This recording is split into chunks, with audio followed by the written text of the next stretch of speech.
Fine, just keeping Loda involved in the action as well. He seems to be finding himself in the right place at the right time, more than often thanks to the positioning of Liquid. He's 1-0-1. The Battle Fury's being closed in upon on top of the Vanguard. I mean, it pretty much, if you're the anti-mage, you're very happy with the way that this game started. Indeed you are. Liquid are taking towers, but it's not in the manner that they usually take towers. It's usually 3 or 4 people there, and then you haunt in, you crush 3 or 4 heroes with the exorcism, and then you take a tower immediately afterwards. But Alliance is doing a really good job of dividing Liquid's attention in between protecting the Spectre. In the river, Liquid, they're looking for a wraparound. This could be nice if they could set it up onto multiple. Jumping forward, the kick is only going to catch Bulldog, but Bulldog's got the silence onto S4. They'll close in with the slow, and S4, is it going to be enough for Sunray? No, it's not. They'll lose 2 Alliance, and Ake in the sidelines. He could be potentially in trouble as well. Gets the dive off, has got a TP in 5 seconds, but that's not going to be soon enough. Liquid close in, take down a third, and this time Alliance being punished for their positioning, and Liquid finding a very nice wraparound with the smoke. The team fight is just far superior to Alliance's. And Alliance, I think they felt pretty good. It's like, oh, we're doing pretty well. Anti-Mage is farming, but at the end of the day, they still have an AT. Oh, and if they kill the anti-mage here as well, Liquid looking to gain some control of this game. Loader, can he get himself away from this one? He's going to blink again in a second. Should be enough. Anything to catch him out of this distance? No, EGM's there as well to back him up. So Loader living as well. I guess this is the power of the anti-mage, you know, with a Vanguard and a Perseverance. He's pretty damn tanky, and a couple of points as well into the spell shield. It's hard to kill this man.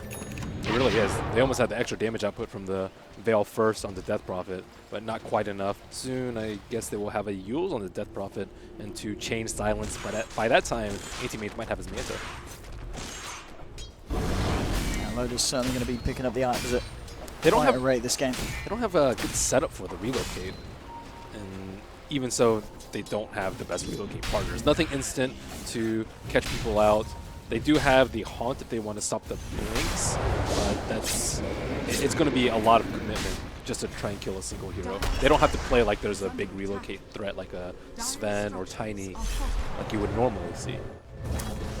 Timberman, he's going to TP up to this top lane. Does need to be a bit careful. I mean, he's got 2.5k gold nearly. So the relic build up about 2/3 of the way there. Alliance, they have 3 heroes top. With Slardar showing, it's very unlikely that they can jump him. So he sees Slardar farming bottom. They know that he's very close to his point dagger. But Timberman feels very safe. Oh, they know Jarex is hit.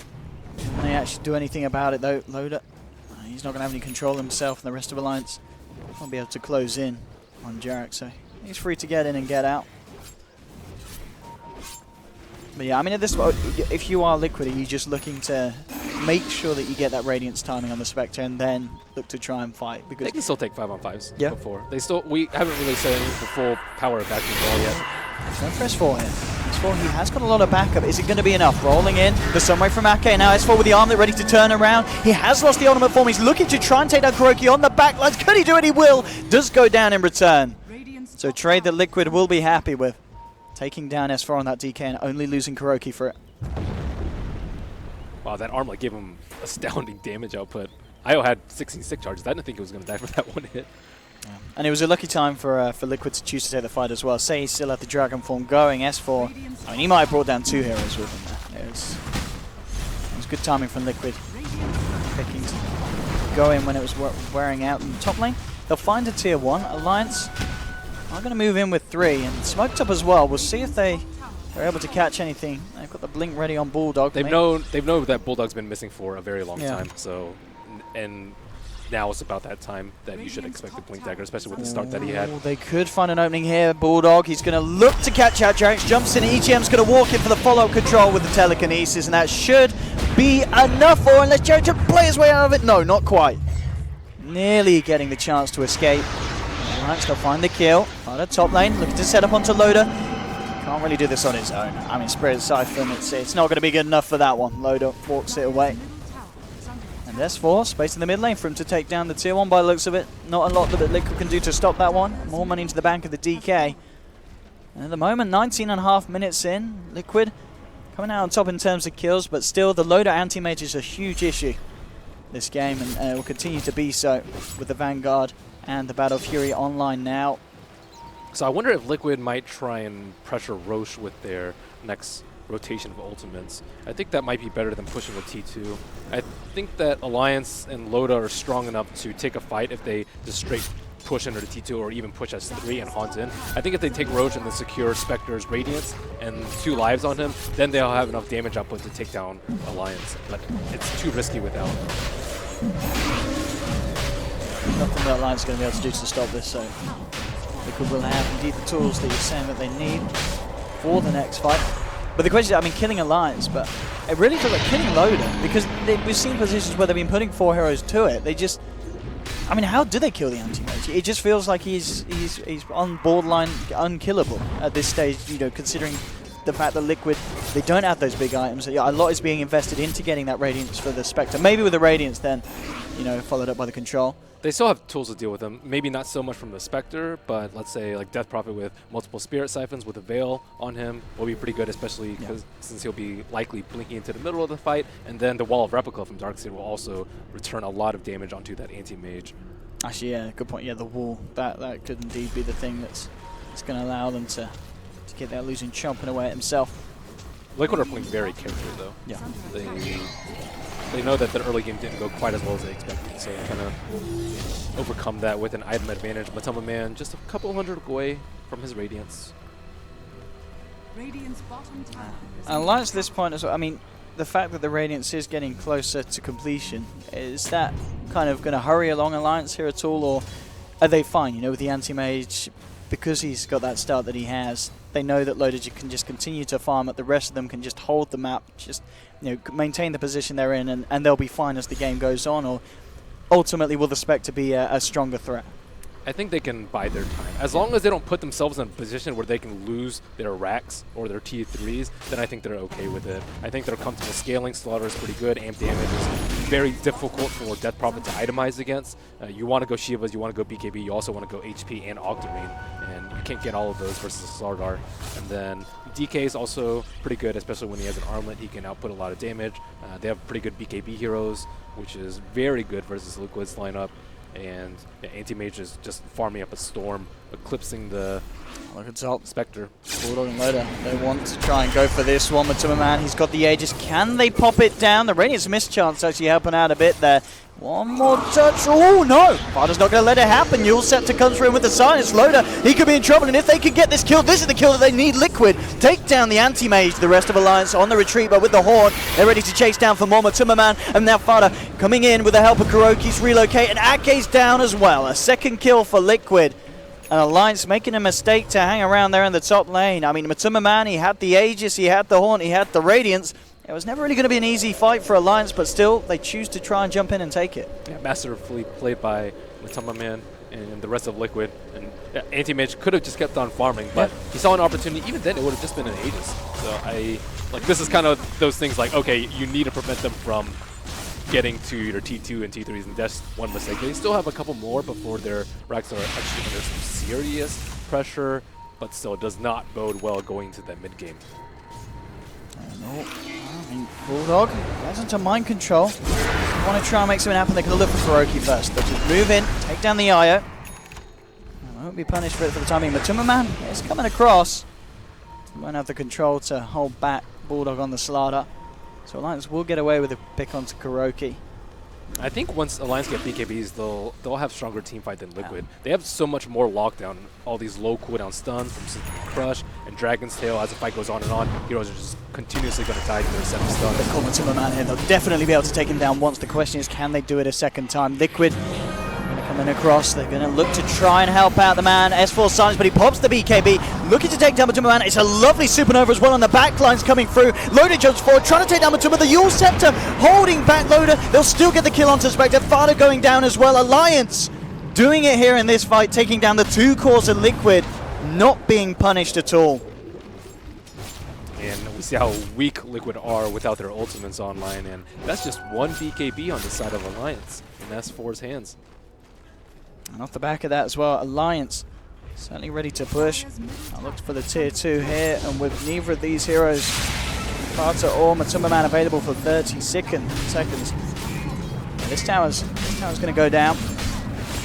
And Alliance, they may have fluffed up a little bit on the top lane, but they've certainly recovered from that mistake. And they're going to get it. We talked about Liquid's the Anti-Mage being like a little bit too slow-paced for Alliance, but it actually seems like Liquid have just been constantly been waiting for something. They had that long stretch in the middle where they were waiting for the Radiance. They're desperately trying to hit that timing where Slaughter didn't have Blink Dagger, and there haven't been that many windows where they felt considerably stronger than Alliance, and you can tell that by the hesitancy in their play. Manta complete onto Loader as well, so one of the things that was kind of really causing an issue, it was the silences from both Jerax and Fata in these team fights. Suddenly Loader, he's going to be able to get himself out of those. No, here they go. Next set of ultimates are up. But no heroes are showing, and Liquid playing some very They might catch nice S4. boards. You can see here Jerax, Yes, he's going to find it, relocating in as well. And as you said, S4 just turns, gives Matuma Man a whack on the head, and S4 just TPs himself out of there. Nice relocate, nice haunt, not going to get anything achieved.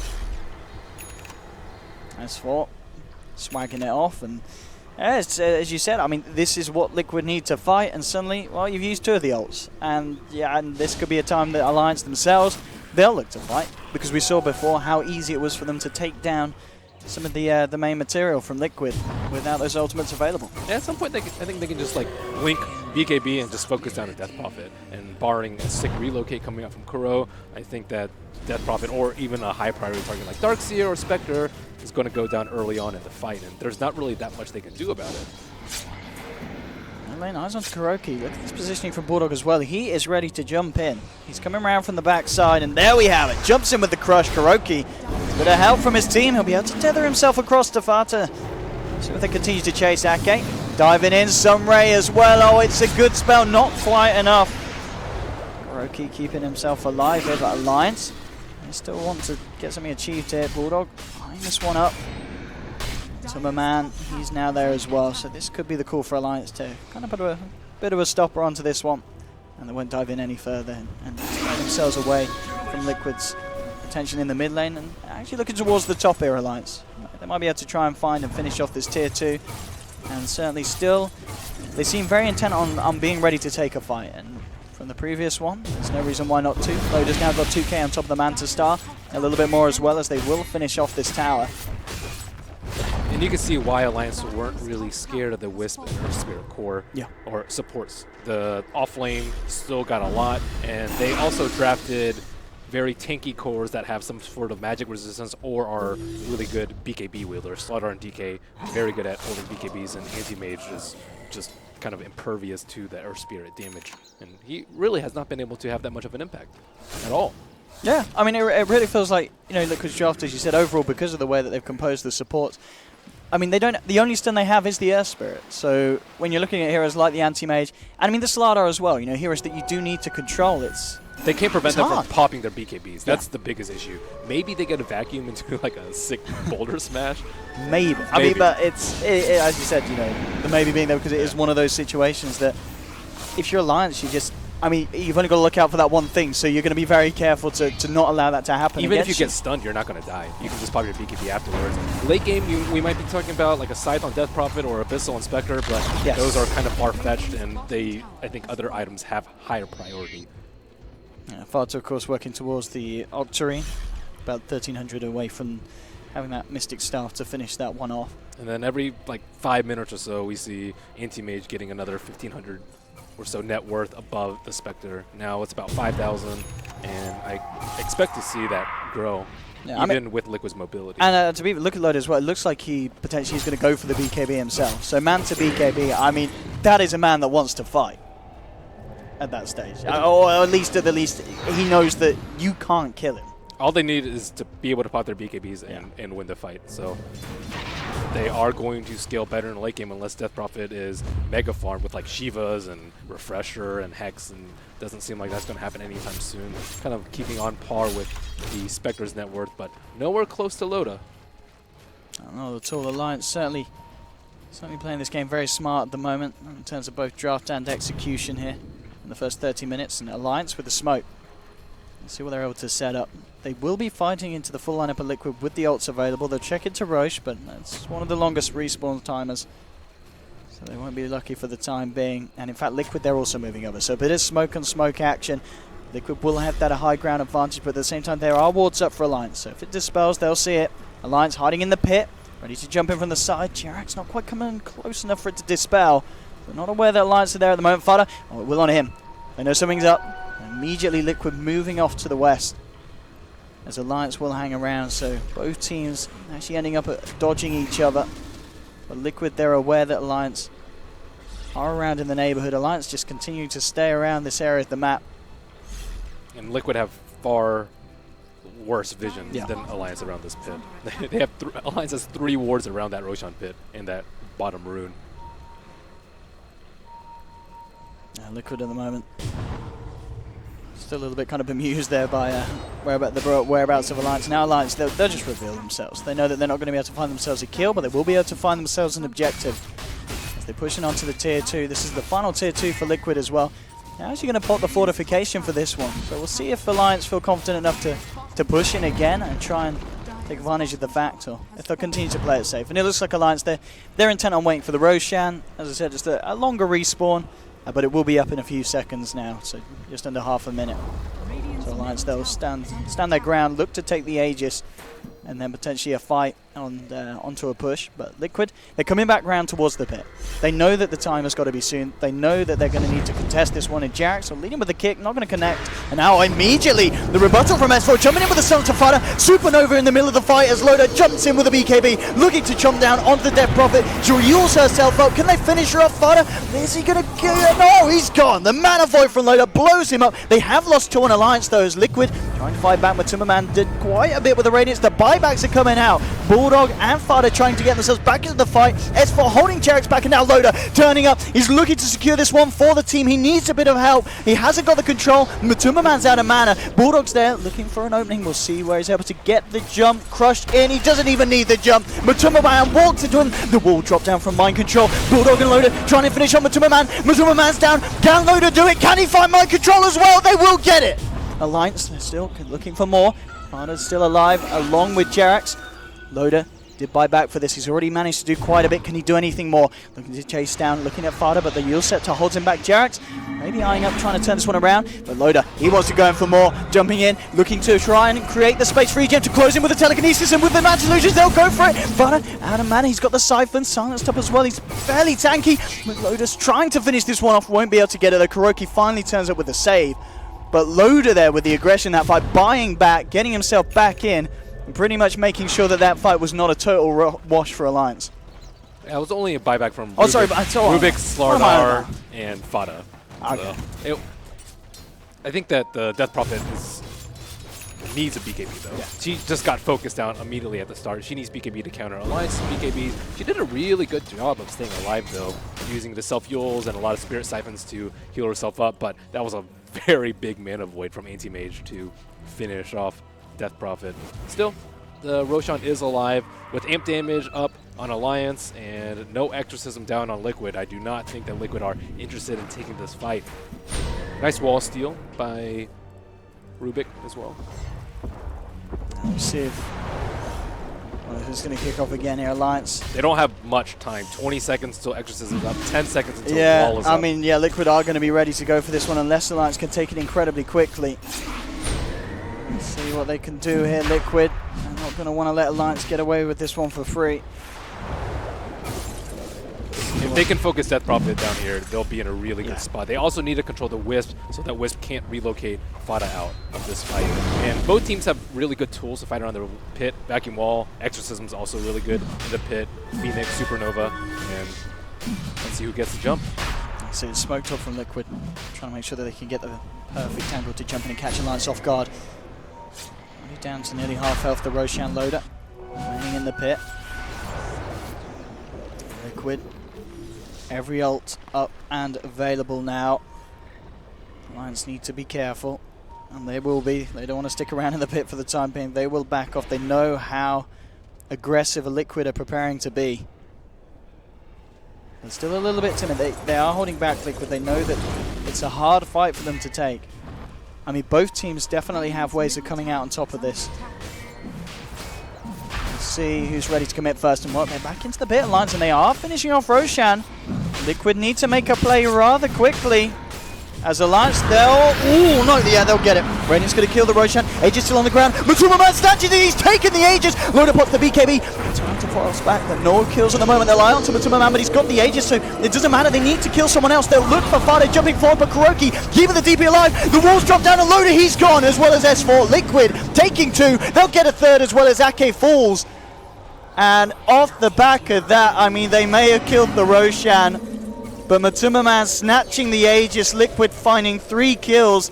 It may not end even then, as EGM gets taken down as well. And just like that, Liquid, oh my goodness, it's going to be a 4th. A full team wipe for Liquid.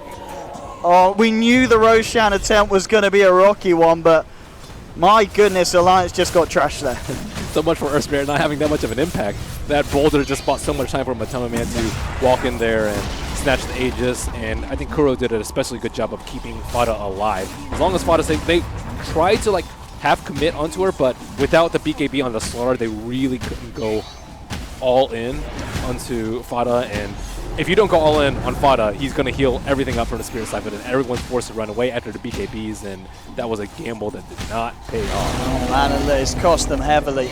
Tier 3 down in the mid lane. Liquid, they'll be able to get themselves the melee racks as well. I mean, mistakes like that, you just cannot afford to make them against the side of Liquid. They'll take everything. Could have popped his BKB. Oh, Fada. Oh, hello. I mean, well, maybe now the side of Liquid the one to make mistakes. And Fada, yeah, he's nearly gone, and he is. Manifold will finish it off. See if they can chase down for more Alliance. They lost their melee racks there, not happy. They want to punish Liquid as much as they can. Bulldog moving forward. It's the Amplify onto Jerax. Loader is ready to continue the chase. Can they actually get the lockdown onto any of these heroes? Jerax just jumping around with a Blink Dagger, playing away with them. Let's kick back. It's not going to catch Bulldog. Will give him the chance to jump in, get off the Boulder Smash. They should be able to find the Spirit and the bash from Bulldog. They will get themselves a 2nd. So Alliance will manage to punish Liquid off the back of that push. What a sick play from Jerax. He like kicked the Spectre as he was rolling out to make sure that they couldn't take down Matuma Man twice, and buying a lot of time for Death Prophet with that extra long revive timer post buyback. Diffusal Blade now done for Matuma Man. Abyssal Blade ready for the next fight on to Loader. So they still need BKB on Bulldog. Bulldog's actually been very underfarmed this game, given the start that he had. And no Iron Talon, I would say, is part of it. You just generally have to get all your creeps from the lane, but just dying a lot too. 6 death to his name. As opposed to, let's say, Lightning mode, whereas Shiva's Meg, Blink, Force. yeah, mind control certainly farming up a treat this game. See the Shiva's Guard come into play for the first time in the next fight. And just 2 minutes left. The Aegis would have been, and BKB on Fada as well, so the Death Prophet going to be even harder for the side to take down. I think Alliance need to split push a lot harder. They still don't really have the tools to kill an anti-mage. He has BKB on top of Manta Style. Even without the BKB, I still think he'd be very hard to kill.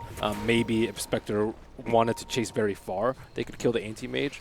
But as of right now, I don't think they should be. But they haven't been having to react to Loda's split push. He hasn't really been knocking on the T3s. Most of them are still very alive and healthy and opting to fight a little bit more, as opposed to farm and not fight into Liquid's ridiculous 5-on-5. Even with their BKBs, that's probably what made them feel so confident and like, okay, well, we have BKBs, we should be fighting as opposed to pushing, but their lineup is just not that well suited towards it, even though they scale a lot better. So I think they should be focusing way more on scaling and dragging this on a little bit later and forcing Liquid to defend.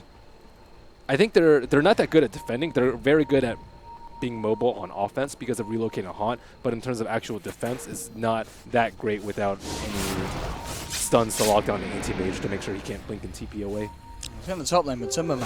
Feeling confident to come in and start to hit away at the racks. Bulldog will jump in with a crush, but it's only the Slaughter at the moment on this defense, and Timberman, he knows it, he doesn't care. In fact, he'll just kill Bulldog. Bulldog taken down there immediately by the Manta and Diffusal from Timberman. Loda's going to come in and start to try and clear up on Timberman.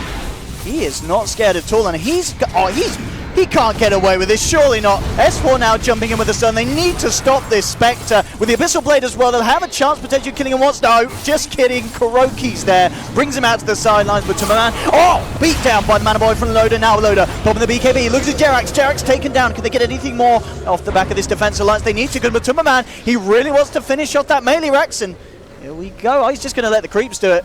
And I mean, Alliance losing a melee Rex in a little bit of an unspectacular fashion. That seemed like it shouldn't have been let to happen, Maloney.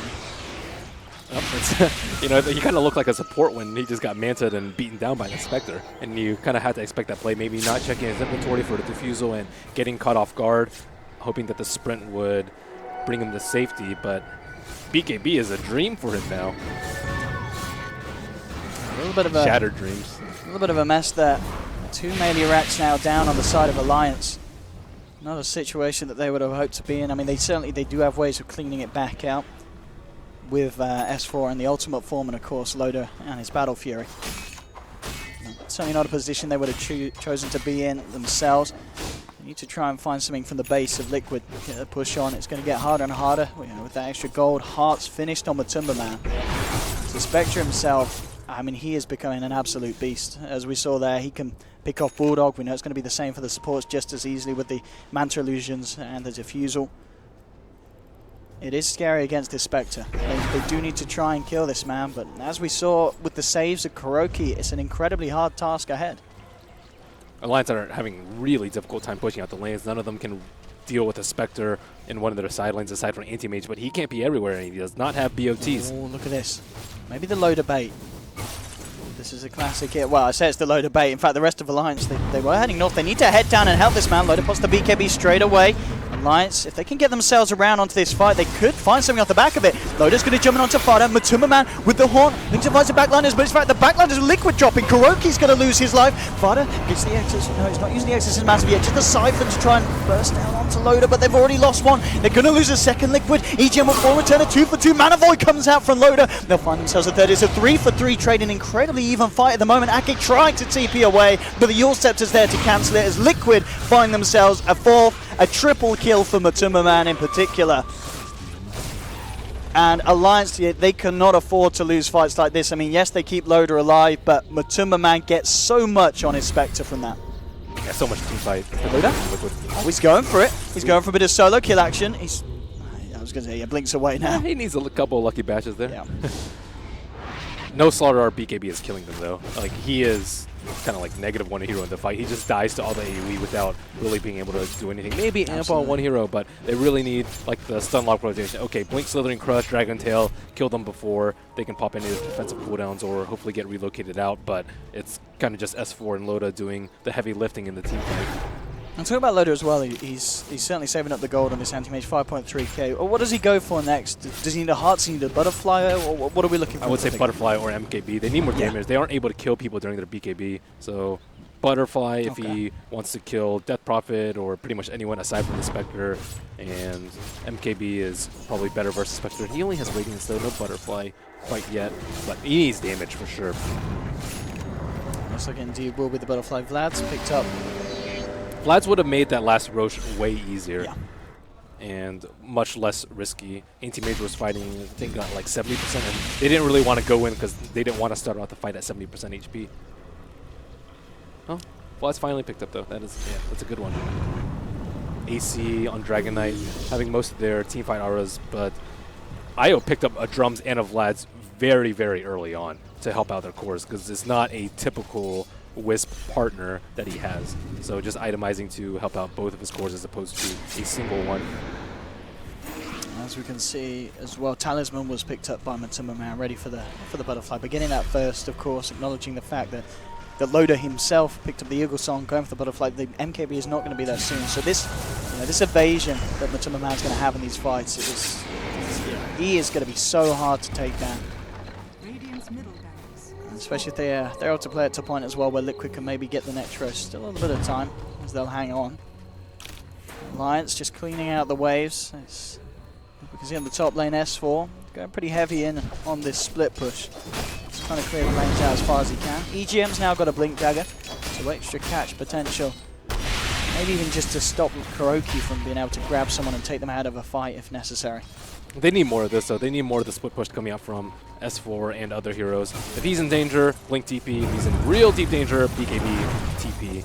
But they need to be able to push out the lane so they can contest the next Roche. If they get an Aegis on Spectre and a Cheese on Death Prophet, it's game over once it comes to a team fight. And Alliance aren't really in a good position. Both mid and bottom are pushing into their T3s. He really wants to finish up his Butterfly and have buyback. I don't think Anti-Mage is going to have enough time for that. Roshan's going to respawn in 30 seconds maximum, and it will be around 5 seconds time. It just popped up.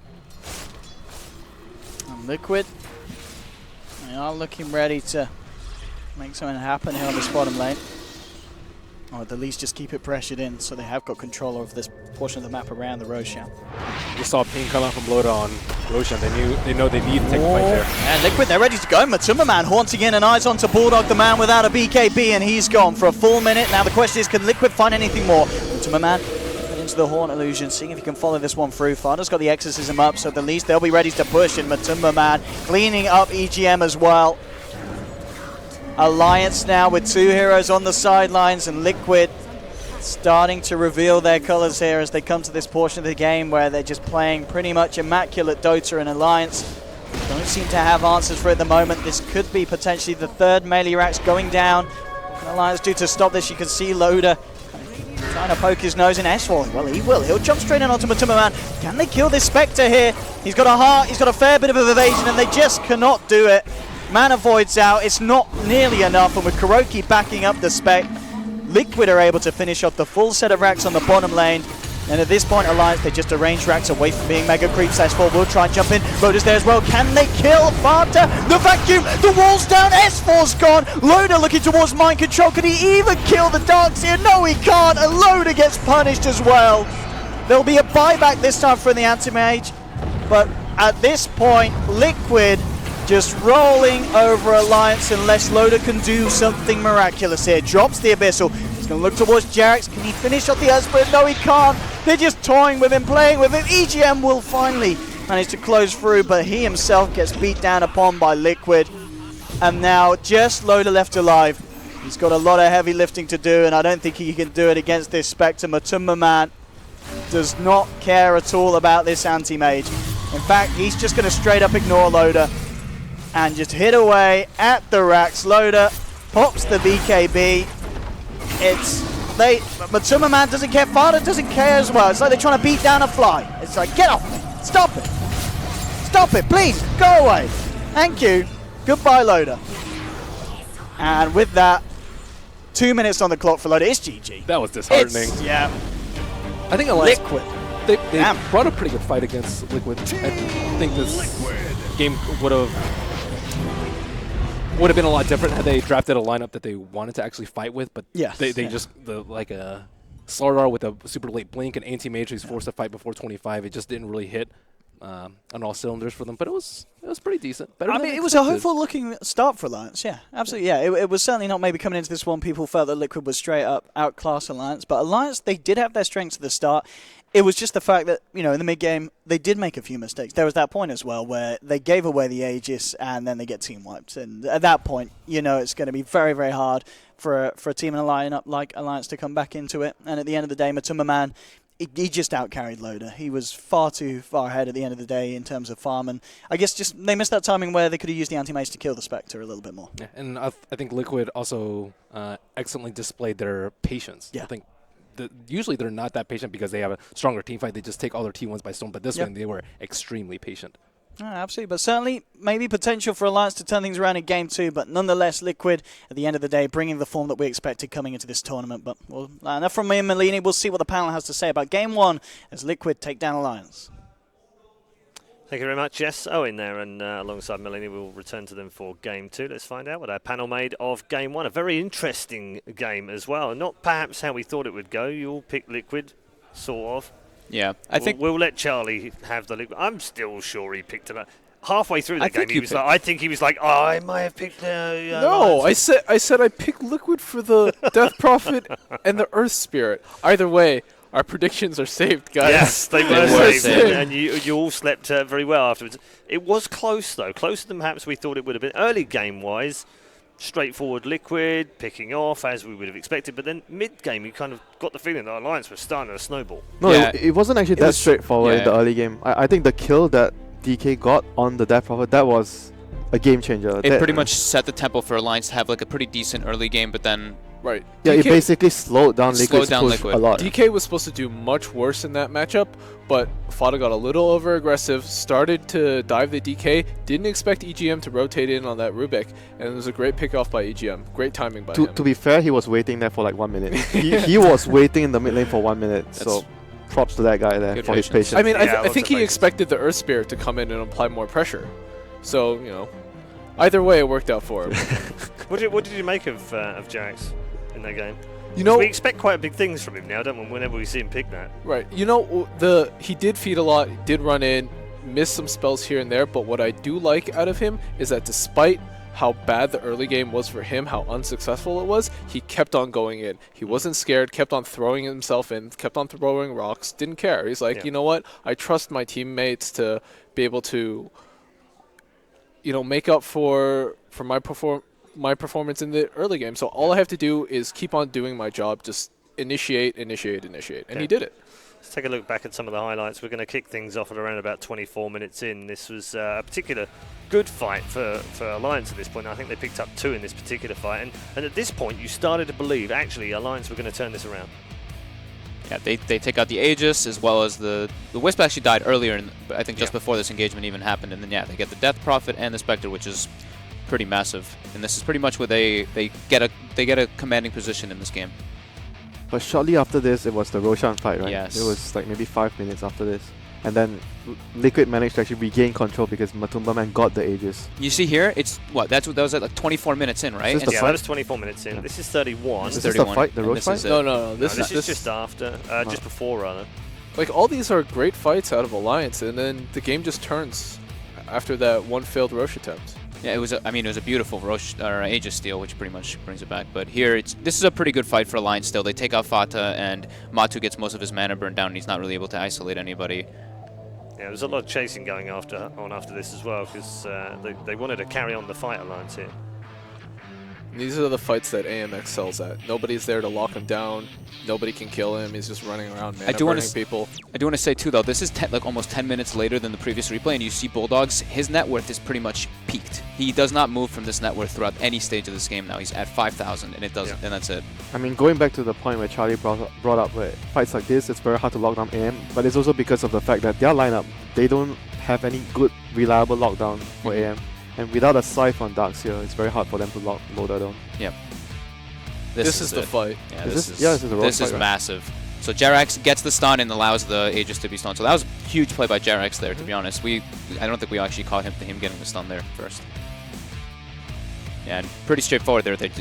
They're burning all of the Spectre's mana, but there's they're just fighting an uphill battle in that point. And then huge wall by Mind Control, and I think we were saying, like, he's probably the MVP of this game because he was just peaking on the net worth across this entire stage of the game. He had an amazing off lane, and he actually went for a bottle, which we don't really see too often. Yeah, you know, despite how maybe unfavorable the early game looked for Liquid, at one point Mind Control was 7-1-5.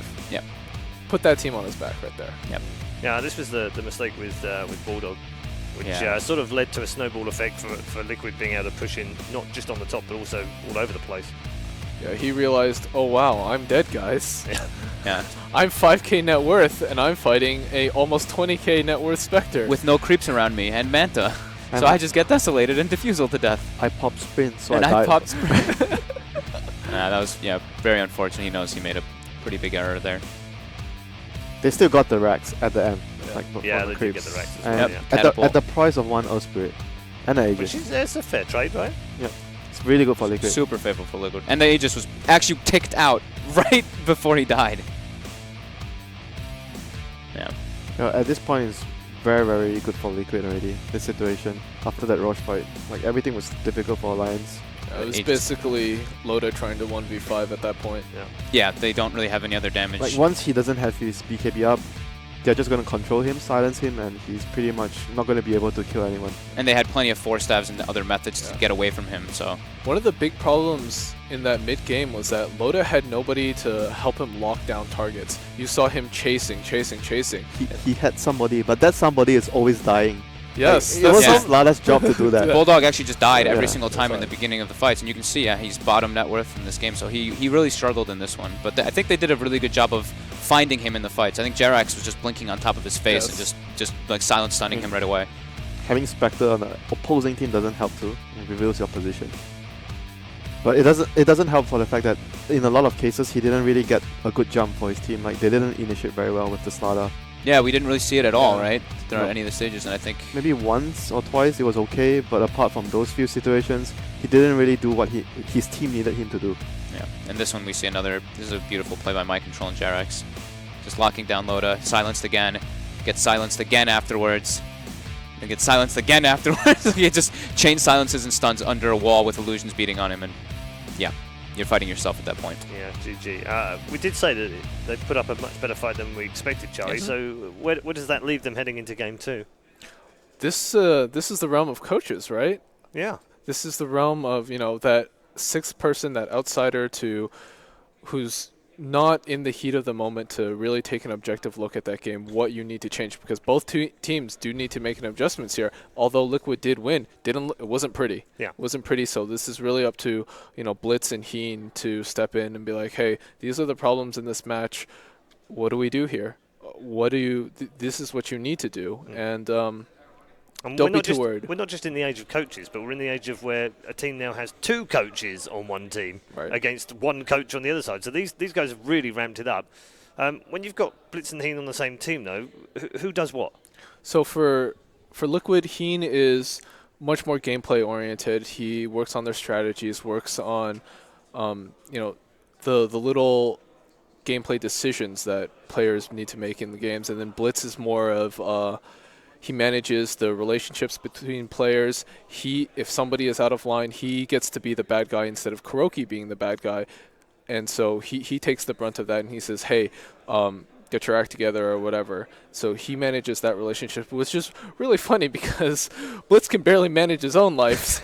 At these events, basically Capitalist dresses him for, puts on the clothes for him. I've done his tie quite a few times. It's quite incredible to think that he's looking after other people now. Yeah. But, credits to him. He's doing a pretty good job. Our MVP for the first game is Mind Control. And I don't think there's any argument on the panel right now about that, is there? Definitely not. No, just spectacular performance, and I'm loving the uprise of the offlaners in this, especially from what I've been seeing in this tournament at least so far. I also want to pick up on the fact that these are the coach-wise. When we return to this subject of the coach, this is Syndrome versus Blitz. Steak versus veggies. Steak versus veggies. Steak versus veggies, right? And 2 guys we normally would have on the panel when they're not busy earning more money as coaches, of course. So are we seeing who's the better analyst? I think we might. Well, Syndrome's not an analyst, so okay. He kind of is. No, you have to go back to the joke. I think the original. I don't know if you ever even saw that joke, but yeah, he got introduced as the analyst and Syndrome. Yes. Oh, okay. Well, that's when That was Owen. It was quite. Yeah, That was Owen. Owen started that. Yeah. This is his training, though. He has to go coach a team, learn what it's like, Yeah. and then when he comes back, And then he's a better analyst. Or We'll maybe see. he makes an analyst. Yeah, maybe we'll see. Maybe becomes an analyst. We'll see.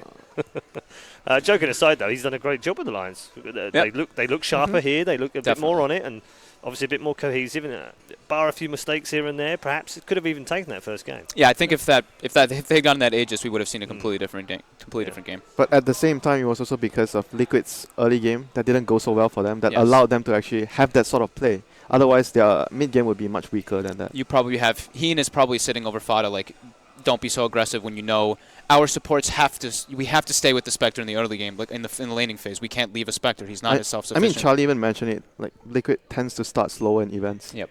So maybe they get their act together in game 2 and make less mistakes. Yeah. Maybe a little bit of nerves as well. It's the first match of an event. Do you think so?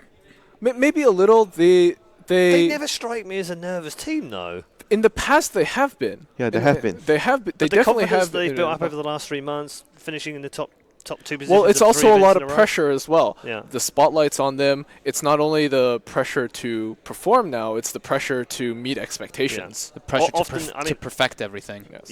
You've managed obviously a top team and won an international. How hard is it for a team that have started to win and become a great team, and then everyone in the world almost says, yeah, they're number one right now? How hard is it to stay there? Because it's hard to get there, but it's almost easier sometimes to chase than it is to stay in the same place, right? Oh, absolutely. There are so many factors that can take away from how good you are. You know, you have things like complacency, arrogance, ego. All these things that eat at you for over a long period of time can really wear away at a team's mentality. But you have 2 players in this team who just have no ego. I mean, they're 2 of the nicest guys you could ever meet. Oh, no. Well, we say when we said that they have no ego, that maybe we should have said they have less ego than everybody else.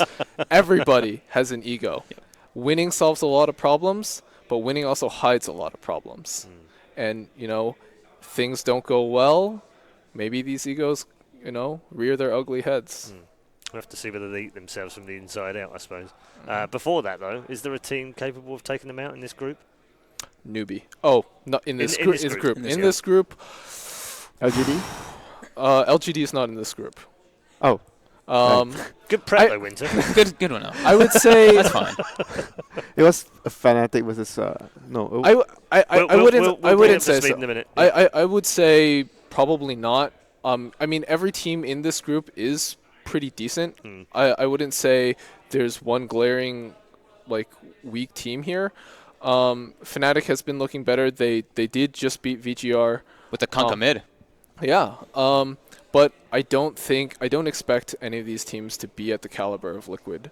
Okay. Well, talking to the other groups, Fog, do you want to bring us up to date on what's going on? Because the other 3 matches have all completed just before ours completed, and there's been I wouldn't say surprise result, but many people outside of these walls didn't really look at LGD. In fact, some questioned that they should have even been here. LGD was pretty dominant in their performance. Like, that whole game was the maybe show. They're playing MVP, right? Yes. Yep. And they were playing versus the Phantom Assassin, which we know is not really one of the most popular heroes. He's quite weak. He's only very good versus... Let's just say it, dude. That hero sucks. Yeah, Charlie says that hero sucks. But Charlie I think says PA can work very specific, like versus some certain heroes, like Ember Spirit. He's quite good versus. Sure, but I mean, like, if you look at the rest of the MVP's lineup during that game, super greedy. There was a reason very why greedy. they picked the PA. They wanted to run something similar because it was against Invoker, where they ran PL a lot against Invoker. Yep. And maybe PL wasn't available that game, so they wanted a replacement. So PA could have done the same thing in the lane against Invoker. But then he went Battle Fury, and then the rest of his team needs space as well. And then they just got run over by something that very, very mid-game team fight centric from LGD with the Gyrocopter and the Tidehunter. We're moments away from the draft in game 2, so let's just update you on the scores. Fnatic also won their opening game against VGR, and perhaps as expected, Evil Geniuses defeated Mineski. They're already in game 2. We'll bring you updates from those games as and when we get it. We are headed in towards the draft any moment now. Players are in position. Winter, I'm going to put you in the not quite unique position of being the Alliance coach right now, which won't be that unfamiliar for you because you've been there before. Yeah, 2 years ago. So what do you say to these guys now after such a good play, but not a win, but you know, they've played really well. What do you say to them going into game 2? I mean, keep your heads high, and I think it's more on they need to focus more on early game, because what went really well was the early game rotations from Rubik. They need to make sure that happens again. Yep. He anticipates the movement of Jerax, because that's the way Liquid always gets a lot of early game advantage. Jerax roams and he gets kills. So if that happens again for Alliance, it will put them in a really good position in the mid and late game, which they are always really good at.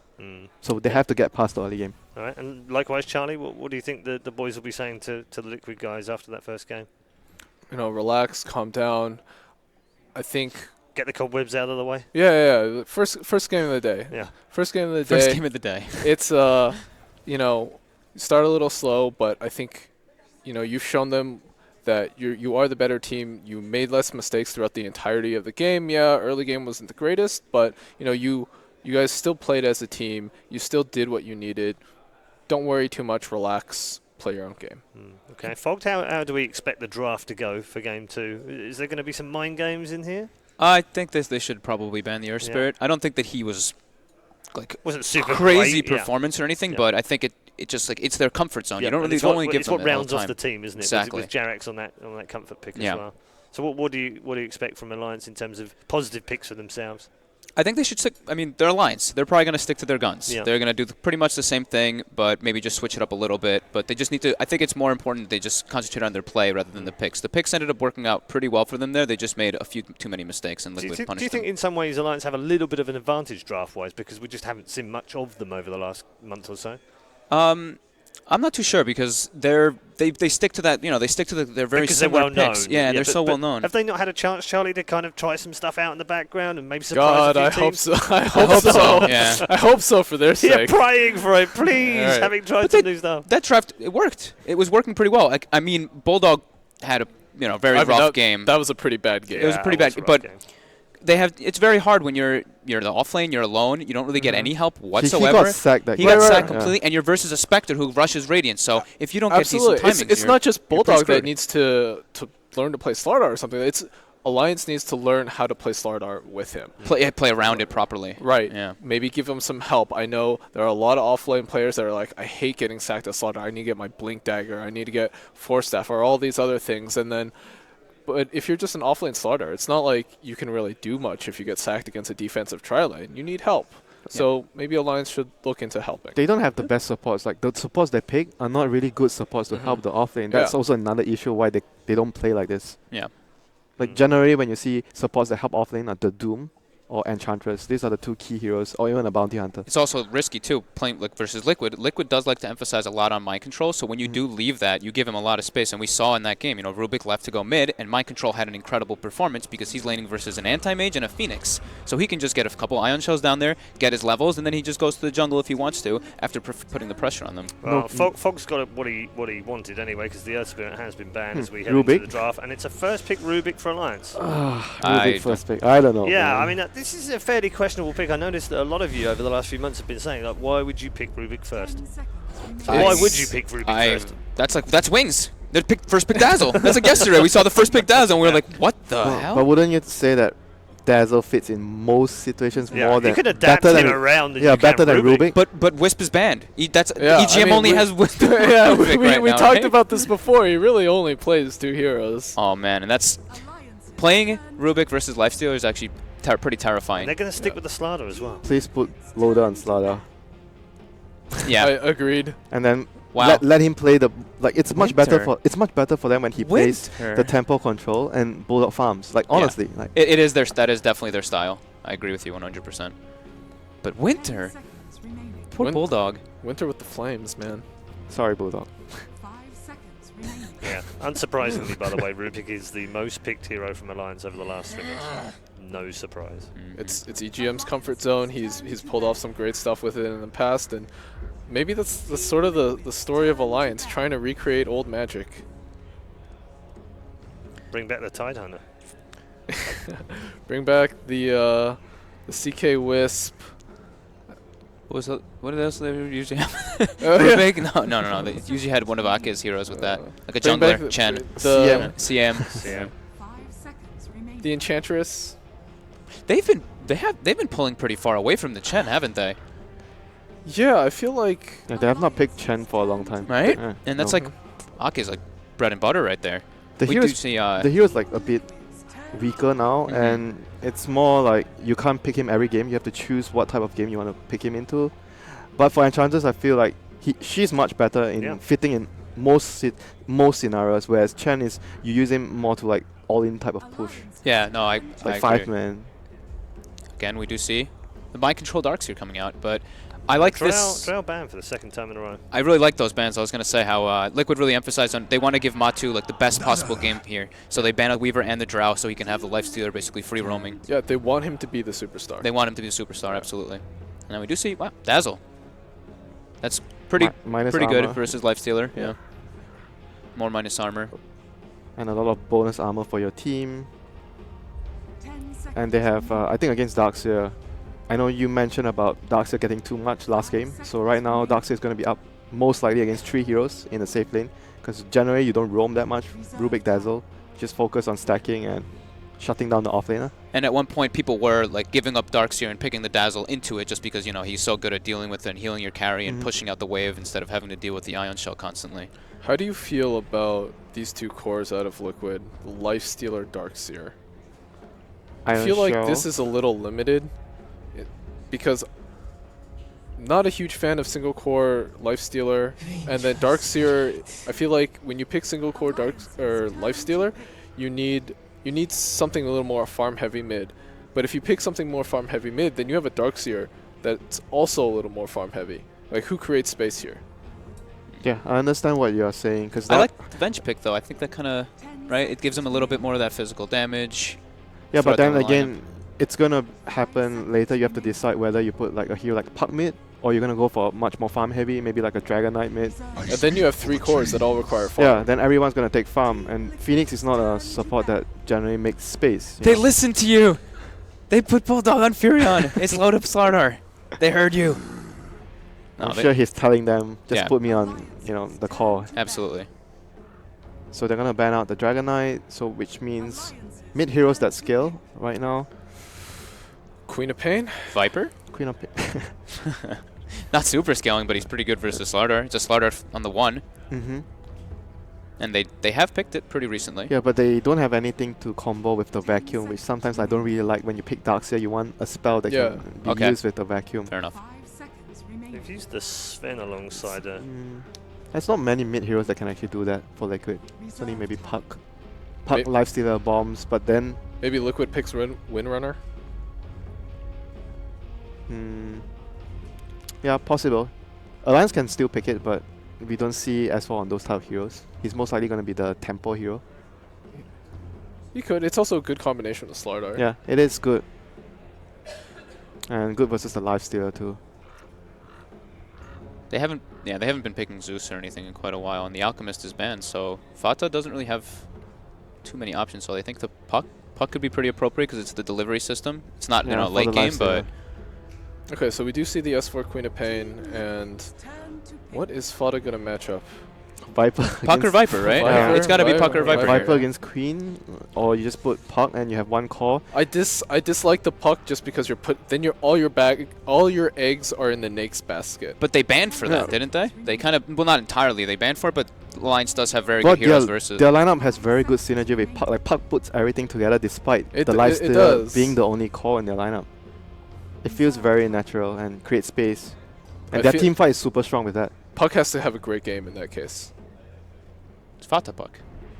That is true. And Rubik Dazzle can't really roam and kill Puck that easily. Yeah, pretty hard for the lockdown. They do have the Furion who can TP in if he does ever orb aggressively. Yeah, but I do agree it's a very strong point of contention where you worry about having just 1 core. Like you need to do very well. There's not really that many other options. Unless they go for something completely outside the box, like we used to see OD, but that hero's gone. No, we're definitely not seeing OD that hero's here. Straight gone now. So I think the Viper and the Puck seem very appropriate to me. Winter, I know you know it. You already know it's gonna be picked, so just say it. I'm just thinking of what other options they could possibly think of because those are the obvious options, right? Yeah, the DP's banned, the Alchemist is banned, which were the other 2 options. If you go for, I don't know, I just prefer the Puck more. I just prefer the Puck more. They were just probably looking and just being like, are we sure? Just make sure everything is okay, but yeah. Double checking. Okay, best draft. We'll start this time at the other end of the panel. Fault? I personally like Liquid's draft because they have comfort heroes and they have a Phoenix. Okay, Winter? I'm actually leaning a bit more towards Alliance despite liking the Puck last pick because I think this is what Alliance will excel at, this type of lineup. That's true. Their favorite lineup. Yeah. Charlie? I actually kind of like Alliance's lineup as well. I've seen single core Lifestealer fail so many times. I can't get behind. I just can't get behind it. I gotta go with Alliance. Okay, all right. We do have a favourable view of the draft as far as Alliance are concerned. Can they tie things up? Let's find back as we head back to our commentary desk now with OD Pixel and Melini. Thank you very much, Red Eye. Indeed, here we have it. Game 2 now between Alliance and Liquid. Game 1, there was some kind of signs of hope for Alliance. This time round, it does feel like they've got a much more kind of closer to home draft. And we'll see how that pans out as we get ourselves into the match. Game 2, boys and girls. Team Liquid versus Alliance. There we have it, indeed. I mean, Malini, would you agree? I mean, looking at Alliance's lineup, the fact that they've got this time around Slardar being played by Loader, Bulldog, he's going to be on the Nature's Prophet, something that needs to be a little bit more comfortable with. I'm going to have a quick run do now. We do just a random Kuroki. Why not? I wish we had Kuroki Cam half the game. He's a beautiful man. But anyway, here we have it. We're in Alliance's draft against Liquid's drafts. What are your thoughts, Ben? I like Alliance's drafts a little bit more, especially compared to last game. The big turning point for me being Bulldog on Nature's Prophet, which he would definitely not be 7th or 8th or wherever he was on net worth, like we saw last game. I actually ran into Heen and Blitz on the way to the bathroom, and they were...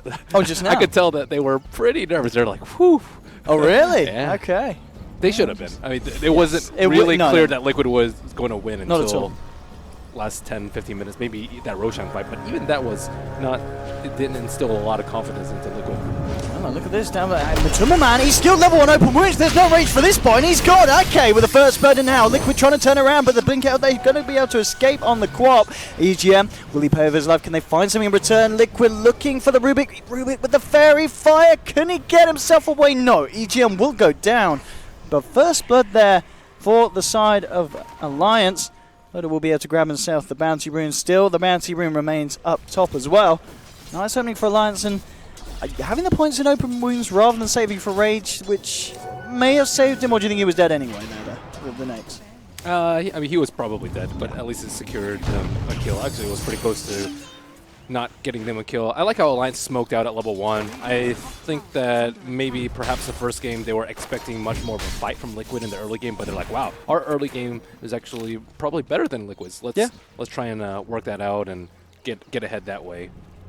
They did end up getting first blood. I would say much better for Alliance. And on top of that, now they have the Nature's Prophet, who can rotate much easier than the Slardar and break the lanes apart if Liquid show any signs of weakness. Yeah, looking at the lane matchups as well, of course, they've put the Nature's Prophet against the Darks here, and Alliance, they're running this aggressive tri-lane against Liquid. I mean, overall, is this favoring Alliance in terms of the laning stage?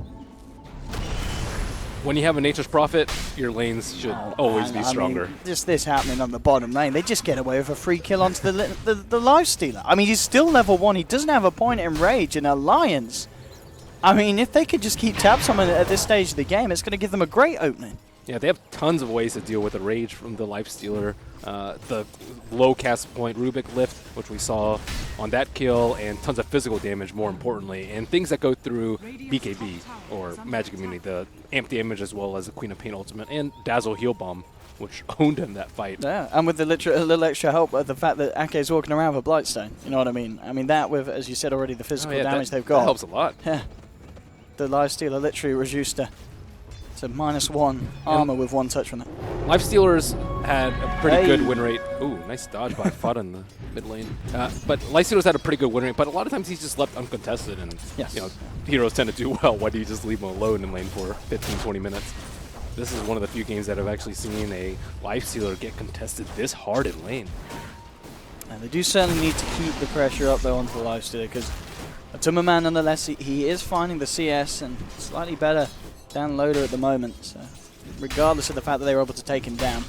So Alliance, they'll want to continue to find these kills. They might just have it again with the telekinesis into Crush, and Matumba Man, yeah, he's dead. Just no save for this boy. Another kill for Alliance onto the Life Stealer. The 3rd death for Matumba Man to this match, and that is not the way you want to be starting your safe lane carry. I think he probably regrets the Quelling Blade purchase. You really want some sort of armor in this lane. He's sitting at 1 armor. And then after the Blightstone, he's already a negative. Yeah, it's absolutely destroying him at the moment. And no points in Rage, but I don't think Rage would have really saved him in the situations. Maybe First Blood. But he needs a ROP. Maybe level 3 now of a skill point in each. He'll have a bit of a better chance, but he's got to be so careful. I mean, every time the EGM gets the opening to find a telekinesis, they're always going to have the Crush follow-up. Jerax and Kuroki a little bit closer now in terms of just babysitting this Life Stealer, making sure nothing else happens to Matumba Man. This is just a full priority on making sure that Matuma can find the CS. And as Phoenix, you don't really want to be sitting in lane on a 3-on-3 situation. Yeah. This is one of Phoenix's weaknesses too. His early laning phase is not that strong. He has not skilled Sunray yet, but he really needs more levels. And they're splitting through ways. They don't have a choice though. It's not like they can go jungle, but Matuma going to die even more. Okay, look at this split from the pack. EGM and Loader will come across. Can they save Ake on the Dazzle? Matuma raging up. He's looking to find the kill onto Ake. Can he do it? He will. He'll get Ake. Now the question is, can they find themselves anything more? Alliance going to be able to turn this one around. EGM falling low. This could be the fight that Liquid were looking to take. Chasing down EGM. Matuma, can he find it? Load on the sideline, crushing up onto the Vengeful Spirit. Matuma, he's still chasing. I mean, EGM is giving a right little walk around the jungle. At the same time, around the rune spot, eyes onto Fada, but he'll be fine with the haste. EGM, he's still running. Run, Rubik, run. Matuma and Jerax. A lot of time and space being created here by EGM. I don't know if he can actually survive this one, and it looks like he won't. Matuma, he's not even going to get the kill. Jerax will find it, but EGM nonetheless making them work for that one. But Alliance a little bit crumbling there in the bottom lane after that bit of an engagement. I think they expected MP to TP much earlier than he did, and there's no points in vacuum. There's no way Darkseer could have interrupted that TP, but this is not that easy of a lane for the Nature's Prophet, and probably focusing maybe a little bit too much on CS rather than helping his team out. It's a very precarious position when you're off lane tri-lane. This mid lane as well. A little bit of a looking onto S4. There was a rotation coming through from Kuroki on the Vengeful Spirit. Just see if they can get the opening. But S4, he gets safe for the time being. Bottom lane, reaching in, trying to go for a kill onto Matuma. Follow-up crushes there, but with the rage, Matuma, he certainly is in a safer position. He does have a much better chance of escaping the aggression of Alliance. They really need to watch out for Puck TP. Is that a TP that we see on the chicken coming out? Once that happens, it's going to be really bad for them. Even if MP TPs in, they could lose 3 or 4 heroes. And similarly, if Quap TPs in, Liquid have to be scared of losing that T1 tower. On one lane, look at this aggression from Alliance, wrapping round with a heal bomb, and Matuma, Sunray won't keep him alive for Jerax. They'll find one. And Alliance looking forward to moving in for a second. Sprinting forward, pairs the crush and Alliance. They'll take down Jerax as well. This time, no savior for them at the bottom. They realize that the Kuroki's elsewhere on the map. They've got the numbers advantage, and they punish it as hard as they can. Man, that's ridiculous how many times Matuma has died. Yeah, this is, I mean, I can't remember the last time he's had an opening like this. You know, normally this man, very reliable start, has got the strong support backup. But this time Alliance, they're not messing. They're putting all their attentions into shutting down this life stealer. And finally Fada has a TP and a regeneration rune, so he can do a lot of damage once he comes in. Oh, look, this is why S4's come down. He's got a Sonic Wave. If Matuma goes down again, he is coming back across into the lane. He's being a little bit tentative about this. They need Fada here. Yeah, Liquid needs something extra. Loader's moving in, looking to set up a crush onto Jerax, but he escapes with the Icarus dive, and at the least Liquid won't lose anything. They will lose a tower. They're not going to lose any of their lives. Still hanging around, but yeah, as you said, Fata just doesn't seem to want to attend these fights at this point. And this is going to let Alliance get away with these kind of plays. Free tower in the bank. S4 will simply just return back towards the mid lane. Well, let's see. Loda's point time is still going to be pretty darn good, unless this happens. Let's go cast his curse back. Yeah, that was fast. See if they can't get EGM in though as well. EGM will be able to get himself back out, but yeah, Loader a little bit lapse, hanging around there for a little too long. This is, of course, the top lane. I mean, as you said earlier, Bulldog a little bit hesitant at joining the fights. I mean, he is enjoying the fact that he's getting free farm, but then again, so is the Darkseer. As we can see, both Mind Control and Bulldog at the top of the CS at the moment. So both of these heroes are going to get a serious amount of farm. It's just going to be interesting to see who can do more of it. Bottom lane, we might see something happen yet again. Going in, Loader, but sprinting back out. They have NP ultimate this time. If EGM can get a telekinesis into Loader's crush, they can certainly have an attempt at it, but there are 3 members of Liquid down here. Again, just trying to do the best they can to provide that support on the Matuma. He's looking for the rune snipe. Is it going to happen? S4 though, magic missile. Be careful, back up from Ake, turns around with a Sonic Wave in a hole with the ult as well from Bulldog. Alliance, they'll find one at S4. Can he do it? One more dodge and the dagger will find it. Double kill for S4. Fantastic Sonic Wave backed up by a perfect Nature's Wrath from Bulldog. And 2 kills for Alliance and 2 for that quad. Yeah, I guess Admiral Bulldog doesn't really need to come to fights when he just pops the ult. Yeah. At this point, it's certainly working out. 8 for 4 Alliance. It's a strong start, but then again, I remember in game 1 they did have a strong start. It was just in the mid game where Liquid are able to play the fights a little bit more sensible than the side of Alliance. We'll see if Alliance have learned from the mistakes in game 1 at mid lane. Liquid jumping forward onto the S4. EGM is going to come in as well. The coil only catching EGM as well, so Fodder not quite being able to clip S4. The Sunray nearly burning down on the quad. He will get himself away, Fodder. He's got orb himself out. Aki's tried to come in to help the side out. Will grave himself. S4 actually ends up killing the puck there with the dagger poison. The question is, can Liquid find something in return? They'll get the dazzle.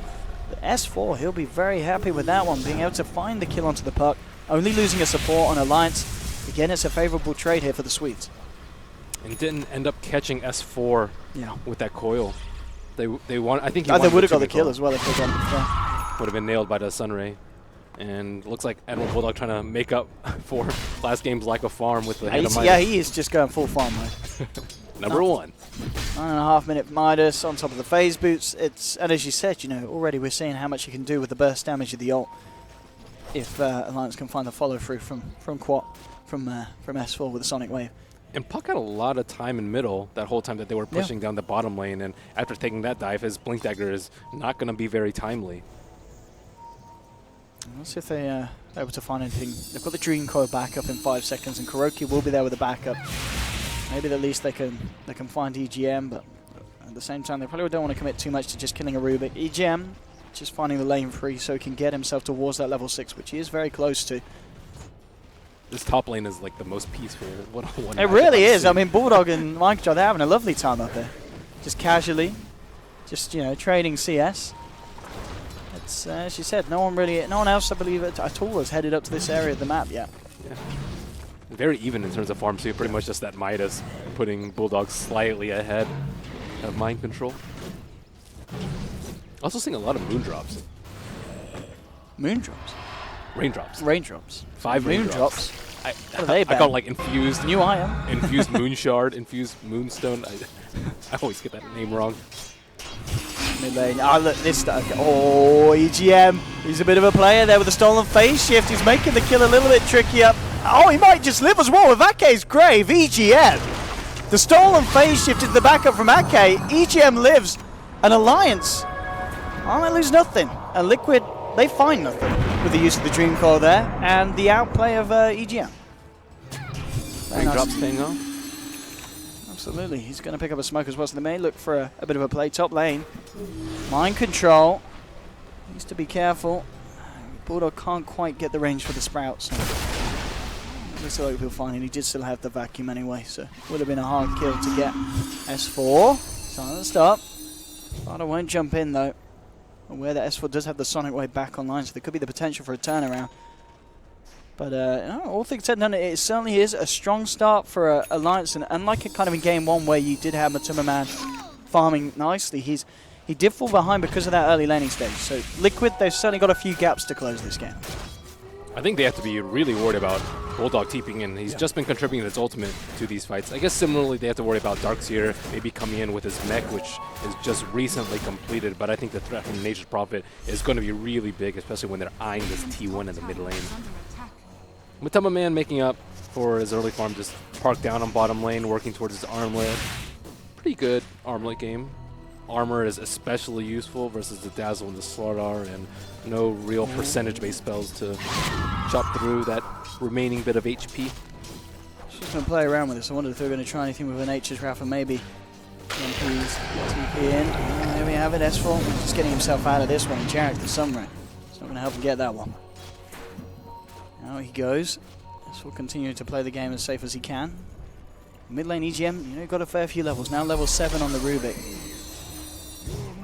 So we've seen so far EGM make some pretty nice plays. He's 3-2 for 4. His kill involvement's been very high in this early game.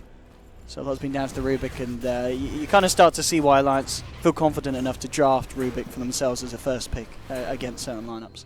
So it looks like Alliance is going to have a bit of a lull in the action. I guess they have the smoke, but Vanguard up on Loda is not going to make the jump very easy, and of course the Midas up on Bulldog. They're not quite well equipped to fight, but with superior positioning, anything can happen. They also used the scan there just to see if Lysula was round by the smaller camp. It's not going to be the case. We'll see how far Alliance want to rotate round. They've got this wall down. They know Matuma and Jarex are here. Let's see what kind of. But without a they can blink, find. It's a hard they job. need a lift from EGM. Yeah, there's no lead in there. And talking about blinks, Fada's now got his done on the puck. So Liquid themselves could look to try and kick off the action. But yeah, Alliance realizing they're not going to find anything here. And in that sense, they do need to be careful. Yeah, TPing into the mid lane, 3 members of Liquid. I wonder why he infested that Satyr. I guess he sensed some danger and wanted to scout around, but if Fada had communicated with him, it might have been better for him to pop inside the puck and get a kill with a blink dagger. However, Alliance have set up really good vision on that mid and bottom side of the map, although some wards are being taken down in the process. Looks like for the time being on the top lane, that kind of 1v1 is going to be turned into a 2v1 as S4 is coming across. Mind Control has now used the surge. They can't really stop him from meching and TPing. I was going to say, yeah, they've not got enough burst really to kill this man. They can have an attempt at it. I mean, S4, he's still searching for the Darkseer in the tree line. And but again, this may be wasted time here for Alliance. As it is, as you said, a hard kill. There's also going to be Fada coming across as well, so this could actually turn into a bit of a rocky situation for Alliance if the puck gets here in time, and well, now we'll see it. Mind Control going to start to moving on to Bulldog, but he's not going to be able to TP out of this one. The backup's there from Jarex as well, and Bulldog, not a hope in hell, he's gone. S4 will blow the Sonic Wave to take down the Phoenix in return, but still nonetheless not a trade that Alliance will be happy with. And hang around a little bit too long, and now Alliance will do something else. To Mamana Kuroki looking for Ake, the magic missile perfectly timed to make sure that Ake can't get the Shallow Grave cast animation off, and EGM, he's in trouble as well. It's going to be another one for Liquid, and just like that, kind of akin to game 1, this portion where Alliance just make mistakes, and Liquid, they're just so quick to punish it. Finding 3 easy kills, a double kill for the Lifestealer. A very nice trade there for the side. Dude, that's all mind control with this positioning. Yeah. He's just dodged S4 for so long and bought Fada time to run up there. And an unusual build from Nature's Prophet with the Force Staff and a Midas. He's still not really in fighting condition. The trend was to build phase drums when MP was popular, but this game, the Force Staff, not particularly useful versus things like Puck ult, and then you can get swap back in. I don't know. It seems like he's farmed a lot. He's still number 1 on net worth, but it doesn't feel like he's number 1 on net worth. He still feels like he can get bullied by almost anyone on Liquid's lineup. Yeah, certainly. And Liquid, they're looking to bully. I mean, they're smoked up. They've got the Lifesteal inside Fana straight onto Loader. Loader, not a chance here as they rip through the Slardar. Liquid, they look for something else here. Mind Control, jumping forward. EGM will be quick with the telekinesis, holding him back. Jarex and Matuma still there, and Jarex, he's diving in for this one. He's looking to play around with the Rubik on the sidelines. They're silenced up. S4, the magic missile as well. S4's gone now with the Dream Core dropped. Ake in trouble. We'll get the Grave off in time. They're trying for a Supernova on the sidelines. EGM started to sap away from it, but Mind Control with the vacuum back. They found a third. They're going to get themselves a fourth as well as Fada jumps in, finishes off the Rubik.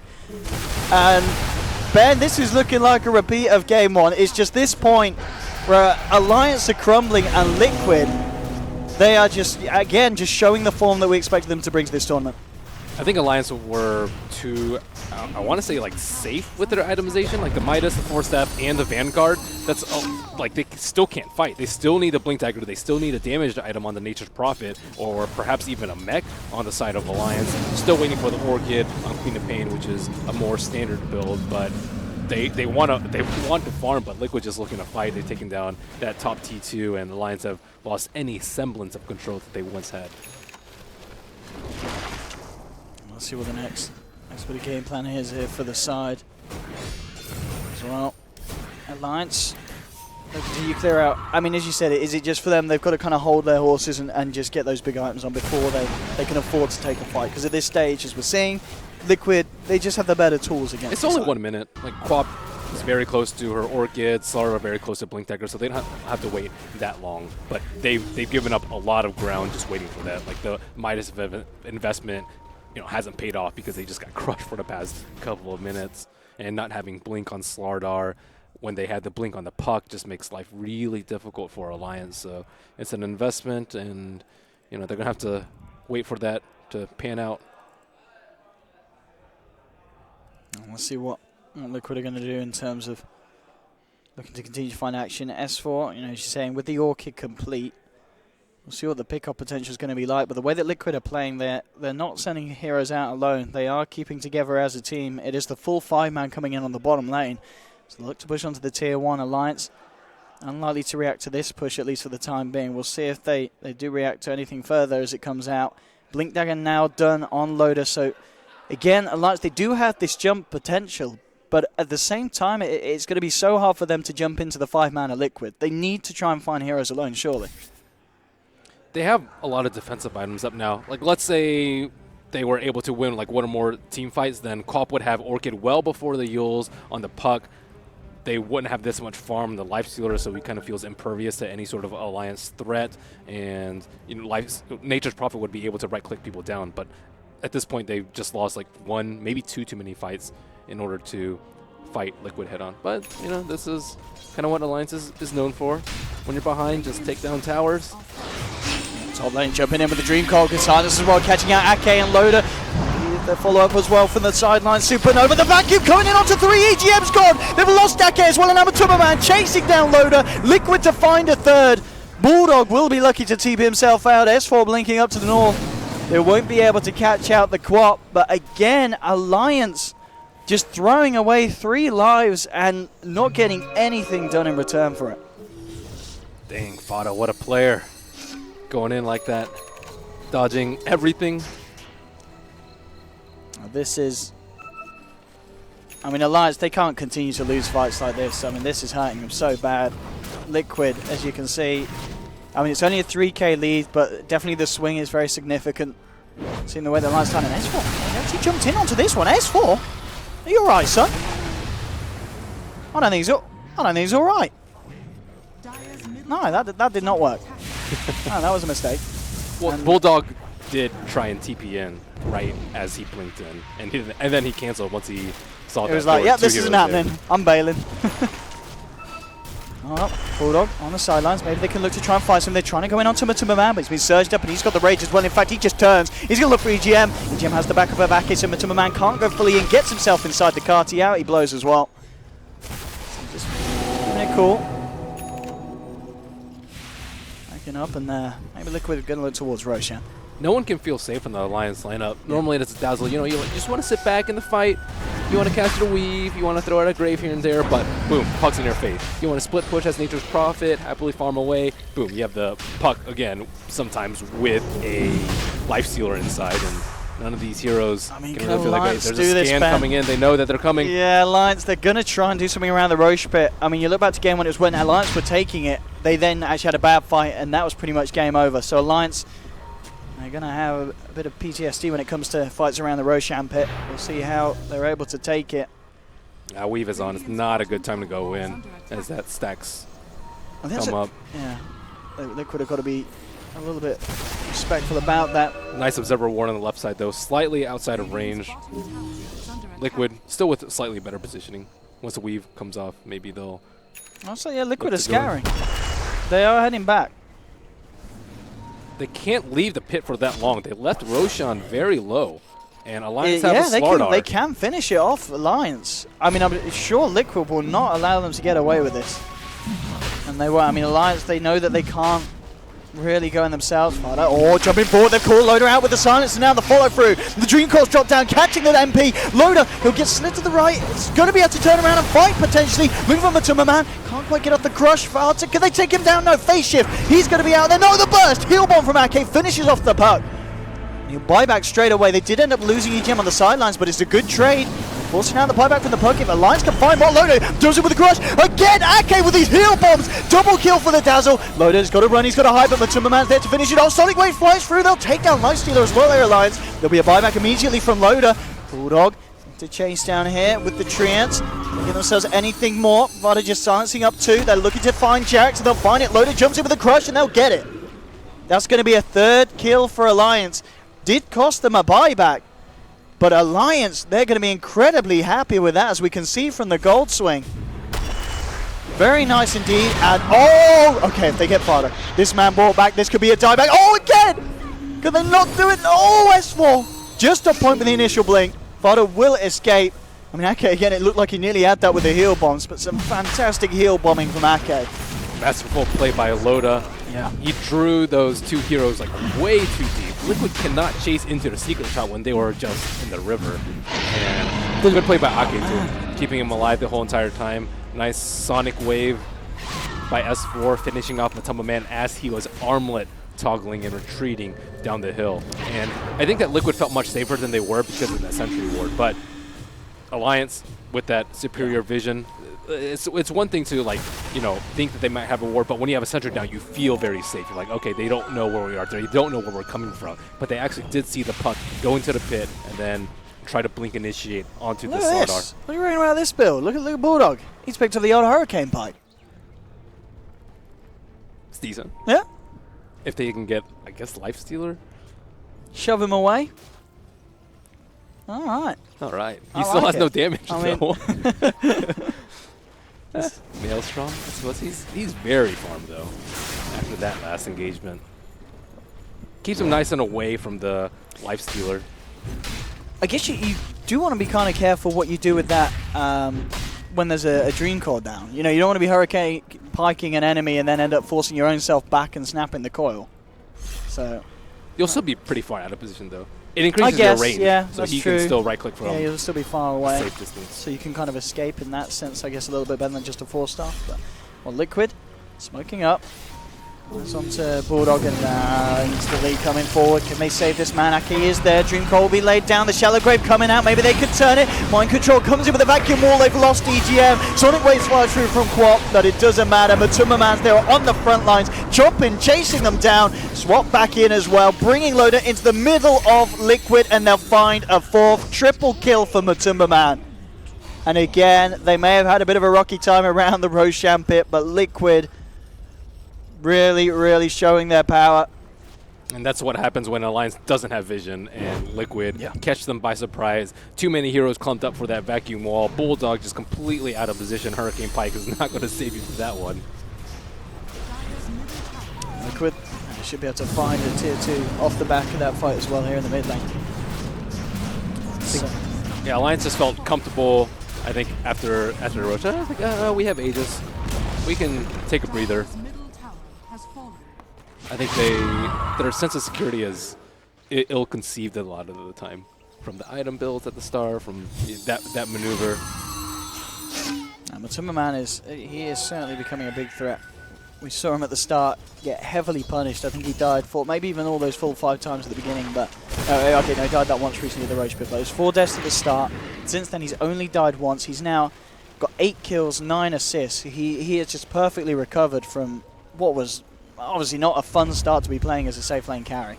Normally, he'd have a big issue against the Orchid. Orchid destroys the lifesteal. He has no way to get off that silence naturally. But when you have a Phoenix or maybe a Blink Darkseer or a Blink Puck to get in there, or a defensive swap, he's much safer. He's doing a really good job of getting vision for his team. Yeah. You want him to be up in front with Magic Immunity on, of course, to make sure that Darkseer can get a few man backing wall. Alliance looking to take a fight. Smoke on smoke here. Let's see which route Liquid take. They could end up walking up into Alliance. Loader. He's going to be looking for the opening. Inside Farter. In goes Matumba Man. They're ready for a jump themselves. Alliance still on the high ground. The Terror comes through. They've got the vision. Empire jumps in. Yes, the silence onto 2. And now bursting in with the lights as well. Ake's gone. He's out of the fight. S4 will lose the Aegis, and this Supernova at the moment will get taken down. But at the same time, Alliance, they're losing heroes heavily. Loader will get himself away, but swap back in. The Blink's there in time. Loader continuing to be chased down. Kuroki finds the magic missile, and Jarek's now with a double kill. Let's see if they find themselves anything else. S4 looking to finish off Fada. They will get the puck in return. That's a big kill. Fada's down for a full 70 seconds. Mind Control chasing out EGM. Matumba Man will come over to join him. They'll surge him in, force him forward. And EGM, can he play his way out of this one? It's not going to be the case. They will find themselves another. So Liquid, not as good as fight as before. I mean, it's still a great fight. Obviously not going to plan in terms of losing the puck. But they still find 3 kills. They're still getting a lot of action for this Lifestealer. Phoenix died and bought back that fight. Okay. It just didn't show in the fight recap because it was pretty early on. That was a nice scout by Vengeful Spirit, and of course a nice jump by Fada. He didn't hesitate at all. He saw 2 heroes, boom, in on them immediately. And S4 needs his BKB as soon as possible. But luckily for him, it's already sitting in the stash. And this game I mean, if you are Alliance at this stage with the heroes that you've got, how confident do you feel this time around as it goes on? BKBs, and then they've still got enough to deal with the lifestealer? I would say they need to kill the Puck early on if Okay. they can. If they get a blink stun on Puck, that's great. Yes. They can annihilate him before. They also need to blink on the Rubik, so they have another tool of initiation. Right now, the Slardar, his cast point is just slightly too long, and cast point matters a lot in this scenario. You have a Phoenix who can egg, you have a Puck who can phase shift, or Yules, or blink, you have a Lifestealer who can rage. All these are instant cast with 0 cast point. So, you know, they're on lane environment too, so it's very easy to dodge if you have some sort of warning. Yeah, I mean, it really is, yeah, as you said. Fighter's Puck, every fight, he's always the one that's been allowed to get these initiations. You know, he's always jumping in, hitting 2-3 heroes with the Waning Rift, with the Dream Coil. And it's causing huge issues here for Elijah, especially when they do catch Ake off. Without Ake, their team fight is heavily compromised. The BKBs will help a lot, Yeah. because right now it's just kind of Puck lockdown. They almost certainly should be able to BKB a magic missile that's flying towards them. So what they need to do is initiate with Puck, blink coil, and while the coil is happening, you want the Darkseer to blink in and vacuum at the same time for additional maybe half-second lockdown as they're traveling with the vacuum, and combine that with the burst from hopefully an eventual Veil coming up from the Puck, the Lifestealer popping out and right-clicking people. They should be able to take people down, or at least low enough to the point where they should perish after popping BKB. Liquid now starting to get a little bit more aggressive. They have the gems. They want to take out... They know that they shouldn't have given Alliance that last Roche and finding Observer Wards.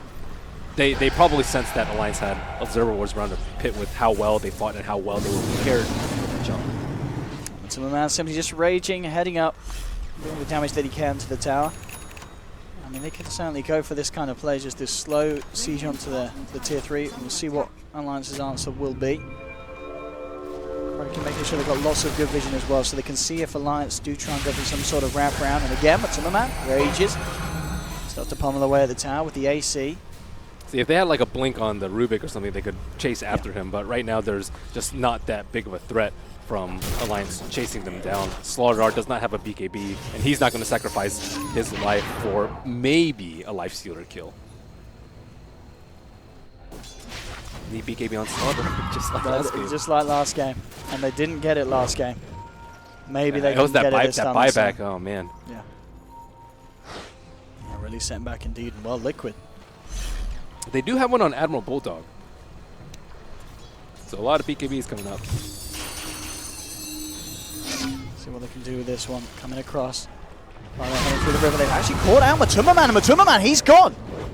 Alliance punishing Matumbaman there for going out alone. Liquid weren't able to get across in time, and that just a bit of a mispositioning there from Matumbaman that Alliance are going to be incredibly happy with. He's down for 50 seconds. He was in a that's dragon. Massive kill. He was in a dragon, but it got sprouted and amped and just destroyed. Even with AC, that's not enough. However, he did buy some parts of his basher before he died. Alliance, off the back of that kill, they'll push forward. They'll take down the tier 2. I'm interested to see if they feel that they can go any further forward in towards the base of Liquid. They will have Matumbaman back in 20. They want to control Roche. They already have a tree inside of there just waiting for it to respawn, and they have a very good chance of winning this game if they can get another Aegis. Aegis is going to be very nice, and especially with kind of the pushing potential of Alliance as well. I mean, you always look at the fact that Bulldog is on his nature's profit, and he is having a very good game. He's at 18k net worth at the moment. He's been able to continue to farm up at quite a rate. At the start, had a bit, you know, he did want to stay in his lane and farm, but he's 228. He has been involved in 10 of the kills. They need more farm on Loda. Yeah. Loda is sitting at number 6 as Alliance's position of 1. Kind of one. Open brackets, 1 closed bracket. 1 double asterisk. Yes. Yeah, but he needs AC. They need AC to counter Lifestealer's AC. Yeah, they really do. AC and did he finish at the BKB? No. Still working on it. Still working on the BKB. He'll get there. But of course, I guess in terms for the lack of farm on Loda, S4, he's doing really well on the Queen of Pain in terms of getting the farm. Because, you know, Loda on the Slardar, it is going to be kind of that he was looking in that mid-game portion to be that playmaking, space-creating hero. It's kind of allowed S4 to get ahead. But the good thing about Liquid's lineup is they don't need to build any BKBs, whereas Alliance have to build 3. So that's over 10,000 gold in BKBs, and Liquid are still very strong at teamfight without the BKBs. And Liquid looking for Roche. It's the next point of view. They have taken down all the wards around the Roche. However, Alliance has set up some very deep ones on the Radiant side. And then we have it. There is Loda's BKB, so everything is going to be ready for this next fight. S4 coming across, but mind control's there on the high ground. We'll see what kind of a jump they can get. They are smoked up. So S4 maybe looking for the S4 bait. We'll see if they jump onto him. Alliance will be there with a follow-through. S4 coming across, but now the smoke's going to dispel on the rest of them. Loda and EGM know that something's up. They're coming around to the sidelines, hunting desperately to see if they can find. Loda jumps into the pit. No one's going to be there for the time being, but now from the high ground with the Supernova, S4's going to jump up, put the BKB. They're looking to try and take down the Phoenix head. Can he get it? They will. They'll take it down. They have lost EGM. This could be the fight there for Alliance. Look at this for the sidelines. Guardian Grease being pulled by mind control. It's not going to be enough. He's down as well. They will try and walk themselves away from this Matumba man, looking to try and clean up, but he's been crushed. S4 sitting there on the sidelines. He's going to jump across, see if he can catch any of the backline as Matumba man is really ripping through the side of Alliance. So it's a 3 for 2 at the moment. He's been sprouted up. Can they find this kill? He'll be a big one. The arm toggling. He's going to go for the deny. No, he's just going to get himself in. In fact, he's just going to scare Alliance back to the base. Off you go, boys. In fact, I'll turn and kill you. Hurricane Pike, though, from Bulldog. Wow. Creating the space. But Matumba man, he's not RTs. He chops through the sprout here, continues to chase. He won't find Bulldog. S4, he's got a blink, just kind of baiting, just kind of playing. But as we're seeing, Matumba man, he's a bit of a hard hero to take down on this lifestealer and creating quite a nuisance here for Alliance. But Alliance, they do get away with some good kills in that fight. Some fast fingers by Matumba man, and he did manage to pick up Mind Control's gem in the process. I wonder what's going to happen once he drops that Glowing Blade for another item. I wonder if he's thinking about building a Battle Fury, maybe. That's going to be even more terrifying.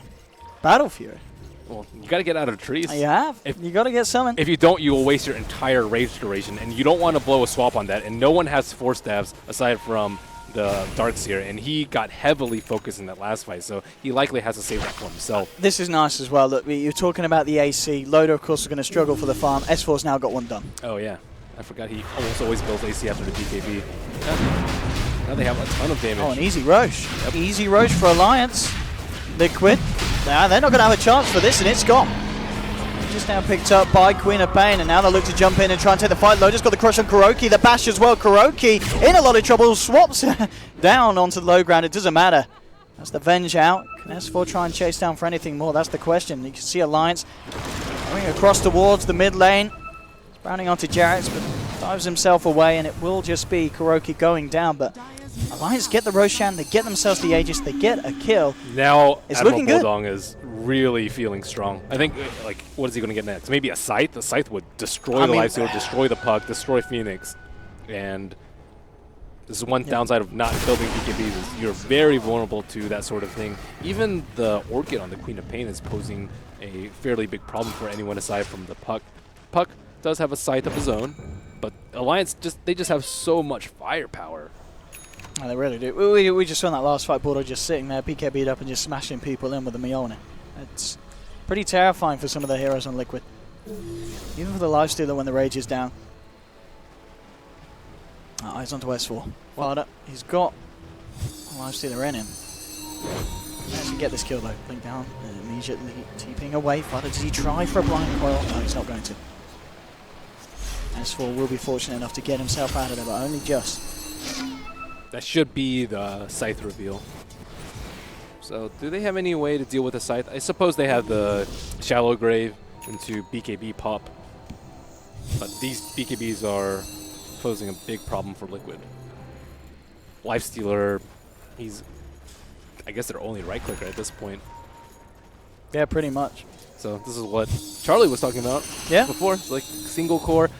Puck is decent, but does not scale well past this point, especially with a no Veil build, and he's forced to go for a lot of control items, the defensive Yules to deal with the Orchid. Now make that 2 Orchids.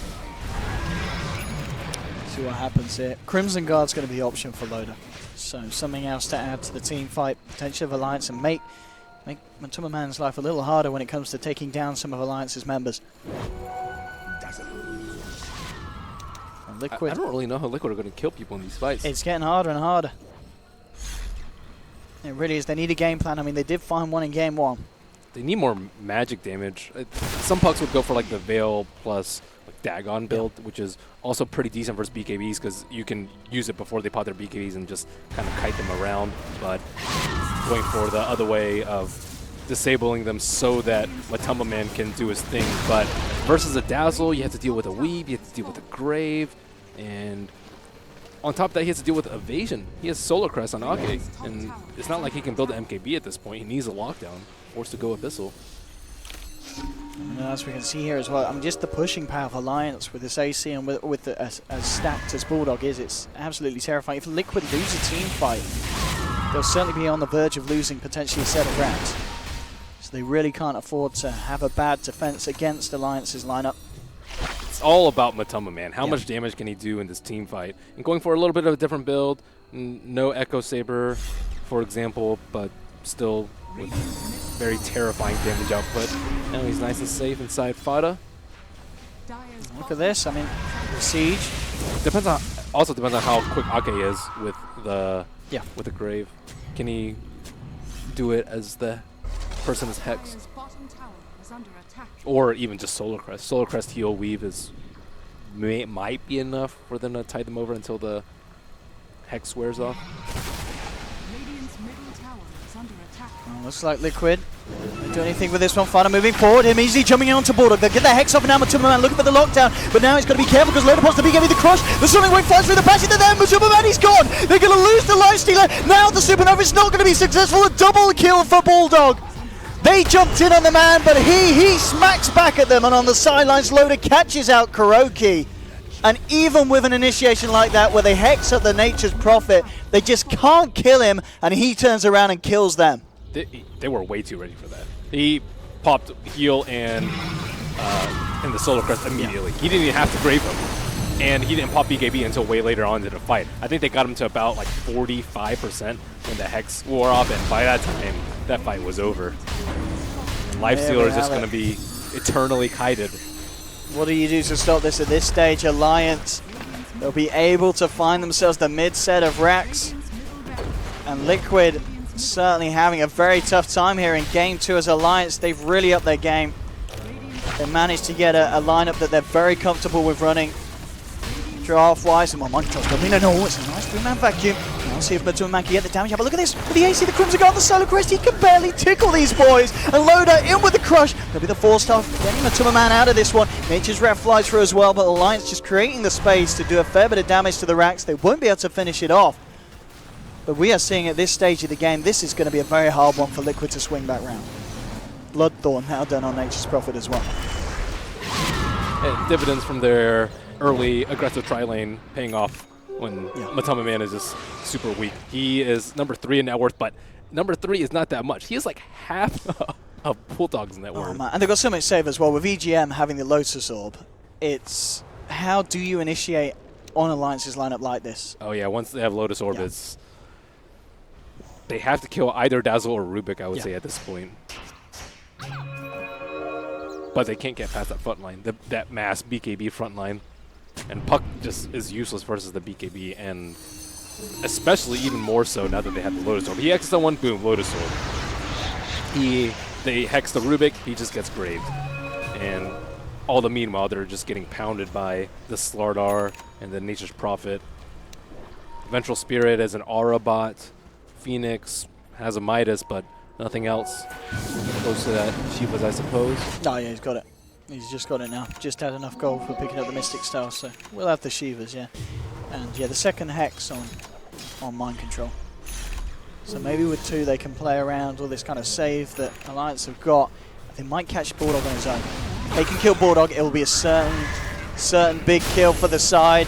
Let's see if he can get himself away now with the wall dropped. Oh no, he's not saving himself there. That is a big pick off for Liquid. That was a fantastic wall by Darkseer. Yeah, no messing around. Yeah. And that damage goes to BKB after the illusion pops. That's very nice. Bulldog has mountains of gold, though. I'll be interested to see if they are able to make a play to try and force him to buy back. We'll see how heavy Liquid want to go in.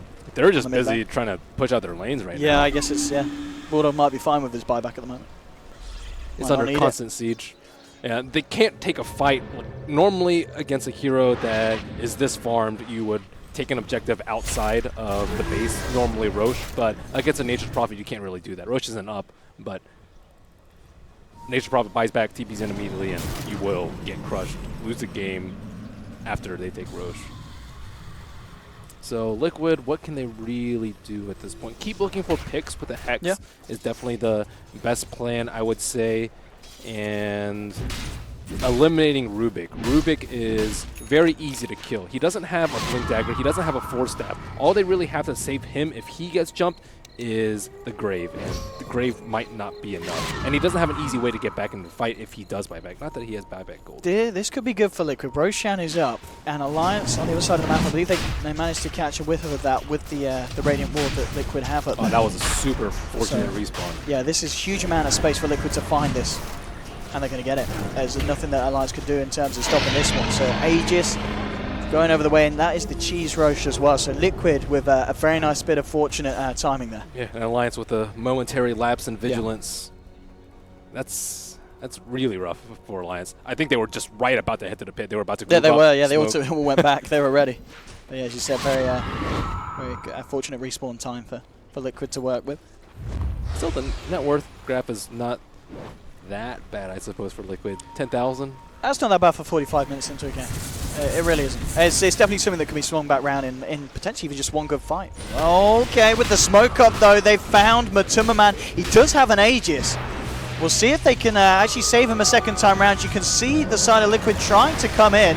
Jarek's on the high ground though, he's been caught out Bulldog. He was just standing there ready for the backup. Garoki getting beat down upon. They'll look for the supernova from the sidelines, but Bulldog, he just turns to take it down, and with Loader they'll find it. A second kill for the side of Alliance, and now eyes back onto Matuma. He's going to try and get himself out of this one, but S4 jumps in. Double kill for the Queen of Pain. They've only got 2 left in the fight here on the side of Liquid, and Loader catches out Mind Control with the crush. A 4th death on Liquid, and Alliance once again hitting incredibly hard into the side. There'll be a buyback from Mind Control, but they're ready to push. You look at Jarek, you look at Matuma. These guys, they still don't have buybacks available. On cooldown for Matuma, and for the... Oh, this is going to be maybe this is it, Ben. Yeah, Matuma just cannot do any more damage in these fights after they got their BKBs and their Force Stabs. The Lincoln Spear on the Queen of Pain. Rubik with some nice spell steals in that fight. Man, this is looking very rocky here for Liquid. They've lost a full second set of racks. Can they do anything to stop Alliance here on this push on the bottom? As Alliance looking to clean up the base of Liquid. 10 seconds until they'll have 4 members back, but even at that, is that enough? Oh, okay, jumping in with the vacuum onto Loader and S4, but immediately the BKBs, they'll turn around and Mind Control's dead. They'll find one, and now Kuroki, can he get himself out of this one? No, doesn't look like he can. S4 jumps in, takes him down. It's a monster kill streak here for S4 on the Quap. Sunray, is it going to be enough to win this game? It will be enough to kill the Queen of Pain. Oh, but look at Bulldog, he just sits there, smashing through the faces of Liquid. Loader with the crush. It's going to be a killing spree for the Slaughter. 4 dead on Liquid. Matuma will be back up, but they're losing their final set of racks down here. Can Jarex and Matuma really do anything against this lineup? They're going to try and do so. No, they're not even going to try. GG is called, and Alliance are taking this to a Game 3 with what was just a huge step up in performance from Game 1. And a very farmed triple core coming out from Alliance and Bulldog, farming up spectacularly. They have to be pretty happy about that draft, and I think they made great adjustments from game number 1 to game number 2. They're really focusing good. more on taking it slowly. And game number 1, they try to force the issue a little bit too much with the anti-mage. In this game, they felt very comfortable and just farming, getting Bulldog nice and farmed, and getting all those auras. Queen of Pain especially. The Queen of Pain performance was brilliant. I mean, S4 finishing, 12 kills, only dying 3 times and 11 assists. That's a very, very refreshing Queen of Pain performance to see from S4. He's going to be very happy with that. Alliance is going to be happy with that, and of course all the fans at home will be. The question is, do you feel Liquid's going to be a side that's going to allow Alliance to do that again to them in a 3rd game? It seems like Liquid always wants to fight, but Alliance are just really good at not giving Liquid what they want. Yeah. So it more comes down to how well they adapt to that mass team fight. Are they able to dodge around? Are they able to outscale them in the late game? And if Liquid can quell that approach. Absolutely. We will see what happens in game 3 very shortly. So, of course, don't go anywhere, ladies and gentlemen. We'll head back to the panel now. Back to you, Paul, to hear what you have to say about that Alliance, bringing it back here and bringing the game and the series to a 1-1 at the moment. Decider on the way. Yes, indeed. Thank you very much, Owen and Malini. They'll be back for Game 3 at the commentary desk, of course. We'll find out the thoughts of our panellists right now as Alliance have tied things up at 1-1. Rather unexpected, perhaps, Fogged. Really? Screaming in, like, oh, hold on. Hey Go ahead. guys, you know what really sucks? Single core nakes. Yeah. We kind of got the feeling that that's maybe what you were going to come back to the panel with. Yeah. I still Just think because you shouted it like 73 times I mean, during I the still game. think their draft could have worked, but I felt like Alliance lane their heroes very well Yes. against the live Look, They put so much pressure. They had a... I don't even know about that. Liquid had a really good early game, and that's the theme of single core nakes. You get a lot of nakes bombs off with the puck. You're great at controlling the mid game, but then you try and break high ground. You have a nakes hitting a tower, not great. You try and take it late game. He gets kited all game, and then he doesn't do any damage, and you don't do anything in team fights. This is the problem with your entire lineup being around a nakes. It just falls off late game. I felt like the eggs were kind of like sometimes playing the Sunray. Like I'm just thinking Phoenix is Sunray, guys, whatever. But Same hero. he placed his eggs in a couple like inopportune positions, and that was pretty much their big team fight. They had the vacuum in the puck, but they needed that egg to be going off to get the lockdown for the lifesteal to actually hit people. Because like you were saying, he's just getting kited around all over the place, even though he has that delivery system. So Well, let's show some examples of that. Let's have a look at the highlights of the game, and we'll start off fairly early on here. 16 minutes in. Talk us through it. Liquid, I think this was the dive on tier 2, wasn't it? starting to bring it back a bit. Alliance was showing a bit of dominance, and then this happens, and they get, I think 3 or maybe even 4 kills out of this dive. And yeah, they just showed a lot of aggression, diving behind tier 2s, not really caring. So when you get to that point, Winter, what happens to Alliance here? Why are they not in control of this? Why are Liquid looking the stronger of the two teams? I mean, it's about getting the right jump though. If Slala gets, like, these two lineups, whoever gets the first move, the jump, you will have a very significant advantage. You take someone out immediately. So I felt like Liquid having the jump in this fight, in the previous fight, was really, really big. And this one is pretty The much vacuum, kind of the same I thing. think this was a vacuum. Yeah. Yeah, credits to Mind Control. Consistently playing really, really well throughout this series. Great vacuum walls. He was pretty much left free farm against the Nature's Prophet in this game. And, he really made his impact felt, but, we're starting to get to that point now where, like, look at this. He's just Nakes is getting sprouted. He has to fight against a Blink Queen of Pain. It's just super hard for Matumba Man to deal any damage in these fights. We just picked out highlights, Charlie, that would tilt you. Hello. Hello. Hello. Hello. But I don't know. Bulldog played it so well. Like his itemization as well as just positioning in fights and everything was just perfect. Like he wasn't just being greedy with his force staff either. And I think the reason that he upgraded the Hurricane Pike was also for the reduced cooldown, not only just for the range, because he was using it on his teammates, on himself, in all positions possible. He redeemed himself. He after the redeemed last himself for sure. More than redeemed himself. Yeah, this is the main reason why I felt like this system actually fits them better. You put Bulldog on the farming hero and Loader on the tempo control. Yeah, I mean, all of you were pretty much in agreement. Not that we said so on air, but when we came out of the draft and we started watching the early part of the game, you were all agreed on the fact that this was a much more comfortable lineup for Alliance. Yeah. Hey, Bulldog's on Nature's Prophet, guys. You don't should work. Seems good. Yeah. And definitely did work. Yeah, I haven't been seeing it too much, like in the tournament and everything, but on him, they've still been picking it a bit often for him. I mean, this is a perfect game for him to actually show how much he can do, because his team is actually going aggro tri-lane, so he actually did make a few early rotations to help them shut the Knights down so much in the early game. Like, he was so poor. Matumba Man was like so poor this game.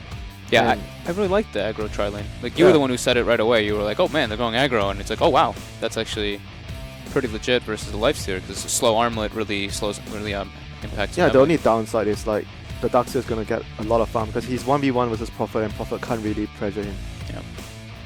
But I think the trade-off was good, like shutting down the Lifestealer instead of shutting down the Darkseer. This was one of the big eggs that was just kind of placed. It was a good position, but it ends up just being a bad position because they both have BKBs. They had vision on the high ground from S4, and then Kuroki ends up getting. He swaps the quad. He almost down. saved him. He almost did save him with that swap. He wanted to stop him from dropping the last right click onto the egg, and the egg would have went off, and that might have been able to change the fight.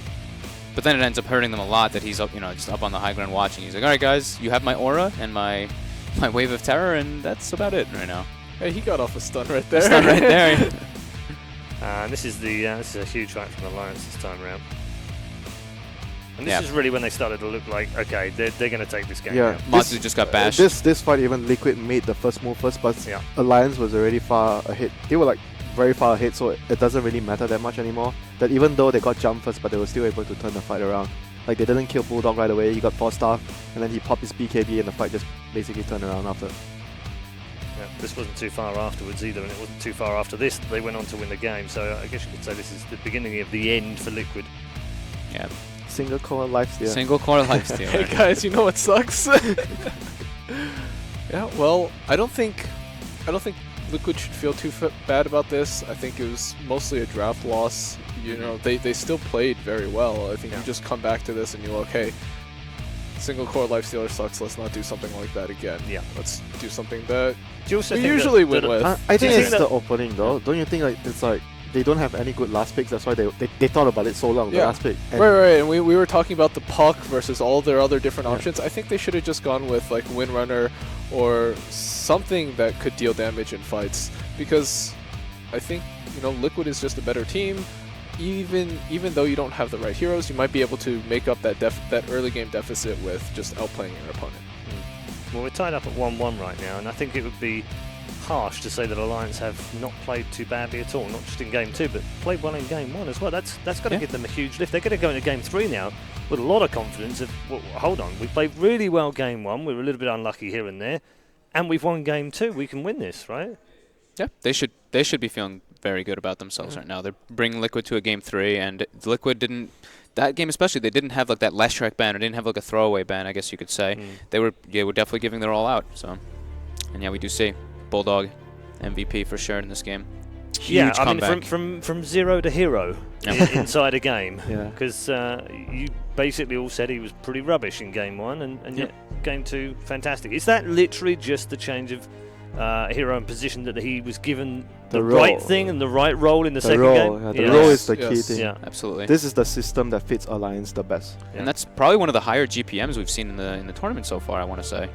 Other than the Alchemists, of course. I'm sure Nox is on that right now, but I think you're right. Yeah. For an offlaner, probably, yeah. I mean, the first game gets sacked in the offlane as a Slardar. Yeah. Second game, safe lane, solo Nature's Prophet. It's his bread and butter. I mean, it's not fair to even compare him to the other offlaners, because he's the offlaner that doesn't feel like an offlaner at all, because he takes up so much farm. If we did offlane matchups right now, that would be absurd, because he would be too far You have ahead. to compare him and another carry on the other team. That's how much farm he gets. Okay, let's just bring you up to date with the scores in the other games, because we have had a couple of results. And Fog, you were watching a couple of those games. Do you want to? Super hype game. Crazy game between MVP and LGD. If people didn't get a chance to see the LGD versus MVP game, you definitely need to go back and watch it. It was all over the place, back and forth. MVP had a commanding lead, and then LGD ends up just doing what they do best, defending high ground over and over and over with the Tinker, and they ended up taking the game. It was, I think, a 30,000 gold swing at one point. They were 14k up, 30 minutes in, 31 kills, 11 deaths for LGD. I mean, Rax it is was dead. Almost all over as far as MVP were concerned. LGD to soak up all the pressure and come back and win. Incredible. So LGD have actually won theirs 2-0 in their group. And Charlie, you were watching EG. Amazing. I'm so surprised. So, Game 1, EG takes it. Game 2, Mineski actually took it. Yeah. Ironically enough, on the back of a single-core lifestealer. But EG sucks, so whatever. And it's Game 3 right now. It does look like EG is about to take this game. Yeah. Okay. Yeah, it's almost returned to normality in that one. In the other game in Group C, Fnatic? we also have a result where Fnatic have won 2-0. Yeah, so I don't necessarily think that's too unexpected, Winter, is it? I actually thought VGR would actually be much stronger. They put up a bit of a fight. I did too. Yeah, but in both the games, Fnatic just so comfortable. Yeah. They just cruised throughout the game. They were controlling the whole game, and VGR didn't look like they were posing any threat to win the game at all. Like both the games. Okay, well, we're going to see both of those teams in action today because one way or another we're going to follow the rest of the games in Group C. So Fnatic are going to go through and they'll play the winner of our game that's currently going on right now, which is Alliance versus Liquid. So the winner of this game plays Fnatic and the loser will play VGR in the lower bracket. The winner's game is next, and then we'll follow that with the loser. So we'll get to see both of these two teams that we haven't seen yet, both Fnatic and VGR, and we'll keep you up to date with Group D's games as well. So it's looking like it might be an EG versus LGD. How do you think that's going to match up? I'm not impressed with the way EG looks right now, actually. I'm super impressed with the way LGD looks. Yep. I would take LGD over EG. Absolutely, yeah. They look better overall, and they just have that resilience that they tend to have all the time. So the hype is real around LGD, isn't it? Because like sometimes we come to these tournaments, we talk to the players, we talk to some of the staff of all the teams, and they kind of give us a vibe of what's going on. Almost every one of the Chinese players and teams and administrators and captains and everyone else has all been saying LGD is like so scary in practice right now. They're really, really good. And we're all kind of like, how much do you take from that? It's one scene, it's one area, it's online sometimes as well. Don't really know, but they've shown it in that MVP game. They are the real deal here, right? that was an incredible game. Like just glancing at that one, I'm telling you guys, like go back and watch that LGTM We're MVP sold. game. We're sold, Fogged. We're gonna go and watch it afterwards. So as we look forward to our third and final game in this particular series, Liquid, little bit of a wobble here because they wouldn't have wanted to make this a half game at the start of the day. They wanted to cruise through 2-0 and make it 2-0 in the second game and then be in the upper bracket and have a day off and be all calm and collected. They've got a bit of a battle on their hands, Winter. Yeah, I think going back for more all-roundedness instead of going all out in one core, like what Charlie mentioned, is not a good idea. They have to adjust and go back to what they picked in the first game. Get more cores, more all-roundedness. Not too much all-in against Alliance. No, quite. I want to talk about the Nature's Prophet as well. Second game, great on Bulldog. It's not unheard of that Liquid would pick it as well. It's actually their most picked hero over the last 3 months. So maybe there's a pull the other way. Maybe they decide that they want the hero. Perhaps. Maybe. You know what I want to see happen? I want to see Liquid take away the IO and the Rubik and see what EGM plays. Really? So I just want to see what happens, man. Are Reliance not waiting for that though? He's got to be able to play 3 heroes, surely. I mean, Charlie's like, I don't know. he's played Rasta. No, the other hero he might be able to play. Yeah, it was like He's played Rasta recently. probably one of either Lion or Rasta. He should be able to play one of those two. Yeah. I mean, the fact that we're sitting here going, he should be able to play Lion or Rasta. He definitely can, but we know what we're talking about. But how about they go back all the way to where TI3 where they won and they pick the winner support, right? You know Or what? even Naga Naga support. support. Naga Completely support. outside the box. That would be bizarre. Don't think we'll see Just that. bring it back. Bring it back, guys. Yeah, just bring it back. Yeah, but it's a really, like what Charlie's bringing up is a huge problem. Like the guy can only play 2 heroes at a very top level. Obviously he can play the other heroes, but not at that level. Yeah. You only want to pick heroes that you can play at the top level. I think it's an interesting strategy. Do you think Liquid How would how do is it? that possible? Like, Do you how think they can would you get ban those two both? heroes? I mean, you wouldn't asked put it me past how them. that's possible, but how is it possible that Shiki couldn't play Lesh at TI5? Okay, Things happen, I'm sold. That was pretty easy, Winter. You shouldn't be such a pushover like Yeah. that. I mean, I was just having a look at his most recent played heroes. 181 games on IO, 151 on Rubik. Let's hear All right, what's number 3? What's number the 3? third is Shadow Demon 68. Well, That's a Shadow- long while. Yeah, a that's long a while. long time But ago. it's- but it is a long time, like a long time ago. So, What's the next hero? Wind Ranger. So what's the win ranger? Oh no. Yeah, and then after that it gets a bit silly with Bane, Earthshaker, Treant, Dazzle, Abaddon. Wait, Earthshaker might work. Earthshaker could work still. Earthshaker could That's work. pretty reasonable in That's a this, good in this one. meta. Yeah, Let's see what happens. yeah. I mean, we're speculating, obviously. Liquid aren't going to ban those two straight away. That's too expensive for them, surely. That leaves too many things open for other players. And you say say that, that, and look at the first and we band. just take a glance at the draft really quick. Yeah, draft has begun, so we'll get it on your screen in a moment, and you'll see one of the bands. Charlie's like, look, I told you. Look, quickly, I gotta just point it out before Hey, guys, hey guys. Hey guys, you know what really sucks? Single core Nyx. Really? That's Jesus amazing. I'd Christ. never realised that. So yeah, Rubik is banned. The Beastmaster banned as we would have expected from Alliance. So let's just see. Is this going to be the Wisp? First pick, They have first so- pick. They might take the Wisp. Not bad. They Okay, will. so then ban the they just Fury. Province ban this time round. So Liquid, we did talk about that, whether they would pick it, whether they would ban it. They're I going to think- get rid of it. They took the Wisp the first game. Yep. Might see it again. I don't see why not. You force EGM out of his comfort zone. Yep. Force Alliance out of the comfort zone. Yeah, if they play with it every single game, it changes the whole dynamic. And they have picked it first a few times. So Okay. there we go. All right, So we there got- you go. yep. Good call, Charlie. I like that Death Prophet ban as Yeah. well. That hero's been. Yeah, I like the fact that 100%. they've gotten rid of the Rubik and the IO, and they've dealt with Bulldog as well. Yep. So that's 3 Plus, pick bans yeah. very well done. Quick already. adjustments. there's still so many good heroes like Doom, Bounty Hunter, Earth Spirit. Yeah, but I- this they is don't play the heroes. Not right? that, not that they play. That's the key point here. Me and Winter were talking about this in between games, is that Alliance don't give themselves options. I think Loda is the only person that really plays a variety of heroes on their team. The rest of them sort of have 2 or 3 specialties, and that's about it. Okay, so we Yeah. know where the Bat Rider's going. Hopefully. Hopefully not Right? on Bulldog's head. Hopefully not a Bulldog. Exactly. Took it Yeah. out of my. You'd said it right before me. Thank you, Winter. You can do that. You're so I'm mean. friendly. He was the I'm MVP in friendly. Game 2, Winter. Yeah, but not on Bat Rider. No, I know. I'm just trying to be, He needs trying to balance be. the harsh. He needs on to be here. on Lone Druid or Weaver this game. Yeah, they've picked quite a bit of Lone Druid recently as well. Weaver would be good versus the IO. And the Phoenix, they've much. been going with the Phoenix quite often. Yeah. That's one of the newer heroes that they have picked quite a lot. Fire Brothers as well. The only Yeah. newer hero that they have picked recently, actually. That's the only new hero. Yeah. Apart from Phoenix, everything else is the same staple TI3 lineup heroes. that they Bulldog use. has played Doom. in the Very offlane. rarely. Very rarely, but he doesn't. It's not like he has a lot of options, so Yeah, it is something that he could do. He played it at like Epicenter and stuff, but I don't think they did too well with him on it either. I mean, Yeah. to be fair, they haven't been doing that well in general. True that.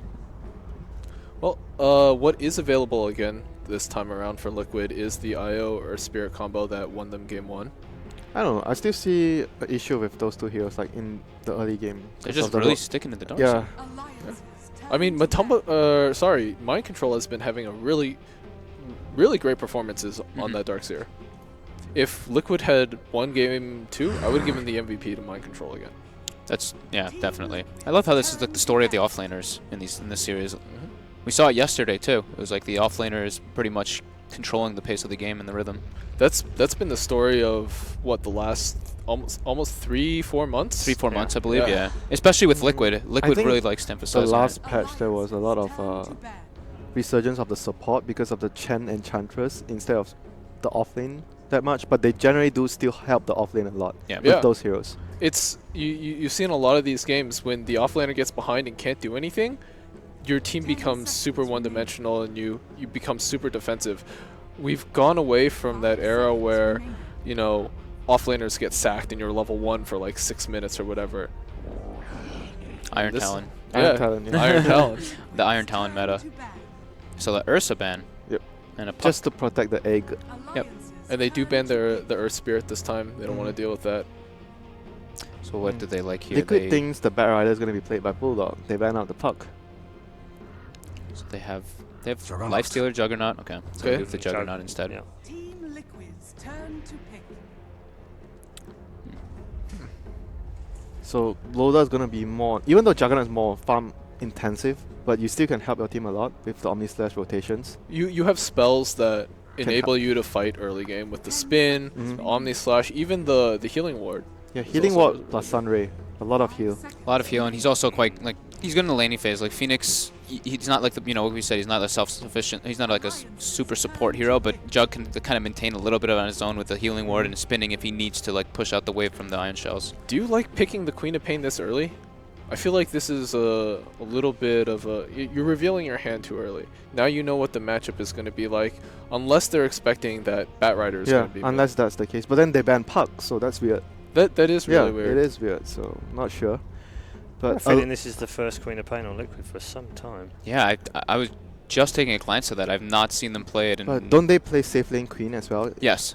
They are That's the one I they are the was- one of a Yeah, few they, teams that they still do haven't that. picked it in either 687 in any form of the patch Yeah. or 686.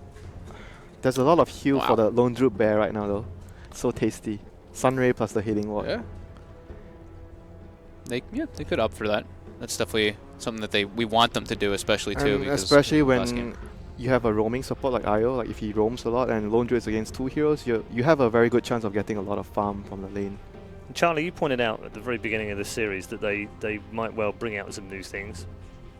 Out of Liquid. Yeah. Yeah. Just to mix it up a little bit. Yeah, I think in a game 3 like this, when you've been pushed to a game 3, it's not. I Not don't think really, you is really it? want to do No. that. You want to do Unless something that you've you're been comfortable. practicing it hard and you've got really good Yeah. belief in it that it's something that works every time for you. Yeah. Honestly, I think that Queen of Pain throws me off. Yeah. It's a little weird. Maybe they've been using it recently. We don't. I mean, we haven't In seen them scrims, in yeah. scrims Yeah, and in stuff scrims like. We maybe. have In to scrims just. maybe, right. Yeah. Alliance still definitely needs that. Oh, they did. I guess they had a pause there. Didn't even notice the timer to stop ticking. But Alliance still needs their EGM hero. And that's the difficulty, right? All the Yeah. EGM Okay. heroes have been taken. Oh, No. no. Oh, hey. Hey! So, Winter, Really? do you want to say it? Mm.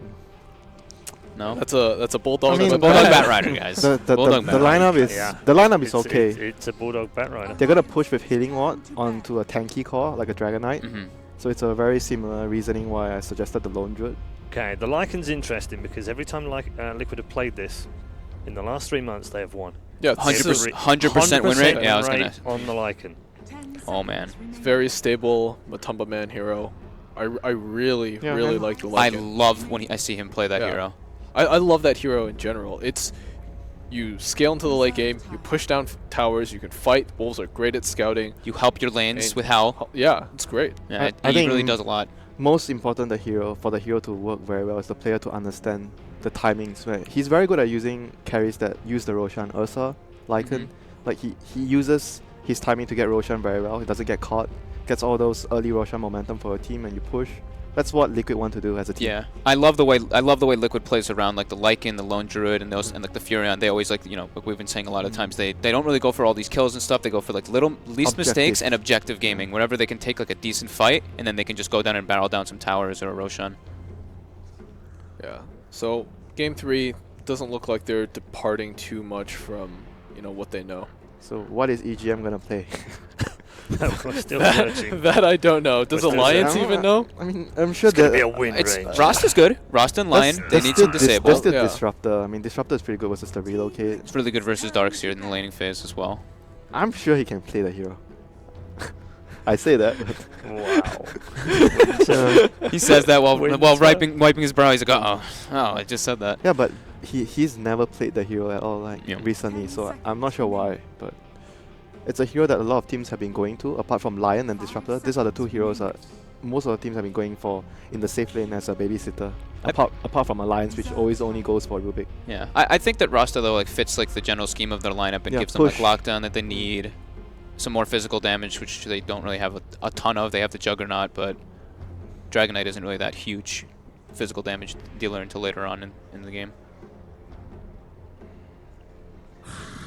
So they ban the Abaddon. Oh, that's another. Yeah, you were saying that's one of the that's EGM actually heroes. one of Oh, the- yeah. Okay. That is another EGM. I mean, I'm not sure why they're targeting EGM with 3 different hero removals, but okay. Interesting. Does The fear. It does make him have a bit more thought of what he's going to pick, I guess. There's still Venge, right? Against the Bat Rider. Yeah, there's still Venge. For Yeah, Liquid. still Venge- Earthshaker in there It's as a well. very stable Venge support. Lycan. Yeah. Venge plus Lycan. Reserved Fits their draft and good versus the Bat. Jarex. Yeah, Hiroki like exclusively plays the Wisp, so. Yeah. Jarex plays a lot of different heroes all over the place, so Witch Doctor as well as Venge, even Wyvern sometimes, but don't know if it's the best Wyvern game, but it's not that bad. Taking out the healing ward, It's okay. it's okay.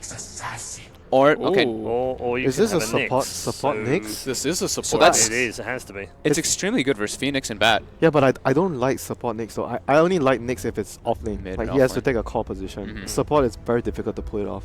And again, another hero that Liquid haven't really played it once in the last 3 months, so not something they're completely familiar with, at least in pro games. I mean, we should just say that because there's been a lot of practice over the last two or 3 days as well. So they would have been playing around with some things, but Charlie says, is this the right time to play it in Game 3 after you've been given a couple of hard games by Alliance? I don't know. It does look like a much different, not completely different Liquid draft, but some like heroes that we aren't really too comfortable with seeing them. Evolution here, isn't there? Yeah. Not revolution, but definitely some evolution. We did see Dendi really use that Nyx to We did, and it was very effective yesterday. Yeah, against the Phoenix and the Batrider. Yeah, both of them. Those two heroes are so afraid of the spike carapace. Yeah, definitely down with the Phoenix yesterday too.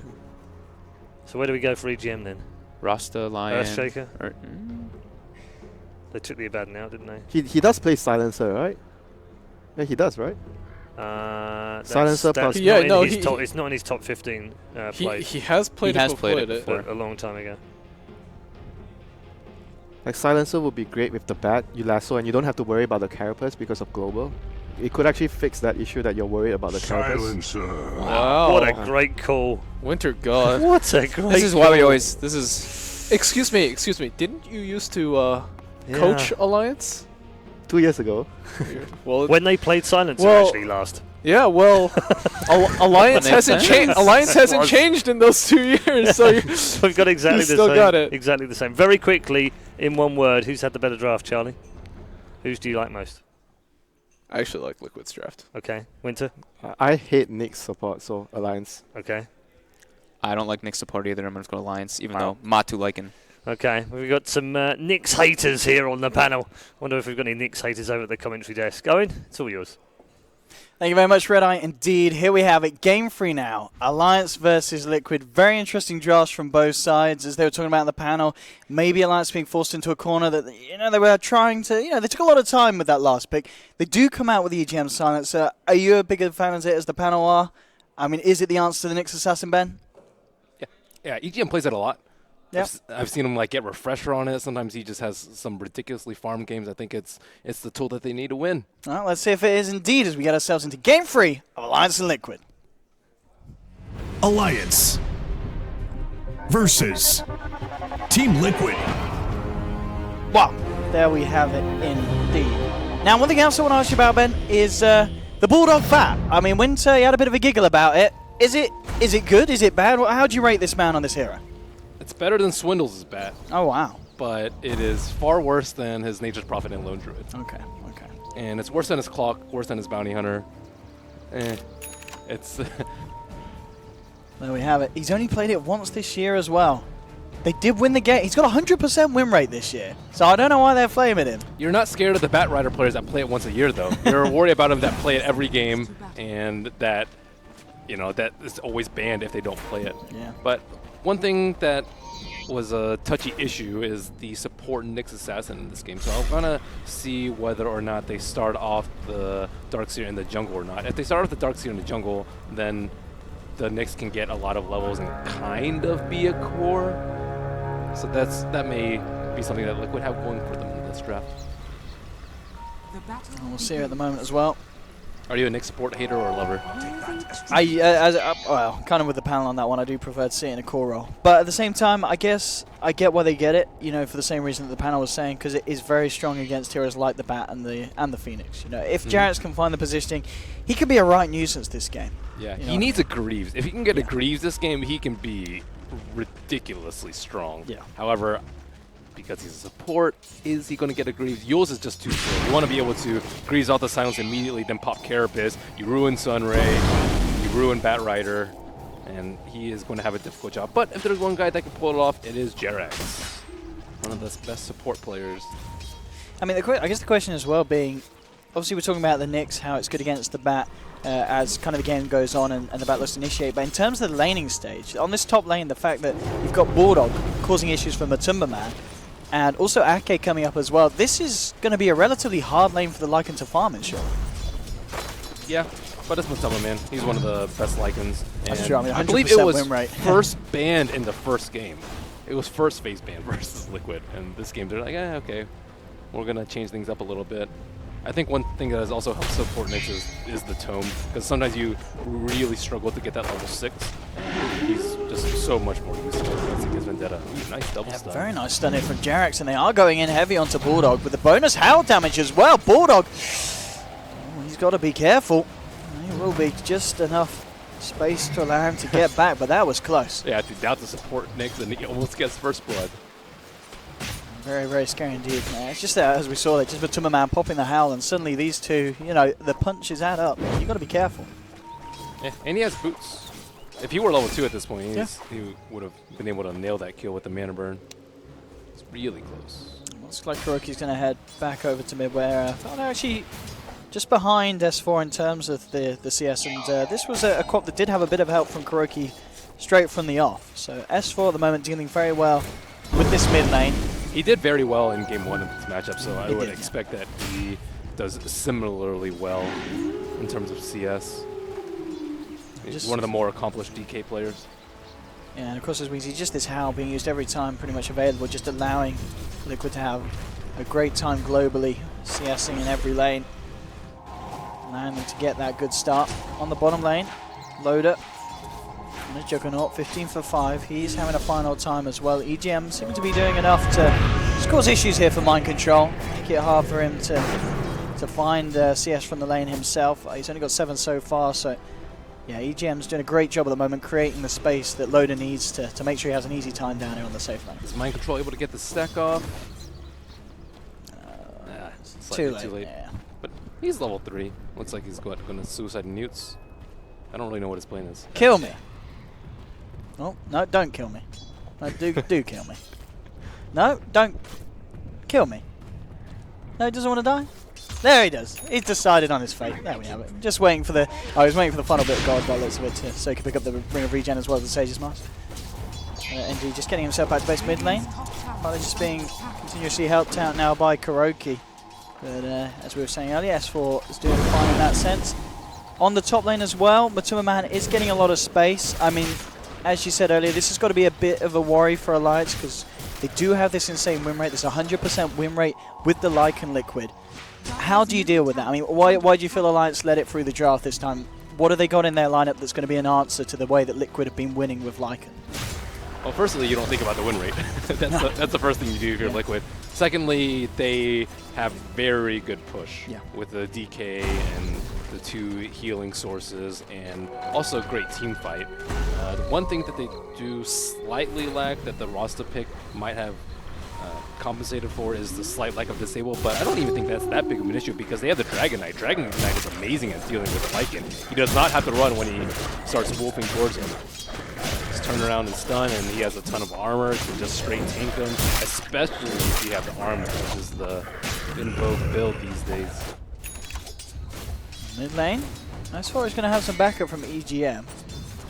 We'll see if they're able to find any kind of action if Fada comes in aggressively. I don't think so. Kuro's just going to pressure a lot. He's stacking a ton. These camps are right for the taking for Darkseer, and just making his rounds, stacking, checking rune, healing up Fada, and making sure that lane goes swell for old Fada. At the moment, it seems that in terms of kind of support rotations, no one really here has the potency to catch anyone out for a kill. EGM's waiting for that same move in game number 1 where they play so aggressively. I don't think Wisp is not the best partner to go in that deep. Earth Spirit, maybe. But Wisp is just more defensive, and you rely on the Queen of Pain to just harass and then get back. And she has Blink this time, unlike the Death Prophet. But EGM still being very patient. He is level 5. How did he get level 5 already? Oh, he got a decent amount by the looks of it, maybe just with the pulls down on the bottom lane or mid lane. But I'm going to try and go in onto Fada. S4 looking for it, but Kuroki's there healing it back up, and this is a hard kill for Alliance to try and get. S4 goes back in, but he needs to be a bit careful. He's got a haste rune. All right, it's fine. He's S4. He's out of there. But nonetheless, we can see just both teams kind of bashing heads in the mid lane, but no one with the power to bring down the opponent. This is really important for them too. The Lycan is already ditched the lane. He ditched it a few minutes ago, and Jerax is up there getting that XP. Oh, this can he ever him? Ooh! Can back over. Matuma Man, the Sun Rain, not quite enough. S4 still got a little bit of time left on the haste rune, not going to be long enough. So still, neither side able to break that first blood. And another Kuroki benefit survives. of him jungling is he's right there to tether to. Kuroki's going to be very happy there with it. Jarex is level 5, so these supports are getting a lot from the side lanes. And little bottle refill heading for S4. No blood spill at the moment. And in terms of overall farm on all the lanes, it really is pretty even across the map. We have big ultimates coming out very soon. The Batrider with Blink, I suppose, maybe a few more minutes, but Nick's level 6, that's going to happen quite early, and the supports, I don't think they'll have enough money for sentries. There's one on Ake, but he's not really in a position. He'll likely sit top until level 6, which is going to be after Jerax makes his first move with Vendetta. And Kuro still needs to probably help in getting level 6, maybe share some XP, those stacks that he stacked for mind control. Yeah, it's really, I mean, it is all going to be about who makes that first kind of rotation big jump, and as you said, yeah, Vendetta and Bulldog's Blink Dagger. They're the two big kind of timing. Jerax is going to, of course, hit that level 6 first. Bulldog, he's about 2/3 away, a little bit more so.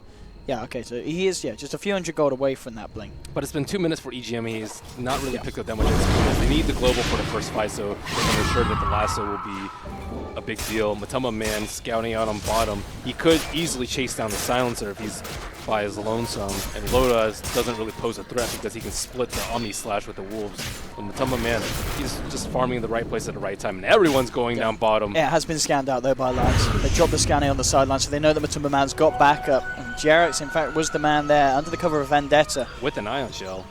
So it's hard to see, but he has it. Making sure not to come too close into range at the moment. Not want to give away his position. He may just go for this on S4 with the help of Kuroki. They can take down the Dragon Knight. Oh, he's just going to miss the stun. Jerax, and S4's fine. He is going to be A-okay. The healing wall's laid down for the timing. S4 just going to walk it off. Sonic Wave, he's not going to do anything. S4's just walking it off. Founders trying to finish off this kill. They will finally bring him down. It's not an easy one, but maybe they can follow it through into more. Ake just wandering around by the tower. He gets dove upon. Liquid take 2.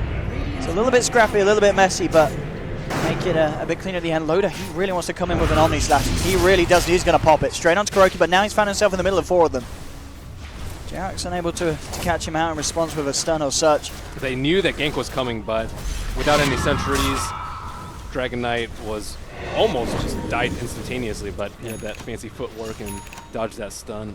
So now they will finally have the Blink Dagger up on Batrider. Just came up. He has enough money for a smoke. Global Silence does come up. Everyone's getting ready for the next big fight. No mana for Global at the moment.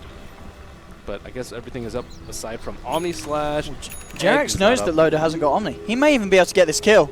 Iron Shell, slowly clearing the Blade Fury. Jerax just tanking it. He does not care. He wants to keep himself closer. Person with a Vendetta. The stun is going to miss though, Jerax. Unfortunate with that one. Could have maybe got away with the kill as well, as did have the mana burner. Bet they wish they had relocated at that point. Yeah, +1 would have done that easily. The Ion Shell Wolves, the Ion Shell Lycan, the Ion Shell Nyx Assassin. Like, everyone has to be scared, especially the Silencer. And no sentries on Silencer, only 2 on Phoenix. They are smoked up in the mid. It's going to be tough to catch out Queen of Pain during the daytime unless they have the lasso. Yeah, Bulldog, he's ready to jump, and he's going to look for Kuroki. That's not your ideal. They are pretty sad that Quap was not there. Kill nonetheless, and Alliance will try and find at least a tier 1 as well out of this play. But Liquid, see if they do anything in response. Jerax is coming up. They do have a sentry on the north side, and that is exactly where Jerax is positioned. But look at Jerax as well. He's aware of it. Like, he did not come in range of it. He goes around the edge, at the outskirts of that ward. They need to kill that sentry ward, or kill that healing ward.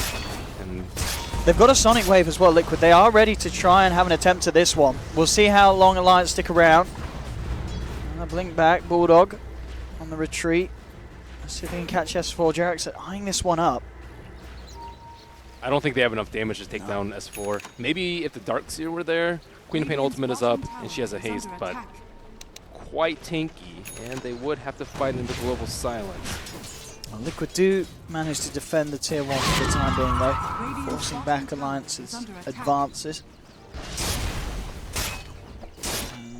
I guess a question is, well, looking at the build on the Quap this game for Fada, he has picked up 2 null tallies.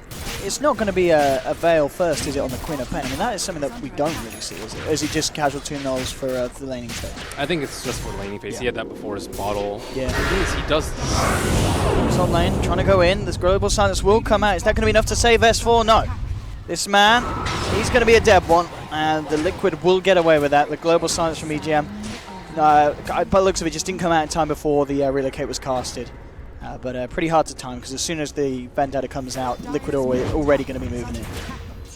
And now Liquid have a really big window. DK down, no global silence, and Batrider, his first lasso was just not on the right target. Not that he really could have helped it, but they really wanted more from that first lasso, and a lot of the momentum has been slowed down because of that. EGM getting harassed by Wolves. Yeah, and here he comes, but Timberman looking to move in for the kill. One jump there to the silencer, ripping him apart, and now moving on to Ake as well. Bulldog will be there to try and buy some space. Bulldog, he's falling low. The Wolves just end up munching on him as well. It's going to be a second and a third now with the Sonic Wave from Fada. Now looking towards Loader. He's got an Omni Slash, but this time, Jax, he's not missing his stuns. A 4th kill for Liquid. An Alliance just getting split apart there as a team and individually as well by the teeth of Matumbaman. It seems as if Alliance may not have considered the holistic view of having a silencer on your team. You're great at team fight, but I mean, Liquid have not really been team fighting. This is one of the biggest strengths of the Lycan. You talk about his pushing, you talk about the Howl, but the Wolves scouting out this deep area in the Alliance jungle is really where the strength of the hero is right now. S4 playing around with him a bit. He feels confident though with the backup of EGM and Ake. Yeah, Alliance's start to this game now 7 for 2. You look at the net worth as well. They need more mileage out of Batrider. He has his blink need dagger, something. Yeah, they need Bulldog to pull something off. It's been 5 minutes. All they've gotten is a wisp kill. Yeah. Bulldog certainly needs to do something big. He needs to find these pickoffs. He's been unable to do it at the moment. The way that Liquid are playing, they're playing around it mid lane. Alliance, they really want Liquid to overcommit by the looks of it. They just have these supports constantly sitting behind S4. They never know where the Lycan is. The Lycan's constantly farming the jungle. They do have the Observer Sentry combination on the bottom, but from Silencer's point of view, I could always get jumped on by wolves, or there's a wolf with an Ion Shield next to me, or there's Matumbaman and running at me with a Howl on. And his global silence does not do anything versus that. Here we go. They're going to go for a Smoke Alliance. See if they can catch out the side of Liquid. Look how slow they're running, though. They're very skeptical about running this hill. This is like a defensive smoke. Oh, if they can get Matumbaman. If Bulldog can land this one, and he will. Jump straight in. If they can kill this man, they've got 4 being down onto him. Can they actually take it down? They'll finally go down here. So they get the big kill onto the Lycan. Now with the global silence, can Alliance chase down for more? Otto's able to blink himself out. Kuroki tethers across. So it is just 1 kill, but the big kill nonetheless. They find the Lycan. That's exactly what they needed from Bulldog. Yeah, perfect. Great smoke. Perfect lasso. I mean, still, Liquid can do Roche very, very soon. Ideally, they probably want to take down that 1 ward, but having a Aegis on him to deal with this mass ultimate with the Batrider and the lasso and potentially Omni Slash and Supernova. If you can tank those and Lycan's still alive, you're in a really good spot to continue to pressure down their towers. They need to take down this T1 though first. Look at this as well. This warding now from Alliance is really being stepped up, so they're aware of all of this going on. They've laid down another just in case Jarex comes in. But there goes your dreams of having a refresher or on the silencer or Midas on the Phoenix. Forces dump so much. Look for more. They get the stun out onto S4, moving forward as well. S4 is being held alive by the stun ray. He's going to be fine as well for the time being. Backs off and now Fada in on the front lines, the back lines. There's a beautiful Supernova and Liquid. They can't take it out. They've got to get themselves away. Actually, Matumbaman says they will. They will finally be able to take down the Supernova. So the double kill for Matumbaman. 2-for-1 trade. And now Fada jumping in. Maybe he's not done. He's looking towards Loader, looking towards Bulldog. Healing ward is out and they will back themselves away, but a 2-for-1 trade just not going to be good enough here for Alliance. They need something bigger than that. Just only finding Jarex as a kill. So much damage on the side of Liquid. Alliance maybe some damage from the Omni Slash. They didn't have Lasso for that fight, but DK forced to just be very defensive. Does not have his armor yet, and he is quite poor. Falling behind, I mean, kind of across the board on all 3 of the cores. Certainly not as good of a start as Alliance had in the first 2 games. Both games, even the one that they lost, they did have relatively good laning phase. But here they could have been able to crush it a little bit heavier. What's Queen building with her ulti orb first? That's curious. What's the plan then? Lincoln's is I mean, very it's good not- versus Bat and DK, but Yes. not good versus Global. Scythe is probably too expensive, I would say. Especially because he does not have a BKB. Scotty is kind of just not an option this early into the game. So I suppose it's going to be a Lincoln's. Lincoln's is also good to dump onto the Lycan, so he can kind of run around let's freely. go crazy. They do have the last word to take it off. And Omni Slash. Omni Slash is really good at proccing it. Look at this, some player comparison here. S4 versus Fada so far this game. Yeah, it's not that great of a matchup for Dragon Knight, to be fair. Yeah, he's, as you said, he's certainly starting to fall behind. Yeah, they can't really farm. There's just too many threats. The supports just have to invest so much gold in the sentries, and they are just no surprise at their bottom of the net worth. And on top of that, they have to just feel very scared. They can't do newts safely at all. What if there's a wolf with Ion Shell? What if there's 2 wolves plus Necrobooks coming at me that are hasted? What if there's a Nyx assassin over here? What if they have vision and they're going to relocate on me with a quap? These are all the things that are running through Alliance's head right now, and the one that can feel safe is Juggernaut because he has spin. Top lane, look at this, coming in with a relocate, ready to go forward onto S4. Matuma Man getting himself ready in the big bad wolf form, and S4, he's got to run with the stun, the Sonic Wave's there, and there's 2 gone! Just like that, Liquid ripping through 2 of Alliance's cores. And I mean, you've got to be so aware of that as Alliance. You can go for these pushes, but every time there'll be a relocate, there'll be a Nyx assassin sneaking up. And once he hits a stun on 2 Jarrett, the follow-up's going to be there. And Matuma Man at this point of the game just does so much damage with his ult. And he's level 13. He's starting to scale up the Necrobooks with the Vlads. It really is looking like a very, very scary game for Alliance. And now they're going to lose EGM as well. Mind Control and Kuroki waltz into him in the jungle. Another pick off for the side. And I mean, Alliance, they really need to kind of just hang back and compose themselves at this point because they are starting to fall apart. Man, he was like, oh, Lycan and Nyx are top. I'm safe, right? Nope. There's a Ion Shell Darkseer who just blinks in, vacuums you, and kills you. They just, no one can feel safe, no one can farm. They, I would say, have slightly better late game, but Look not at with this. this network. Look at this, Ben. 18 minutes, Hex on Fada, trying to get the jumping onto load. It won't be enough to actually get them a kill as he is saved by the side. They got the wall for that one as well.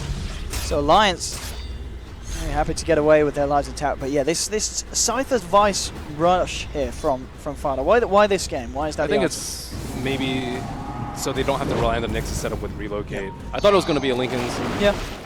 Just because it was more offensive, but they're firmly in the lead and just need to keep getting more and more kills. It's really excellent at dealing with BKBs. It's really excellent at dealing with a spin from the Juggernaut, even like the blink from Batrider, just so they can set up on kills quite cleanly. And if he can like blink and hex the silencer in the fight and they don't have that global available to them, could be in a smoke really time. rough find. Oh, it's been dispelled though. They know someone's there. It is Kuroki.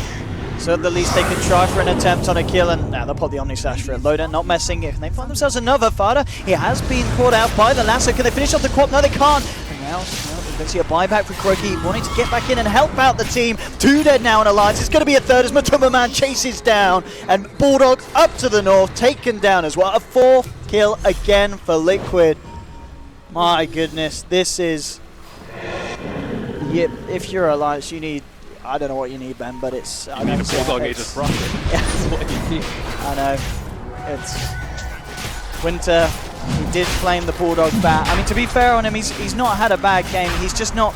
He's not had a game where he's been able to find constant pick-off after pick-off, but it's not really down to the way he's playing. It's just down to the way that Liquid, they seem to be dealing very well with the heroes that Alliance have got and keeping together as a team, making it hard for Alliance to find these smokes and successful picks. I mean, they've got Kuroki twice, but that's about it. Kuroki has been playing amazingly well too. Yeah. His game sense, the 2 times that he's died, I would say are actually both his best plays. Not slowing down the Queen of Pain due to the Batrider blink and popping that 5-man smoke, buying back, relocating in, and ensuring that his team wins the team fight. He doesn't have boots, he gave away a little bit of int, but in the grand scheme of things, they are owning. They really, really are. Some big kind of just number differences between the two sides now, as we can see overall 12k net worth swing favoring the side of Liquid. Look at how Alliance are playing. They're just standing Yeah. right on top of this. They don't know where Liquid are, but they're just hoping that someone gets careless, like a Nyx assassin, and runs into them. Meanwhile, I mean, the Nyx assassin, he's top, and with the help of Vada, he is killing S4. I mean, they'll try and capitalize that. I mean, yeah, Kuroki, they've shown him a couple of times. They might be able to show him again. No, oh yeah, okay. Well done, guys, you killed Kuroki. The Kuroki hate is real here from Alliance. Now, Alliance, they will be punished for this by the looks of it. They'll pop the Supernova. Jared's going to come in, but no, they're still going to be able to kill this egg. So this is going to be nice in the sense that they may kill off the Nyx assassin. No, there's your Spike Carapace. JK, Jared survives, Ake won't, and now Fada jumps back in. And with Matumba Man, they end up cleaning up the rest of them on this top lane. It really does feel like Kuroki, he's essentially, yeah, he's the YOLO boy. He goes in on the front lines.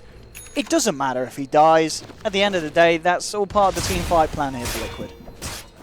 And the Nyx assassin Carapace, it is max at this point. He stopped a Sunray and a Carapace, and then he was there for round 2 with the Carapace. So support Nyx definitely working out for Liquid this time.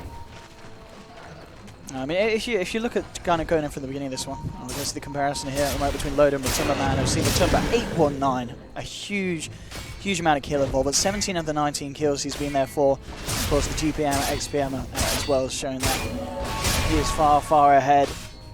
And of course, Fada's performance as well in the quad worth noting. 8-0-5. They haven't been able to kill this Queen of Pain once this game, Alliance.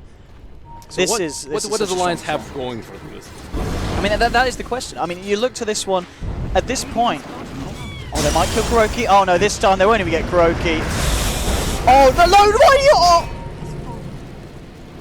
Jarek's spam thing, he's probably laughing right now. yeah, I think he is definitely laughing right now. Poor Alliance. They're just so desperate for any sort of kills, going to pretty big ultimates on poor old Illusion. I mean, yeah.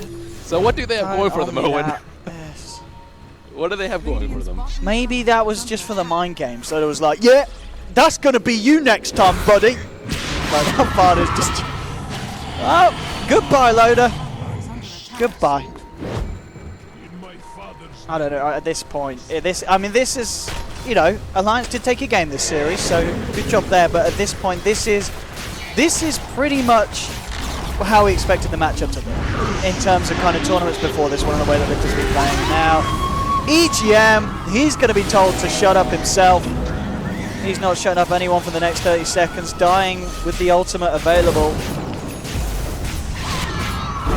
At this point, Liquid just outclassing Alliance by a country mile. I mean, is this... How far is this down to the execution, or how far is this down to the drafting there? A lot of it is giving Liquid Lycan. Yep. They played amazingly well around the Lycan this game as opposed to the Lifestealer in the prior game, and this is more what I expected. They felt a lot more confident. I guess a lot of it is because they didn't have good vision in the first 2 games, but this game they have a lot of scouting with the Wolves. Maybe this... Support Nyx. Levels is his problem. So Right. you needed a safe lane that can actually go jungle. So you leave the lane. That's what happened. That's why he was so quick on his level 6. Yeah. And he was able to do ganks early because of that. If you don't have a safe laner that can go jungle, that doesn't happen that quick. Okay. Yep. Fog? That's pretty much like the gist of it. Like, that's pretty much what you want to do when you have a support that struggles to find his levels, especially one like Nyx, because he can't move. He can't move at all. Like, the stun is very short range. It's very hard to land because it's not targetable at all. And if you have that position where you have either a hero that can go jungle or a hero that can go and cause like some havoc across on the other side of the map, and you leave the Nyx for levels, it pretty much becomes not really a support at that point. And Matumba Man having yet another great game, Charlie. You highlighted him at the start of the series, picked him out as potentially the MVP for the whole thing. Delivered. Yeah, he did.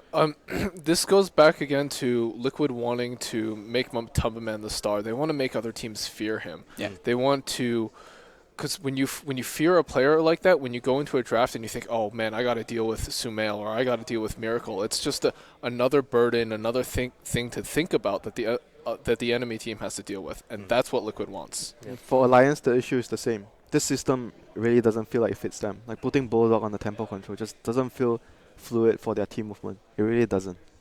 They have to put him on a farming hero. Yeah, you were mentioning that even before they drafted the Firan in the last game. You were like, they need to put Slardar on Loda and they need to pick another carry, and it worked for them perfectly. And then obviously you see this when they drift away from it, and you can kind of see what happened. Even though Liquid did play incredibly well in this game. Let's talk a little bit about Alliance as well.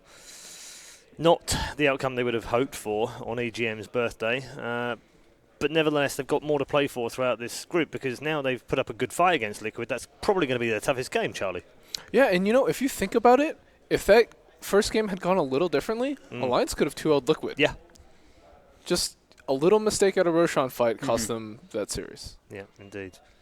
What do you think of their chances in the group now? Has it improved? Do you feel more confident that they might get out of this group in the top 2 spots? I don't think so. Fnatic look really, really good. I would still take Liquid and Fnatic to be the top 2 spots here. Okay. And I think even VGR could give Alliance, a pretty good fight. We're going to have Fnatic Liquid next in our winners game, and presumably you fancy Liquid will take that when Fnatic drop back down. Does that give Alliance a better chance if they can come back through and play Fnatic, or do you think Alliance would quite like another crack at Liquid if Fnatic do it the other way around? What do you think Alliance would be preferring? Honestly, I don't think Alliance's chances are great against really? Yeah, I agree as well. And I think think like the best of 3 they've just had, and gaining all that information and understanding the different drafts and the way that they've played and what works for them and what works for Liquid, you don't think that's going to help them if they play again? I guess maybe versus Alliance it might help a little, but it did seem like Alliance was... If they're willing to change their playstyle, it will help. But if you watch something and you don't change and you don't adjust anything of your own, then what does it do to help you? Could you not argue they did change their playstyle, though, and it didn't work, and the second game was actually their playstyle and it worked? And then they switch again for some reason. Yeah.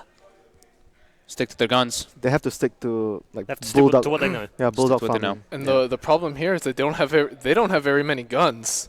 Yeah. They have that one system that works, and then beyond that, nothing else. Yeah, I was going to bring this up before the draft, but we didn't get a chance to. You were saying lack of guns, as we do confirm the MVP for the match is Matumba Man. We were talking about EGM and how few heroes he played. And Nox kindly has given me the list in this patch and the last patch. And Rubik and I are obviously way out ahead of anything else. Okay, his 3rd most picked hero in 2016 is Jakiro. Okay. Oh, that is one that they've been picking. Yes. Yeah, and I totally missed the opportunity to bring it up because I knew that it was going to get played today, or I thought it was going to get played today. You love that hero. I do, and he's one of those guys that has picked it. So, who knew? It would have been another Fire Brother in that game too. Would have been 3 in the same team. Yeah. I don't think that would. I don't know if they would have done it. We can speculate and have a bit of fun that might have been cool, but it probably wouldn't have been very good. I know we've been talking a lot about his hero pool, but I think the system that they use is I think that's more critical. I'm not trying to blame one player. I'm just saying we were talking about the lack of hero pool, and that contributes to their lack of range, if you like. But it's also it's the play style, isn't it? Yeah, I think the other system that could be useful for them is the Chen one, the one where they are very aggressive early. They try to gank, get 1 or 2 ganks off early game, and then push towers. That's what they were running that won them Star Ladder, and it was very effective. Then I think Chen has fallen out of favor a lot just because of you have those 4 position heroes that get into the jungle and can really mess up a jungling Chen.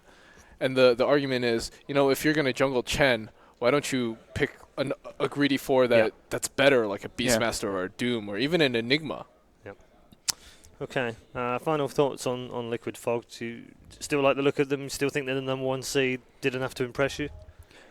Yes, but watching that Fnatic game was actually quite impressive. They looked very good, but I would say that Vici also kind of underperformed from what we expected. Okay. Winter? I think Liquid looked a little shaky in the first game, but if they continue improving, they'll be scary. Okay. I agree. I think Liquid probably underperformed to our expectations. I think we didn't expect to see Alliance give Liquid such a fight, and I think they're not going to be as happy with how that series went, and they're going to go back and look at the little mistakes they made and really try and shore up their game. Yeah. Okay. Let's take a look at Group D as well, because the other group has been going on right now, and Evil Geniuses did come through in the end.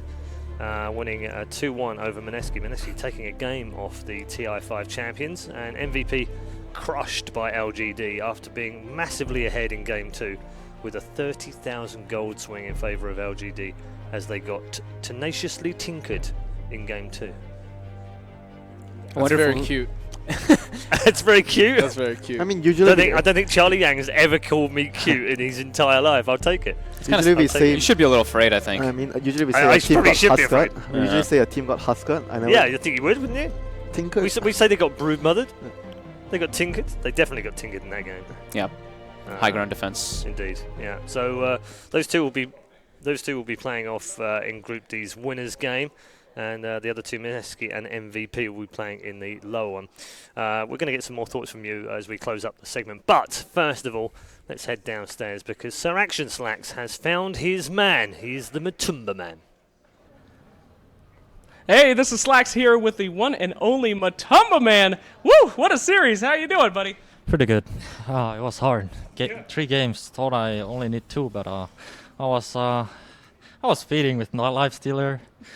4 deaths first 10 minutes. My team was like, okay, Matumba. It happens. It happens. It happens, man. It's no big deal. But hey, you came through, you pulled through, and you won it anyway. Now I had some questions for you. Relax. You used to be considered, along with Liquid, underdogs at every event that you guys went to. But now after Epicenter and after this, you're considered probably the best team in the world. Do you feel any different, or is it all the same old Matumba? I mean, I feel the same. But as a team, we tried to change too much to be prepared for the games. Like, we had these same heroes we used all the time, won every game, but then we tried to change, didn't work out. And we weren't that confident coming into the group stage, but I think we're going to roll through it right now. Oh, yeah. Well, those changes seem to have been working out a little bit, but, you're keeping with it. So, talking about heroes that you picked, Game 1, you were a Spectre, and it was not looking good until you got that Aegis snatch, which turned the entire game around. Were you planning on doing that, or did it just kind of happen? I mean, it happened. I was super slow. I was dropping my TP, taking the Aegis. I think all eyes fucked up, but I'm just saying they fucked up. I was also dropping the TP, but I was lucky. It was lucky. Oh, gracious. Okay, here we go. So another question for you. Let's talk about Game 2. You played one heck of a Lycan. Game 3, excuse me. One heck of a Lycan in Game 3. Thank you. And I think that you're one of the best Lycans in the world. Do you think so as well, or is there somebody else that you kind of take pointers from? I mean, I'm almost the only player playing Lauren right now, so I think I'm the best, but I look up to Arteezy. But he's playing mid, so he can't play Lycan anymore because it's not that good mid. So, but I learned a lot from him because he's pretty efficient. Who doesn't look up to Arteezy, man? I mean, I do. I do as well. All right, so let's get a little personal, man. How's your personal life? Have you found a Matumba woman yet, or a Matumba people, or how's that going? Is Dota still your only true love? I mean, it is. I do have a girlfriend, but yeah. Do you call her the Matumba woman? What? I guess that's a no, huh? All right, last question for you. Now, every time we've done an interview, you've been so calm, collected, nice, relaxed. Some would say aloof. I want to know what makes you passionate. What makes Matumba mad? What makes him happy? Tell me, what do you want to talk about, Matumba man? I mean, I'm always happy when I play the Doggyman Lycan. I feel so happy. I just run in there, spank them. Oh, that's the best feeling in the world. You just ult with Lycan, run into them, and just.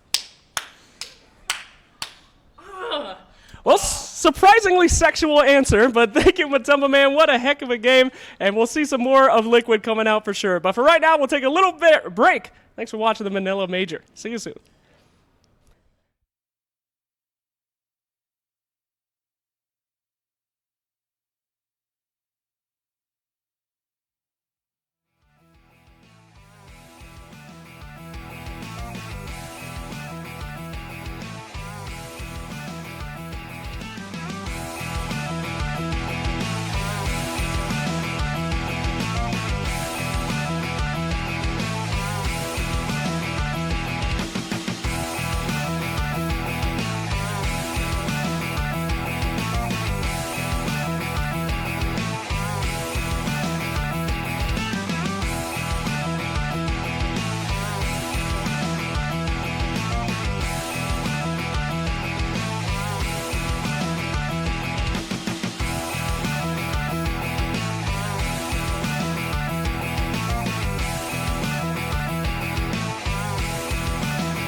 Galayaman ugayam galayaman.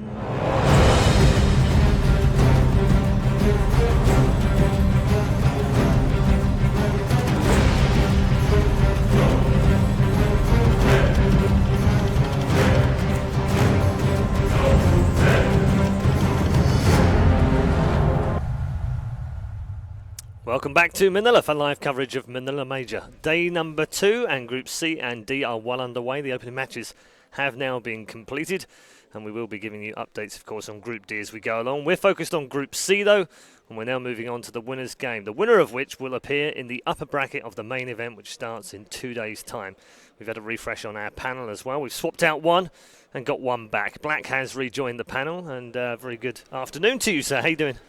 Pretty good, man. As a Liquid fan, I can't be happier right now. So no bias from you. Good. I like that. No bias at all. No bias from Charlie on the end either. EG doing well in the opening game? They won, yeah. but wasn't impressive though, was it? No, it wasn't. No, it wasn't. That doesn't like EG at all, though. No, it wasn't the EG. And Winter's with us as well, expert, of course, of the SEA region and former coach of Alliance at TI4. We're going to move on to a team that I think you know an awful lot about, Winter. A team that impressed massively, Fogged in particular, sat there in awe of the games that they played in their opening match in this group, and that's Fnatic, who are going to go head-to-head with Liquid. Let's talk about Fnatic to start with. I think their recent change in roles was surprisingly much better. They actually moved Mushi to mid and Midwan to safe lane. Yeah. I initially thought when they rotated Net out, they would actually remain Midwan in mid and put Mushi on carry, but it seems the new roles are fitting much better. Yeah, I thought the same thing, but as you just said, their new roles seem to be working out perfectly for them. And I don't know what they did or what their thought process was behind it, but they obviously made the right decision. But don't you think Midwan is like much better mechanically mid? I know you haven't played with him, but you played with Mushi. No, I've seen a lot though. I always thought in middle he's like a lot better than as carry, and I still think so. But you know, it works out for them, so. Maybe it's because Mushi's always just been a mid player. He's tried so many different roles in the past with different variations of Fnatic, but this is what he's most comfortable with. Mushi is the sort of centerpiece of your team.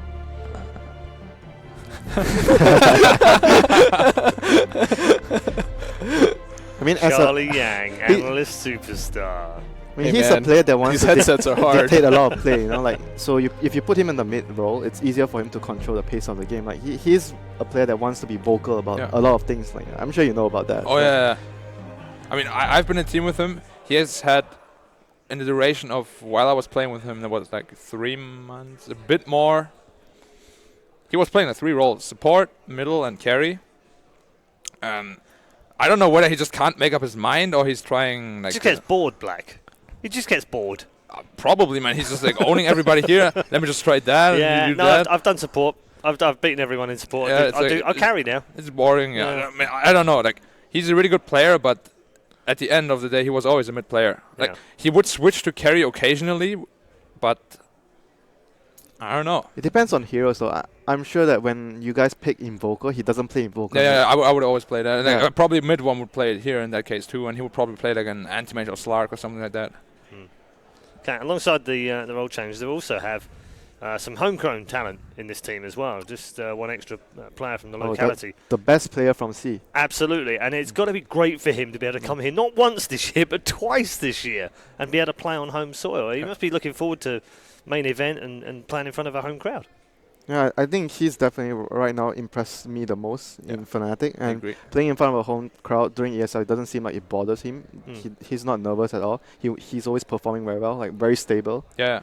And we compare him to Jerax from Liquid. Like both of the players are very high impact support players, like the roaming roles. Like whatever they play, they get their stuff done, and they just like propel the team to new heights. Like every game, they get off to a good start, and those are the supports that really can transition from a position 4 to like a position 3 as well.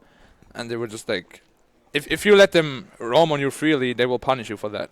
Yeah, you talk about Mushi being on multiple roles, but this guy, he was an offlaner. Like Chrissy was an offlaner, and then he went to mid, and then he's support now. Yeah. He totally learned how to play his new role perfectly, like his Chen Earth Spirit. People have been talking about how good this guy is for a really long time, and now he finally has a team to back that up. Okay, we were going to have a closer look at the two in terms of statistics, but I guess we'll move on. We'll take a look at Liquid's lineup right now as well. We've already seen them once in action today, but it's just a refresher on their lineup as to where they stand. They're starting to become a very well-known team, Charlie, because I think we mentioned it earlier on in the first match. This was a team not necessarily picked from the highest quarters of Dota 2 or players that had succeeded in any great way, and yet together collectively have suddenly become this massively strong team. Yeah, I think this goes back to this idea that the sum of the parts are greater than, the just like individual players. It's very much about chemistry. It's very much about leadership and what can you build together, not just like the individual pieces and who's good, superstars like that. We've seen so many superstar teams fail, and what's really succeeded is hard work, people coming together. I mean, you can see it in their games. There's never a clear MVP, to me at least. Like, sometimes it's Jerax, sometimes it's Matumba Man, sometimes it's Mind Control. They're all just playing, like they're all just doing what they have to do. They don't do any flashy plays. They just do what they have to do for their team to win, and that's how they win ultimately. There's no, like, one person who, like, does super well. They all do really well. Yeah. Yeah, they just team work effort. well as a unit. That's Yeah. all. Like it's very simple. They work very well as a team. Yeah. Like it's pointless to have 5 very good pieces of a puzzle, but you can't fit the puzzle together. It just doesn't work. Yeah, we've seen that from EG and Secret, I think, in the last few months. Yeah. And Liquid have kind of defied that. One of the great things that it is about them is that they're so flexible, Winter. And we've seen that in the first series today, where they've played pretty standard Liquid draft game 1, then a tilting Charlie version of the game in game 2, and then gone completely differently and pulled out the Queen of Pain and the Nyx support in game 3. And they seem capable of pretty much doing anything. Right? Is that the sign of a very confident team, or is it just a sign of how deep their hero pool is? I think both though. They are confident and they have a lot of strategies that work. They have a lot of guns, like Alliance, which have only 1 or 2. So for a team to go far, you need to have a lot of weapons. Because once your primary weapon has been spotted out, people are going to ban. They're going to pick heroes that work very well. So you need to have a lot of weapons. Like the player getting criticized the most for being like one-dimensional and not very versatile is Fata. But you look back at what he played. He plays like an amazing Brewmaster, amazing Quap, an amazing Zeus, like Vano. He just plays pretty much whatever he has to play. How is he one-dimensional? He plays so many things. Yeah, exactly. Who says he's one-dimensional? I mean, I read it on Reddit so many times. That he just plays Razor, he just plays Puck, he doesn't get those 2 heroes. He's just like... But he plays heroes that virtually no one else plays in that position, and he plays them at the highest possible level. So whenever I read that, I was like, what? Maybe you've been on Reddit too much. Dude. He's been taking that Redditism. You can go back to, like, I think it was during the Frankfurt Majors where they actually did not qualify. They like fell short of 1 game, I think, and then like, he received so much like flack from the community for only being able to play 2 heroes. I mean, that's always going to happen. Yeah, of course. People are always going to try and get their shots in. Which is unfortunate. Case in point. It's unfortunate. Been trying for 2 days, Charlie. It hasn't dented your armor yet. I'm very impressed. You're holding up much better than Mel. I meant that I was going to try to fire the shots. Yeah, I was going to take the shots at you guys. I think there's been a bit of back and forth. I mean, I think the only thing I can say in terms of shots at you guys is that you finally have got one right. Yes. You've joined Cap on 1 correct score. You've had 4 attempts to get it right. Nice. Cap's only been here once and has got 1 out of 1. I'm not in the dumpster. No, you're not in the dumpster anymore. And I know Nox is keeping track of this. We will show the table at the main event as we go through it as well, just for a bit of fun. I mean, it's not too serious, but I know Charlie and Cap are dead. I think that you want to do is finish ahead of Toby. Yes. You don't want to get beaten by Toby. I don't want to lose. We're keeping track of that. It's being kept track of. I'm actually last place, I think. You are, but then that's okay because there's 5 of you in last place, so it's all good. 5? Yeah. Am I on last place too? No, you have 1 now because you picked out the first game. Dude, Oh yeah. Yeah, you picked out Liquid, which I think is probably the easiest prediction of your entire life. Hey, we did it! We did it! And you were both very worried in game 1, let alone after game 2. You're kind of like, oh no, what's going on here? Yeah, it's just a bit of fun. I do want to also talk to all 3 of you. I spoke to Charlie a little bit about it yesterday, about the rankings, the power rankings, because we've had the rankings of all the analysts. You guys have put your thoughts and predictions in it. The community have put theirs, and it wasn't that different. But the top 4 was exactly the same. Not in the right order, well, not in the same order, but exactly the same. Was there any surprises in the rankings, do you think, Winter? Anything that stuck out and you went, wow, they're really high or really low? You can have a look at them now. They're on the screen. I'm not sure though. Like, I think a lot of possibilities can happen. Like teams in the middle, especially, they can always change between like Sure. 4 to 8 into like first 3 if they do very well. Like certain teams like LGD, people are always talking about, oh, LGD, they're gonna do very well. Like for me, in my own vote, I actually put them like maybe 10, 11, Yeah. like pretty far But the back. community put them 14th. Yeah, even worse. But you know, there's a lot of things that some insiders might know, like Yeah. the talents or people that have been talking to the English, the Chinese players or whatnot. And a lot of people have been saying LGD has been doing well with scrims, you know. Yeah. So they are by far the most surprising team for me. What about you, Black? Anything in there that stuck out? Like Winter just mentioned, they have been doing really well in scrims. Now, Yeah. on the other hand, said they lost every scrim. Yeah, they did. And they Well, just went well, 4-0 I in think- the I group. think they won one Oh, yeah, game in one 2 game, days. not even a series. Yeah. And like, they won the whole group. Yep. So doing well in practice doesn't necessarily mean you're going to do well. I just feel like the problem with LGD, which I also think is like the biggest difference from the panel and the Yeah, community. it is, yeah. Like I actually agree with the community a lot more than with the panel. I also put them really far down because It's BM, Black. I mean, I just feel like they're, you know, their style is not like they're trying to change it, Yeah. but I don't think they're quite there yet. Like Right. if they get to TI, they will definitely be ready to play there with the style they need to. But I think right now they're still in the middle of the transition, and I just don't think it's like enough yet. But it will be for sure. All right. One of the other things on the graphic is, Charlie, that there are 3 teams on there which match exactly between the analysts and the community. One is Mineski, which is at the bottom, of course. The other is Liquid at the other end at 1. And the other is Fnatic, which both of them have put at 10. Now, if you take that as a fairly good sign after 4,500 votes from the community and 20-odd analysts putting it together that they're 10th, first versus 10th, this should be a whitewash for Liquid. But I'm not so sure that we can count that way, can we? Not exactly. Fnatic has definitely been impressing, has been playing a lot better than I think most people would have expected. I think when people think of Fnatic, especially the community, us, we think of the Fnatic or prior to the Shanghai Major that consistently shows up to lands and then they disappoint. They don't do well. Mushi's constantly changing roles and it's just not impressive, and that's what people think of when they think of Fnatic. Yep. But lately, with the addition of Mushi back in the mid role, with their streak in the last 2 months, they're a different team now. Yeah. And I think we should view them as a different team coming in. Okay, well, with that in mind, I need some predictions from you, gentlemen. I'm still picking for your Liquid. predictions. I'm still picking Liquid. I was trying to use you as the guy that maybe helped Fnatic out here. Maybe one of you went for it. So you're going with Liquid, Melini? Melini. Well, I guess that goes on Reddit now. Sorry, Winter. Oh. Damn it. It's okay, I forgive you. Winter? I ruined your werewolf game, so I forgive you. Wow, we're even now? Is that what it took? It took that much to get the werewolf game back? He called himself Marlene in the werewolf game, remember? He so did. So he actually did not make a mistake. No, that's true. He Yeah, made the he mistake. just keeps throwing me. He keeps looking at me and laughing. Who are you going with, Liquid or Fnatic? Liquid, like Liquid slightly ahead. Okay. 60-40. But you don't think maybe as clear-cut as Charlie thinks it will be with Liquid? No, I think it'll be a close game. Okay. Black? I gotta stick with the Germans. We don't have a lot in this competition, only 2. They have more than us. Yeah, well... More than the Brits. That is not that hard, though. Like in esports, at least, this is not that It's hard. the only Brits that ever get to the finals are the commentators and the host.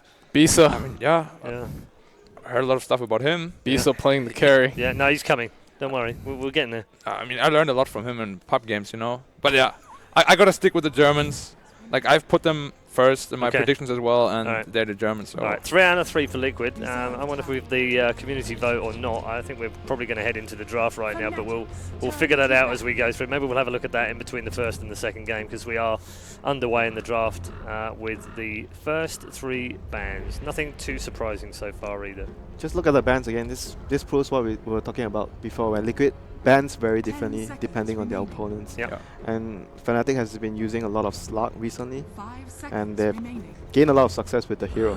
Yeah, it's a really good point, isn't it? They are one of those teams that do ban out the team rather than the meta. Yeah. Oh, Earth Spirit? Are they baiting them? Well... Why would you give Jarex this hero, man? They didn't even first pick I don't the think hero. they're that worried about it, are they? Yeah, they didn't. They didn't first pick the hero. No, they didn't. 10 seconds. In the previous series, they got it at what, second phase? They got it in the second phase. Well, that's because they knew that. They'll take it this time, though. That's because they knew Alliance didn't pick it. But DJ does play. Oh yeah, Yeah, that's really good true. Earth Spirit. That's a good point. Yeah, against Alliance, they're not so worried. disrespecting Jarex. He invented Earth Spirit. So they're gonna trade with the Doom, right? A Doom plus Doom +1, most likely, yeah. Doom plus maybe They like a lot of offlane Doom. offlane. Yeah. Oh, they do a lot of offlane Doom. And then maybe like an Enchantress support Or a Darkseer. or a Darkseer. They're changing from their previous series because Liquid has been putting a lot of heavy emphasis on Darkseer in the Yeah. previous series. Yeah, So they have. Fnatic have been changing also according to their opponents. Yeah. They really like to pair it up with like a Riki. It's like one of the Oh yeah, it's like one of I the saw that pub, game. like one of the pep threats, you know. But they really like to pick their Riki with the Darkseer and then just like dual offlane, and it's really hard for the supports to pull or really even stay on the lane. He will always scout out the movement, and he can even kill them if they're out of position. Yeah, even if you invest a lot of sentries, Ricky can always move to mid. To mid lane, yeah. And they need sentries in mid and safe lane, and it's just too expensive in the early game for the supports. And the line? These things pretty open with the line and the Darkseer there. Stable support Yeah. like Darkseer, Disruptor, Darkseer, Lion. And Liquid are just going to go back for the Lycan, like on the dire side once more. But this leaves the safe lane pretty weak. Like Earth Spirit Lycan is not that strong. Against Darkseer, if they really pick Riki or like another aggressive support, maybe even So you Darkseer Doom. Ban out the Dazzle, right, if you're Fnatic, if you want to pressure the Lycan. Yeah, I think so too. Dazzle is the only support that can actually stabilize the lane I against Darkseer. think you ban out the Dazzle, you hope that they don't ban out the Doom, and then you get Darkseer Doom off lane. Darkseer Doom, yeah. The Darkseer Doom against Lycan is actually... Lycan can't stay on that lane. Yeah. Darkseer Doom, Darkseer, I mean even Tusk, Darkseer Tusk. So Darkseer Tusk, yeah. I like Tusk that a one of little the- less, but it's okay. Yeah, it's one of I mean, Doom DJ's is, favorite heroes. Doom is still Doom, yeah. I mean, Doom is the best choice for sure, but I think Liquid will recognize that and ban it out. I do hope they ban the Dazzle though. Yeah, agree. Yeah, I think Dazzle is the only support right now that can stabilize the lane for Lycan. That's if Fnatic goes something aggressive with the Darkseer. Yeah. Well, they might not. It just feels like so free right now, right? Like there's a Lycan, you have a Darkseer already to pressure him, And it's just an Earth Spirit. yeah. Yeah. Like, what is Earth Spirit gonna roll into two of your like Roll iron into shells? an iron shell. Like yeah. you just get punched and you die. Like Lycan really does not offer a lot until level 3. He like offers the maim of the wolves, but until then it's really easy to pressure him out of the lane. Do it. Ban the Dazzle. I think it's something with this seat, you know. I think it's something about this seat. Whoever sits in this seat becomes like the Dark Lord. Oh my or god, something. Capitalist was here. Cap yesterday, Fog today. Now Black has been. I will he's defy gone the over to order. The dark No, side or I will something. defy the order. I'm the light. your name is Black. What? They banned out the Doom themselves. That doesn't work very well. They banned out the Okay. Doom themselves. What was that? And that Liquid is banned out strange. the Ricky. They Yeah. did their homework. I like this a lot. It's I very mean, smart. the rookie Well, ban, I this expected is what that. we were saying earlier about the fact that they will ban out against the team. They won't Yeah. necessarily ban the Oh, meta. why did they ban the Doom over Dazzle? Yeah, that's a good. Like they shot themselves in the Yeah, foot right now, I I- feel. Yeah, you're right. I don't like that out of Fnatic. Maybe they didn't want the Doom from the start, so But Darkseid Doom, it just seems so good here. yeah, from our point of view, but we don't know what they're. Yeah, maybe they have a strategy plan there, but if they're actually really adapting to what Liquid picks, then I feel like what was I gonna say? Then I feel like Doom is definitely like the better choice. well, they might not feel Liquid comfortable. Liquid playing doesn't play so much Doom, right? Yeah. Do they? No, but DJ plays an amazing support Doom. So that's weird. That's really Yeah. weird. That is Like weird. he played Yeah. it a lot. But like we'll see what they're up to. Maybe it's just a mistake. Maybe they already decided they Maybe. wanted the Riki. Could it be possible that they Yeah, already yeah, wanted? yeah. Yeah, but that's such a big risk that you ban out your own Doom if they ban the Riki. Like what? You see, No. they're taking so much bonus time right now. I don't Yeah. know whether they actually know what they want now. Yeah, I think that was. You're right. That is. Yeah, a so they pretty do good- go back to the Enchantress that I actually thought they would first two pick. It's a weaker But hero. I think Karuki's already figured that that's where they would go anyway. Maybe, but like they go for A like Straight that. away. Yeah, like to stabilize the Straight safe away. lane. Yeah. It's great against the Enchantress. It's also something that Liquid has been picking a lot. Yeah. They I mean- really like that AA. Yeah, but You- they, you they say picked it it's- so fast. I think they were already planning it Yep. anyway. That's say exactly it's what I great meant, against is that they knew Enchantress. that was Yeah. coming. But it's not so great early game. I understand that you can deal with the heal after, but early game the creeps come in. A is not going to do anything against the Ench, so Yeah, like That's two very creeps actually worrisome. solo kill you. he'll just destroy the lane. Yeah. Ench plus Darkseer against the A Lycan. I think they tried to pick the A to stabilize the safe lane. Like when you hit the enemy heroes with 3 heroes that have chilling touch, you actually kill them really fast, but I don't think it works that well against an Enchantress. And like they picked like 1 or 2 seconds after the Enchantress. Maybe that was like a bit overzealous. That they just like wanted it. We're like gonna pick it right now. I don't think it's actually that great against Enchantress. I agree. Spirit. Darkseer Ember, one of Darkseer. the best combos. Turn to pick. They knew what was coming every time. Turn to battle. Yeah. They do. Yeah, Liquid is just gearing up into team fight, 5-man, objective base. Like what we talk about a lot about Liquid. This is I a really like very DK. standard Liquid draft so far. And DK is amazing against Ember Spirit too. I hope he gets the Blink Dagger over the Shadow Blade though. So he has like the instant stun. I think this is like Matama Man referenced this in his interview with Slacks. He said, you know, in the beginning we wanted to try a little bit Sorry, different. Charlie, is this the cleaner version or? Yes, definitely the cleaner. I don't want to get fired. Yeah. He said, you know, we want to try out different things, but we weren't, and they did that against Alliance, but they lost, and so 10 seconds remaining. he said, you know, we're not that comfortable doing this, and so this is Liquid, right back to what they're good at. Yeah, and Very stable picks. Fnatic is going to go for most likely the tri-core lane. Like you have 3 heroes farming on all 3 lanes. Ember is most probably going to be handled by Midon. And the last pick will be Mushi's hero on the mid lane. I actually think they will put Ember middle because Ember Enchantress can really destroy DK. Oh yeah, that's true too. Yeah, it's a great matchup. It's a good mid matchup for for DK. DK. Yeah. No, you mean for the Ember? For Ember. For Ember, yeah. Sorry. Especially with the roaming Enchantress, it's really easy. Like you shackle him and he can't do anything. And the supports can't really save him either because Ember needs level 2, 3 to really help him. And it's going to take quite a while until he gets that. Yeah, but I know mostly recently when they draft a hero, Midon is always playing the hero. So the I'm not Ember, yeah. I'm not sure if they'll change maybe the roles. Mushi just goes back to safe lane in that case. Like Has that happened recently? Isn't he? No, only he has always mid? played middle. Yeah, he's always played But mid they do recently. have that option. They do have that Yeah, they option. do have to. And Mushi played quite a bit of Ember too. Even back then in DK, he's like not the best Ember, not the worst. He's just good with the hero. He does his job. Yeah. Yeah, fair. And this is the problem with Dragon Knight is that he's a great sort of all-around hero, but he enables the other team to put a lot of things mid that normally get punished. It's kind of like a Zeus. Yeah. Like even like a Timber mid would just do really well against DK. But what I wanted to say about Liquid also is when they're up 1-0 in the second game, they always tend to just try out something else. Yeah. Yeah. And then they might lose, might win, but then in the third game they shift gears again. They pick something they know they will win with, and then they will just usually roll over the opponent. Yeah, because they're extremely confident in what they know. Yeah. They've said before that, hey, we know that we can win this tournament picking like the same stuff that won us Epicenter. Yeah. But they want to get more guns, right, for TI6. Well, they want to iterate, don't they, as they go along. They want to give away too much, but they want to give enough away that they'll get them out of trouble. A bit like that game 3 with Alliance, effectively. Something we haven't seen before. I'm actually... So this is very clear what they want to do, right? It's very clear, but do you like it against the Ember? Because I actually feel like Ember hard counters the Nature's Prophet, especially with Darkseer. Like you can just solo kill him, you Iron Shell him, Ember TPs on the lane, and you just die. But just basically what they want to do. They're not so like concerned about the other hero countering the Prophet, but it's what they focus on. They want to go just objective base, group up, take Roshan, push. That's about it. It's very straightforward. Well, what do you think? Are they gonna Kunkka again? Yeah, so Mushi's gonna be playing Kunkka mid. It's gonna be safe lane Ember. It's really good with an Enchantress. You get an X mark off in the torrent, and he's dead. Yeah. Like if Ench roams in from behind. Okay, very quickly, who's had the best draft, Charlie? I actually really like Fnatic's draft. You like it? Yeah. Okay. Winter? Yeah, I like Fnatic's draft as well. I mean, Is it a clean sweep here for Fnatic? I have to agree. Fnatic's draft is synergized so well with Darkseer and Kunkka plus Enchantress as well. I think they might take this one. Okay, very interesting indeed. A clean sweep here on the panel where all of our panelists believe that Fnatic have had the best draft. Let's find out with our commentators. For this one, we welcome Gods, and for the first time in the mainstream, a warm welcome to Mort. Thanks so much, guys. Welcome into Fnatic versus Team Liquid, game number 1. We're back with Group C. My name is Mott. With me is Gods. We're going to jump right into it. Let's go.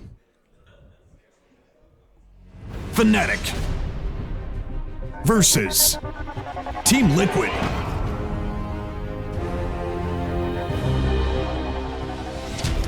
All right. Guys, we just saw 3 games of Team Liquid on the mainstream, and a lot of people might not have seen those games with Fnatic versus Vici Gaming Reborn. Talk to us a little bit about what Fnatic has done here in this past series. I mean, Fnatic have mixed things up a bit as far as like coming into this tournament. They've got 3-4-3, mostly playing that 5-position support role. This will be one of the exceptions where he's actually going to be playing the Enchantress, but we've seen a switch with their other support. Oh, sorry, we're going to see 3-4-3 playing the support with DJ swapping over to that 5-position support role for the team of Fnatic. So they've come to this tournament with a new plan. Mushi's playing more of the mid. We've seen Shadow Fiend, we've seen Kunkka at this tournament, we've seen a Necrophos mid. They are really running some different heroes, and I think that's where Liquid are used to playing more against like the standard meta heroes. This is a team who can throw them off. And considering Liquid 100% win rate on Lycan, yet the entire panel are like, we believe in Fnatic's draft. That to me is like the biggest surprise about how things have kind of started off here. Yeah, I think, and also for Fnatic, it's just Mushi kind of does what he wants. We talked about the draft. We talked about, well, number one, 3-4-3 is drafting. Mushi will still get all of his heroes.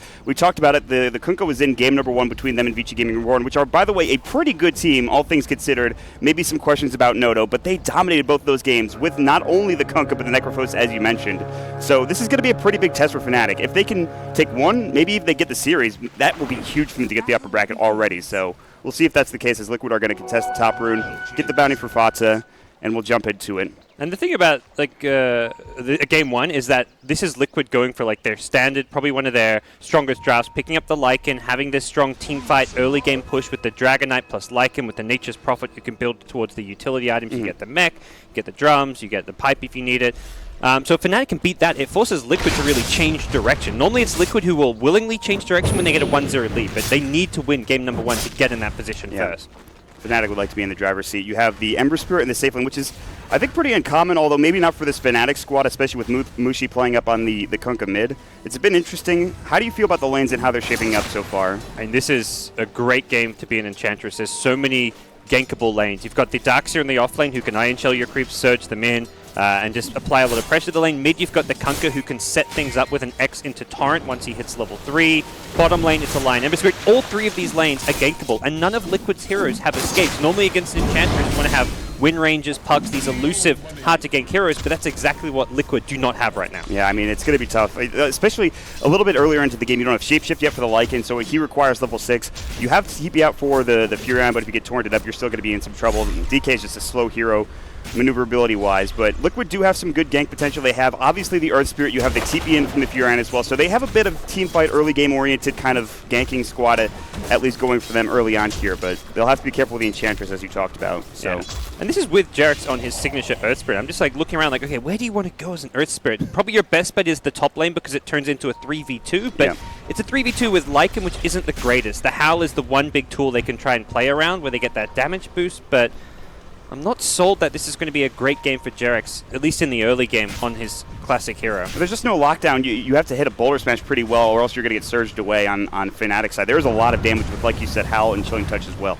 So, yeah, Jarex is going to make his home top lane for now. In bottom lane, you can see that Furion sitting at 6 last hits, not doing poorly, but the Darkseer will get the better end of, I think, the exchange. He's going to, obviously, Darkseer usually pretty good in getting CS, and I think especially in this lane, like you talked about, it should be okay. I think the big player for Liquid in the early game has to actually be Mind Control. Look towards him going for some very early TPs. If he can farm a fast phase boot, it allows Liquid to not just have a 3v2 scenario up top, but it's a 4v2. The Nature's Prophet with the +1 TP in, it's going to be the difference maker. So I think for Liquid to have a stable early game, they're going to be very dependent on Mind Control getting active early. Yeah, and, well, we'll see what he decides to do. He'll get a Sprout up, and then we'll have that lockdown they need in that top lane. But for now, it's Mushi leading the way in CS, 16-2. Pretty quiet game so far. He went for the last game. We saw Phase Drum was the start, and then he went right into BKB. He had like 4,000 gold at some point in the game. Like, what is he saving for? Classic Mushi to save that much gold, I feel like, but he just bought a straight-up BKB. But meanwhile, bottom lane, looks like DJ might be in trouble. They get off the Searing Chains to make sure he can't go any further. Mind Control will have to TP out. He actually cancels it. He says, I could just run away here. And DJ, he will get hit up by a treant or two, but he'll be fine. But no regen, so it's kind of rough. Yeah, he may just have to suicide to some neutrals after going for another creep pull, but an offlane where Mind Control is doing incredibly well, just getting great value out of all of his treant summons, and top lane Kuro taking a lot of damage here against the Hayo, forced to have a defensive rolling boulder in. This is not a fun lane to be a support without boots. Yeah, Kuro's going to take some harass, especially if he walks up to the creep wave or into an Iron Shell, but that's just the problem with the Darkseer. Just is so tough as a melee hero, especially like Matemba Man. He's also so good against Lifestealer too, and Ohio's having a heck of a time right now, sitting at 15 last hits. He's a 1 CS ahead of Mind Control, so both of these offlanes, he's going to get a chase up to Drax now. He's got the rolling boulder, so unless Ohio can block him, and he just pushes him back with the boulder smash too, so Drax will stay alive for now, but still the siege creep hitting him, doing some work, probably won't bring him down, but bring him to 40 HP. Drax barely escaping death there in Ohio. Not once, but twice, doing a lot of damage. They get the Purge creep coming up. They have the Standard Tormentor with a Shockwave, but they don't have the damage to kill Fata. With the 2 points of Dragon Blood, he literally hits for pretty much nothing with all that armor from the DK. And I like the infused raindrop pickup just to give him that extra bit of survivability. Can block like a Shockwave out of the Satyr. Just gives them that bit of protection from an Enchantress gang. Forces Fnatic to bring in probably a third hero if they want to go for that kill, or to have 2 very powerful creeps.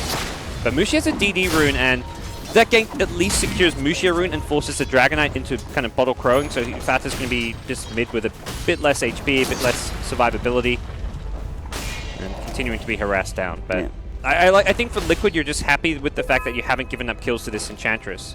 Speaking of the Enchantress, she might actually be in trouble. Kuroki and Drax, they smoked up. Boulder Smash actually misses, and 343 might be able to get out. The Rolling Boulder will hit. The slow comes out. There's the Cold Feet. Chilling Touch on the ground. The Cold Feet won't actually be able to get away the Dragon Tail. Mushi's actually walked up into a bad position. He missed his Torrent. He's got his Tidebringer up, but he's getting body blocked beautifully by Jirax. Here comes Mind Control. They should have the Sprout ready to go. They're just going to right-click him down for now. Just get the job done. Breathe Fire, I think, actually hits, but doesn't do enough damage. Mushi backs away. He actually sidesteps it, but he still will go down. Jirax gets the first blood. They have to chase all over the damn river to get that one done, but they do get it, and that's a big one on the Mushi mid lane. Yeah, it's that +1. It's the Mind Control TP. Without him then not getting that kill with the phase boots and getting as much as he did out of that lane, he just has such great ganking potential with just pure right-click damage, and Liquid making sure they bring in enough heroes to get the edge there. Has left Ohio in what is effectively a solo lane up top, so he's getting a lot out of his lane, but I think that's a trade-off Liquid are going to be quite happy with. Yeah. I mean, the trade-off with Ohio getting farm, that's good, but in getting Mind Control having a great start, I think, is the more important thing, and especially making sure the DK also does well. And Matumba Man free farming away. Yeah. About to hit 40 CS. This is the Matumba Man Lycan. This is the hero that he wants to be on. This is the hero that Liquid are undefeated on. So from that point of view, I think Liquid, early game-wise, very much ahead. Yeah, I mean, and you saw it in the interview. Matumba Man very happy with Lycan. He just wants to run. He wants to hit people. He knows what he's doing. That hero is just, it's made for Matumba Man. He's doing well right now, 42 CS. No kills yet, working on the Vlads for now, but I mean, solid start. You could look at, on the other side, mid one on the Ember Spirit. He's got a little bit less CS, in fact, a lot less. He's only standing at Boots, Basilius, and a Bottle, so mid one has a ways to go, whereas the Lycan, he can be effective pretty early on. So we'll see how mid one does here in the next couple of minutes, David. Yeah, and currently with a TP on cooldown, something you have to be very wary of is just how you use that TP back plus Remnant into the lane, because you want to be able to counter-gank these other lanes. When that dive happens mid, if you've got a level 6 Ember Spirit, he TPs in, he turns it around. At that stage, mid one was not quite level 6, but these upcoming fights, he's going to be ready to go. The Darkseer Iron Shell onto Ember Spirit, one of the most potent kind of mid-game, around 10 minutes in the game, like combos that you can have, and this Ember Spirit wants to be ready to fight at that point. Yeah. I mean, he's going to start pressuring this tower down bottom as well. In fact, the Enchantress is not here to help him out with this. I want to ask you what you thought about the, well, hold that thought. They're going to Remnant in, looking for the steering change. The TP's going to come through. The Earth Spike is going to hit up. They have the damage to bring down Mind Control. They hex up Jirax. The Centaur Conqueror is up to stop him. Another Remnant forward, and mid one will get it done. He doesn't have mana. Only one stick charge. He'll bottle up. He's still in trouble. The Rolling Boulder will slow him down. The Ice Vortex, the Cold Feet, and will be a 1-for-1 trade that I think favors Liquid pretty heavily there. That was like a godly Sprout from Mind Control. The Centaur stun doesn't land because of the Sprout blocking the Centaur running in. Like, normally most Nature's Prophets in that position will just like accept their fate, try and retreat, or would like try and Sprout a hero. But he's like, I'm gonna block this entire Centaur from coming in with my Sprout. It was actually an insane play from him to get the trade there. Yeah, I think Mind Control is. He's starting to find his groove. I think a lot of people had questions about his play, but especially after Epicenter and all that they've gone through, I think Liquid are starting to find their footing with not only just him, but the rest of the team as well. Matumba Man is getting ganked. There's an Invis rune for Kunkka. He's got the 1 point next marks. Looking for a torrent. It's going to be the Ghost Ship first to come out, and he's got to use the Shapeshift, but he's in trouble. He's going to get hit up with the stun. They dropped the wall as for that as well. The Boulder Smash came out to stop any further ganking potential, but it is going to be Fnatic picking up Matumba Man now down bottom. Mid one in trouble. Coldfeet will go through. Remnant back. He misses the Breathe Fire. It actually gets away just in time. Still under the tower. Elder Dragon form, but they will not be able to catch him. Instead, they're just going to put pressure on the tower, and that'll be that. Yeah, great gank up top mid one, though. He's not out just yet. Mind Control still looking for him with the ultimate. He might be able to get the kill. Oh, the stick charge comes out. The Searing Chains. What a turn from mid one. Oh, my lord. He was ready for it, and Liquid weren't really committing to back him up there, so Vata will maybe get some good damage on the tier 1, but it's Fnatic who will take a tier 1 up top. Best case scenario for Liquid is now just to try and get the tier 1 for tier 1 trade, but Mushi's not having it. He's already TP'd back down bottom to defend the tier 1 while taking a tier 1 up top. Fnatic's movement pretty damn solid at the start of this game, I think. David, That it's looking gank on good. Lycan was just so essential for Fnatic. I think the early game was not looking too good for them until they find that kill. It's well worth all the ultimates they commit. At this stage, you're not too worried about a wall going on cooldown. He didn't even have points in vacuum at the time, so Fnatic very much stabilizing this early game and giving themselves a bit of a boost here as they enter the phase of the game where they're much stronger. Like you get the Iron Shell, Ember Spirit roaming around the map. That's where Fnatic are going to shine. Fnatic will use this scan. I think they missed, I believe, on the Nature's Prophet. They didn't quite see him. I think it was a little bit too late there. So Mind Control will head down bottom. There is some really good push from Liquid, but they're just not able to get it done just yet, get these Tier 1 towers. Even with the Elder Dragon form, they're only doing some chip damage to the bottom Tier 1 at this point. Yeah, they're always going to have to be very wary of Fnatic's team fight. If you go for a push, in comes the Darkseer. Iron Shell Ember, the Kunkka initiation with the boat. Yeah. You're in a lot of trouble. It's very dangerous. The X marks 2, and it's going to have to be a BKB game, I feel like, for Liquid at some point in time for the Lycan and probably the DK, I would imagine. But do they want to get it early is the question, and what do they itemize in general, I think? We're at top. Going to get himself away from not really a gank. I don't think we can call that from 3-4-3. But yeah, BKB's maybe not too early on in the game. I think we'll still see Lycan go for the standard Necrobook rush. But as the game drags out, you want to have the ability to not just get taken out. If you get caught by an X, you want to have a BKB. That's your escape. That's your ability to not get initiated on. So it's just going to be about not getting them too early on in the game because it does kind of screw with your timings if you're rushing BKBs much earlier than you would like. Yeah, I mean, the Shadow Blade pickup, the Blink pickup for DK is much more common. Now, we used to see like Drum or Bracer into BKB for DK, but that's kind of gone by the wayside. But they're going to smoke up and they're going to head towards mid. And while they get that Tier 1 tower denied by Mushi, but here we go. Rolling Boulder in, Ohio gets silenced up. They have the Ice Blast on top, Breathe Fire. This should shatter him with the last right click coming up from Bots. And DJ will turn around, Earthspike, Finger comes through. They need a Searing Chains. Actually, it's just the Flame Guard on the right click. They're going to go further looking for Kuroki. They have Searing Chains off cooldown, ready to go. Now there's going to be the boat coming in. The X marks up to Fata. He's in trouble. He'll take some damage coming through. 3-4-3 trying to do some work. Nature's Wrath on top of it all. Everyone low from Fnatic. They have to back up the buyback coming in from Jirax, TPing back into the fray, looking for 3-4-3. He's in trouble. He has the Untouchable on ready to go. He's got the enchant, but he doesn't want to have to turn around and use it. Gets Boulder Smash. Look at that attack speed slow, but they get the Sprout off, and everyone can start coming. Great block from Mind Control, but 3-4-3. Can they even kill him? They're just going to back up. That's it. No, Jirax says, I'll go for another rolling boulder. He's stuck on the high ground. Oh, no. Oh, they dropped the wall they for thought it was too. on the high ground. And they misses the vacuum. Oh. A calamity of errors. They're still looking. They know that he's there. He's going to roll out because he just now. TP'd in. He just TP'd into mid, so they know. And there's the rolling boulder. He'll be able to make it away. That was pretty crazy. That's pretty funny. And a very worthwhile buyback for Earthspirit. This is a hero that does not need anything in the way of really itemization throughout the early or mid game. It's not until much later on where you'd like to have maybe like a mech or some kind of Aghanim Scepter really in the late game. But buying back to guarantee yourselves a successful fight and a couple of kills. Good effort coming out from Jerax there as they managed to find a few key pickoffs onto the Fnatic side. And that helps get Fata very close to his armlet, one of the most important items right now in Dota 2 for strength heroes, and he's going to have it very soon. He'll be very tanky, very hard to kill with all of that armor. It puts him up to a ridiculous amount. Yeah, he's had an amazing start here. He's the highest level in the game, one of the most farmed here in the game as well. DJ, you've been caught with your pants down warding at that cliff. Can they actually kill him? Ice Vortex, Breathe Fire, last right click from Motumbo will do the job, so. And the D ward from Kuroki. Yes, yeah. It does have the double ward at the Roche pit, so I don't imagine Kuro D wards both. You don't normally expect there to be such two wards in such close proximity to each other. They'll get away with that one Observer ward there. Mushi's going to X-Marks Kuro, though. The Ice Blast is going to come out. It's going to hit onto two with the Boulder Smash coming in. Now Mind Control coming in with some support as well. Mushi will fall instantly, and the Nature's Wrath. 3-4-3 might be able to get out again, but this time they've got the Sprout. On the other side, mid one will bring down Kuroki. He was in the pit. The Tumba Man, he was going to look for him, but I think he was actually rummed up into the high ground and TP'd away. And now he gets his bots as well. So it's a 1-for-1 exchange, not a good one for Fnatic. And Mind Control, he's not done yet. He's popped the drum charge. The Sprout will come out. Ohio doesn't have anything to break those trees. No Culling Blade. Boulder Smash. Beautiful from Jiraxin. Gets it off with the Rolling Boulder on top, but still the Surge away. 40 HP, not to mention the Hood of Defiance keeping him alive from any sort of magical damage. But very well played coming out from Liquid to almost get that kill on the Darkseer. Anytime Liquid gets the Dragon Tail initiation off, the fight just goes so well for them because they've got the Ice Blast follow-up. So it's almost always a guaranteed kill on heroes like Kunkka. We've seen the Ember Spirit earlier at mid lane. these Fnatic core heroes, the Darkseer, have just been taken out before they even get to use a spell in these fights. And that's where Liquid are getting great rolling boulders from Jarex, which sets up the Dragon Tail into an Ice Blast and one hero down. And then it's Matumba Man, Lycan, the cleanup crew, who can kind of follow up that aggression. So Fnatic have to be very careful with their positioning and not allowing themselves to get initiated on.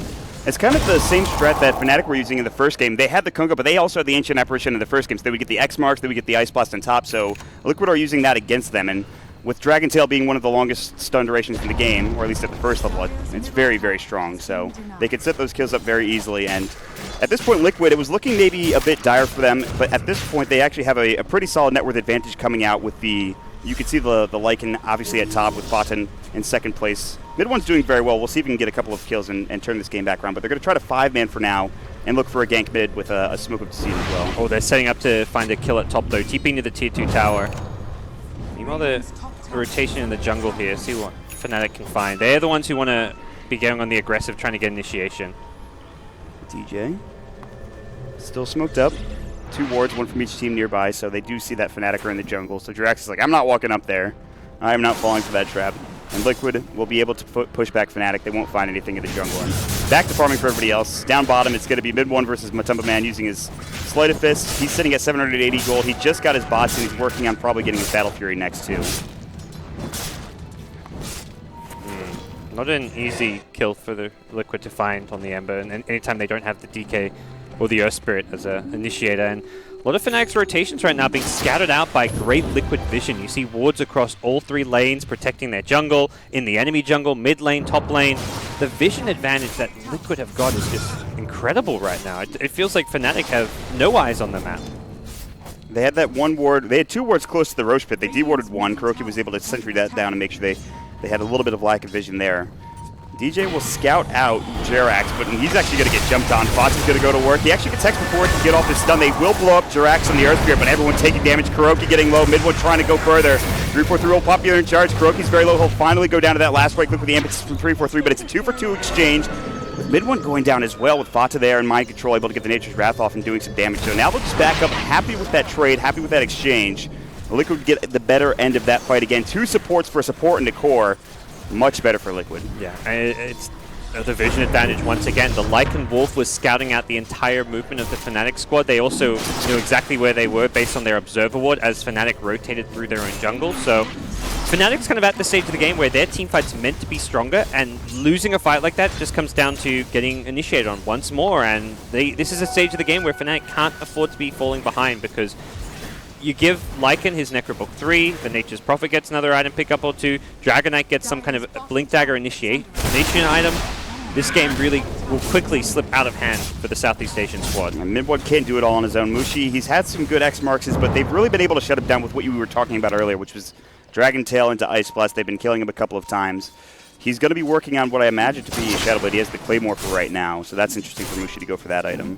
But, okay. Not terrible. Yeah, it looks like both he and Mind Control and the Nature's Prophet both going for Shadow Blades.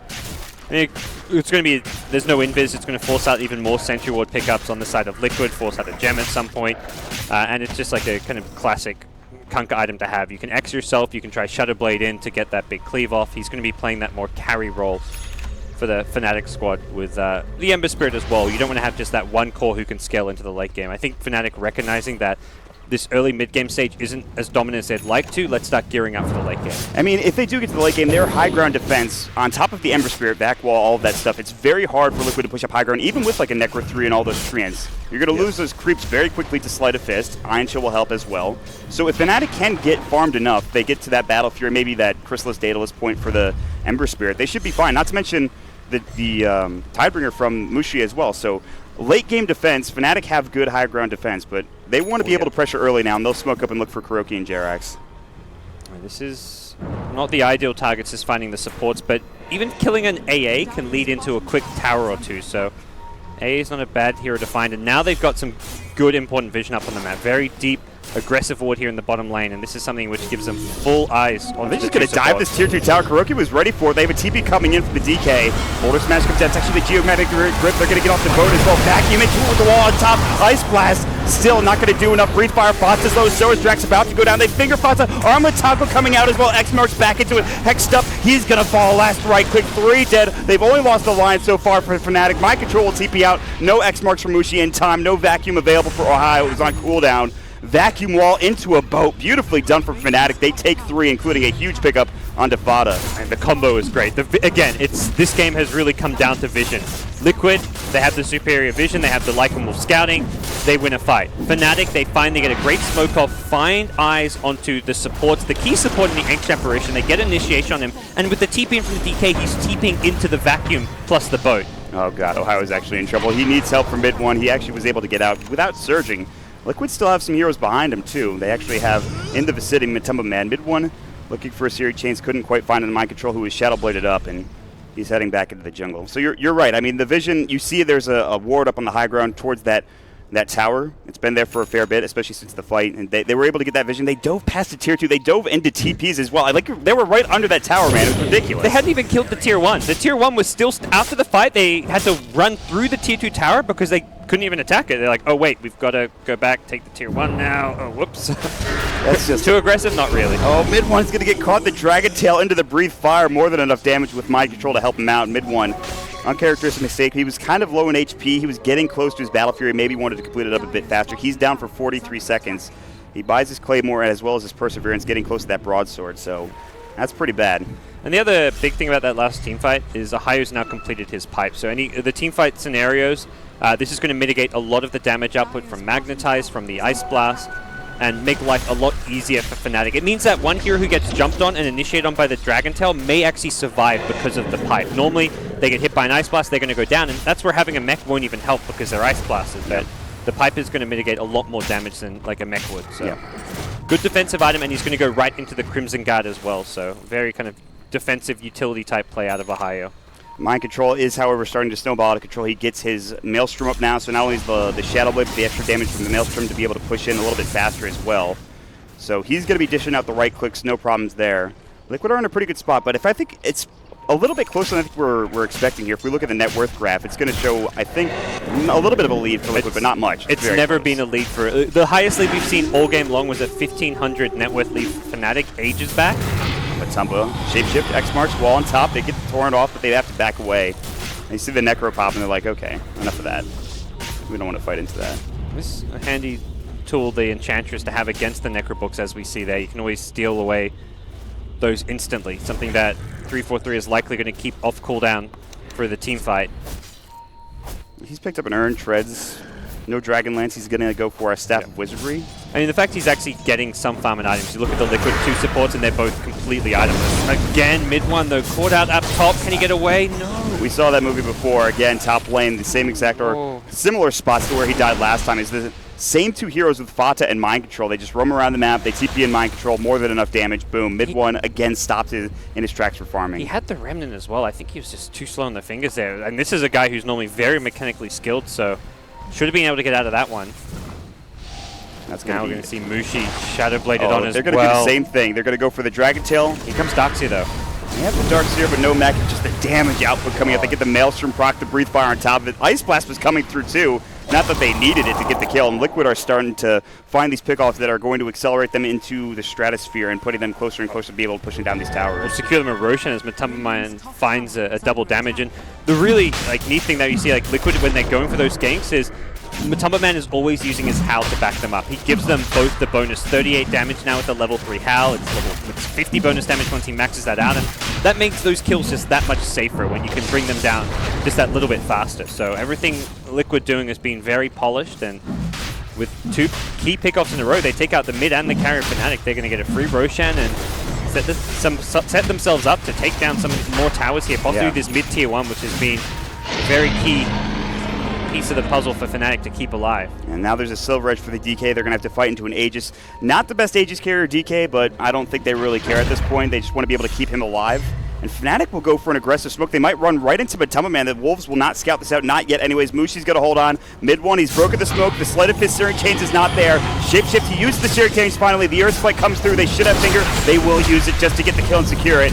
Now the Rolling Boulder in. Magnetize not going to be there. Ice Blast is going to hit onto 3. They do pop the pipes and making sure they're staying alive. Nature's Wrath doing some work as well. Mid one has to back away. Here's Fada going to work on Mushi. Boulder Smash is ready. They have the back wall. They'll get it onto 2, but it's already too late. Fnatic is so low. They've lost 2. They almost might lose 3 if DJ's not able to get out, but it looks like he is able to just hide into the tree line and TP away at the last second there. He's still around, but he should be fine. I mean, they take out a Lycan to start the fight off and still don't stand a chance to win the engagement. Liquid just so strong with the Aegis in their hands, and Mind Control's Nature's Prophet is just gone completely unchecked this game. He is top of the net worth chart. No one looking like they'll catch up to him anytime soon, and Fnatic's struggling to get much done at this stage of the game. They've got a Kunkka who can't really reliably initiate in anymore, and he's not really scaling all that well heading towards the late game. So Liquid, who kind of hold all the cards here. I think Mushi definitely needed to get some more kills early on when they had that boat, you know, the Iron Shell, on the Ember Spirit, but they just couldn't find the initiations, or they were the ones getting initiated on and getting killed in most of those situations, which was a big problem for them. Anyway, it's not easy for the Fnatic right now for sure. Liquid are in a very good spot. Matama Man continues to farm up. He's doing very well. He should have his Necro 3 by now. On top of that, you have what you already talked about, Mind Control, who's having a heck of a game on a Nature's Prophet. He is owned. So they're in a very good spot. Double Silver Edges now, and this is just something that's always going to mean if you get a Silver Edge on like an Ember or a Kunkka, their damage output gets reduced for a decent enough period of time in a team fight. So one of the aspects of this item that's not to be underrated, and it's decent stats as well. So 2 very tanky frontliners. 3 really. All 3 cores of Liquid are not easy to bring down. And now this time Liquid are going to go for the smoke. And you have the entire team of Fnatic sitting behind mid one, or at least they were. They're right there with him now.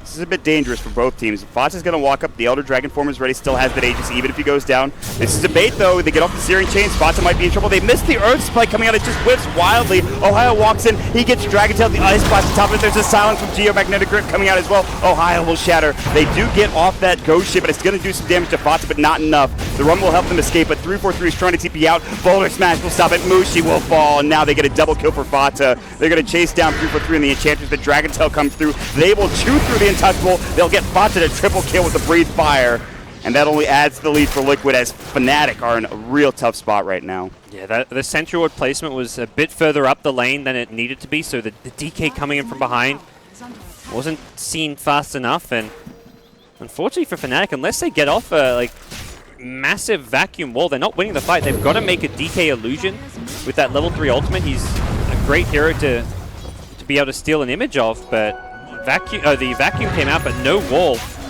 under Bahayo's Darks here, and now we're going to see Liquid taking at least 1 tower, possibly some more. I feel like he's really missing that Blink Dagger on the Darkseer. I mean, he has the pipe, he has the Crimson Guard, he has the item. He needs those items to be sure, but a Blink Dagger could be so crucial for him to get those Blink back walls off. So it's tough for the Darkseer, and just for everybody, I think, for Fnatic at this point. And against most lineups, like you see a DK stun, like you're thinking, okay, whoever gets stunned, we can at least try and keep them alive. Like we've got counter initiation tools. We can throw a torrent, we can throw a boat, we can impale someone. But the Ice Blast is that global range. You can just, as long as the Ice Blast follows up the Dragon Tail, more often than not, we're seeing whoever gets initiated on brought down. Not only does he need a blink, it feels like he needs a BKB just to get out of the Earth Spirit stun and silence. They're going to close up. They're looking for Matama Man. They're going to use the Finger as well. He's pretty damn tanky, but the impetus damage will be enough. He'll get brought down. Nature's Wrath. Ice Blast coming through. It's going to hit onto no one. Misses. Now the vacuum wall. It's just the wall for now. They use the impetus to go to work on the Fata. Should still have that Aegis. He's going to town. The magnetizes up on just about everyone, but here comes mid one. He does get Dragon Tailed. Cold Feet is up. They will save him with the Earth Spike.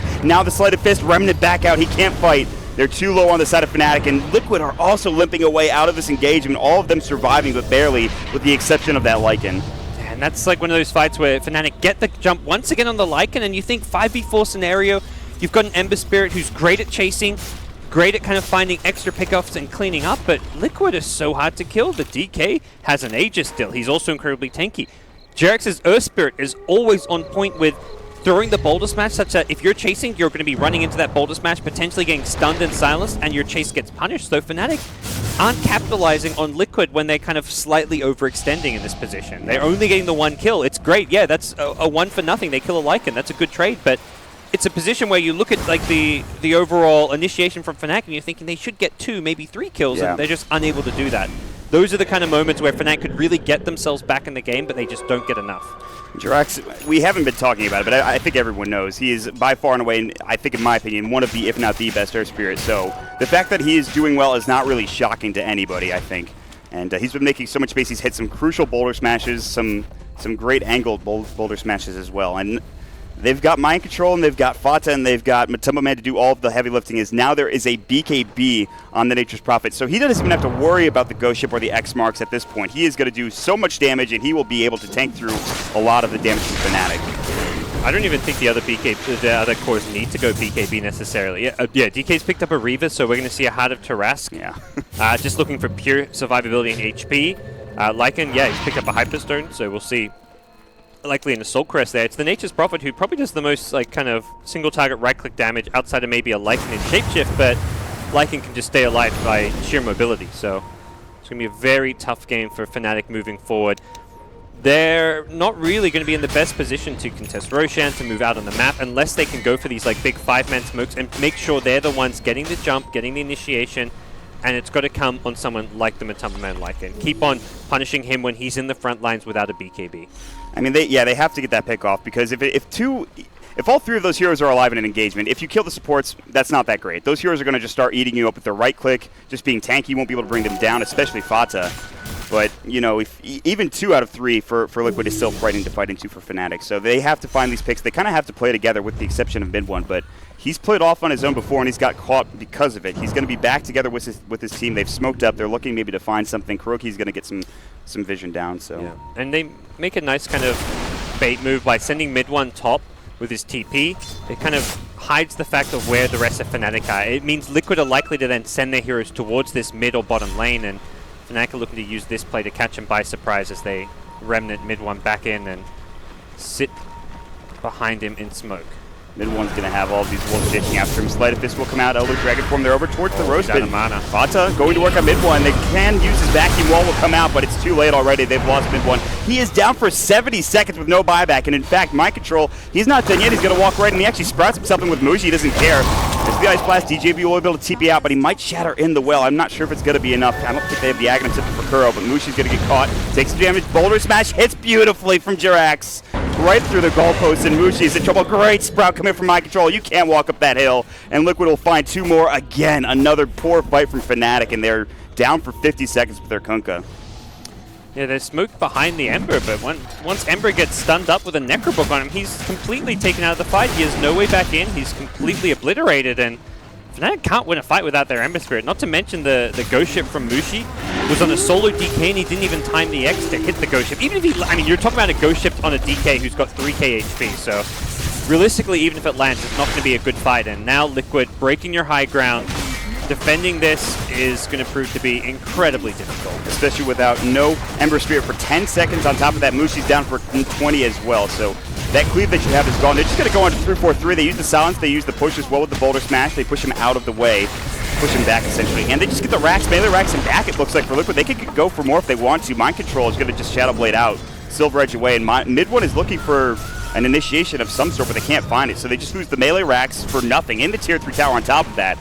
And you're right, they couldn't defend that. That was too much for Fnatic without both Mushi and Mid1. Yeah. And I think even when they're alive, then how do you actually approach the fight? If it's a DK Nature's Prophet in the front lines, Nature's Prophet has a BKB ready to just pop that and stand and fight. DK has just 3.5k, 4k HP with Armadon. Like, this is absurd. Oh, God. Mid1 not again. You've been caught before the Ice Blast. I don't even, yeah, they don't need it. It goes so slowly. It just over his dead body, and Fata finds himself another pickoff with a Dragon Tail to lead the way. 70 seconds, and that's going to be a second lane of racks, and I think effectively Fnatic, any kind of hope of a comeback is taken away with a second melee racks down. They're not going to lose. Oh, big back wand to the Ghost Ship. They get the finger up. Oh, are you kidding me? 5 up until the man are solo as well. They're going to lose 3. They're about to lose 4. Dead for 80 seconds. Mind Control, the only one getting out alive. He pops the BKB. They're going to chase him down. Sprout to get in the way. BKB down. It's, of course, on cooldown now. The X-Burst is going to come through. No Taunt there. They have the Sentry. They get the Earth Spike off. They're draining his mana. They're going to work with the right clicks, and they will be able to bring him down. It's a 5-man wipe. Liquid wiped off the face of the earth, and 3-4-3 gets a double kill. Oh, my lord. Well, that's a combo. Liquid's thinking what I'm thinking, like, okay, we just killed an Ember Spirit. He's dead for 70 seconds. We got ourselves a Rax. And instead of just, like, remaining disciplined, pushing with the two frontliners, they huddle up as they huddle up as 4 heroes. The Nature's Prophet doesn't get caught in the combo, but they just, like, completely forgot what they're versing. It's a Kunkka Darkseer. Oh, my God. That was beautiful. That was beautiful. With the Earth Spike on top of it. Now, like, looking at it again, Liquid's positioning wasn't that terrible. The 4 heroes were actually pretty spread apart, but the Vacuum just managed to catch, like, all 4 right on the edge. Oh, my God. Ahayo coming. This guy has always come up big for Fnatic when they've needed it, and we're seeing it some more here. Mid lane, they've gone in on Matumba, man. His Lycan gets boated up, but it's actually DJ who has to TP the hell out of there. Yeah, he had to get Glimmer Cape, so the help comes through from Liquid, but after that fight, you kind of have to recompose yourselves if you're Liquid. Say, let's just go back to Roche. Let's get that advantage again. And Fnatic, they should have their abilities coming off cooldown, but I don't think Liquid will make the same mistake twice, or at least they shouldn't be in that poor positioning. And you said it, I don't think the positioning was actually that poor, but it was just Ohio who came through in the clutch. They had everything in that fight. They comboed it up beautifully, and they're going to try to go for it again here in Roche. You can see Mushi, Shadowbladed Silver edged up. He's got the Iron Shell on as well. Roche is dropping low. Elder Dragon form comes out with Fata. Boulder Smash, kick through, doesn't hit. Roche is down, and Matumba Man will pick up the Aegis. Sleight of Fist comes through, but nothing there. Only a little bit of chip damage to Matumba Man, and Fata will walk back up the river looking for more. They're on the hunt. Mushi maybe in trouble. The Boulder Smash from Drax wide to the right this time. Fata's still chasing. The armlet toggled up, ready to go on the front lines. Gets the Earth Spike. No Aegis. They gave it to Matumba Man this time, I believe. I think. Yes. Yeah. I mean, Fnatic were just short of the Ghost Ship cooldown. It's also very hard to initiate. Liquid didn't overcommit heroes into the pit. You had the Dragon Knight scouting in the Silver Edge form, looking around, and they're going to see Fata here. Can they bring him down? He's so damn tanky. The Ice Blast is going to come in the vacuum wall on top of the Jirax. Ghost Ship, Fata's dropping low. Can they bring him down? Impetus hits the right click. It's not even the Impetus, it's just the Javelins, and now Matumba Man has been caught in a bad spot. 3-4-3, Impetus hit, 4-staff forward, looking for Matumba Man. Gets the uphill miss, though. He won't take nearly enough damage to go down, but Fata is dead for another 73 seconds. Of Fnatic find another huge kill that nets them 1,200 gold for one hero, gods. 4K HP Dragon Knight with 30-ish armor, maybe more with the Vlads. They can kill him, apparently. Well, it costs 5 heroes in a vac wall, but yes. Oh, you kill him, then you win the subsequent fight, I feel. The DK with that short Dragon Tail cooldown, just his general damage output, very essential. And if they kill Matumba Man there, he respawns without Shapeshift. That was almost a second kill on the carry of Team Liquid, so suddenly things not looking so clear-cut here in game number 1. Although mid one at top. Again, he's going to get caught. Great silence. Silence is going to come out. Mind control, last right click will get the job done. Geomagnetic grip comes through. Just great understanding of how to initiate that gank. A lot of players would have gone for like a stun or something there, but you could always... The stun moves so slowly, you may be able to react and either Remnant away, Sleight of Fist dodge it, so great understanding of the safest way to get that kill. Jirax sets it up, and so again, mid one, who needs to be that late game carry for Fnatic. Mushi's doing his part, but I think mid one has to be the big hero for them, and he's down for 50 seconds again. He's died 3 or 4 times like that, where he just gets caught out of position farming these lanes. You have to be risky with your farm, but I'm not sure this risky is really what you need for mid one at this point. Yeah, it's 8 deaths on the Fnatic carry player. And playing that key late game hero who can stall out the game, defend high ground, and secure your team fight just with his Sleight of Fist spam is a bit worrying. I think he's going for a Lincoln Sphere. He has a Perseverance. Yeah, so I'd be very surprised by like a double Battle Fury. I mean, that's fine against the Dragon Tail, but there is still the Geomagnetic Grip that he has to worry about too. That's not easy. I mean, what can you get? You can maybe get like a Manta. You don't want to get BKB on an Ember Spear for sure. Perseverance might be your best option, but you still have to deal with that grip, so I don't know. I think it's the right choice, but the other alternative is just going damage and just saying, look, if I get silence or whatever, I'm gonna die. Let's just go pure damage. And the fact he's just been sitting on a casual Perseverance for as long as he has is really detrimental for Fnatic, because these fights, if he just had a Crystallis, he'd be dishing out more damage before dying. Perseverance gives him nothing in a team fight. That's a 1,800 gold investment for nothing. It's purely for like the future fight because it builds towards the Lincoln Sphere, but he's died so many times, he's been picked off enough that he's going to be kind of regretting this item choice. Fnatic will smoke up again. They'll look towards Kuroki, who's the next closest choice for them. They would like to get the kill on Matamba Man, but he's up there with Mind Control as well. Mid one smoke will break. He uses the Sleight of Fist, can't find it. Kuroki uses the Glimmer Cape. Do they see him? Mushi's still silver edged up. He's on the hunt. He's going to go up to the high ground. Still doesn't have the vision, it looks like. And they're going to walk right past him back into the lane. They can't find anything. Mid one is still hunting, by the way. Sleight of Fist, but he's going to find the Wolves, and that's about it. In fact, he doesn't even see them. He's in trouble. He's going to get Dragon Tail up mid one. Not again. The Ice Blast, the silence. He is just caught out of position too many times, and he's dead this time for 75 with no buyback. I think the really hard part for Fnatic in a situation like this is your young player. This is the newcomer to the team who can be a bit more emotional. So if you're sitting like next to him, you're like, what do you actually say to calm him down? Because he's kind of, it's snowballing. Like one death is just turning into a couple more deaths. He's making the same mistakes over and over again. Normally it happens once and you're like, okay, the player learns. You don't have to say anything. But when it's happened 3 or 4 times, you start to feel a pressure where you need to say something to him, but you also don't want to completely draw too much attention to the fact that he's playing as poorly as he is. So I think from a team mentality point of view, Fnatic's in a really rough place because of mid one's play right now. Yeah, I mean, I think that's 9 deaths to his name at this point for Fnatic's mid one, and it might get worse before it gets better. They still have the late game potential coming out, but now there is a BKB up, or at least very close to a BKB for the DK. In fact, he has it now. So you have, let's see here,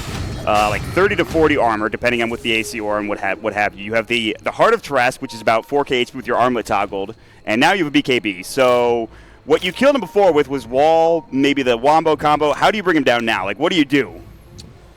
You've got to, just keep him perma-disabled and prevent the BKB coming off. So initiating with the X is not really a feasible option anymore. You've got to probably just suicide your Lion by sending him in for a Blink, Hex, / Impale.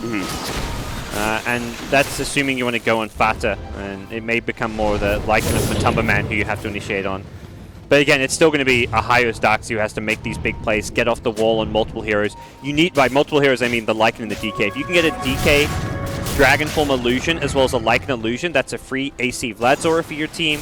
It's also a very hard-hitting DK that you can give your team. And the Nature's Prophet Illusion would also be great, although a bit harder to get because of Mind Control, who's always going to be positioning himself on the outskirts of a fight. But getting those 2 frontliners in your vacuum wall is like the bare minimum for a Hyo. Well, Fnatic have done it before with that last team fight down bottom, but can they do it again? It's going to be a lot harder this time around. They're looking for Mind Control. Maybe they will find a pick off themselves, but he just Shadow Blades out. He Silver Edges away. They know, especially with mid one pushing up now. Liquid are counter smoke. They're looking towards mid lane. DJ might be the target. He does not have buyback. He's going to head with his team towards that top lane. They should avoid this gank. They're going to go all the way back into their base. They have no idea right now where Liquid are. They're about to break the smoke, but that's it. So a lot of Fnatic investment into Central Wards, but we're kind of at that point where you just need to buy a gem when you're versing 2 Silver Edges. This is the late game stage where just taking out opposing Observer Wards is so essential. So really feels like the next step for the supports of Fnatic, probably just the Lion when he has 900 gold, is going to be to pick up a gem. Yep. Enchantress 343 looking to complete the Ag still. Yeah, this is the hard part for Fnatic. They're starting to get choked out. You have the Nature's Prophet constantly TPing to other lanes. Everyone else is farming. For Fnatic, they're not farming their own jungle, really. It's just mid one who's going out to these lanes, and it's very dangerous for him to do that right now, especially with what you talked about. I mean, he already has 9 deaths to his name, so he can't really afford to die again, but Mushi's going to walk up. They're just going to every lane that Mind Control is in, and he just backs up the perfect time, too. He just makes it away. And now he's a full Bloodthorn, so okay. Most expensive of the game, purchased, done. Got that off the list. Yeah, I was seeing him with the crit, thinking he may just be going to a Daedalus. So yeah, Bloodthorn is going to be a very dangerous item. There is a Lincoln Sphere finally on mid one. We're talking 41 minutes in the game. He picks this item up, and Nature's Prophet will need someone to break that. Could look to do so with the Sprout, but with the cast time, it's not exactly reliable when going for that initiation onto an Ember Spirit. This is the point where you think if you're mid one, Daedalus at some point in time, or not Daedalus, even Rapier at some point in time might be your best option. Yeah. I don't know. It's tough. Yeah, this is feeling like a game where Fnatic needed to go 60, 70 minutes. Liquid probably want to end it soon, but even if it goes late game, they're still the ones who are slightly in a better position. But like, it gets better the longer it goes. Mid one walks into the entire team. He actually gets out of time. Back wall, it's there. It's just the wall on top of it. DJ, though, almost going to go down. In fact, will to the last right click of Fox. The Corrosive Breath doing the job there. 343 is backing away the Nature's Tenants, healing him up, but Matumba Man is here, and he's got his newly minted BKB. They want to fight. Can they find any more? Good X marks. He might pop the BKB just to go to work on Mushi. In fact, no, he won't. Mushi pops his own BKB. The right click from Fata will slow him down, but can't do enough damage. They're going to go up to the high ground. Fata's just running through. They can't bring him down. BKB is on cooldown for the time being. X marks will go. He's going to get Glimmer Cape, but Torrent will come out. They're just going to finish this off this mid set of racks here. Whether they go top is going to be the next, or top or bottom is the next big question. Matumba Man still with his fresh BKB, 10-second duration. They've got no wall for a little bit, or for 60 seconds here, so it's just the vacuum Ghost Ship. And Fnatic look like they want to use it.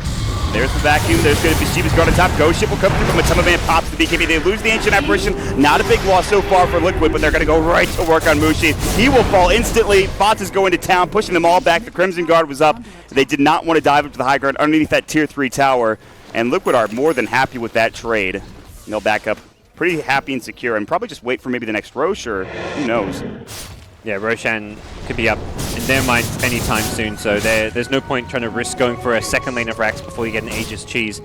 Ideally for them it would happen during Mushi's respawn time, but they're not going to be quite so fortunate. Mind control at top, he breaks it with the Wrath! Not again, he's going to get caught out this time with the Bloodthorn. Can he get out in time? The silence will come through, Remnants away, the Flame Guard keeps him alive. He had popped it before, and actually keeps him up and alive, and that is just so huge. You cannot afford another death like that, but that's just the power of Mind Control right now. He had a great laning phase. He's transitioned it to a great game overall. It's so tough. With the Silver Edge, it looks like he's quick enough that the Wrath of Nature into Bloodthorn is a good enough initiation tool onto Mid-1, and luckily Mid-1 is just as quick with the Battle Fury out of the Sprout to not take too much damage from the right clicks. A couple of Aghanim Scepters coming out. An important one being the Jirax Earth Spirit. That's, I think, a huge pickup for him. I mean, it was hard enough to kill the DK already.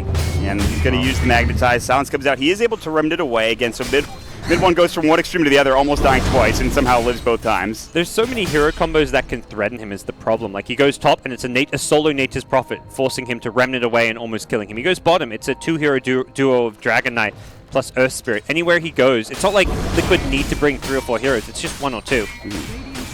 Liquid, they are considered top 3, maybe even some would consider top in this tournament for a reason. They are world-class, and they are showing it why against Fnatic. The game is not over yet. We've seen that wombo combo potential from Fnatic, but Liquid really, all they want to do is find one of those other pickoffs again on Mid-1 or whoever, go for Roche, get the Aegis, and then push down that tower, bottom or top. Yeah, and you get something like a crit Daedalus on Mushi, and all it's going to take is that one big Tidebringer cleave to turn the scales of this game. Similarly with Mid-1, you get a great vacuum combo off, you hit a Sleight of Fist, you get some crits in there, and suddenly it's Liquid taking a ton of damage, so.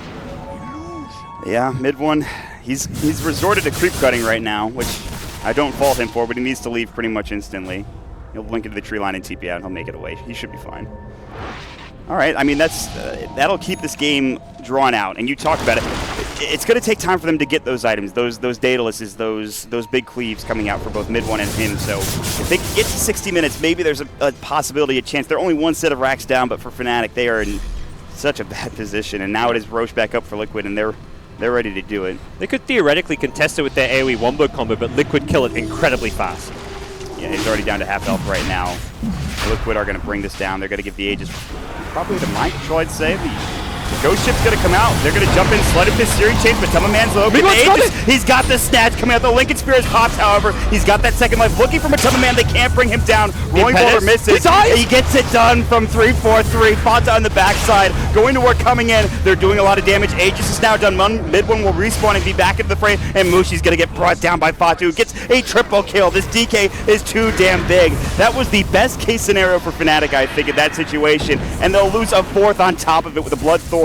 Easy kill from Mind Control, dishing out the damage. They get 2k gold in exchange. It was such a solid play from Mid-1, but it's not enough, gods. They get, yeah, like you say, the best case scenario initiation out of like their Kunkka and like Ember Spirit at least. They get the Aegis steal from Ember Spirit. Kunkka hits the boat torrent blind onto the Lycan in the Roche pit, allowing the Enchantress to get the kill, but it's not enough. Yeah, they're going to go straight for the Rax bottom. They have buyback on Mushi. Mid 1 still alive. They've bought back on the Darkseer. No wall up for a couple of seconds. They're going to come in with Mid 1, throw up the Sleight of Fist Searing Chains, but Fata is so damn tanky it doesn't matter. Mind Control looks for the Orchid or the Bloodthorn Silence, gets it off, but he was able to get out in time.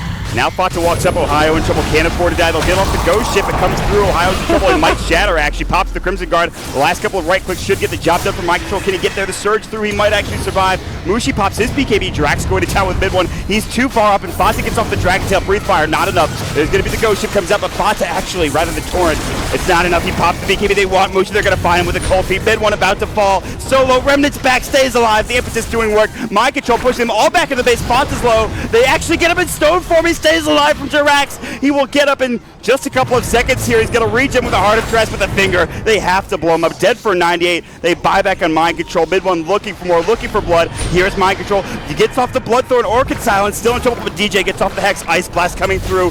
Wall is up, but Tamaman is here, though. He's got his shapeshift. The BKB brings down another. Darkseer is dead for 93 seconds. DJ getting chased down. The claws of the Lycan going to work. Kuroki is able to get the job done there. 3-4-3 as well. Getting slapped down by this Lycan. One more right click. He doesn't even care about the untouchable, and Fox is going to come back in.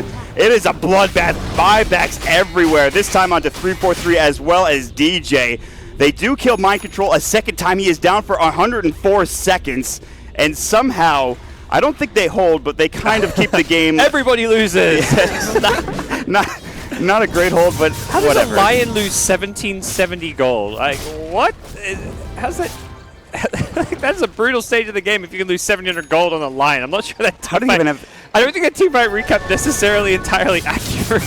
I'm gonna have to take that one to the judges. How does he even perhaps. have that much money at this point in the game? Yeah, that's like a good chunk of his net worth. Maybe a gem drop or something. Well, that was. I mean, they kept. I think they kept the Rax alive bottom. I thought they lost it, but they've kept held it up. And that's, I mean, hurts Liquid a lot more. They die back on Nature's Prophet. The Dragon Knight buys back and doesn't get anything. I want to see the buyback status. That is the one important thing that I want to see. Because who did everyone buy back in that fight? Because that's what it looks like to me. There's what 5, 6, 7. Yeah, a ridiculous number. Do not have buyback.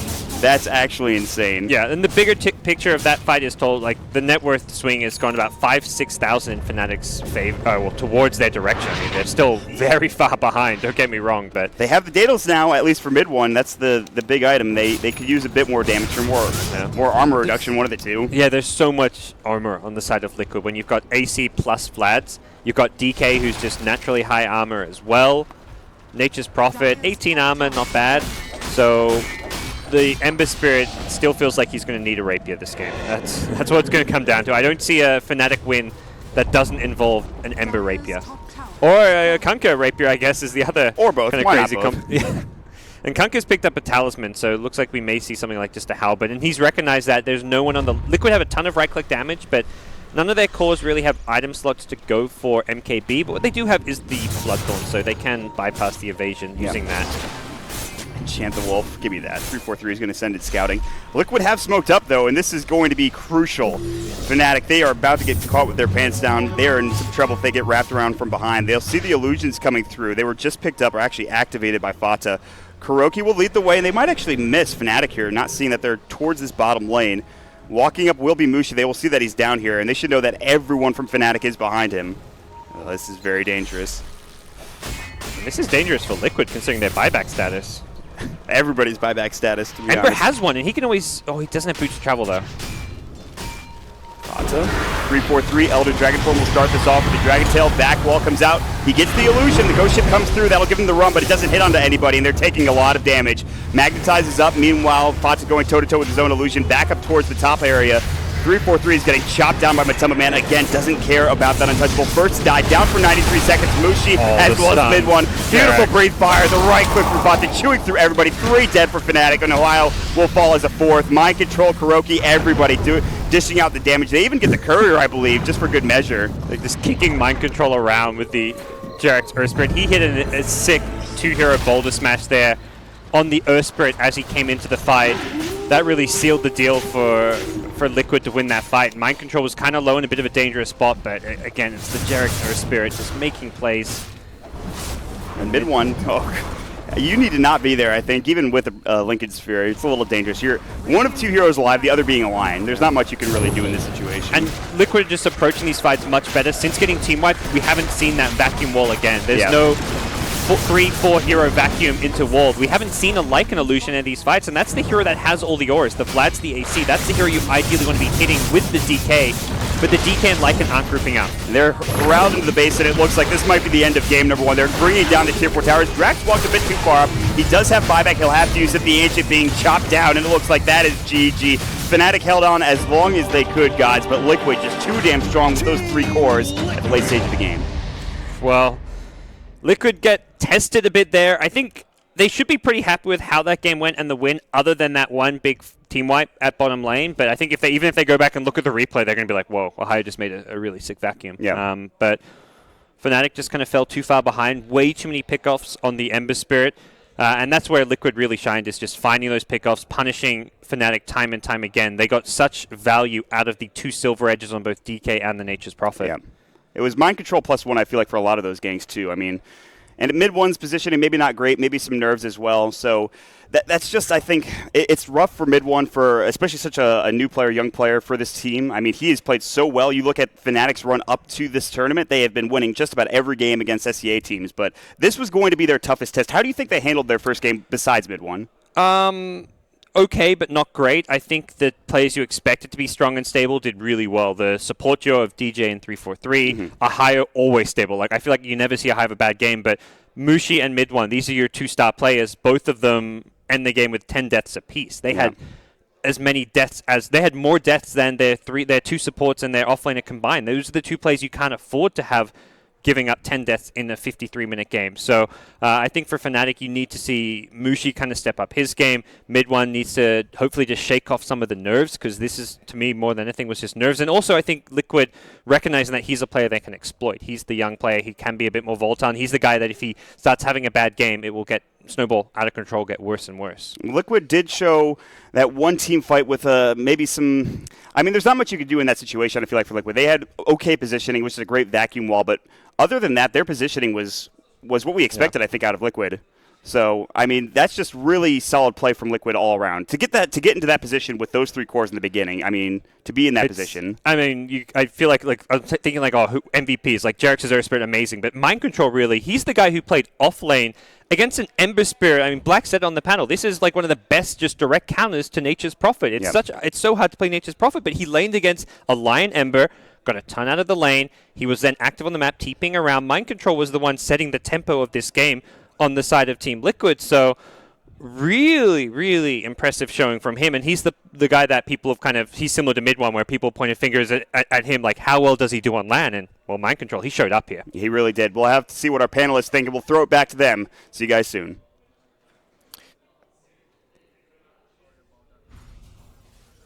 You're good.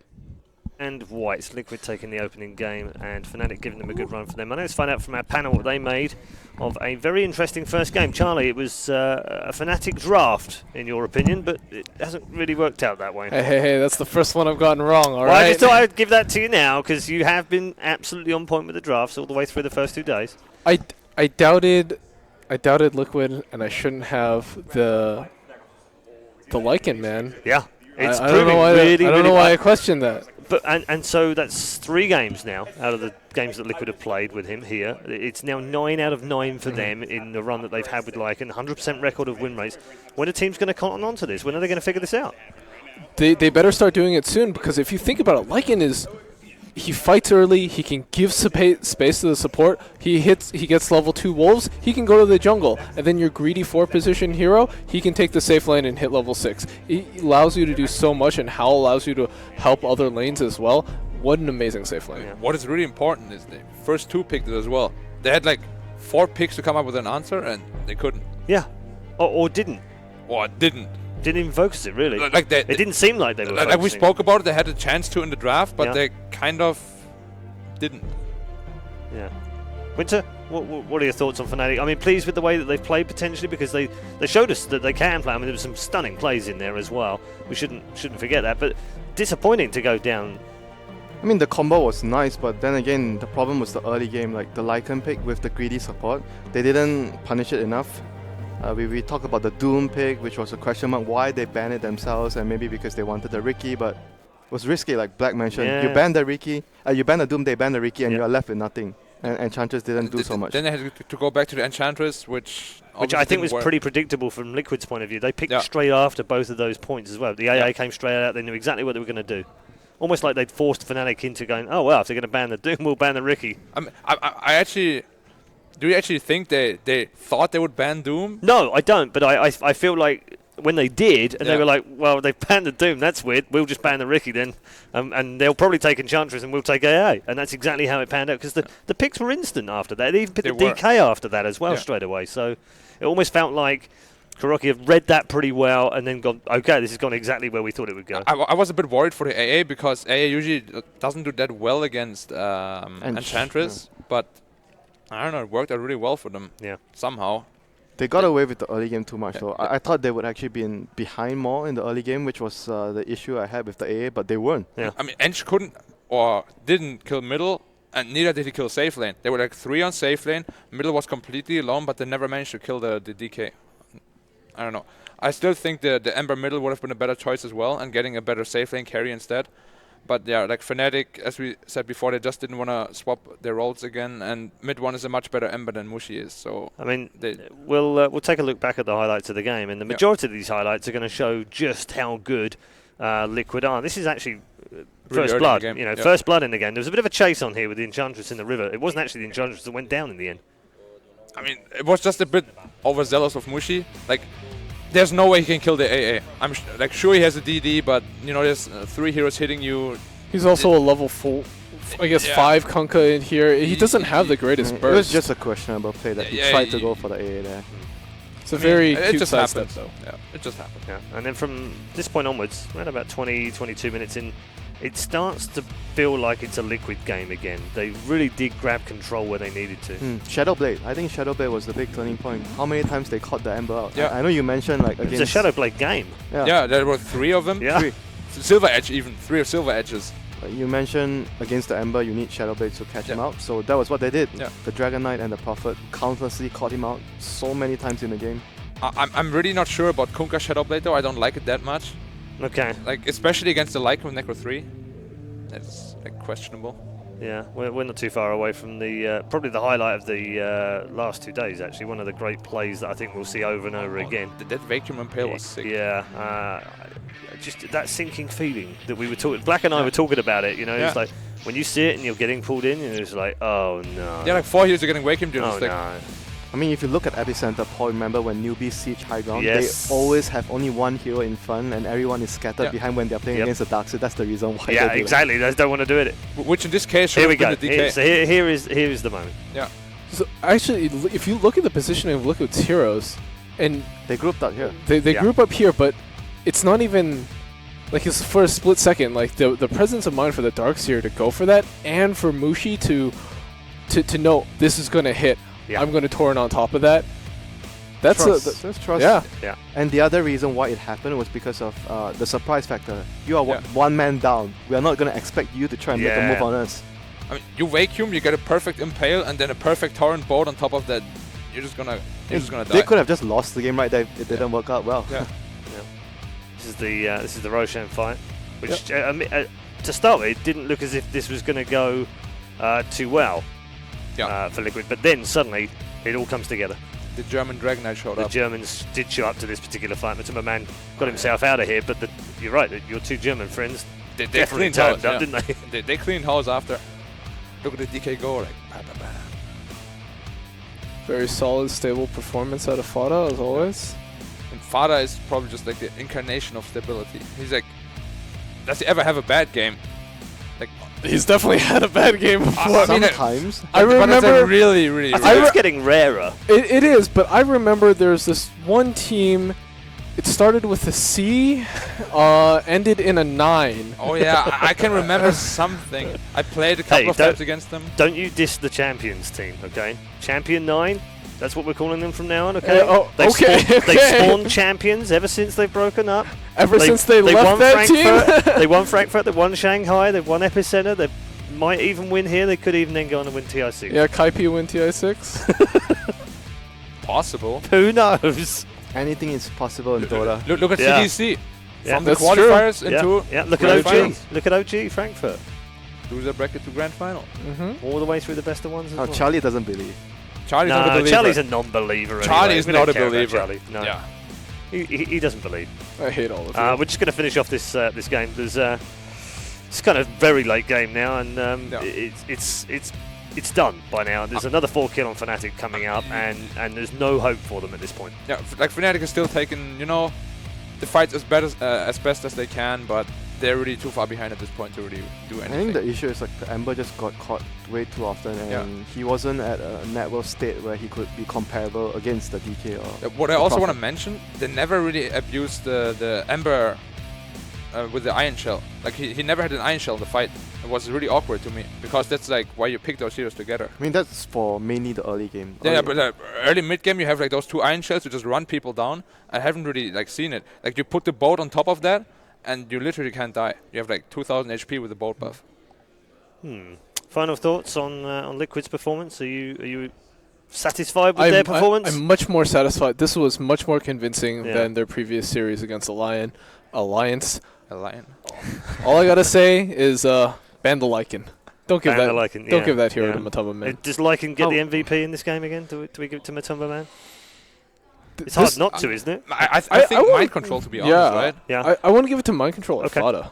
Like I feel Mind Control has been, like he was the last pick, and they kind of picked the Prophet into counters, and he still played completely out of his mind. I think he did a lot of work for Liquid. I mean, do you think even on Radiant side you want to ban the Lycan, even if Liquid's on Radiant?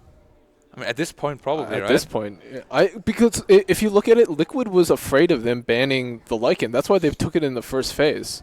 They know that I want this hero. This is our staple. This is going to win us games. Just don't give it to him.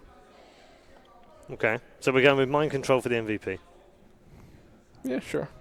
I Charlie's not entirely convinced. He was the one that proposed it. Fata is probably the MVP. Really? Yeah, I'd say one of those two. Yeah, One of Fata those Mind Control. two. They can't share it. Can't divide Oh, these we've given Mind Control a lot of MVPs. Let's give it to Fada. Really? All right. Okay. Fada gets the MVP. For this Well, it particular is game. 2-2, so they're both MVPs Right. in our heart. I feel like there's a little bit of bias going on here, Black. I don't know what you mean.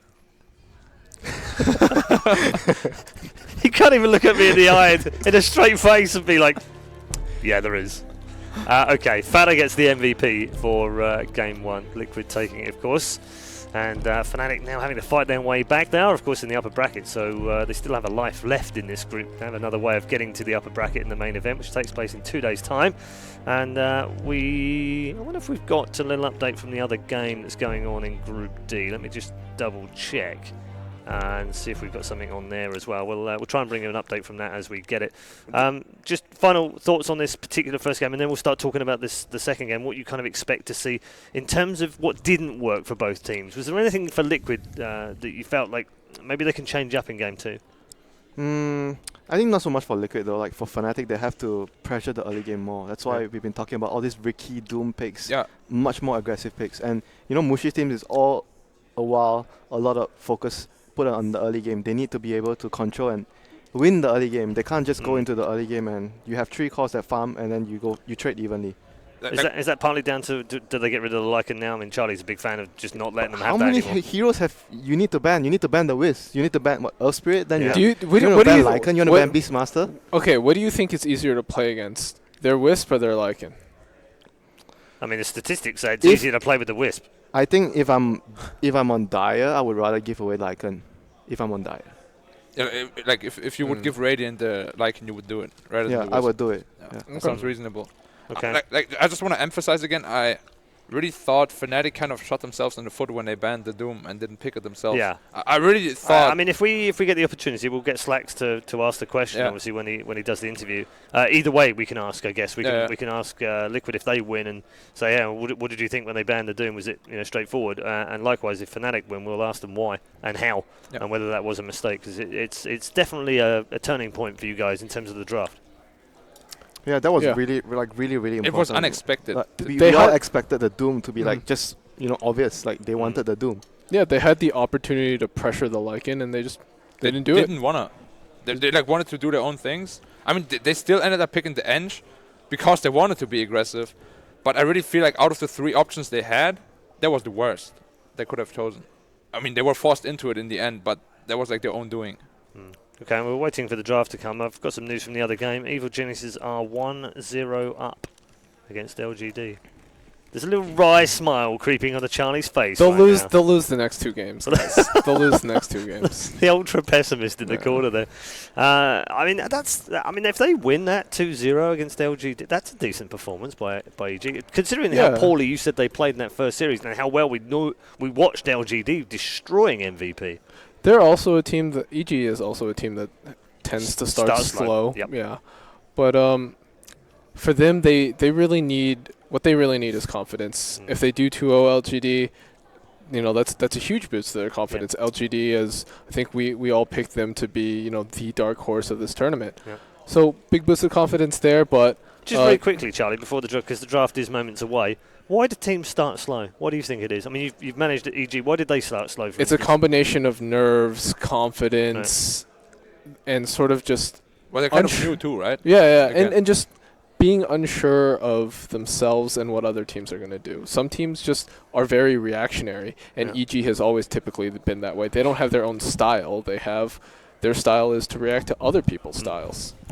Just a quick update on the EG LGD game. Yes. Like, LGD is like 10k gold ahead in the second game right now. So okay, so that might not be so clear cut then. We'll probably be 1-1. Yeah, we might have a series on our hands in the other game. We'll focus on Fnatic versus Team Liquid right now as we drop into the draft. You can see there are 3 bans already, and they are identical to the first game. Yeah, we see the Bounty Slark again. Yep. Fnatic found huge success with that, and They're on Radiant again though.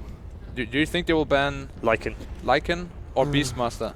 Because you don't want to give them Beastmaster, yeah. Okay, so we go with the Beastmaster ban again. Mind Control Beastmaster is really good. Yeah, I mean, both those bans are really hard. Yeah, like you don't want to play against either of those heroes, really. Like any of those. Okay, really so do we get a Lycan first pick then? They're not going to first pick it. If anything, No, they're going to second pick it. they can still second pick it.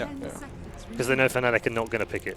They haven't picked it so far. Yeah, I mean, they might pick it. Who knows? But that would be out of the comfort zone for sure. They don't like that hero. Darkseer? Do go with the Mind Control Darkseer. Yeah. I think that's completely fine as well. Mind Control. They do really well with it. Amazing. So and it takes that away from Fnatic. Their Darkseer as well.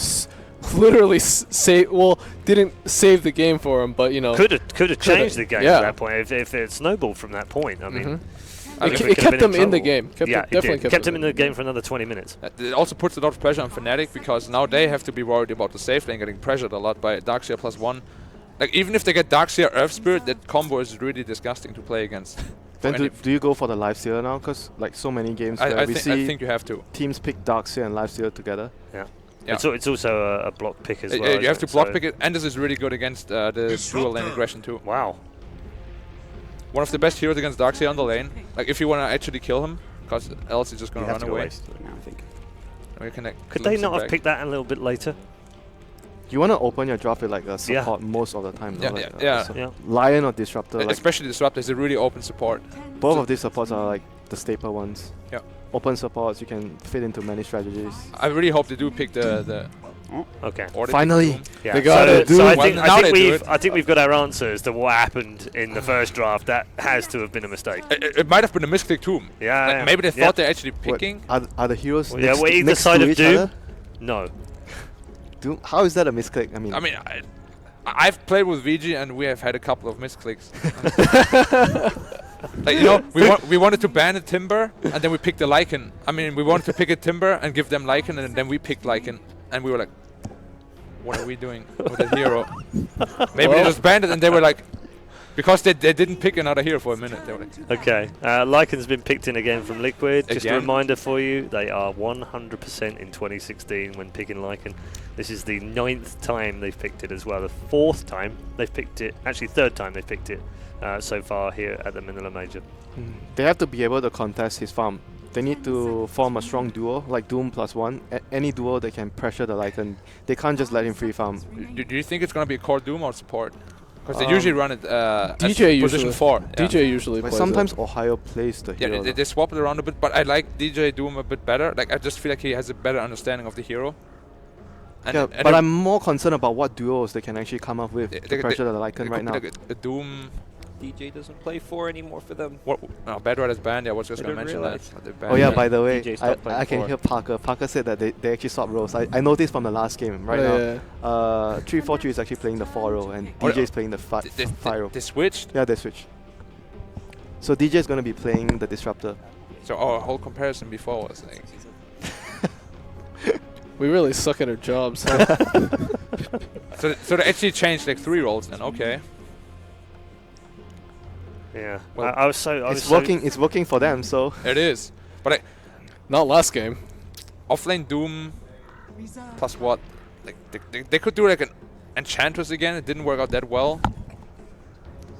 Like there's not that many heroes left you can pressure with, to be honest. Like Darkseid is really a core offlane hero to pressure. Like the safe lane. Lanes like Doom, Night Stalker? They could. Do you think they could aggressive try? Not with Disruptor. Disruptor is generally not that good. Yeah, not with Disruptor. And they picked it right after Darkseid, so it's more like they want to kill Darkseid on the safe lane as well. It's like a Darkseid counter when he like runs away. I mean, they don't have very great options right now. Maybe they really don't. Maybe they just wait and see what Liquid picks as their supports. If they have weak supports, greedy supports, maybe you can aggressive dual lane with something else. You can still adjust later with the Doom. You can jungle him if you want to have a greedy position 4 here, or you can just offlane him because offlane Doom always gets like items. Same story again? Yeah. Like Darkseid Earth Spirit is, as we spoke about, is really strong on the offlane. I'm actually surprised they banned A instead of Earth Spirit, because it was obvious that was going to happen. But Ember Spirit is not that good against that lane. Like his Flame Guard is going to disappear instantly, and the only save they have is like the Disruptor Glimpse, and it's not going to save him. It's really this Lycan that's a problem. It's the Lycan and the Darkseid. They have to shut down the Lycan and help the Ember with a 3rd hero. They don't have the options right now to do both. No, I think that if they pressure the Lycan, it's going to force the Earth Spirit to go top. Yeah. So then if it's only one hero bottom against Ember plus Disruptor, then he will be fine. So as long as the duo creates enough chaos on the safe lane and it forces the Earth Spirit to focus there, then the other lanes will be fine. I know, even at that point, if I were Liquid and your Lycan's getting pressured, I would just sack the Lycan, have him soak EXP and get level 4 and then just go to the jungle. Yeah. I really like this Tidehunter pick. Tide is one of the best heroes against Lycan on the lane, because the Wolves, they have 0 armor and pretty much just 2 Anchor Smashes kill both of them. You can't farm with them or harass with them as you could against most heroes. So what is the support that they're going to use for substitute as a support that's greedy? Like, I think Earth Spirit is going to be Jared's hero. And yeah, Kukuro is going to probably play something like Avenge. You like Visage here? Or is it too greedy? I think that's too greedy. I think it's Visage or Venge. Yeah, I like Venge, but I think Venge is a bit better, even with the aura to push. And Venge is their most played hero in 2016, so that would be a popular pick. And Kuro really likes his Venge. He likes to save out people and then die himself. Give them the aura. Every position 5 player. Alright, Fodder Razor. That is interesting. They might even switch it up and put Lycan middle and Razor safe lane, because Razor really destroys a Tidehunter. It's true. That's a very good point.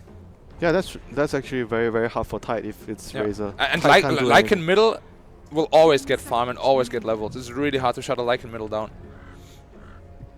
5 seconds. Does he struggle against like a Timber, for example? You mean Timber mid? Yeah, Timber mid against Lycan. I mean, he's not gonna free farm, but he's definitely gonna farm. And if he has too many problems, he can just like rotate to the jungle. So either way, he's gonna get farmed. Yeah. Like middle Lycan is really hard to shut down. You get level 5, latest you go jungle, and you're just gonna free farm again. But Tumbaman in that interview did say that they thought that mid Lycan was really weak. What did he say? Why? No, he didn't. He just said it was really weak. But Tidehunter is really a hardcore Lycan counter on the lane. Yeah. Just look at that. Look at their ban. They're banning out the Queen as well. Like Queen versus Razor is pretty good. And the mid. So it might actually suggest the Lycan might be going mid, and they're gonna use Razor against Tide. I would really like it, and it would like highlight their versatility. And Razor's safe lane is incredible against Tidehunter. Like Tidehunter cannot stay on that lane. Well, he can't. You just have to go jungle, but then there's a Doom. So good luck with that. Like Tide and Doom both, they won't get much out of the off lane if they actually plan to dual lane the Lycan this game. So switching him to middle might be like a golden option here. But I'm still thinking of going with the Wench though as support. I think it's the best support they can get here. Yeah, I would say that as well. The Aura synergizes really well with the Lycan. It's also on Dire, so you can take Roshan with it as well. Yeah. Even the Ancient stacks with Razor ult and the Venge Terror is also really good. Like, there's no reason to not pick it unless they have something else in mind. Axe. Yes, they do. Okay. Okay. What? So, Wait. What? That's It's gonna be catch. Jungle Axe. It's catch for the Ember. Yeah. But it's not the best catch it for is that. insane. I mean, it's not, but I gotta try and rationalize it is this, insanely right? greedy though. Like, This is insanely they have greedy. 4 melee heroes, 2 melee supports. So they're definitely going to leave the Razor on safe lane. Otherwise, this doesn't make sense. Yeah. Because they're going to do safe lane Razor, and you don't need support for him. At mid Lycan, yes. And then you have a Jungle Axe, and the Darkseer Earth Spirit are gonna go No, offlane. do you do tight mid now? If you know that Lycan's going mid, do you do the tight mid? But they kind of like mind game each other then, right? Like, maybe they still safe lane the Tide. I mean, if you have Tide mid, then what you have? Ember offlane, Ember maybe. off No, lane. Ember safe lane, Doom roam, and just pick another offlaner. But okay, you guys don't like it. Come on, we both know Mushi doesn't like tight mid. 10 seconds remaining. He doesn't like the hero. I thought he. Yeah, probably. Like, Yeah, tight mid is not his. Like, it's not. It's not his hero. It's not his thing. Instead, Medusa. we're going to get a Medusa. The first time. That is his hero. Yeah, he's At going to the sit back major. and farm. Okay, very quickly, we'll go down the line. We'll start with Black this time. Which draft do you like? I mean, there's a crazy couple of drafts in there. I mean, I told you guys before, if Liquid is 1-0, they're not afraid to just try out a completely weird and wild strategy. We see it here, 4 melee heroes, 2 melee supports. Yeah. I don't think their draft is like that complete or good. It's like super greedy. If they get into mid game without taking too much losses and damage, then they will definitely win it. But quickly, I don't think they can. So Fnatic is going to win this one. Winter. I actually disagree. I think Liquid with the Axe might play aggressive dueling with Darkseer, and it might cause a lot of problems. So I'm going for Liquid. Okay. I'm going to say the laning stage for Liquid is going to be too much for Fnatic to be able to deal with. This is a patch where the fastest team wins. Liquid's team is faster here, so I'm going to go with Team Liquid. Okay, wrapped up nicely on our panel. Let's head back to the commentary team for Game 2 and see whether Liquid can wrap things up themselves to make their way through to the main event upper bracket. Thanks, guys. Welcome back into Liquid versus Fnatic, game number 2. Liquid 1 game away from the upper bracket. Fnatic need to even it up to get to game number 3. My name is Mott. With me is Guys. We're going to jump right into it here as we get into the action. Fnatic versus Team Liquid.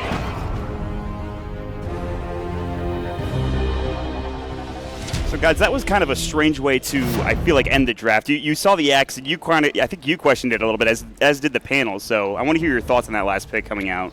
Very unexpected. I think if Liquid's not up 1-0, it's not a pick we likely see come out of them, but greedy is the word Black used to describe it. And it is greedy, but you kind of question whether it's some greed they may get away from. It really depends on how aggressive 3-4-3 can be on the jungle/roaming Doom. He can impose himself on the lanes. He has gone for the boots first, so don't expect him to be sitting in the lanes just farming away, whereas an Axe is very much looking to just sit in the jungle. He's gone for an Iron Talon starting item. Yeah.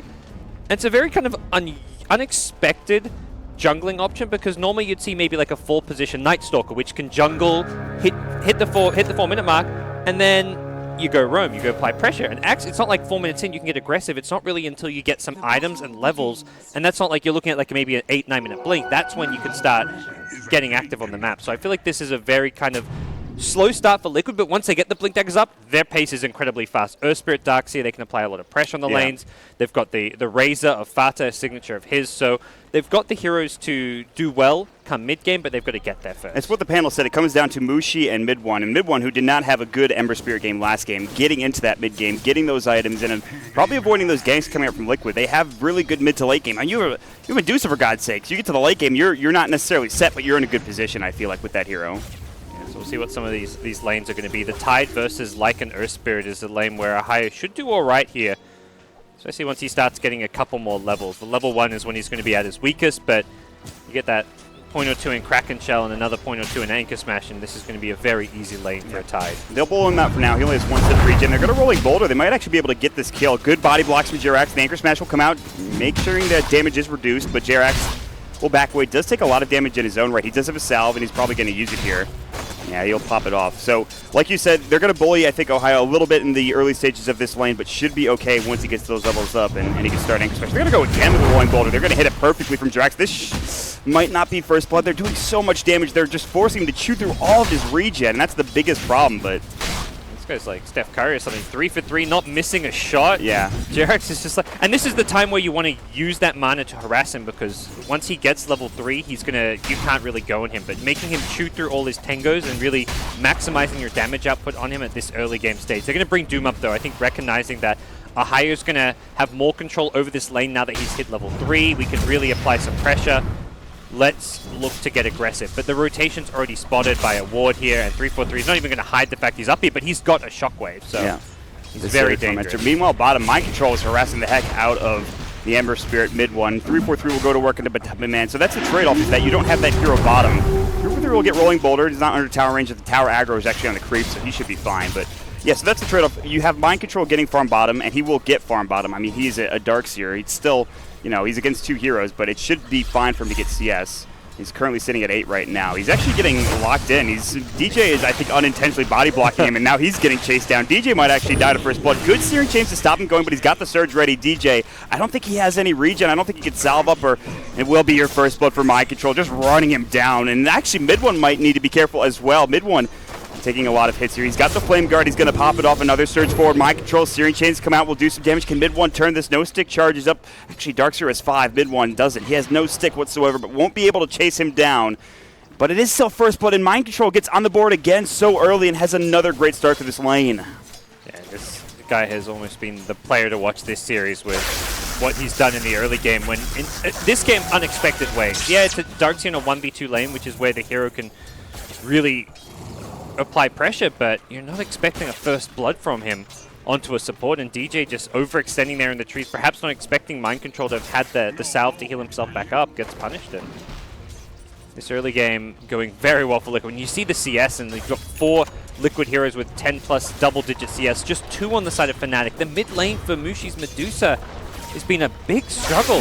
This is not a great matchup for Mushi. His team denies on Fata. He has no damage already, and when he gets Static Link, he's literally hitting for like 12 damage or something ridiculous like that. So Fata is having a great old time.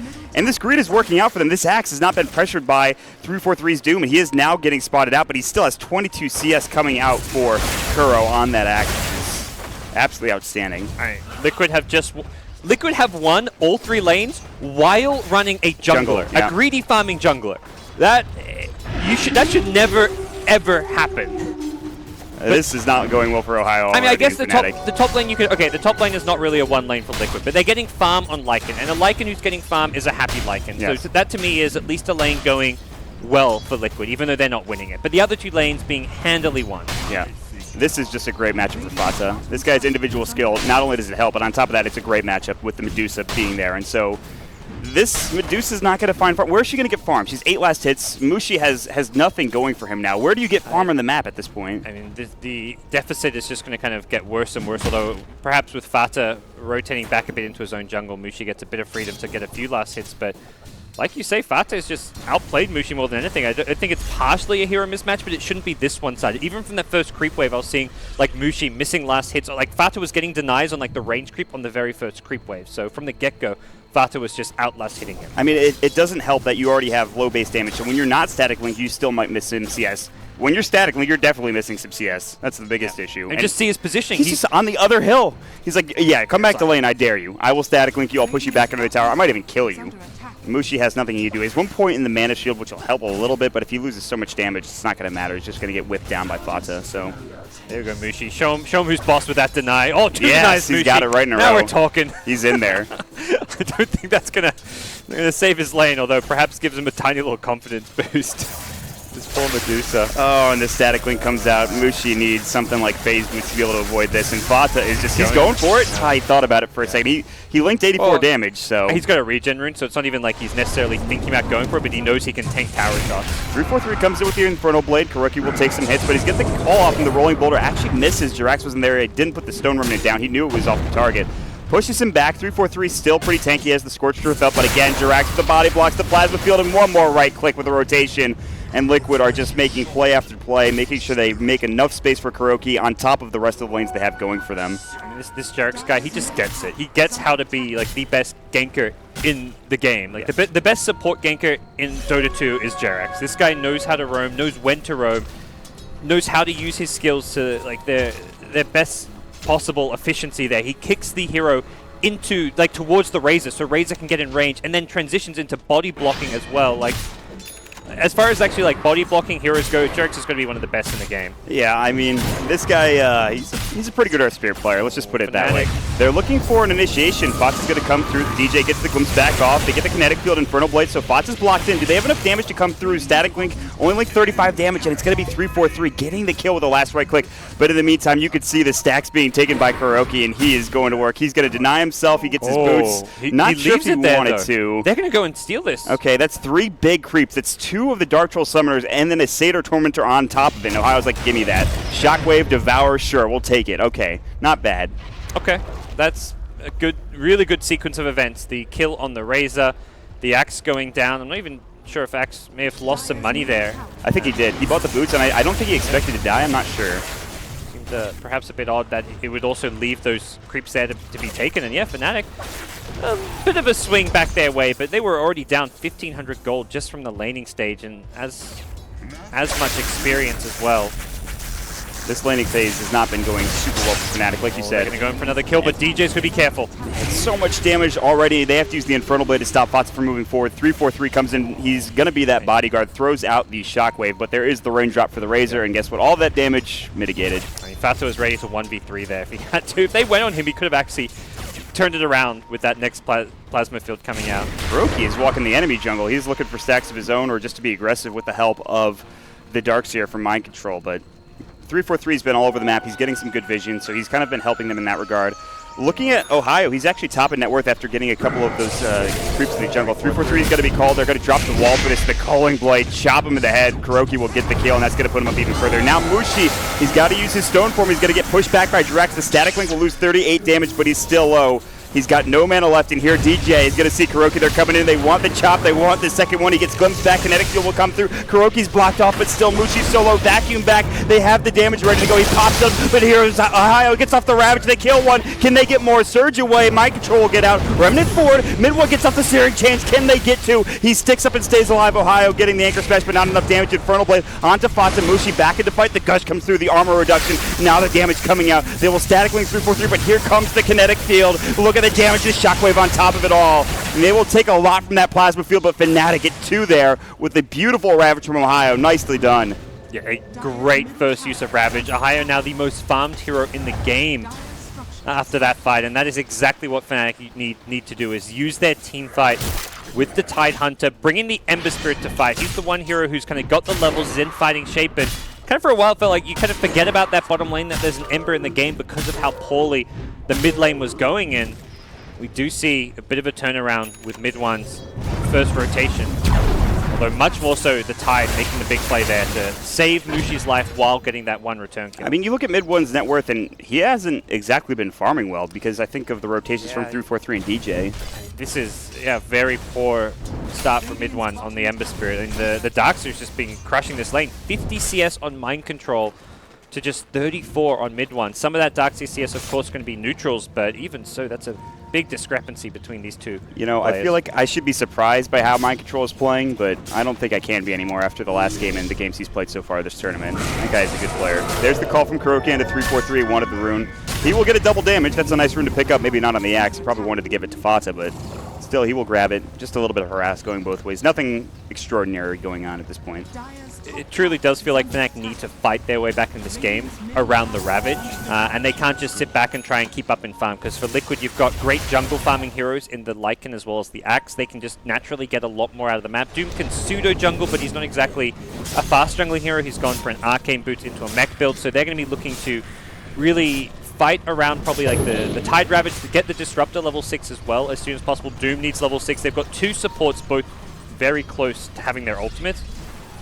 And from there, they've got to find the best possible team fights. They can't just sit back and try and out-farm Liquid. That's not a way they're going to win this game. Fata's Razor is one of the... He's just so efficient at farming on this hero that Fnatic need to be the ones applying pressure. Instead of the vac wall ghost ship that they had last game, they have the Ravage this game. Maybe with a Doom on top and some damage from mid one and a good Stone Gaze and Static Storm. They have the team fight capable of making this game even for Fnatic, but it's going to take a while. And Liquid, all the meanwhile, Matema Man has been farming away like we saw in the last game. You have, of course, we already talked about Mind Control in the Darks here, and then even Kuroki, he's actually ahead of Fata and net worth right now. So those stacks really helped out.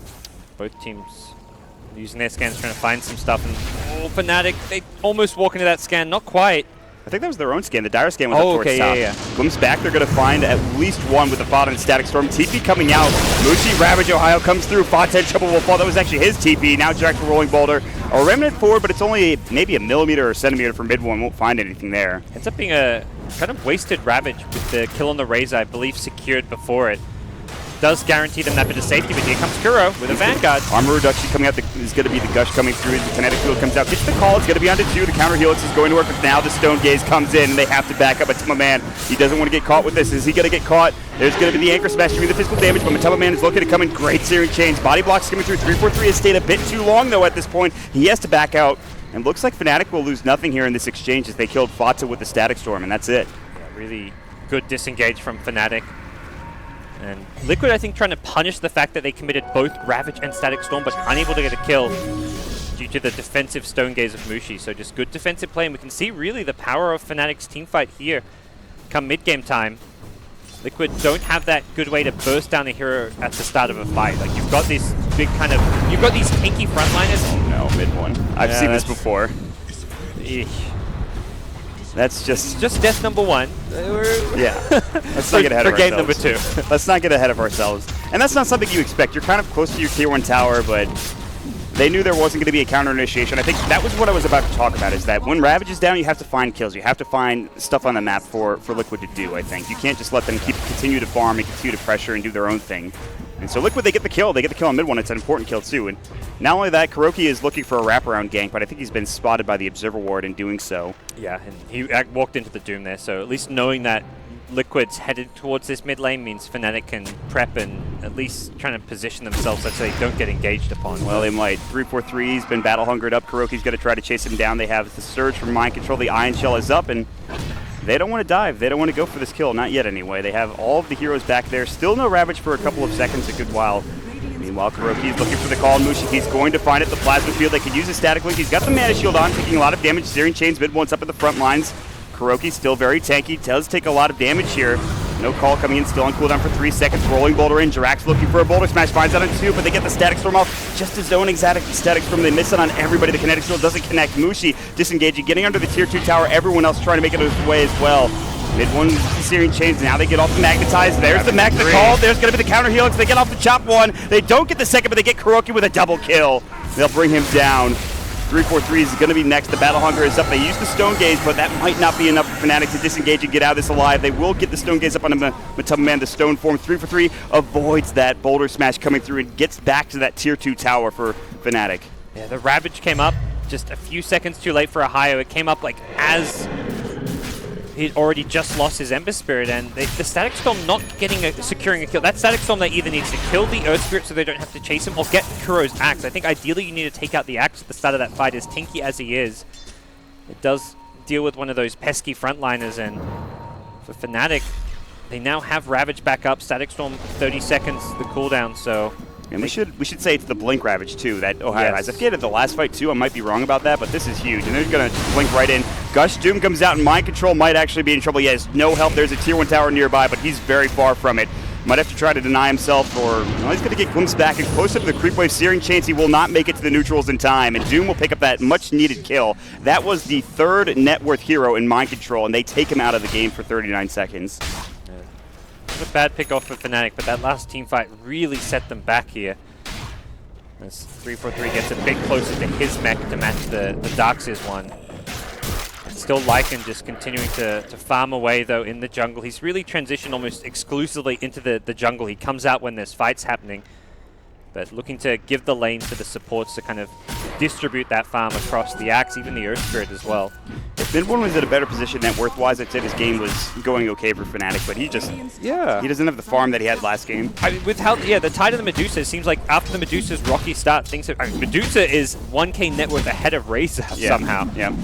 The Tide is doing incredibly well, so it doesn't feel, the game doesn't have that really terrible feel for Fnatic until, like you say, you see the Ember's net worth and you're like, oh, geez, what's going on here? Where's his farm? He's sitting on 1,000 gold right now, so he's halfway through his bots. He picked up a casual Bracer, which I think is indicative of kind of how this game is going for him. He wants to be able to fight maybe a bit more. You see he's been very active in the game, so the Bracer is a fine pickup, but he's just not farmed as fast as maybe he would like, as Ohio is going to be taking an ancient stack. Kuroki is going to come through. He has an Invis rune. This is a great rune for this. He's going to wrap all the way around. We've seen this before. They're going to see him. The Courier, he's going to look for a chop, or at least a call. He's going to get the chop on the Courier. See you later. DJ, counter Helix procs going to work. Static Storm is up. Kuroki's going to get caught by the kinetic field on the other side. Back wall. 3 for 3 is running into it, taking some damage. Going to get chased down by Batuma Man and get slapped up. Fata will whip him down to shape. And that should be the end of the engagement. Another 2 for Liquid as they continue to overrun and take the tier 1 tower when it's all said and done, guys. That is brutal as Liquid, their 5-man death ball is good and ready to go. They're so hard to fight into with this front line of theirs. Kuro is just like running in, not really. He's just walking into 3 heroes half the time. And with this Vanguard plus Raindrop, he is so scary and hard. If you throw all your spells at him, you're going to lose the subsequent fight. And generally, you're not even going to kill him. He's got the mech, the Darkseer Surge to back him up. I don't think they're going to kill him here. Blink Ravage, it connects onto a couple, Kuroki included. He's going to get caught in the kinetic field, gets mech back up, coming through with mind control, and Ohio's too far up. You see Mid-1 is solo, now 3 for 3 caught. The Doom comes down onto Jirax. Infernal Blade coming through as well. They get off the Searing Chains. Jirax might fall, but Fata is diving the base. Jirax should go down. No, he gets denied. The Remnant should have gotten the kill, but the deny came through from Liquid. They will lose 2 in the process, one of those being denied, the other being Fata going down. So not that terrible for a fight for Fnatic so far. And if they can get mind control, all the better. The Gush comes through the kinetic field. He will not be able to surge away. He's got a TP, but he'll fall. They get the kill coming out with that Mystic Snake from Mushi. Yeah, they get a few big kills there. A great force stuff. Ohio forced the Razor onto the high ground next to the tier 3 tower. It was not exactly an overextension coming out from Fata. He just was not expecting to have that offensive force staff used on him and gets Fnatic a big kill. Unfortunately for Fnatic, they couldn't stop Kuro's TP out. The Ember Spirit Searing Chains just slightly on cooldown, so could have been one more kill for them, but at least even things up a little bit. Oh, the call just connects to Namushi. He's got no mana left in the tank. The chop should come through, and it does. Kuroki gets a dominating spree, and Mushi's just caught out of position there, very close to the tier 1 tower with absolutely no help. And even if he had the Stone Gaze, which he did, it's not really a great play to be there, I think. Perhaps they hadn't seen the Axe Blink Dagger. It was a new pickup, but after a fight like that in the mid lane where Axe doesn't die, you've got to expect it coming in soon. Yeah.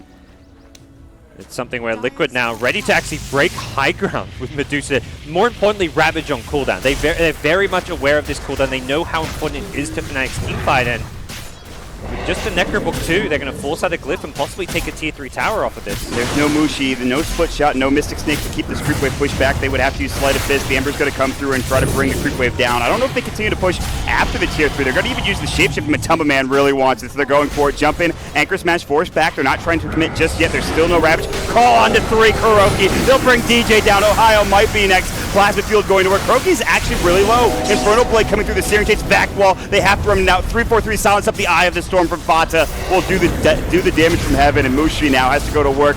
Stunned up still, using his Mystic Snake, doing whatever damage he can. The Rack's in trouble. You can see it's below half health. The Illusion's doing some damage here and actually almost bringing it down. Fat's getting caught with the Searing Chains. Great stun into silence onto 3. 3-4-3 wants to chase him down. He's got the Infernal Blade. He's going to use it finally as it's off cooldown. They're ready to go. Fata and Mind Control not in the best spot, but Ohio's lacking behind. He needs a 4-step, and here comes Batuma Man. Can Ohio find the initiation? Vacuum in, but no wall. Doom comes out. Ravage is going to connect onto all 4. Batuma Man in trouble. He's going to go down to the Remnant still. They will lose 3-4-3. They're going to get 1 kill, 2 onto Mid-1. Mind Control caught. Glimpse back. They will kill Mid-1. But it's a full wipe. Liquid all dead as Kuroki was still respawning from that last engagement. 4 for 2, the end of that engagement for Fnatic coming out on top there.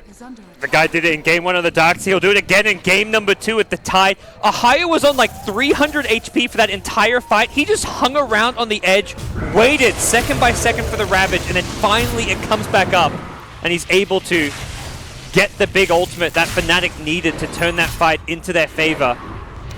Liquid not knowing about the timing, perhaps, not sure, but, well, Fnatic, they stay alive for now. Mushi eclipses everybody in terms of net worth. He's got 3.2k gold. This is the casual Yasha. We'll see what he goes for next. There is the Necro 3 from Matumba Man, though.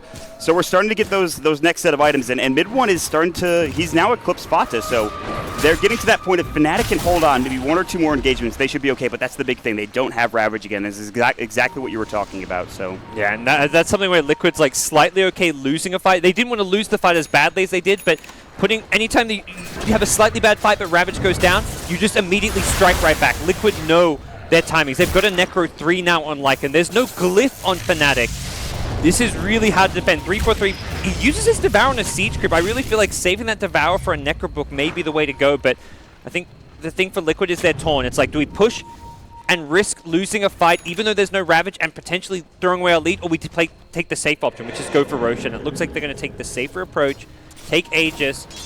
Kuro deciding to slow things down for the team, which I think given the way the last few fights have gone Fnac's way, at the back of your mind you're thinking, okay, one more bad fight, one more failed push, even when there's no Ravage means we perhaps just lose this game. So let's just play it a bit safer. Even though it means Fnac will have Ravage for the next high ground defense, we're going to have an Aegis on our side. Yeah, the Aegis is going to be crucial. We'll see if they can dish out the damage. They're going to take Roche, albeit slowly. They will still get it done as there's no contention coming out from Fnatic. There's two members, of course, that top rune spot. The rest is still in the mid lane, and they will get there too late, I think, to contest the Roshan. And Liquid can still look to scale more into the late game. Like, getting BKBs before they try and push again is a perfectly reasonable option, not to mention just like both Razor as well as perhaps the like someone like the Axe, who's looking on a Crimson Guard for now. Having that magic immunity against the Ravage can go a long way here. Blank Crimson Guard for the Kuroki Axe, who started in the jungle. It was almost like a Beastmaster. You talk about Beastmasters getting Necro 3s at like 14, 15 minutes that were in the jungle. It feels the same way for Kuroki on this Axe in this game right now. Good news for Fnac is mid one getting closer and closer to that Battle Fury out to his start, but we'll also avoid a gank coming his way. It's not something we've been able to say too many times during this best of 3.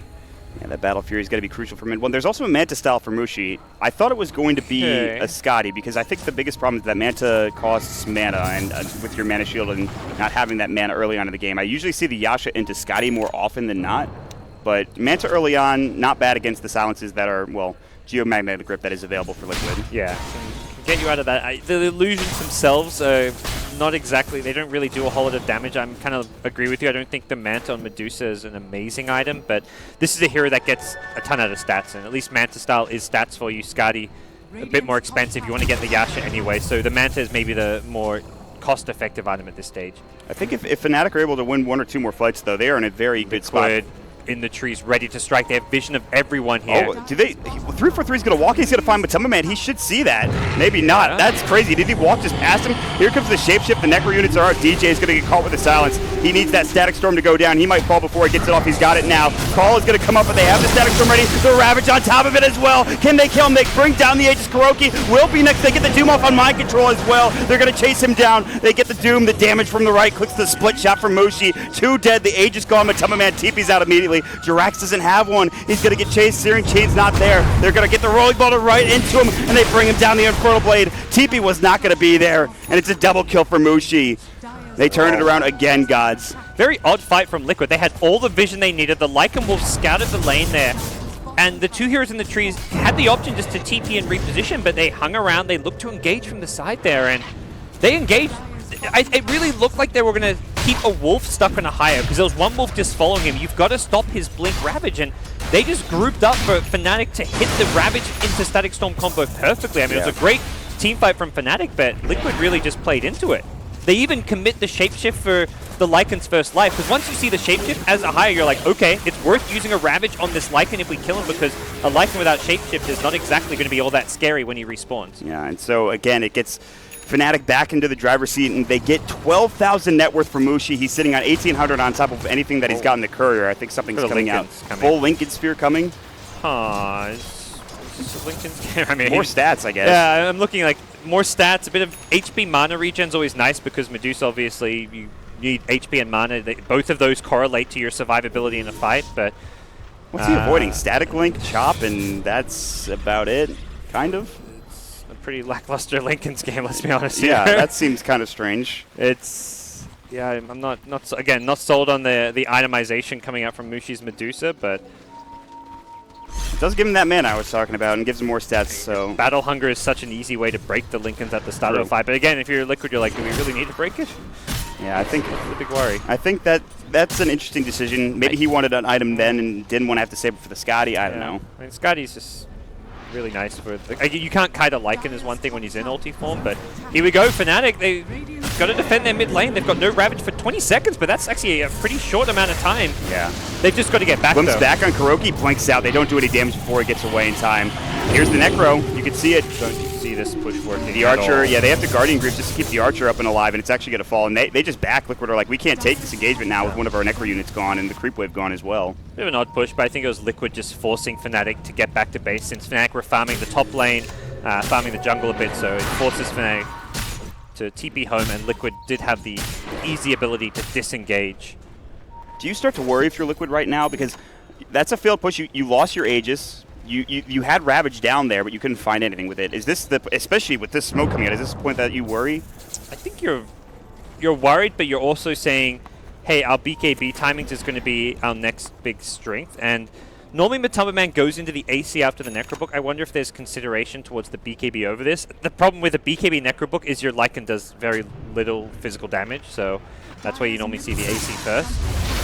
Oh, Vata's going to get caught from behind. They're going to dive the tier 2. We've seen this before. He won't use it, not yet anyways. The right click should be there, and it's going to be Moosh. They even glimpse back another hero. Now Mind Control doomed up. Searing Chains, it's going to be 2 again for Fnatic, and a huge pickup on both Mind Control and Vata, and they're going to turn this into a tier 2 tower, plus Ravage is still available, gods. Yeah, I don't really have an explanation to why he doesn't try BKB. He could BKB and just run and survive there. I just don't know why he doesn't do that. I guess in his mind he wants to save the BKB for the high ground defense, but you don't have to defend high ground if you're still alive. Like, you can just throw Plasma Fill. Like, if you're 5v5, they're not going to push high ground into Darkseer plus Razor. Razor just with Plasma, even Razor with a BKB on cooldown, you defend your high ground there. So Fata, I think just asleep at the wheel, not popping his BKB when he gets initiated on there by the They're going Searing to lose Chain. tier 3. They've evened it up. The tier 3s are now one apiece. This does not look like Liquid playing Dota right now. They have the smoked up Matumba Man. This melee rack's dangerously close to going down. This is not great for Liquid at this point in time, and they're going to lose it. TP's coming through from Fata. They want to initiate. Kuroki's a little too far behind to blink it. Fata pops the BKB, a 10-second charge, and they find nothing with it. That is so huge. Fnatic get out completely scot-free. What is happening in this game? Feels like two different teams playing from since game number 1, or at least as far as Liquid's Second half, concerned. Yeah. Second half of this game. First half of this game, I think Liquid played very well, but oh yeah. But it's just crazy. It's like you're playing a football match and you've swapped sides, and now you're playing into the win rather than with the win. That's kind of what it feels like with Team Liquid. Yeah. They're just making a lot of like mechanical mistakes that you don't normally see there. I mean, part of the problem is they don't have the best way to start off the fight. They're very reliant. I mean, Kuro's axe up until like now has been very effective at just running past the front lines, but he's now at this point where he can be killed. There is enough damage output on the side of Fnatic, and they're willing to commit resources onto Kuro to take him down at the start of the fight. he needed to extend his power curve. He needed to get like another item, a BKB, something, anything to keep him tanky and be able to be up front. But now Mushi does a ton of damage. He's got 16,000 net worth. You have Ohio with an Aghanim Scepter, so that means that Gush is going to be thrown out like crazy. So this is going to be a point for Liquid where they're definitely concerned. I asked the question before, but now the answer to that question is they're 100% concerned about how this game is going. You see Mushi's net worth. He is... You would not believe that this guy got completely outplayed mid by Fata. He was getting styled on as far as the laning stage and CSing went, but that is not at all the case. He's about to have now. a Scotty. He's got 4.4k. I think he's saving for buyback on top of the Scotty. He's going to have a lot of damage and a lot of survivability, too, coming up here pretty shortly. With the Scotty, he's just close to immortal at this stage of the game. No Roshan available anytime soon, but it will be a smoke into the deep on the Liquid side of the map. And They have Ravage. Kuro, who they'll find. Searing Chains is going to come out. No, it's too late. The Doom comes through. The Gush is out, though, and Kuro, he needs help from the rest of his team. They're going to TP in. Mind Control looking for a back wall. Doesn't find it. They get the Guardian Greaves to Doom. They will have to deny him. The Glimpse back. They won't be able to. Ohio gets the Gush off. That snipes him and brings him down. Dead for 50 seconds, and this might be another opening for Fnatic to find more structural damage. They're going to find the tier 2 bottom. And Mushi's going to have a Scotty for the high ground push. So the courier is already at the Dire Secret shop. Mushi just needs to make some space. And oh boy. This game is turned around like in seconds, I feel like, gods. Yeah, it was complete. Liquid, I mean, they had a good understanding of Fnatic's draft being reliant on the Ravage, and they managed to take a free tier 3 tower. And then they kind of slowed things down and just are looking less sure of themselves. It was also that one fight where they didn't quite get the racks, and Ohio just lingered nearby on 300 HP until he had the Ravage up, and then re-engaged as Liquid tried. Like, Liquid stood around and first re-engaged themselves, and Ravage was like, okay, we'll just take this one. Yeah, and they're pushing the range Rex, they're pushing the melee Rex now. 31 minutes with this Medusa, who is so damn far. Mushi is just sitting up on the higher ground like, okay, you can go on me, but I have Scotty, I have my mana shield up, so good luck bringing me down. They back off. They did a lot of chip damage to the range racks, which will not regen. That's completely fine. They already took down the melee racks mid. And Liquid, they were looking maybe for an engagement. They smoked up. They were ready to go. Fnatic will go back in, though, it looks like. They still have Ohio with that Ravage ready to go. They have Doom up here pretty soon, and they're going to have all their ultis ready for this next team fight up in the high ground. Yeah, it's very disciplined. They send them Manta Illusions to finish off the range racks. And they get it done. Just some economical damage. Kuro's looking to engage here from the the side. smoke broke. And they do have, I think that's a sentry for the Radiant team, so they don't have vision of it, but... They would have... Oh yeah, they don't have vision of it right now, so they need to actually... There we go, they get some flying vision up there and will immediately deward. Kuroki has been spotted, Ping's coming out, Gush comes through, he avoids it with a Blink Dagger. He does take it at the last second, but he's already inside the base, but they're going to go for him. They're going to look for it, jump in, they get off the Searing Chains as well, and the Scotty's there. On top of it, Static Storm, but they miss. No glimpse there as well, and that's time to back, I think, for Fnatic. No more Static Storm. You don't want to go for this. Kuroki jumping in, gets Searing Chains. Mushi's trying to right-click him down. The Gush commands Blink. Ravage onto 3. Ohio initiates, but Tumbleman will try to shape him. He's got a good back wall coming from Mind Control. Is it enough, though? They pop up the illusions. Mushi's going to work with the Stone Gaze, or at least trying to, but Tumbleman is barely alive somehow. Somebody hit him, and finally 343 will do the job. Doom's up Fata. He's in trouble. Anchor Smash comes out from Ohio. They will clean up 3. Dirax is trying to do the best that he can with the Magnetize. Might actually bring DJ down. He goes for 343 instead, but that's too late. It is GG, and Fnatic will take game number 2 and bring it to game number 3 here, gods. Yeah. I mean, Liquid often talk about how they're a team who, when they get up 1-0, they'll try something different. They try something different, but they don't lose this game on the draft. Their different approach with the Jungle Axe, it worked. They were doing incredibly well in the early game. They hit their timing with the Lycan. They were the ones breaking the Fnatic high ground, but Fnatic just managed to put together some amazing team fights, and despite the early game going as badly as it did with the Medusa in mid and the mid one's Ember Spirit again not having his best game. Yeah. Fnatic team fight their way to victory. It's shocking to me how Mushi found that farm. A lot of it did come from the team fights, but in the beginning stages of the game, he was just so under-farmed, so under-leveled, and he somehow brought it back. And Ohio this time, I think, was my MVP. For the Ravages that he hit, for rotating, he had a great top lane. You were talking about that was one of the only lanes that went well for him, so that was a pretty immaculate game for Ohio, I think, all things considered. I mean, even game 1, if there was an MVP on the Fnatic side, it was Ohio. He has shown up today. Yep. And Liquid, their first loss on Lycan in 2016. Well, that is the big story, and for more, we will hand it over to the panel with Paul and everybody else. Thank you very much, gents. Yes, proving that Lycan is not indestructible when used by Liquid. Fnatic taking it to the fight, and they tie things up at 1-1. And one particular member of the panel is extremely happy about that result. Let's find out which one.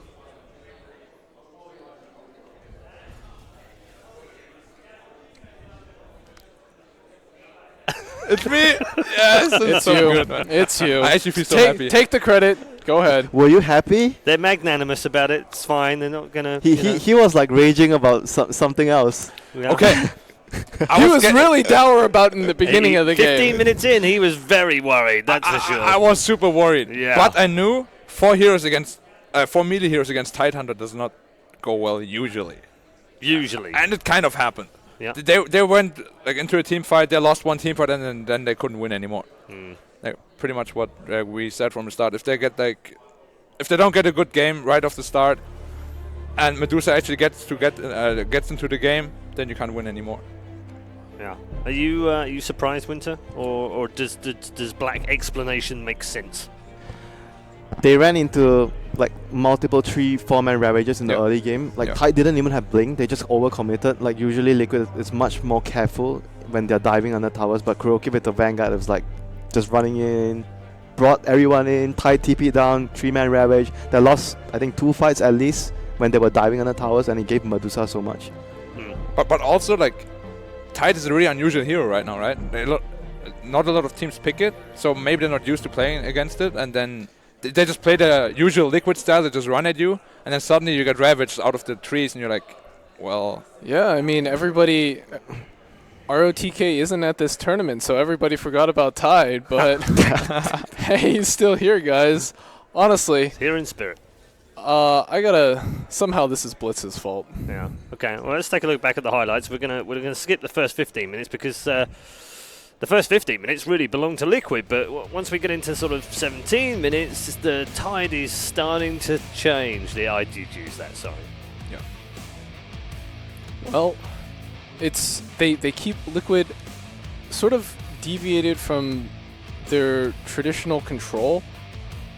And they just started running at Fnatic over and over again. They kept on running into Medusa ult, into Doom, into Tide Ravage, and it works up to a point. But once you start giving those kills away, Fnatic finds their farm, Medusa gets items, and then Liquid's not getting their farm. Yeah. Kuroki doesn't pick up his Blink Dagger, and then your lineup just falls off. Yeah, I mean, at this point, we're only at 19 minutes, and at 17 minutes, Liquid are knocking on the front door. Yeah, this was the fight. Like me and Charlie, like, okay, Rex is going down. I wasn't even worried. Yeah, Black was like, okay, we are done. He's like walking off, and Black says he wasn't worried. He's sitting here going, oh my god, what did I say? You know, I actually walked around the desk, and then when I come back, it's like 4 heroes of Liquid dead, and I'm like, wow, I won.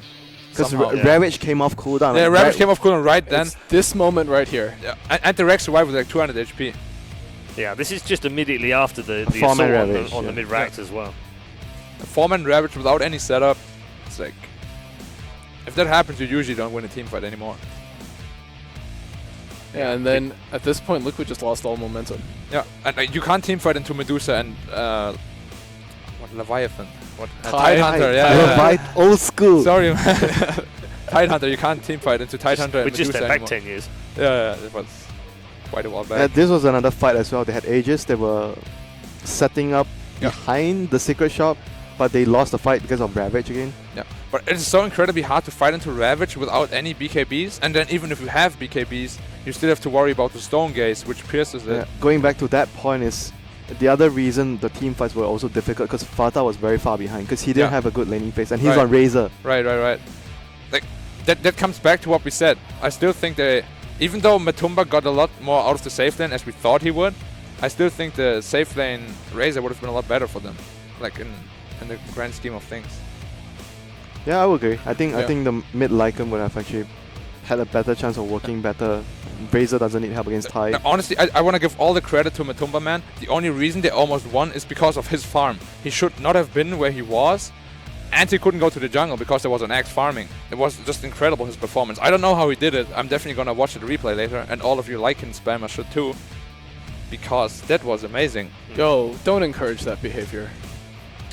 Don't encourage that. Charlie does not approve. He's encouraging people to learn. Yeah, you need to learn. What's wrong with that behavior? From Matumba, man. Not only from his interviews, but also from his gameplay. Definitely don't learn from his interviews. Charlie's managing him right now, and he's just like... I mean, like, if you look at his coach, it's Blitz Dota. That's not somebody you want to look to. Okay, Heen's great, but Heen's great. Wow, that's a burn on Blitz. Yeah. Heen's great, but Blitz, wow. That man, Blitz can barely dress himself, let's be real. Yeah, that's true. Yeah, I've unfortunately had to tie a few ties for him over the years. And recently Cap's taken on that responsibility as his other half, so... Yeah, and when Blitz goes home, his sister does it for him. Probably, yeah. Yep. Yeah, it's incredible, really, that he's able to teach anyone how to play Dota. Oh, yeah, I know.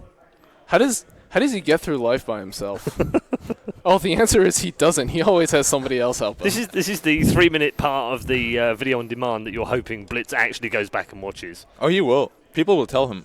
Raise your Ming Lees, everybody. Yeah. Okay, MVP, Game 2. Where's it going? I mean, we've heard Matumba Man still, but... Tide. It's going on the Tide, isn't it? Definitely the Tide for sure. Yeah. I mean, we got to pick one from the winning team anyway, right? And well, you don't have to, but... Well... Then I still have to say Tide, though. Okay. Because he just carried his team on his back. Yeah. Like, those Ravagers were sick. Yeah. He just made it work for his team. Any other takers for that? Nah. Nope. No, unanimous decisions. I'll give it to Blitz Dota. Blitz Dota won Fnatic the match. You're just trying to make up for the earlier comments now. Trying to get yourself out of trouble. I want to put Blitz Dota in trouble. A lot. Okay. Wow. All right. Is he going to be in trouble after this? Are they going down? Is this the beginning of the end, or is this just another blip on the Liquid radar? I think this will just be another blip. Like Black said earlier, every time Liquid is up one series, they tend to do something a little off the books. They picked the axe for Kuroki and they just ran at them. They not only changed their hero picks, but they changed their play style. And so I think, Game 3, it's on the line. They want that top spot in the group, so they'll pick something that is a little more familiar for them. Okay. Black, you made a point, I think maybe just before we came on air, or maybe earlier on in the first game, that you're quite a fan of this Liquid thing, where if they win the opening game, then they try something a little bit different in Game 2, just to test it out in a real-world scenario. And do you feel that was the same thing in that game? I mean, I said it after draft already. Their safe lane, they left a Lycan solo against the Tidehunter. That's not something you want to do if you actually take a game like... I mean, I'm not saying they didn't take it completely serious, but they were definitely testing out something with their draft. And like a jungle axe and 2 melee supports in general usually doesn't go that well, just because you need a lot of levels and XP on them in order to even have an impact. Yeah. And like we could see that there. Like in the early game they did okay, but as soon as they lost like one team fight, because in order for them to get into position, they need to be in melee range. Yeah, sure. And like they run into Tidehunter and Medusa, they just can't fight. Okay. I don't know. Black's lost for words, Winter. I mean, it is what it is. You're melee heroes, you're running into Ravage, you're running into the Medusa, Stone Gaze. It's not like you can avoid it though, right? You can't do anything about it. Like you want to win, you need to run at them. You don't run at them, they will outfarm you. What do? You run at them, and then they ravage you. But it was still possible for them to win that game if they would have placed the lanes better. So if Tide didn't get so much from the off lane, like the Razor safe lane and the Lycan mid, it would have been really good for them, I think. Even with their lanes as it was, they did overextend in that mid fight. A lot. They had control over that game. They still could have won at that point, but they stayed too long. They got a little bit ahead of themselves. And they stayed on low HP. They should have known that Ravage was coming up. They should have known that the Disruptor ult was going to be coming off cooldown. In that fight, not only did Ravage go off, but Disruptor got his ult off on, I believe, 2 heroes. If they didn't die there, the gold swing was huge. Mm-hmm. That was the only reason why Medusa was so big after that. And if that doesn't happen, they just like go back, heal up. He got 2,000 gold from that one fight. Yeah, from that one fight, he went from 1k to 3k and completed his whole manta. Which didn't like. Which I don't like at all. I don't think any of us. That is something for another discussion. But like, if they just back off and just heal up, wait for their cooldowns. I mean, sure, Tidehunter will have Ravage, they will have Static Storm, but they won't be half HP. They will have all their cooldowns ready. They will fight on their terms. Yeah. And that way they just fought with, like at half their power, and then they just like got killed. We saw some of the players coming back. We're still waiting for a few more players to come back, and until we do, why don't we take some community questions? We've had a number of community questions coming in. PJ, I've been asking them on Reddit, I believe, and on Twitter as well, yesterday and today. I don't know if do we have any more questions? I think we had quite a few questions, so we're going to put you 3 guys on the spot and give you a few questions to answer. Many of these questions yesterday were around, how we've enjoyed ourselves in Manila and who we thought we were going to win and that kind of stuff. So we'll see what the community have come up with in just a moment before we head into the next draft. As I said, I'm waiting for a few of the players to come back. I know they've just had a slightly extended break. We saw a couple walking back into the hall just a few minutes ago. Do we have the questions? I'm not sure if we do. I can ask you something. Can you? Go on then. You can be the community for us, Black. Oh, no, we're saved. Mind. Saved. What kind of play is the meta heading towards? With full force says. What kind of play is the meta heading towards? Winter, do you want to take that one? I think the meta is heading towards, I think I mentioned about this before a few times, scaling, being all-rounded. These are the 2 most important things in this meta. Okay. Being all-rounded and scaling. Everyone has to scale. Okay. So what sort of heroes do you think we might see later on, a month from now? Anything different? Depends on the patch, and maybe more teams would use Elder Titan. I personally feel like Elder Titan played like a Riki could be really effective if you understand and know how to build a lineup around it. I believe he can be played as the same way. Okay. And all those heroes are being banned a lot of the times, and you are looking for other replacements for those type of heroes. We had a little bit of Elder Titan so far, but not a huge amount. Nothing this week, that's for sure. I think just one game. A little bit. I think just I one game. 1 or 2 Epicenter maybe. Oh yeah, Yeah, Epicenter. I think 1 or 2. We saw it a lot in the qualifiers as well.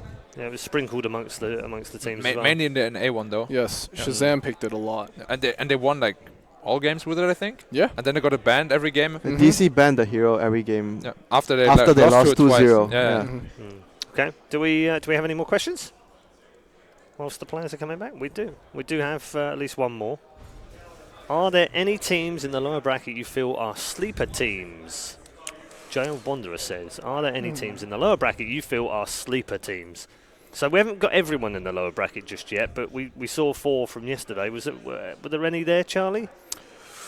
I mean, is Secret now a sleeper team? No. Is that how we... No. Okay. No, with the way that they're playing, I'm sorry. Sorry, Secret fans. I Sorry, tried. Secret fans. I tried to get Charlie to be positive about Secret, but he's just not having it this week. No, I think in the past you've always wanted to believe. You've always seen these players, and they've all been like incredibly clutch when it was necessary. When everything was on the line, you sort of had to believe in these players because they've done it before. They're all LAN winners. Yeah.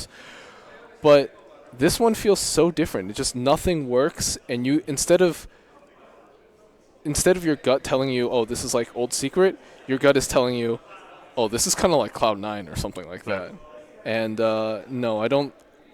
I think you don't think they're a sleeper team? No, I think the end of the road is going to come for them pretty soon. All right. Black, is there a sleeper team in the bottom bracket? Well, if any, we have to give it to Wings, right? Like the predictions all put them in top 4 at least. Yep. And now they're in the loser bracket in the first round. Like, if anything, it should be them. But even there, I don't know. Like, just the longer the day went on yesterday, the more mistakes they made. So they're literally a sleeper team because I think they were really tired. Get some more sleep and they've got a better chance in the lower bracket. I like it. It's good strategy. We did say as well, meeting that team in the lower bracket in the best of 1 in the first round. It's a nightmare. Is a scary task, isn't it? Because they could come up with absolutely anything to throw at you. It is a nightmare. Like, you don't want to face them. Any team but them. In the best of 1. Good news for Secret, they don't have to face them. Yeah. They're the only team that are absolutely guaranteed can't face them in the next round. Is that the only... Charlie's sitting there going, yeah, that's not really much. I don't even think if that's not a really, good that doesn't thing. really count. Hey, I've already flamed them enough, and a lot of them are my boys. So Winter, it's your turn. My turn. Yeah, your turn. You want to... Winter, give me something positive about Team Secret. Positive about Team Secret. They haven't given up. Okay, that's about it. Are you sure about that? They're gonna try, and try to adjust. I think definitely during some of the games they switch drafters. I don't know if it's a good sign or a bad sign that they are trying to switch things up. Okay, for a question for you two, has that ever been a good sign? Switching drafters probably not mid-tournament. It means there's a lot of disarray internally, usually. I mean, I don't know what they talked about or what problems they had, but usually it means there's a lot of problems internally. Okay, we're going to get into the draft. I've just been told that Evil Geniuses are tied 1-1 with LGD in the other game, so we'll keep abreast of that one. But we are into draft number 3, all tied up in this game as well, and we've seen a Darkseer out for Liquid and Doom Disruptor for Fnatic. Same bands as always. Yep. And Dire. Liquid same opener. Liquid on Dire again. Yep. But this time I didn't ban the Lycan. And they pick it up. What do you know? All right. Well, Doom Disruptor again is like the 4 same heroes we had in the last game. Yeah. Anyone want to take any bets if we have the same other 3 on both sides? I don't think we'll see the same exact hero picks. I don't think so either. I think Liquid will opt for something more traditional. I hope there won't be 4 melee heroes against the Tide. Hopefully not, because I don't think they'll go for any greedy jungling heroes. Like we spoke about, right? Like in the 3rd game, they usually shift gears and they will just roll over you, and we'll see if they can do it here. From the 2 series today, we can put a good summary on how Liquid wants to play their game. Like, it's mostly when they're up against a strong opponent, an opponent that might upset them, they're going to just go back to the Lycan. You saw the first game against Alliance, they were like, oh, we were pretty confident. We think we got this game, so they didn't even use their Lycan, and they almost lost that game. And then the second game, immediately they picked Lycan. Yeah. Tidehunter banned. Maybe they will go back to it. I hope not. Was it the same bans on Fnatic as well for the previous game? Death Prophet and Yes. AA? Yes. Exactly the same 4. So the only change is the tide. The tide ban instead of what was it? They pulled. Did they? I want to say bat, but I don't. Oh, it was bad right? Yeah, bat? it was bad right? Yes. I would actually really like a bad right pick up here. Bat plus Doom against Lycan. Yeah, that is really good. It's Bat really can good. also pressure the Lycan. They will pressure him a lot. Please just don't pick Ember. Like I think both games it didn't go well for them. No. On the safe lane and against the Darkseid, it's not that good of a pick anyways. It's not great against the Lycan as well. Yeah, it is. Like, just pick something else for now. Yeah, and I think if Fnatic does go with the bat to try and pressure the Lycan with a dual lane, I would like a Lifestealer. Out of Liquid? No, out of Fnatic. Against Lifestealer and the Bad Darkseid. Rider. Oh, Yeah, okay. Lifestealer and Bad Rider would be really good, I think. Yeah, and the laning phase is good against Darkseid. Or Gyrocopter. Yeah, Gyro is also good versus Darkseid. Yeah, really good. I also just want to throw this stat out there. Of the 11 matches that Darkseid has played here at the LAN finals at the Manila Major, it's 36% win rate right now. Well, they're good. How is that only for On the Darkseid. only for Darkseid? Yeah. But that's not only for Liquid, right? Liquid. No, won- no. It's not just for Liquid. But That's Darkseid picks of all games so far across groups A, B, C, and D. But isn't it funny? Every big tournament, Darkseid Yeah. sees so much play again. Like, you see all those online tournaments, he's not picked up that much, but when there's a huge LAN, he always sees so much light and so much play. Yep. So finally, the Venge. Both games Yeah. we've been talking about the Yeah. hero. Yeah. They didn't pick the hero. Well, And it could have gone either side. now, actually. now they're going serious mode. They could have done it last game, but they didn't, right? So they went funny mode last round. No, they were experimental mode. Oh, experimental mode. Yeah. Okay, and now they're going serious Like, mode. we called out the Venge last game at the same Yeah, we spot, did, and, yep. and now they finally do Yeah, it. it might be a pick in anticipation of the Bat Rider. Right. It's really good for them and really good against what they think Fnatic will do. Yes. Very just versatile all around. Yeah. Lots of damage, lots of push.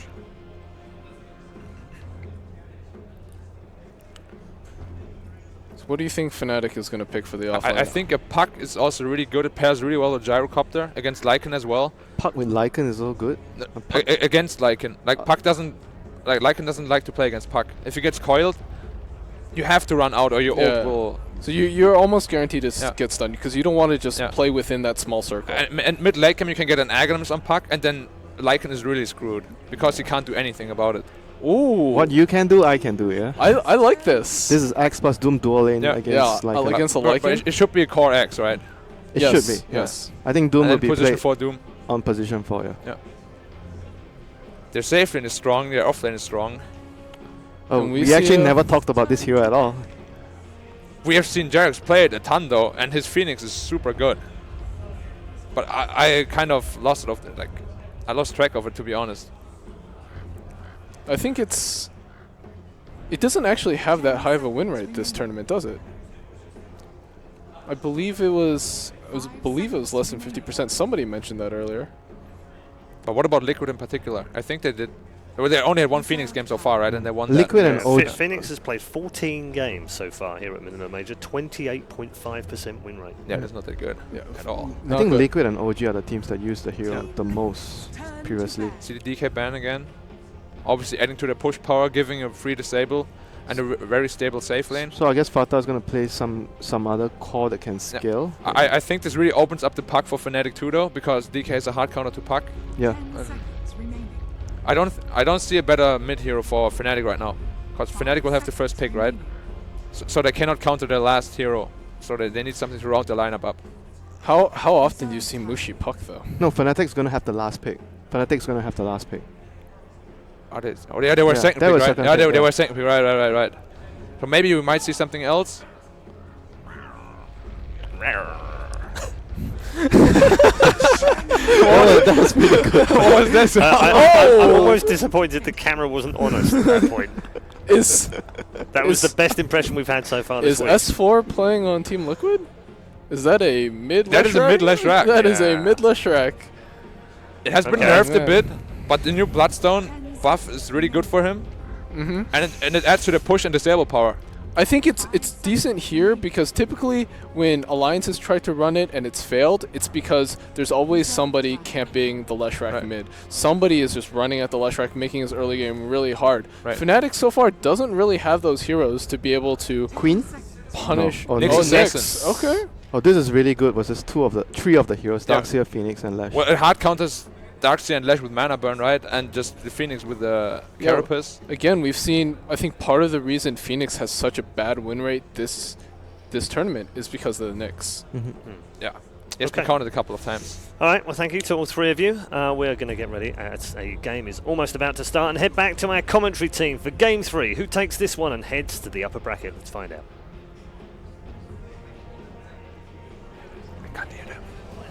We are here with, of course, a huge series. Winner of this series will move up to the upper bracket. Loser of this series will go down to the best of ones. Of course, my name is Mott. With me today is Gods. We'll jump right into it. Here we go. Fnatic versus Team Liquid. So a little interesting, the Leshrac pick coming out last. And then the Nyx Assassin to count up for mid one. I mean, another strange end of the draft, guys. I feel like it's very interesting to me, but what do you think about it? I think Fnatic showing willingness to adjust mid-series without going too crazy. They put the Nyx on mid one. So this is a player who's been playing the safe lane role. He's been playing Slack. We've seen him on Ember Spirit. But I think what Fnatic recognized in the last 2 games is mid one has struggled. He had 2 bad games in a row. He wasn't looking comfortable in the safe lane. So they pick him, what was one of his most comfortable mid heroes for a long period of time. A few months back, he was playing this a lot mid against Invokers, against Pucks. It's also, at least as far as the lane stage goes, pretty straightforward. Like, you're just spamming your mana burn, you're getting your farm up, you rush your arcane boots, get your blink dagger, get your Aether Lens. So this is a much better tempo control to see mid one on. Yeah, I mean, it's just, and it's such a far cry from what an Ember Spirit is, which is sit in lane, farm for a bit, maybe come to a few fights early on, but really try to get your bots up as well as your Battle Fury as quickly as possible. I'm definitely a more farm-intensive hero as Ember Spirit, but Nyx Assassin for mid one, I mean, it's a great counter pick to, and this is exactly what they were talking about. Spike Carapace against Sunray. You have Mana Burn against the Leshrac as well as the Darkseer, so it counters more than one of these heroes on Liquid's side, but I don't know if Liquid are too concerned about it that much. Yeah, I mean, if Liquid hit their kind of tempo of game where they're getting a farm Lycan, they're taking towers, getting Roche control, they're not going to be completely thrown off by that fact. Jarek's going sneaky here on the Phoenix. We'll go for an early smoke, hoping to catch a courier, I imagine, delivering some kind of salve to the Nyx, but hold on a second. Nyx isn't going mid. Nyx is heading top. 343 is actually going mid right now, and he has an Iron Talon to boot, which is this going to stay the way that it is right now? It looks like it actually might. Oh, Fnatic have mind gamed them. Expecting the Nyx versus the Lesh in mid, Liquid's like, okay, let's change our lanes up. Let's send Lycan mid to avoid that matchup. Lycan beats Nyx 1v1, but Fnatic, they're one step ahead. 343. The old 5-position support play. He got escalated to the 4 position. He's like, okay, that's not enough farm for me. Let's go mid now. I knew this guy was a good player. I did not know he could play this role. And boy, is he going to work on Matoma Man. He's getting a couple of counter helix procs. Matoma Man cannot walk up into this lane. And he's got Howl, of course. He doesn't have his creeps yet. He doesn't have his wolves, so he can't last hit with those. He's getting pushed back at every opportunity. And so this is, like you said, some serious mind games from Fnatic. He's actually giving them a little bit of advantage in the mid lane, but we'll have to see how it affects the other lanes in particular, in my opinion. Phoenix will swoop his way through the mid lane, unable to find that courier with that level 1 smoke that he went for. And top lane, aggro dueling. They've already used the Impale coming out. Split Earth will hit only onto Ohio. He doesn't have his level 3, so he doesn't actually... I think he missed the Thunderclap there, too, and that's problematic. Ohio's actually in trouble. Will stay alive for the time being. Misses the Impale on Kuroki, and now Fata going toe-to-toe. Ohio will regen back up. He's got one more tango ready, but that should be the end of the engagement. They needed to hit that Shockwave, or that Thunderclap, excuse me, to get that kill. Magic Missile. They're going to turn on mid 1. Split Earth comes out as well, but he Spike Carapaces it now. They'll be able to back away. Nicely done coming out from mid 1. Yeah, with Jarek showing up, it should be a retreat now. Jarek hasn't skilled anything yet, can go for the Sunray or the Icarus dive, but mid 1 still with regen on hand, should be able to hold his own in this lane. And this is very much the laning setup that Fnatic wanted. The offlane Nyx does struggle a bit against this dual lane, but that's where the Doom is going to try and even things up a bit by his presence in that top lane. Yeah. Although he'll have to regen up. The Satyr Tormentor are pretty good for regen, but he might actually have to go home or deny himself. One of the two. He wants mana. He's likely going to just go all the way back home or, like you say, suicide. And it looks like he'll just head home, pick up a TP, and go back out to lanes.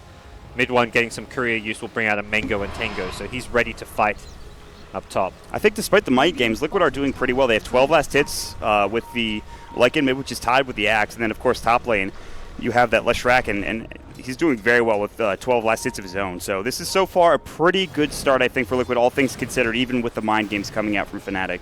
Yeah, absolutely. And even if Lycan starts struggling later on, he can always swing back and head towards the jungle if he wants to. So seems that he's aware of this rotation from DJ, or at least privy to the fact that Disruptor has gone missing off of that bottom lane, and the smoke from DJ mid will not be successful. Not only is the Lycan playing back, you can see Fata as well as the rest of them sort of playing under the tower for now. They don't know where DJ is, and DJ not going to be fruitful in finding that gank mid. But Ohio is back up top. He will be against a tri lane. They even used the scan, Liquid throwing at the scan early, beautifully done to actually see that there's somebody over here. They thought it might be DJ, but it's actually just Ohio. Now the call mid, Matuma Man going to get caught. The Wolves are there as well. Counter Helix doing a lot of damage, but only one proc. It is level 2. It will do a lot of damage, but it's just not enough. Nor does he have the chop. And down bottom, Mind Control barely surviving against Mushi. They talked about it in the panel. They talked about how good Gyrocopter is against the Darkseer, and not quite the start that Mind Control wanted to have so far in this game, at least not the CS that he's looking for. I think the big thing with putting Mushi bottom of the Gyrocopter is that they recognize Mind Control has been a problem player this series in the early game, and Mushi said, okay, I'm going to put myself and put it on myself to go up against this pesky Mind Control Darkseer who keeps on wrecking us in this bottom lane. And we can see there, Mushi almost getting the kill already. Mushi kind of 13, where he's on RNG spots. But in a pressure situation, Mushi's more likely to deliver than mid-1. Split Earth dodged swiftly by mid-1, just sidestepping it and making sure he gets out. The Edict not doing any damage in Ohio. We'll bring around a creep wave, actually, so more farm coming out for Fnatic. As well. Mid-1 having an okay off-lane, 7 last hits. He's not the easiest hero to get last hits with, especially in a tri-lane situation where Dirax and Kuroki are both here to back up Fata. It's not the easiest thing in the world, but he's doing okay for now. See there, Leshrac not a hero that Fata exactly that comfortable on. Hasn't played too much. Or back to Cloud9 did a bit. Ohio at top. He's going to pop the Scorch Drift, though. He's still very tanky, and like I said, they have the Shockwave. The Icarus Dive will come through. The Infernal Blade coming out. They've rotated DJ. They get the Impale off, and there's the first blood from Ohio with the Shockwave, the Hadouken, if you will. Gets the job done. They're looking for more. Kuroki's going to be able to TP out, so they won't find 2. But already DJ rotates, and this is what they was looking for mid. He'll find it top instead. It's just crazy to think in a Game 3 decider to see who's going guaranteed to win this group through to the winner bracket. We're seeing a Fata safe lane Leshrac. We're seeing an off lane Nyx out of mid-1. We're seeing a 3-4-3 mid-axe. This is teams really digging deep to react and draft differently. I mean, it's working for Fnatic for now. Matuma Man also playing the mid, like in which I think someone in the panel stated that they didn't like running it mid. I think it was during the interview that he had recently. Yes. So maybe not comfortable with that either. They're forced into a position when they actually really aren't. They didn't know that the Axe was going to be there, but Magic Missile in Ohio, they have the Wolves nearby, doing some nice right clicks. There's the Shapeshift coming out in Ohio, might be in some trouble. Scorched Earth is going and regenning him back up. They have the body blocks. 3-4-3 is here to help out the Sunray.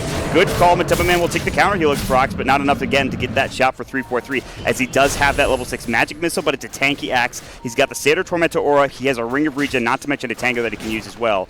So he'll be able to heal back up just fine. And they rotate a couple heroes. They can't find a kill on either of these tanky strength heroes. Oh, Jax needs to be careful. He has no dive.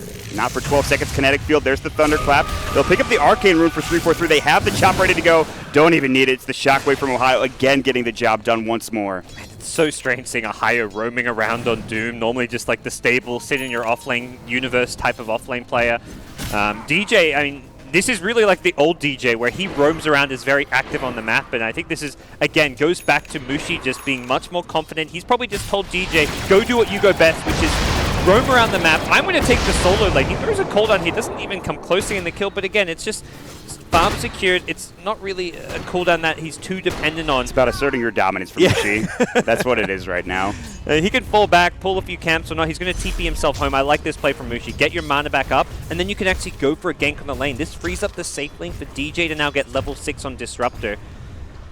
Mushi ready to get active once more. We saw how important the level 6 was for DJ as well in the last game on that Disruptor static store. More often than not, not only, I think, helping them with the fight, but winning them the fight in a couple of situations, on top of the Ravage coming out from Ohio as well. So a good start for Fnatic. Liquid shouldn't be too concerned, though. They have the top in net worth with the Matuma Man, so despite him going up against the Axe mid, he's still doing just fine. The Lesh goes down once in the top lane, but they've rotated things around, and so Fat's starting to get his farm elsewhere, which is mid. They've swapped things up, and they've sort of stopped the bleeding for Liquid at this point. Yeah, it feels like more standard lanes now, seeing the Axe in the off lane, mid one.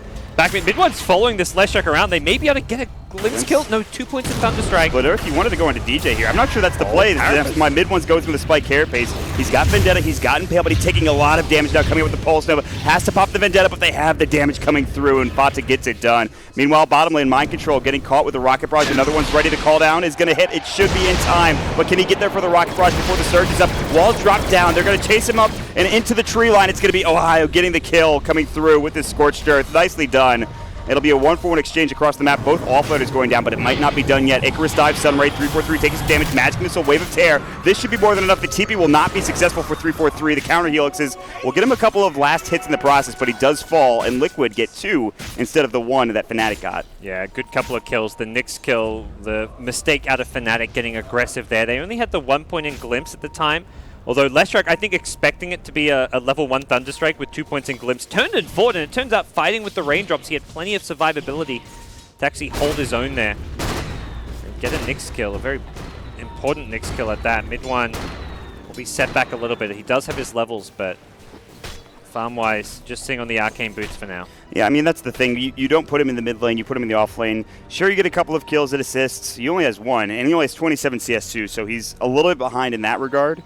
But he will be able to be impactful with the Vendetta. If they decide to start going as 5, they can maybe find some kills, especially on these squishier targets like Jerax, maybe even Fata as well. The good news for him is that his teammates are farming while getting their items. Like 3 of his actual, like we've got a jungling Doom who's sitting on 2.7k net worth. Axe and Gyro both with good farms. So across the board, it's looking really good for Fnatic, who effectively have 4 heroes getting decent farm. Liquid, as kind of per usual with them, they've got these 2 kind of selfless supports who are backing up their cores, and this is often when you're running a Lycan strat, you can't even try and get farm on one of your supports because the Lycan is a fairly weak laning hero. You need to help your lanes out. Yeah, and they could have used some of that help with Mind Control. He might get one of these other kills with the Iron Shell that we saw last game, but it's actually going to be him getting into the tree line. They'll be able to push the Wolves back, right-click him down. Mind Control kind of needed that kill. You look at where he is positioned in the net worth. It's not great. That death earlier certainly hurt him a lot, not to mention the fact that his laning phase has not been super great. Well, mid one wants this Jerax kill. Not an easy one to get with the tower vision.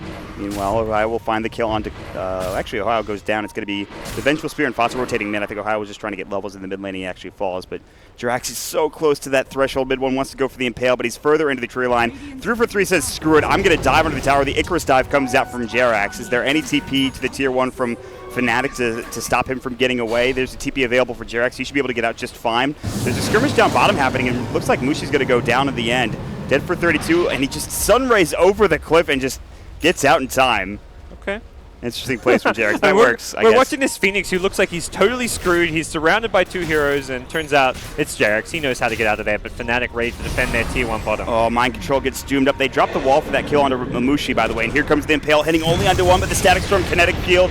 Can they get the glimpse back in Mind Control? Do they need it? Matuma Man falling low as well, but not dead yet. They need a call, they need a chopper, they need something. They've gotten that kill on Mind Control, but it's still a 1-for-1 engage. They finally bring down that Lycan, but mid one in trouble. No more Spike Carapace. He's going to turn with the Impale. He'll stay alive. They've got call with 3-4-3. He'll pop it off. Counter Helix procs 1. Can he get another coming through? Chop should be available. Kuroki will try to TP out. They won't be able to get the job done without the Infernal Blade, and they get the kill with it. 3 down for Liquid. They need the Infernal Blade to stop the TP and get the kill, but Ohio coming up big yet again. Yeah, unfortunately for mid one, he could have escaped, but he tried to. He lingered around and didn't take consideration of the summon wolves, which ended up getting the kill onto him with his like 40-50 HP that he survived on. But either way, Fnatic going to be very pleased with how that fight down bottom panned out.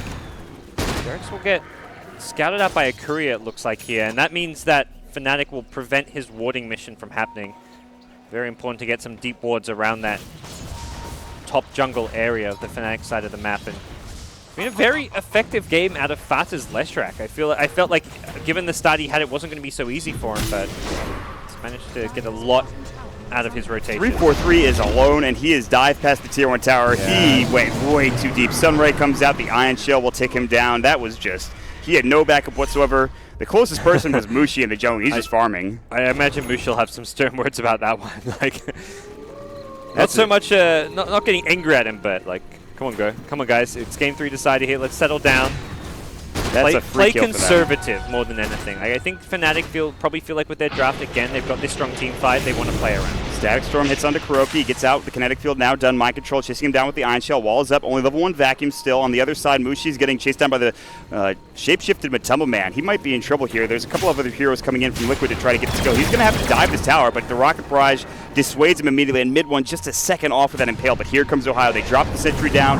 Now the Supernova comes out, and Fonta's going to be here to help with Matuma Man. The rest of the Liquid crew are ready to go. They've got their ultimate. Supernova will go off. Will they try to re-engage? Mid one, he's got that Vendetta. They're going to pop the call down. Fonta, spike Carapace. He's going to get caught with the Impale. Vacuum into the wall, but it's only mid one. The kinetic field coming out. The Doom is going to be on him. Matuma Man. Kuroki's going to be next with the Infernal Blade. Call comes through from 343. Splurf comes out. They bought back on Father. They're back into the fray, but Kuroki about to fall. Mushi comes in with a Rocket Barrage. Everyone is solo on Fnatic with the exception of that Doom. They will get pushed back. The buyback yields nothing for Liquid and Bata, and Fnatic will back away happy with that engagement. Yeah, such a very aggressive buyback from Fata, and I like the kind of decision there, but Liquid just didn't have a good way to force the fight. They haven't got an initiator, and that's one of the big weaknesses of their draft.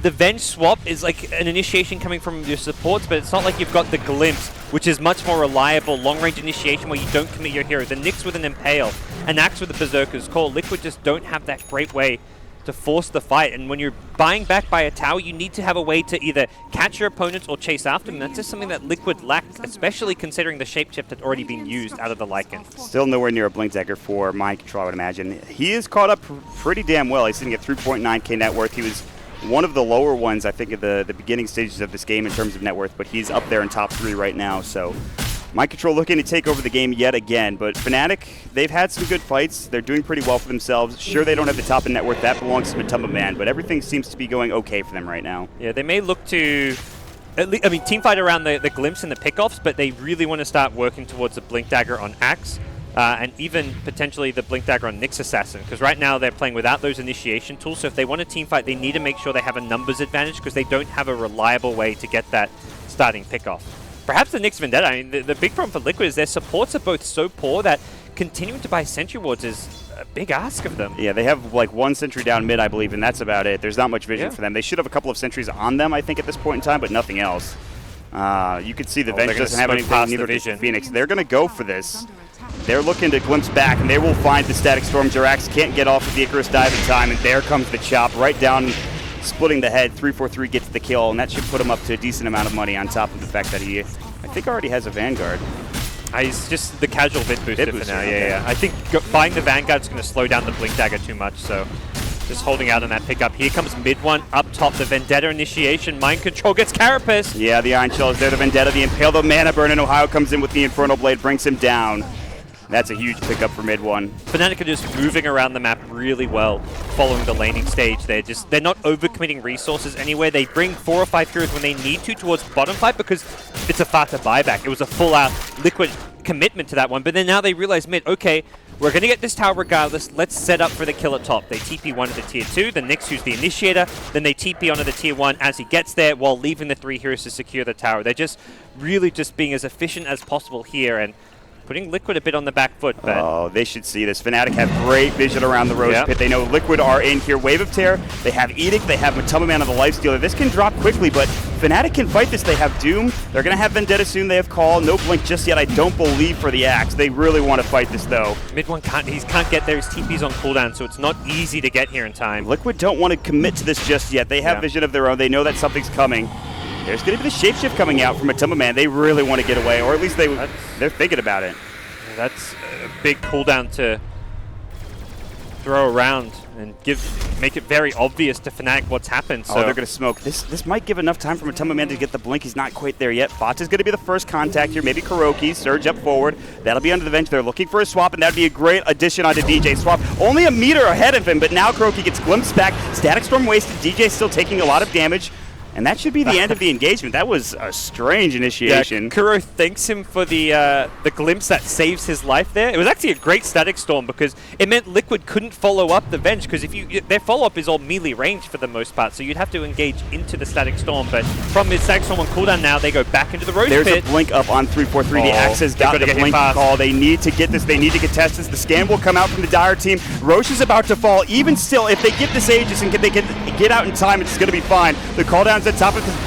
Doom comes out into Fata. Rocket Barrage coming through. Mushi doing some damage. Great Supernova, but still, back wall is going to do some work. Everybody tanking. They pop the mech. Fnatic going to work. Impale up into Matubba. He's getting low. The Aegis will go down. Do they have the damage here? 343 is low. Magic Missile. He's about to fall. They've only gotten the Aegis for Liquid, and Fnatic have to back. Mushi and Ohio solo. The Sunray not able to kill either of these heroes just yet. They'll be able to get up into the enemy jungle. Kinetic Field for DJ to cover their retreat, and Liquid will be happy with that. They get the Roche. They get one kill, and they might even get more here. That looked like Fnatic were about to get team wiped there, but here comes mid one with a Blink Dagger.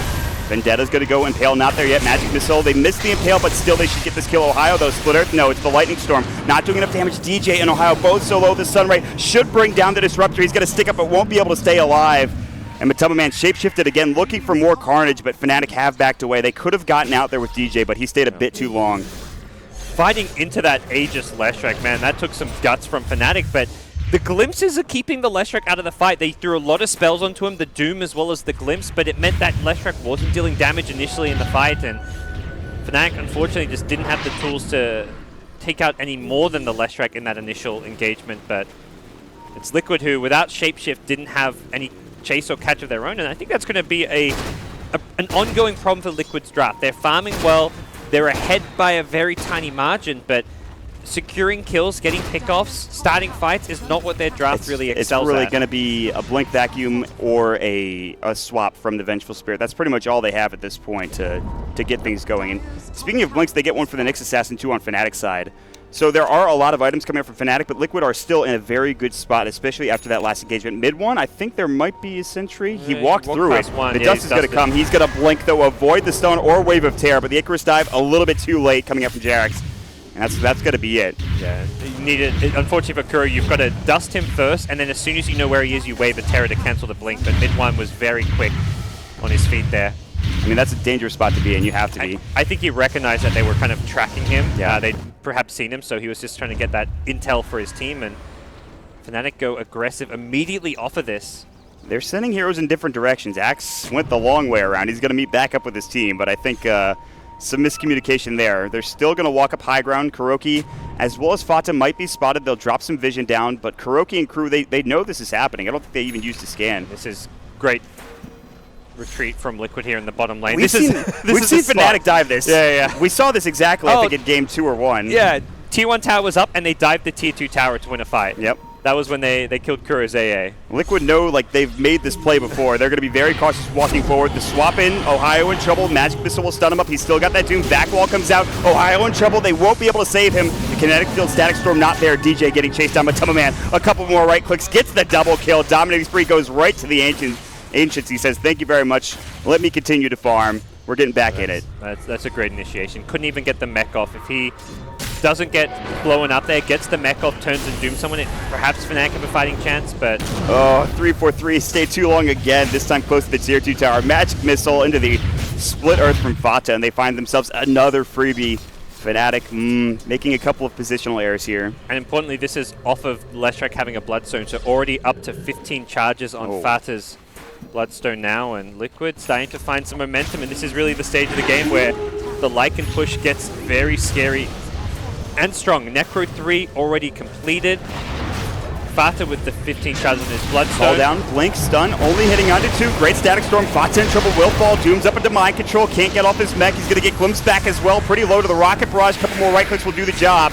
They're going to turn their attention to Kuroki, knowing that Mind Control will probably go down. They will deny him in the end, but still, Kuroki will fall yet again, as of course, Fata has respawned from that Bloodstone, but still, he did die in that engagement. Yeah, and the fast respawn is kind of wasted. You want to have that fast respawn in a fight that's like an even trade-up, but that was just a straight-up Fnatic obliteration. They get such a good jump. I mean, their team fight with the Blinks on Nyx with the Static Storm and cooldown follow-up is incredibly scary, and that's something where Leshrac on the front lines doesn't have the best defensive support sitting behind him. There's a mech as well as a Sunray, but the instant heal from the mech doesn't out-heal the damage output of Fnatic. They burst him down.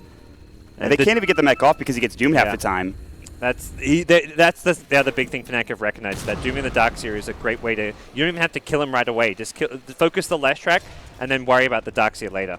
This game is getting pretty dicey for both squads. Back and forth action. One team fight goes one way, another goes the other. You look at the net worth graph, it's literally all over the place. Back and forth we go in this particular matchup. Roche is back up in 5 minutes and 50 seconds, but Liquid, they don't want to wait. They want to continue to push. They want to get this outer tower, one of the last. There's the one top and the one in the mid lane. Hiroki, he's going to find DJ. No swap, it's only level 1, not quite the range for it. Kinetic Field blink further. They're looking for the Impale. Glimpse back at a Kuroki. They have to pop the Shapeshift, swap out to make sure he gets away. They drop the Supernova on top of it all, and DJ will fall instantly. Mid one's going to get chased down as well. They have the Necro through, they have the dust up, and mid one will fall next. But Tumble finds yet another double kill. Back and forth we go in 3-4-3. He thought about going and blinks back. He's like, I don't want any part of that engagement. Kuro just playing that ballsy frontline. He goes in, gets vision for his team, and when he gets glimpsed back, he swaps the Nyx to get himself out of the bad position. Yeah. And just manages to get himself back to safety. And the important thing is that Fnatic weren't able to get that jump onto Fatah's Leshrac, which was what kind of set them up for success previously. They really want this tier 1 tower, and they're going to be able to get it. They won't go any further, though. They're happy with that.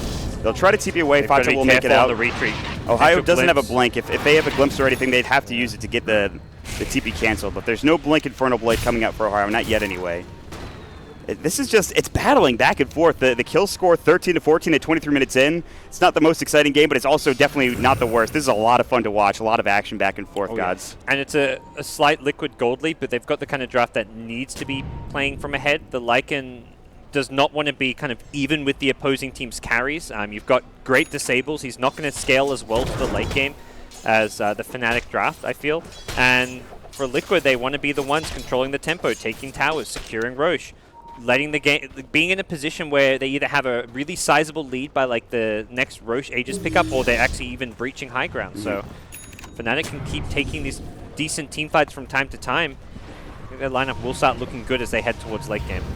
Yeah, you can see the SNY coming out for the Gyrocopter. So you saw the Helm of the Dom build for the Gyro. He was taking stacks. You can see Batuma Man doing the same now with the help of Fata. But the Gyrocopter's starting to get to that point where he's dishing out the right clicks. He's got the main procs with the SNY, and his team all together is farmed pretty well. I mean, the only one that's down there is going to be DJ on the Disruptor. He's kind of playing the hard 6 in this game, I think.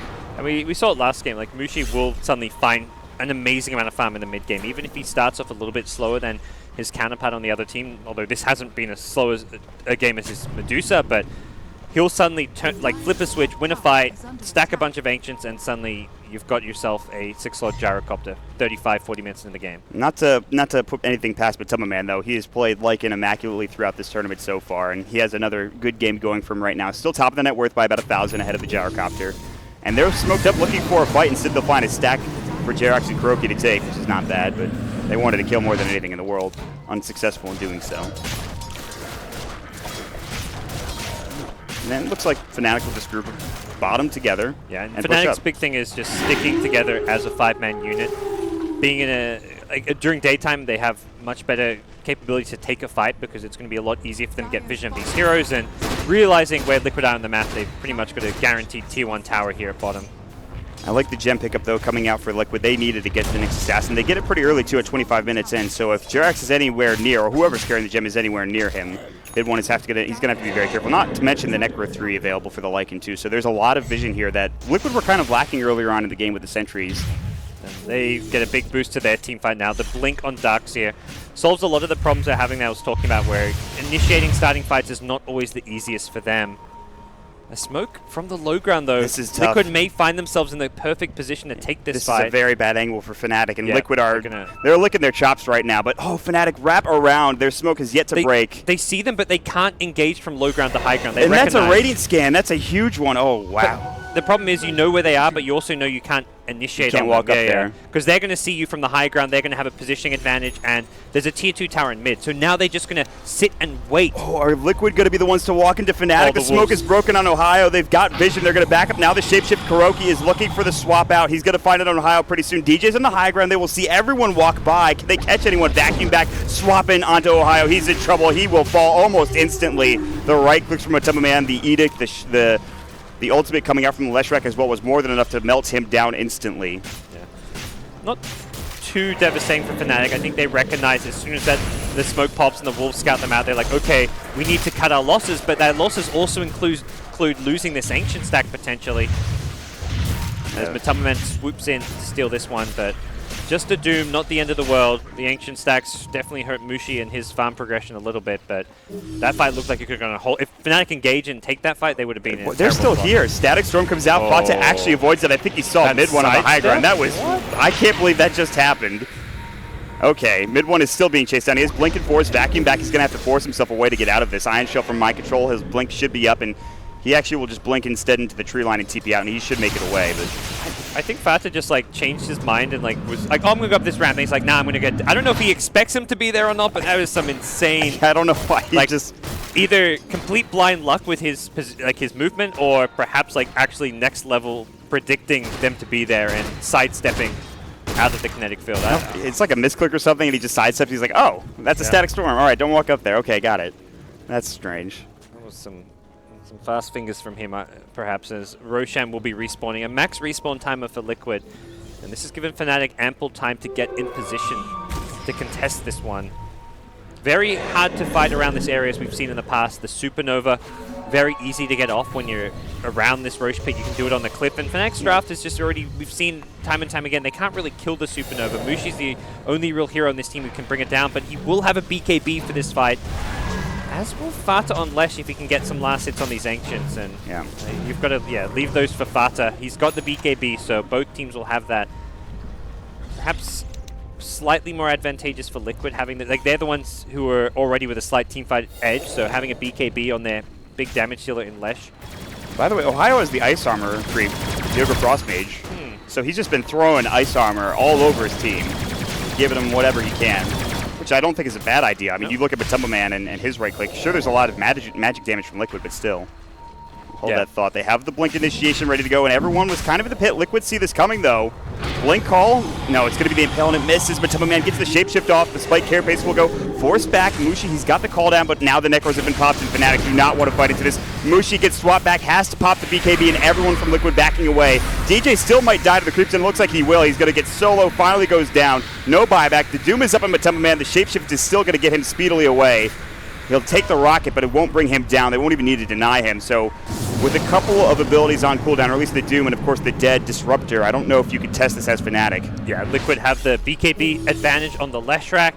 They may be missing Shapeshift, but they have got a big teamfight edge here, unless mid one can get a good initiation. But there's a gem. And he's actually running away from this squad. He's vendetted up still. Kuroki going to town with the Magic Missile Ohio. No Doom, as we talked about. There's going to be another rocket to do some damage, but nothing much. Just stop him in his tracks. Call down, trying to push them back. Icarus dive forward. Supernova not going off. Good net coming up from Fnatic to keep them tanky. Mind Control should still have his. Fata pops the BKB, and Pale misses. Perfectly timed from Fata to go for that BKB, and they will back together as a team. A lot of footsie being played, but there's the comes back. The Supernova gets off perfectly timed. He's still in a bad position, but they might counter-engage here with Liquid ready to go. Impale's going to come out. Nanobird comes through as well. Static Storm on top of it. Kinetic Field isn't there. Swap out from Kuroki. Beautifully done. Rocket Barrage not doing enough damage.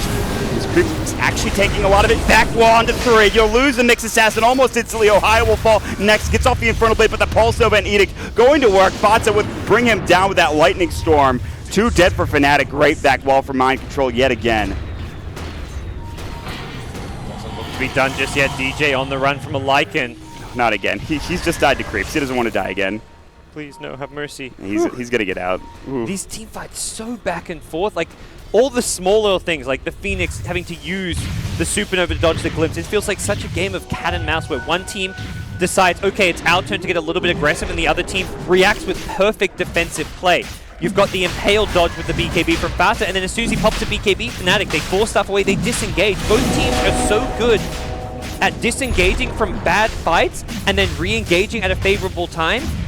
And then the other team does the exact same thing. So it's such a back and forth game until finally, it took like 2 minutes for Mind Control in that fight to see an opportunity to get the vacuum wall. But once he found it, he manages to win Liquid the engagement, even just ever so slightly. But off of that, they get Roshan, they maintain control, and they're going to continue to, I imagine, apply pressure onto the side of Fnatic. Fnatic have been playing as 5. They've been looking for a lot of smoke and deceit ganks. Now that Liquid have this advantage with the Aegis, they have probably 5 minutes of whatever they want to do, whether that's pushing, whether that's farming more on Fata or Matumba Man. They are in a good spot now. Fnatic are starting to dwindle behind a little bit. Mushi's farm, he had that Ancient Stack taken by Matumba Man. I think that was a huge blow to him. He was forced to use his BKB, his 10-second charge, when he didn't want to. That's probably one of the reasons why the engagement didn't go so well either. Similarly, Lesh down to 9 seconds already, but has the Aegis on top of the BKB now. Will be 1 minute already of the 5-minute Aegis duration used by Liquid, but they are positioning, looking to group up a little bit here. See what their move is going to be. There's still T2 towers in side lanes, even a T1 tower up top standing. There's still a lot to be done in this game.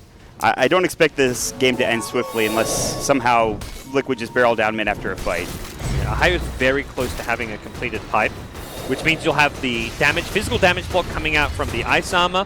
You have a pipe and mech to help deal with the Leshrac damage. Like having both pipe and mech against Fata's Lesh is going to make it a lot harder for him to dish out damage in the team fight. They're going to be very reliant on the Darkseer Phoenix AoE wombo combo to set things up. Fata has the Aegis still, so he's not really that concerned. Level 4 mana burn says hello. Yeah, it does in a very polite way. That is not fun as a Leshrac to deal with that, but 4-3, I don't know if you want to farm this top lane. Yeah, neither does mid one. He was just trying to get vision, I think, and he's been split earth. He's going to have to spike Carapace. He's got Vendetta. Magic Missile will come out. The Necro units are going to chase him down and just destroy him. The Necro Archer coming in. And that's the kind of mistake that'll turn one tower quickly into two. Fnatic, they have to get ready for a high ground defense, actually. This is 45 seconds without Nixon. Very reminiscent of the Game 1, Game 2 play out of mid one, just getting caught off here or there. He's been very stable for the most part this game, but suddenly he's put his team in a terrible position. No buyback. Down for 33 seconds. Liquid will go up to the high ground. Their Necro unit's still up for a couple of seconds. They devour the Necro Warrior, but he gets swapped back. Split Earth and Ohio will fall. That's another domino that will go in Liquid's favor as they push the Tier 3 tower. The Edict destroying it, chewing through it like butter. Matumba Man, he's going to go to work. He's going to right-click and slap these buildings down as best as possible, and he does it so fast with the Howl coming out. The Assault Cuirass certainly helps on top of it. They just take a full set of racks just like that, guys. Liquid are on the doorstep of maybe taking this game number 3. Yeah, it was such a back-and-forth game until suddenly one pickoff turns into two, and Liquid are on your high ground. This is the kind of team you can't afford to make those mistakes against, and Liquid is so good at punishing. Lycan as a hero, one of the best heroes in the game to punish mistakes with, and it's going to be a full lane of racks, putting Fnatic very much in dire straits. And I feel as if this 3-4-3 actually played well in the mid lane. The first 10 minutes of the game, I think he did a great job, but he has not found that 2-man or even 3-man call that you want to find as an Axe. You know, the big team fights have just not been there. I mean, just look at his kill involvement. It's actually, like, you kind of ask, like, where has he been in these fights? He's 3, 4, and 2 on Axe. He's been in 5 of the 14 kills. This feels like a game where most of Fnatic kills have come from team fights, but why isn't the Axe been in them, helping secure these kills? It's been much more the Nyx Assassin, the DJ Disruptor. The Ohio Doom has been in 13 of 14, so 3-4-3 has just not been active enough in this game, and the Axe pick has not really added enough to Fnatic's draft. He's meant to be the hero that helps counter the Lycan, help counter these BKBs, but we haven't seen it.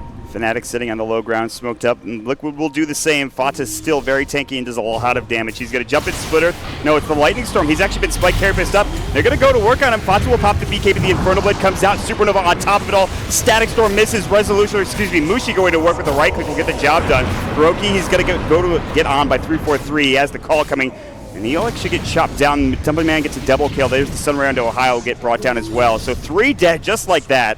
No buybacks on any of them, and what was going to be a smoke in favor of Fnatic actually turns into a smoke in favor of Liquid. They miss all of their abilities. They don't get anything. They're going to find more on Mushi. Swap out of the Split Earth. The Magic Missile will come through as well. The Call Down will do some damage with a wave of Terror on the Edict coming through. It's more than enough, and that is it. GG, just like that. Liquid will take the series 2-1. Fnatic, they just couldn't hold on in this game. They couldn't find the initiations, and Liquid get it done. Really interesting game number 3. Liquid get truly tested, and we see both teams just kind of going with some unconventional lanes. The picks themselves, I don't think anything too crazy outside of the Leshrac on Fata, which we haven't seen in a long time, but definitely the laning stage, seeing 3-4-3 go mid on Axe, Fata go towards the safe lane, but it just looked like Liquid the more composed team once it got down to those clutch situations. You can see here though, Fnatic, I mean, they don't feel like, looking at them there, that they're too beat down. They know that they're versing the favorite to win this tournament. They took them to 3 games. They had 3 close games. So I think Fnatic just got to look ahead to their lower bracket match. Yeah, I think so. I mean, they're not out of this yet. They're not going to the lower bracket in the main event just yet. They have taken, like you said, Liquid to 3 games. They should feel pretty good, and we'll see how they do perform as we get into the next series. But before that, we'll throw it back to the panel. Yes, thank you very much, Mort. Let's find out from our panel what they made of Game 3. Liquid coming out on top finally after a tough match with Fnatic. I think it'd be fair to say, gents, that they've had 2 tough matches today, Alliance and Fnatic, but in the end, the number 1 seed has come through the group in top place, and that's exactly what we expected to see, Charlie. Yeah, definitely is. And you know what's interesting, what we talked about in the beginning was that if Liquid is ahead a game, they'll try something new. Yeah. And then, you know, if it doesn't work, it doesn't work. They'll turn it back on for Game 3. And I think in the very beginning of their formation, it's something that they couldn't have done. Something that they didn't have the mental strength to do, to come back after a loss, you know, just be able to give one up, you know? And I think it's a lot of credit to their coaching staff, Blitz Dota, for you know, keeping them focused to be able to do something like that. Absolutely. I want to give some credit to Fnatic, though, Winter, because they've played well against probably the best team on planet Earth right now, and they could take a lot of good things from the match that they've just played. And I know we were talking about them not wanting to switch up their system, and this game, like, everyone was off their position. Like, Midon was off lane, their support was going mid, Ohio was in the jungle. Their off lane went position 4, their mid laner went carry. I don't know what they were thinking. They tried to get an advantage out of the laning phase by placing, like, favorable matchups, like, depending on heroes. I mean, I know they tried to mind game, like, with the players playing what hero. It's going to be Jungle Axe, and maybe that's why they put Lycan in middle and stuff, but if you're going to do something like that, I really think you should have your mechanically strongest players on, you know, the specific lanes. Like mid lane, safe lane, and often you should have your mechanically strongest players. But I think Winter's point is that they've tried something here, and at least they've found some other things out. They probably found more out by losing this game than they would have done had they won it. And they decided to change after they scouted the lanes as well, so you can't really get ready for that. You don't know how Liquid is going to lane, right? If you're Fnatic, so you just scout, oh, they're actually going to do this, so they are trying to adapt during the fly. I mean, despite that, they still did, like, incredibly. Like, Ohio on the position 4 Doom, he was still like 4-0, he did work. Like, for me, he's like the clear MVP of Fnatic again. But unfortunately, they didn't win in the end. Yeah. They aren't out of it just yet, and they're certainly not going to be out of the tournament. None of the teams are just, if you're joining us and you're thinking, oh, these teams are going to go home or something. No one goes home on day 2 of the group stages. We will all make through to the main event, of course, but we're looking for the second team now in Group C to join Liquid, who've gone through to the upper bracket. Let's take a look back at some of the highlights of this particular game, the third and final game of our series now, and find out exactly how Liquid made it through. Fnatic now get a second shot. We've got another game to come, of course, and they'll play the winners between Alliance and VGR, but I think they've done okay, Winter. Yeah, they did above expectations. I think no one actually expected them to give Liquid such a hard series. Like, they could have won the series if Liquid didn't actually play well enough. So I think in their heads, they know that if they can actually give Liquid such a hard time, they would have a really good chance against Alliance or Vichy Rebound. What surprised me the most is that we spoke about they're up 1-0, they're gonna, you know, try something. They did, and they lost the game. But then we spoke about how they turn it on and play really serious, and they did too. And then they almost lost to Fnatic again. Like, Fnatic really held their own, and I didn't expect that. How do you think the hero picks worked out themselves? Not so much the roles, Winter, but the actual picks. You mean for Fnatic? Yeah. I think the picks were okay. It was just like what Black mentioned, maybe having the support player in the mid lane. He missed a lot of CS. Yeah, he missed a lot of in CS. a really good matchup, even though they gave him an X versus Lycan. He was supposed to win. They had his the same lane. CS. Yeah, and that was not supposed to happen if you put your actual mid player in that matchup. Yeah. And something that, to go back to what Winter has been saying all along, is that Fnatic's heroes didn't scale, and Winter has said, you know, that's very important. Drafting going forward into this tournament is that you have to be able to transition into the late game. And Fnatic, their really only late game heroes were the Doom and the Gyrocopter. And those, Doom's great at countering a single hero, but Gyrocopter is also not the strongest late game hero. Any strong candidates for the third game MVP whilst we're watching through the highlights? Honestly, are we going with Matumba Man again, or? I mean, it's hard to say he hasn't had a good series, isn't it? Yeah, he did the most again. Like, he played against an Axe again, just like against a Tidehunter. He's top 1 net worth again. At the end, he was like beyond godlike. Yeah, again. again. You see it more often than not. You can't stop that guy right now. Yeah. Like he's taken some builder bars or something from that stock there. Yeah, that 20G of protein's really helping him out. Charlie, you pointed him out at the very beginning of the series, in the first series that we had of the day, and here we are after the second series. He really is becoming a star, isn't he? Yeah, in his own right. That's what Liquid wants. They want you to be afraid of him. They want you to start banning out the Lycan. Imagine if teams start banning out that Lycan first phase. That opens up the draft so much for the rest of the heroes that Liquid wants. Opens up Beastmasters. It opens up, you know, potential Wisp picks as well. Yeah. I mean, we were looking through some of the win rates. Even though we've seen one loss now on the Lycan. It's now got a 90% win rate. The DP also has a win rate of 90% as well. So it's becoming a bit harder, and it's great when this happens, Charlie, isn't it? Because the teams look at your win rates and they see that you're playing really well on particular heroes that they start to ban, and then eventually you get to the point where you just can't ban them all anymore. Yeah, there's so many things that you have to worry about. Wisp, Doom, Lycan, Beastmaster, Earth Spirit. I was going to say, even Ursa, they're 100% record on that in the last few weeks. 6 out of 6 with that as well. So you throw that one in there. They've got so many different options. Hey, right it turns out when you win a lot, it's really hard to deal with you. Yeah, absolutely. MVP confirmed as Matumba Man once more. Not a surprise. What this Team Liquid reminds me of, though, is the TI3 Alliance. They always played the same style with all the heroes they drafted, but the enemy team did not have enough bans to ban out a player. They all had amazing heroes, and they just couldn't get enough bans, and in the end they always ended up winning with different heroes, very high win rates as well, and I don't know, this Team Liquid is just amazing. They're performing, and they're performing really well. All right, well, thank you very much to all three of you. We're headed for a break right now, but of course our next match is not too far away, and we do have an interview with Kuroki before we get there. Enjoy with Sir Action Slacks. Okay, hey everybody, I am here with Kuro. How you doing, buddy? Pretty good. All right, pretty good. You just eliminated a team, you're moving on, and it's some very exciting stuff going on for you.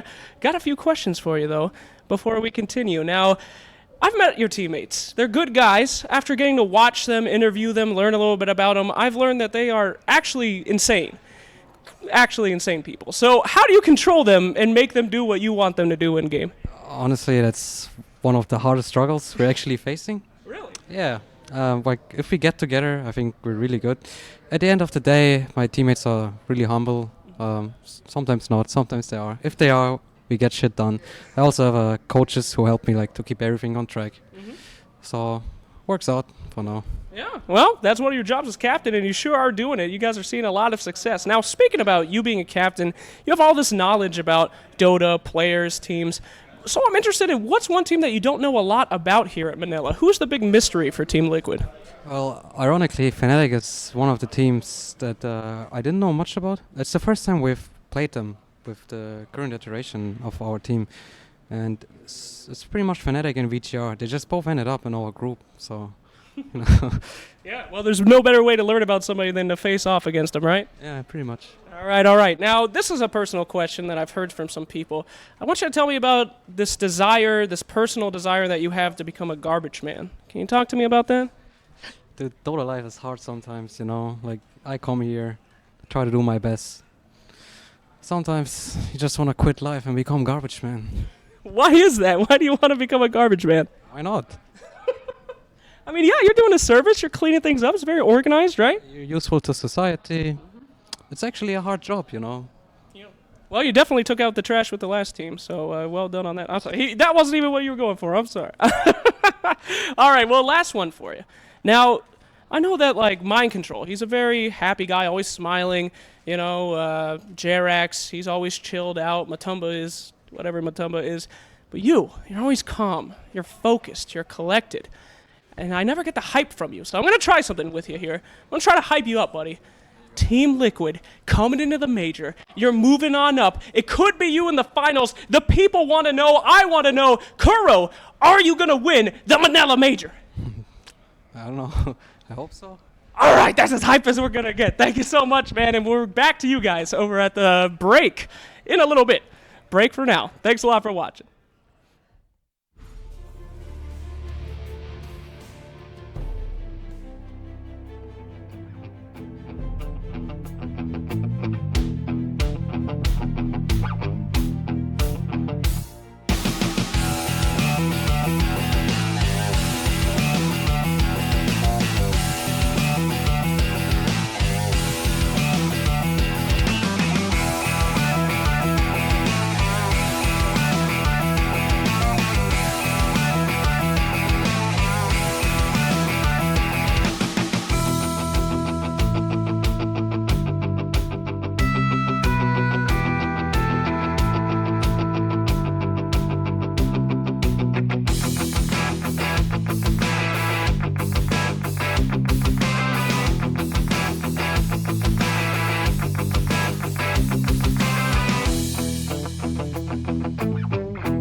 Galayaman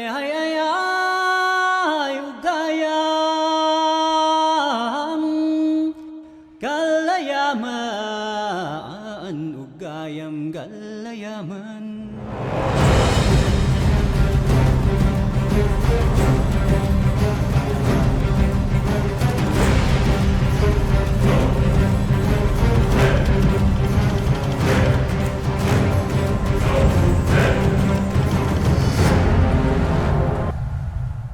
Welcome back to the Philippines and live coverage of the Manila Major. Day 2 is well underway. We're almost halfway through. In fact, we are halfway through because we've already had 2 of our series with 2 more to come. We're focusing on Group C today.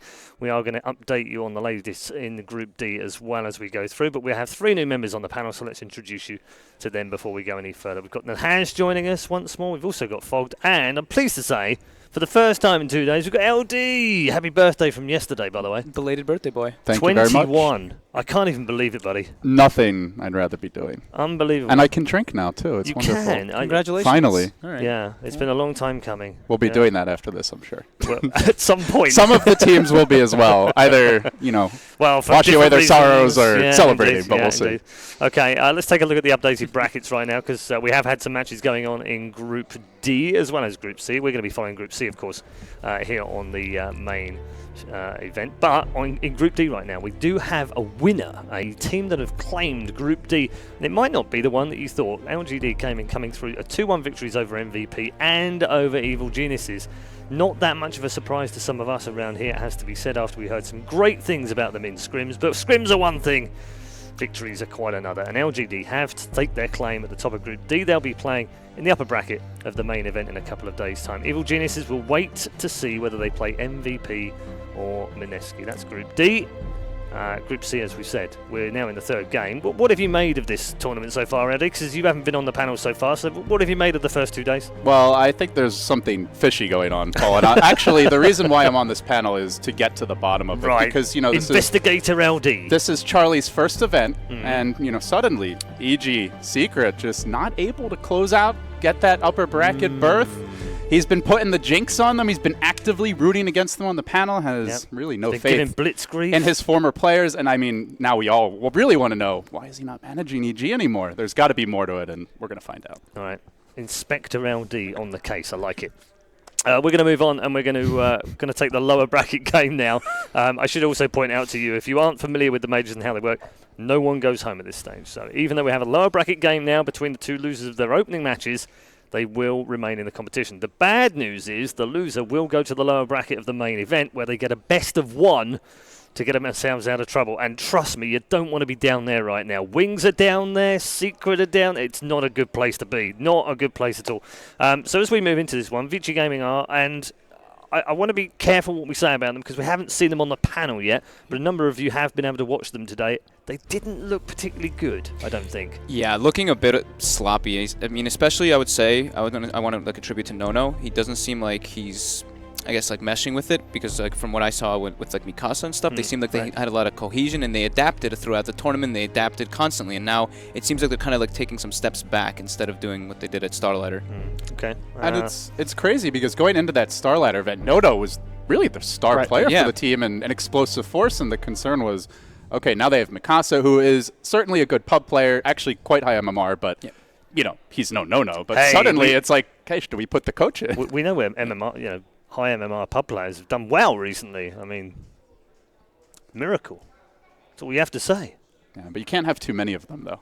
Okay, I'll give you that one. He's the one and only. I don't know. I really do. I feel like the story for VGR is exactly as Fogg began to say, that they were able to make some really good adjustments as a team to deal with having their coach playing as a stand-in at Starladder. They changed their style up a little bit. They were able to deal with the fact that Mikasa really was playing from these huge deficits in lane as heroes like Queen of Pain. They set him up very, very well in these team fights, and there's no question that Nono is the better individual player. And he also has Nono has a much bigger pool, to be fair. Absolutely. And Mikasa had what? It was Puck and Quap, and that was pretty much it. They are not playing around Nono anything like they played around Mikasa. And that's, to me, the biggest issue. They need to bring some of that team play back. I agree. I mean, you look at Vici Gaming Art, that event, as much as we're talking a lot about Mikasa and Nono, it was actually FY who was just Yes. winning them every game because It they was. would get him the Iron Talon Beastmaster in the jungle, the Night Stalker. They started banning one, he'd pick the other, he'd suddenly bust out an Enchantress from the woods, and Earth Spirit, he would just, all the lanes would be won by the 5 to 10 minute mark. and the team would I'm just being snowball told that every game. sorry guys, I'm being told the draft is almost ready. So let's take a very quick look at Alliance's No lineup problem. as well, Sure. and talk about Alliance because they've had a great start to it. I know they didn't win, but Fog did was pretty impressive. They were one step away from winning that game. We saw what happened. They One misstep even. One misstep, Yeah. exactly. But it was also a great play from Liquid. You Yep. know, JRX comes in, they kick the boulder, end up stealing the Roshan, and that pretty much was the nail in their coffin because they had their lead, everything was going great for them, and then massive turnaround. But either way, they showed some great initiative and they showed a lot of great teamwork as well as adapting. However, we, especially Winter, I know we kind of agreed how we kind of like to see Loda playing those initiators and those type of space-making heroes, while Bulldog is playing those carries. Okay. We saw a lot of the Bulldog bat that time. I don't know. They tried to do that, though, in the first game with Loda on the Anti-Mage. They went the Vanguard first build and just weren't quite able to get enough out of that in the early engagements. Loda was ahead in that game, but when you go that Vanguard build, I feel like you got to play like AUI 2000 does, like Ramsey does, where you max the spell break and you really try to leverage that in early engagements, and they weren't quite able to get enough resources out of that early Vanguard on the AM. They did try to have him be a little bit more active. It just didn't work out. It ended up being like we were kind of saying, it was like Loda ended up looking like he's running around 1 versus 5 because he's super farmed, but you have a Dragon Knight who, sure, he can do a lot of utility and stuff, but he wasn't like that immensely farmed where he could be like a carry. It's not like you have a Daedalus on a Dragon Knight or something. That's been my biggest concern, though, with Alliance in general, is that they're asking S4 to do so much because they have their other 2 cores are super, super greedy. And then you have EGM. And exactly, after the Chen nerf especially, they're not able to control tempo as effectively with the 2 supports. So S4 is asked to do a lot in terms of control. Okay, draft is up and running. 3 bans in. Make that 4 with the Invoker ban. Yeah. And again, nothing crazy. I mean, the Invoker is slightly different, but it's not unexpected, I don't think. Beastmaster, Bounty, IO, we've seen these kind of bans all the way through, both here and in Dream League and in Russia. It's becoming fairly stable now as to what we're seeing. Yeah, very team-specific ban, though, coming out for the Invoker, of course. Like, we know VGR loves to play. We know Nono is one of his favorite heroes. See the same thing versus, I think, OG with Miracle, and we might start seeing it pretty soon versus maybe with the way he's playing. Yeah, Invoker. Oh my goodness. He played unbelievably well, honestly. Okay, so the Batrider is like a block pick as well, I guess. We've seen the Alliance been pretty useful with the Batrider. Yeah, it's not really a go-to hero by any means for VGR coming into this event. They've run it twice in the last 10 games, and one of them they just lost in the 2-0 earlier. So it does feel like there is an element of a block pick to it. Yeah, it's a little bit of the reverse with when you talk about Alliance with the Batrider. It's a little bit of a reverse where they're a little bit more likely to run it mid, right? Because Bulldog's Batrider not necessarily his best hero.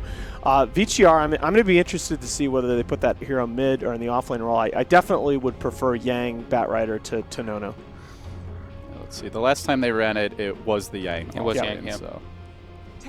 I think he's just. I really, by the way, I like the Disruptor first phase here. Just go ahead and get your, you're talking about choosing between your Vengeful Spirit and your Disruptor, and they're going to go ahead and go with the Centaur here. This is, this is a really bold pick, and this is the kind of carry that I really love seeing Loda on. Yeah, it's a really good Loda here. I was going to mention, like, CK comes to mind as, in terms of, like, a space creator. I know you don't like the pick, but it fits the mold. I'm not saying I don't like it. You are making all kinds of faces. Oh, my Lord, that face from Fog. It's like, did that just happen? When was the last time we saw Centaur? Well, right now. I think it was about 20 seconds ago. No, we've seen it pretty recently. We've seen there has been experimented with. Yeah, it has been played around. They did play it once at Epicenter as well. So okay, right. But in the first 2, that's pretty bold, especially yeah, with absolutely. Lightstealer being so prominent. I think it just says "Come at us, bro." Right? See, Well, OG it's was the one. It is right? it's the Batrider counter. When you see him blink in, you just stampede, and you either counter initiate or you just get away. So. Used to be a lot more popular versus Doom, actually, as the Doom counter. The hero gets Doom, you stampede, he gets away. I'm sad that I don't have Charlie and Winter on here. No disrespect to you two guys, but they were crapping on Alliance earlier for having no initiative, no new heroes, nothing different. Hello, second pick. Fogged, you were with them, right? Yeah. You were part of that alliance. He got railroaded. I did get railroaded. Well, when you're on a panel with Charlie, that's what happens. You say you want something different, they're going to give us something different this time. And now you're not in the happy. first 2.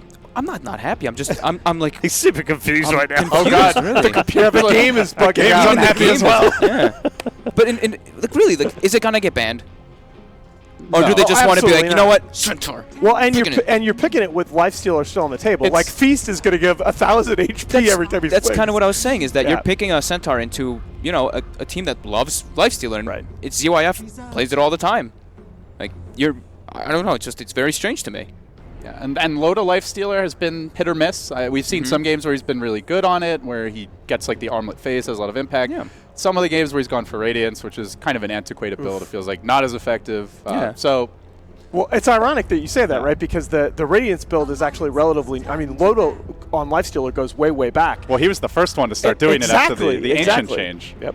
Then Universe tried to take it to the next level. I can kind of. It works pretty well versus Lifestealer at the same time if you use your Stampede properly and you kite around a Lifestealer during the rage. But yeah, you know, like of course, you know, playing a strength hero into Lifestealer is always very scary, and especially since they're probably gonna put it on Loda. I do think so far they have really good answers for Lasso. Like it's not an easy Batrider game. They're only 2 picks in, so that is encouraging for Alliance here. We should talk about the fact this is it is possible that you'll see Bulldog on the Centaur. I still would lean toward Loda, just because of the style that they like to play. This is a good setup to me for a Bulldog Prophet or a Lone Druid. That has been the one concern for me with Alliance, though, is that it seems like they just keep on changing the heroes almost too much. Like, you mentioned the Loda Anti-Mage, a bit underwhelming, didn't quite have the impact they were looking for. He's barely played Anti-Mage, whereas Ramsey's Anti-Mage has been a go-to pick for him. So there is that concern. How much have they practiced with it? Are they comfortable running the hero? We're going to find out. Well, but I think you were going to see that from Alliance regardless coming into this event. I think it's been a big concern that Alliance is really been very limited, not necessarily just in their heroes, but in the set of strats that they've been running. And I think that's a big thing I was excited about, to see them bring in Synderen as the coach. Synderen been doing some very different things, very teamfight-oriented style with no diggity, and I think if Alliance is able to incorporate some of those elements into their gameplay, it's not just about the new heroes. It's about being able to do some new things in terms of where they are in the game. Definitely agree. So what's it going to be now for Alliance? Darkseer ban. I guess they don't want to get Wombo comboed with the Disruptor, but... And that really Bulldog shows that it shows that they're thinking about Loda and Centaur as well. Yeah, but Bulldog... I can't even remember the last time he played Darkseer either. It's been a there's long, been long a couple time. of them, I mean, then but- that would... You'd have to have an S4 carry of some kind. I guess- and a pretty hard one at that. Vici's not really, I guess, looking at like team-specific bans. They're just kind of looking at like, what do we not want to deal Which with? hero fits in well to this Yeah. draft? A little bit Exactly. surprised that they didn't ban the Dragon Knight there. The Puck, sure. But I'd have gone Puck Dragon Knight with my bans, I think. All right, what's Okay. Alliance cooking up here? Well, this is the classic, like a lot of basically Lifestealer getting big into the metagame has basically brought Shadow Demon back by itself. They are just trying to shut down That's- this is that- Batrider and Lifestealer is that EGM? extremely hard. That's EGM. That's EGM, right? Yeah. Yeah. Unless they are doing some And it kind wacky of makes stuff. sense, right? It's a decent EGM hero because mean, it it's does his third benefit most from played. farm. And They're he can actually farm quite well if you level up the poison a lot early, which I imagine is what we are going to see if he's not forced to lane too much. Yeah, and it's, of course, like, without even really needing to say, it's very good versus Batrider. It's another type counter if you just put someone under that he lassos. Also, if you can just purge the Batrider as soon as he goes in, or you save your purge for the Lifestealer in those engagements. This is a very different looking draft from Alliance, though. This is 3 heroes they just don't play all the time and may have played 1 or 2 now and again, but this is very different. Yeah, I mean, are they thinking towards like an off-lane Centaur and then someone who really benefits from a Shadow Demon? Anti-Mage comes to mind. Spectre has been quite popular at times. I kind of can't believe that Doom is still on the table here. Yeah. You'd imagine it won't be for long. I'm not sure you want another single target based hero against Shadow Demon, against Stampede. You do like, who do you doom? You doom the Centaur, he just gets disrupted, they counter initiate. At the you same doom the time- Shadow Demon, just stampedes him away. At the same time, it makes a big difference that when they're picking Doom, it's generally their 4. And so, you know, when Doom has a lot of farm, is a core, who do you doom is a big question. But okay, all right, forget it. There's no way I'd have called that pick. Oh my goodness. This is something straight out of the No Diggity playbook. This is S4 is also we were mentioning it earlier. S4 has been trying to bring this hero back, and we did see it work last game with Liquid, of course. And also we do have you have obviously the setup from Shadow Demon. So now they have massive forms of lockdown, a lot of AOE, and pretty short cooldown ultimates. Disruptor's what 70-second cooldown, Stampede is what 60, Shadow Demon as well 60-second cooldown until you get your Aghanims. And you know what's still on the table for Alliance is the Void. You don't think that locks down the Lifestealer, it locks down the Riki. They have a lot of AoE damage to go into it. Doesn't synergize too well with the Centaur, but it's decent with Lesh. Right. That's the Centaur's a worry. But remember, S4 plays a really, really good core Centaur. Yeah, so if we assume here that it's going to be a Loda Centaur, then, which I think most of us are looking that way, it's a Leshrac for becomes what's the Bulldog here, I guess. So. I like the Void. What else do you like besides Void? Void's good. If they want to go for their their standard Furion, Furion's quite good versus like the kiting. It's not too good versus the Rikimaro, you could say, and the Batrider, but it's their comfort, their staple. The only reason I don't like the Furion here, they may well go for it. I don't want to denigrate that at all. But the only reason I don't like the Furion here is that they then Stampede becomes their primary initiation tool, and that worries me a little bit. Oh, and Blink. Yeah, Blink Stomp, yeah, sure. Of course. But it gives them a front line. It gives them the treants to front line and stuff, and also another tower hitter, I guess you could say, and he can split push very well, obviously. But then, okay, the one thing, if on the other side of the coin, if you're going to go Bulldog Centaur, is there a gacha hero for Loda here? 5 seconds I'm still on the Loda Centaur train. They could run one position Void potentially. That's something actually No Diggity did and was very successful with. It's a very open. You're open on draft you're on the still. same page with me. I almost like that better than the offlane. They could safe lane Lash still. Yeah, Shadow it's Demon a very Lash. weird one. Yeah, and then they put something else mid. Very little bit different, but it totally shuts down whoever's in the off lane. It doesn't leave your Leshrac susceptible to ganks in the mid lane from the Riki, because he's very squishy. And look at the Slark Ben. So they're Vici Gaming thinking about the possibility of that Bulldog Centaur as well. And Vici goes back for the Queen of Pain. One of my favorite. This is going to be a really wonderful mid lane matchup. I'm really excited to see Nono Queen against S4 Leshrac. With a Riki messing with that's the big Shadow thing, Demon, maybe counter ganking. It's going to be a really fun early game. And Lesh is pretty vulnerable. Oh, okay, all right. Wow, we had to see it eventually, and the Brood is in play for Alliance as the final pick. Very quickly, go down the lines. I know it's very, very hard to do it, but Alliance, Brood 5th, gotcha. Okay, LD. Yeah, I don't see them having great tools to deal with this Brood. I'm gonna have to agree as well. Okay, Alliance all the way. Alliance all the way. Clean sweep for Alliance on the panel. And that also means we now have just 27 heroes that haven't been picked yet. Let's head over to commentary team for game 1. Thank you very much indeed, Paul. We're ready. It's going to be Alliance versus Vici Gaming Reborn. I'm OD. This is Gods. You're beautiful. Let's get ourselves into the game.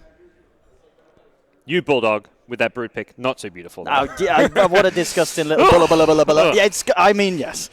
Broodmother, Bulldog, 5th pick. How hard has this caught Vici Gaming off guard, or do they have ways to deal with it, guys? They definitely did not see this coming. They don't have a good way of dealing with it. They're going to have to do best they can. Sentries, Dust, these supports are not going to have much fun. The Lifestealer's not going to have much fun. They may even swap up the lanes and do Bat safe lane against the Brood in a 1v1, but Bat doesn't really win that matchup, I want to say. At least it's better you kind of sack your Bat and then at least get Lifestealer farm there, so... It looks like, for VGI, I think you just got to swap around your lanes a bit when you see the Brood pick. Absolutely. Talking about the draft elsewhere as well, the fact that we're seeing Shadow Demon come back into it here for EGM. S4, he gets that Leshrac. This is a hero that we've seen, especially in the series earlier that Alliance played against Liquid. It was banned out against S4, so Liquid, they respected the power of having S4 on that Leshrac. How good is Lesh in your eyes? Is there still a space for Lesh in this current meta? We're seeing this patch become very kind of tanky frontliner driven. There's tanky heroes in the front lane who aren't building BKB as much. Spell damage is becoming more and more important. And I think a hero like Lesh can do very well with the Bloodstone changes, making him that much stronger. So I think Lesh is good. He's very viable, especially when you have a setup, which is what the Shadow Demon provides. Good with the Centaur to help keep him alive as well. So. Absolutely. And talking about the Centaur, so Loda playing it, it was something that we were talking about earlier during the draft.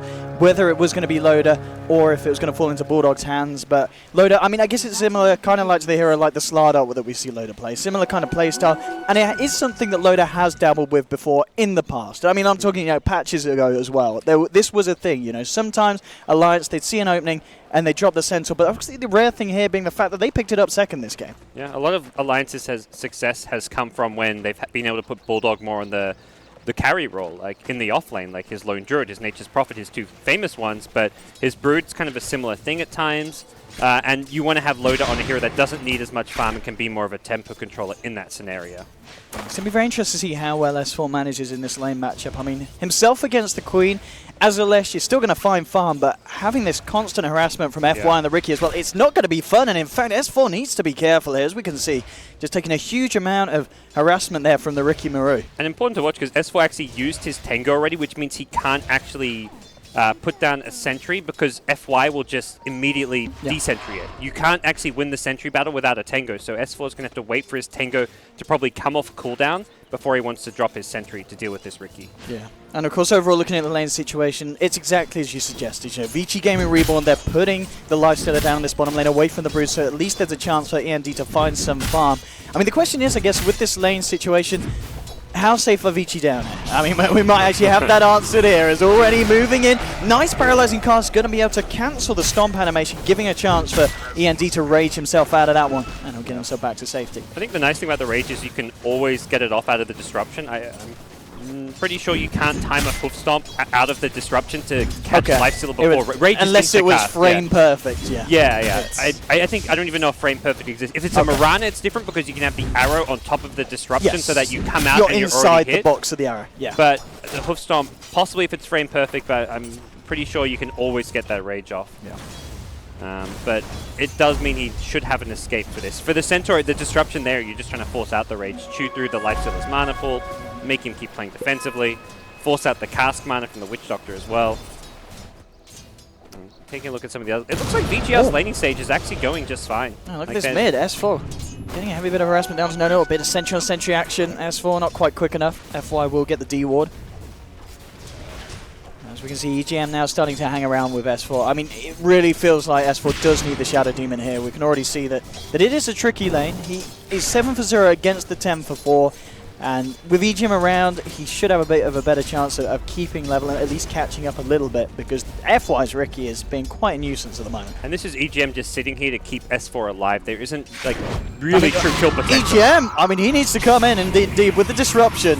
It will save S4 for the timing. The dagger's going to continue to tick down, but it's not going to be enough damage for the Tango regen, so it will be fine. But as we're seeing, this is a lot of pressure on the Leshrac early on. And this is the second salve S4's had to bring himself to just stay alive in this lane. So he's got 7 CS, but you think about how much he's invested in salves, that's like 4 CS worth of salves. So he's really not doing well at all against this Queen of Pain. And your SD having to sit mid to help keep S4 alive means bottom lane Lifesteal is going to get more farm out of the lane. So it's a 2v2 lane rather than a 3v2. So effectively both mid and bottom lane should at least stabilize and go very well for VGR. The Batrider so far has done well against the Brood, sitting on 15 CS.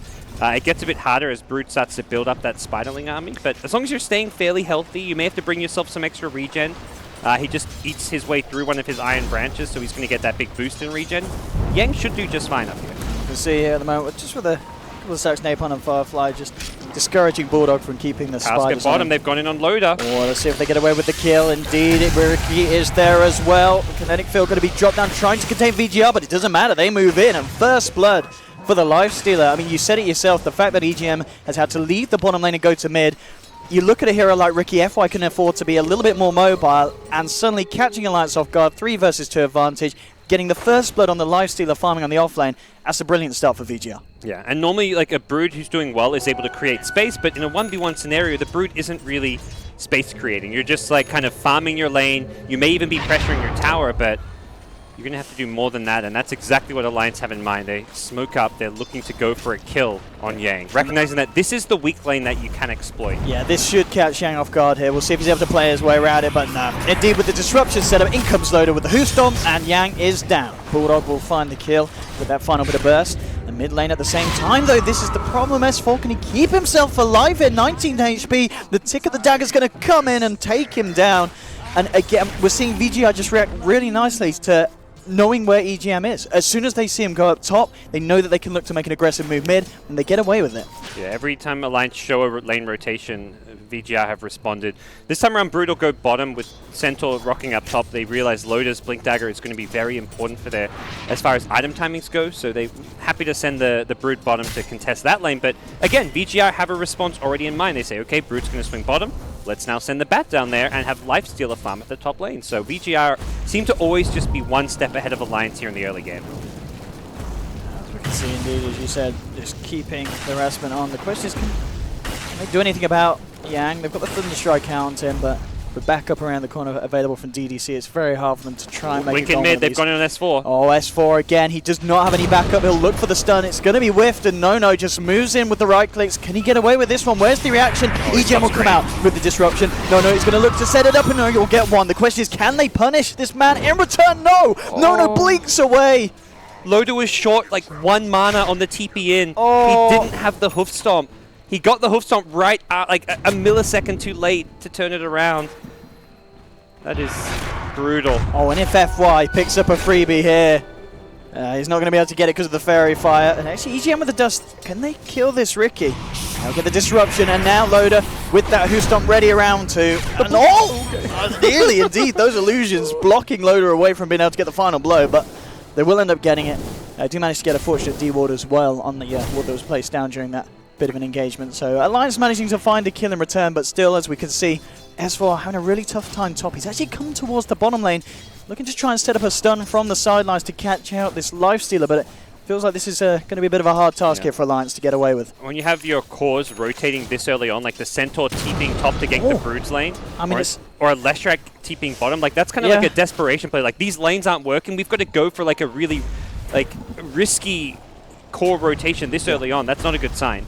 And again, Bulldog rotates top, but this time around, Bat's already up there again with Dust, looking for a kill, although looks like Bulldog will respond in time with EGM's TP support as well.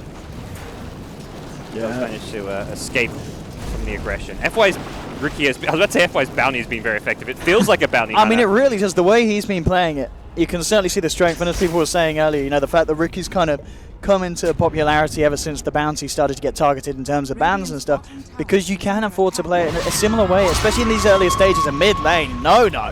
Walking in with the Sonic Wave, finishes off Loda.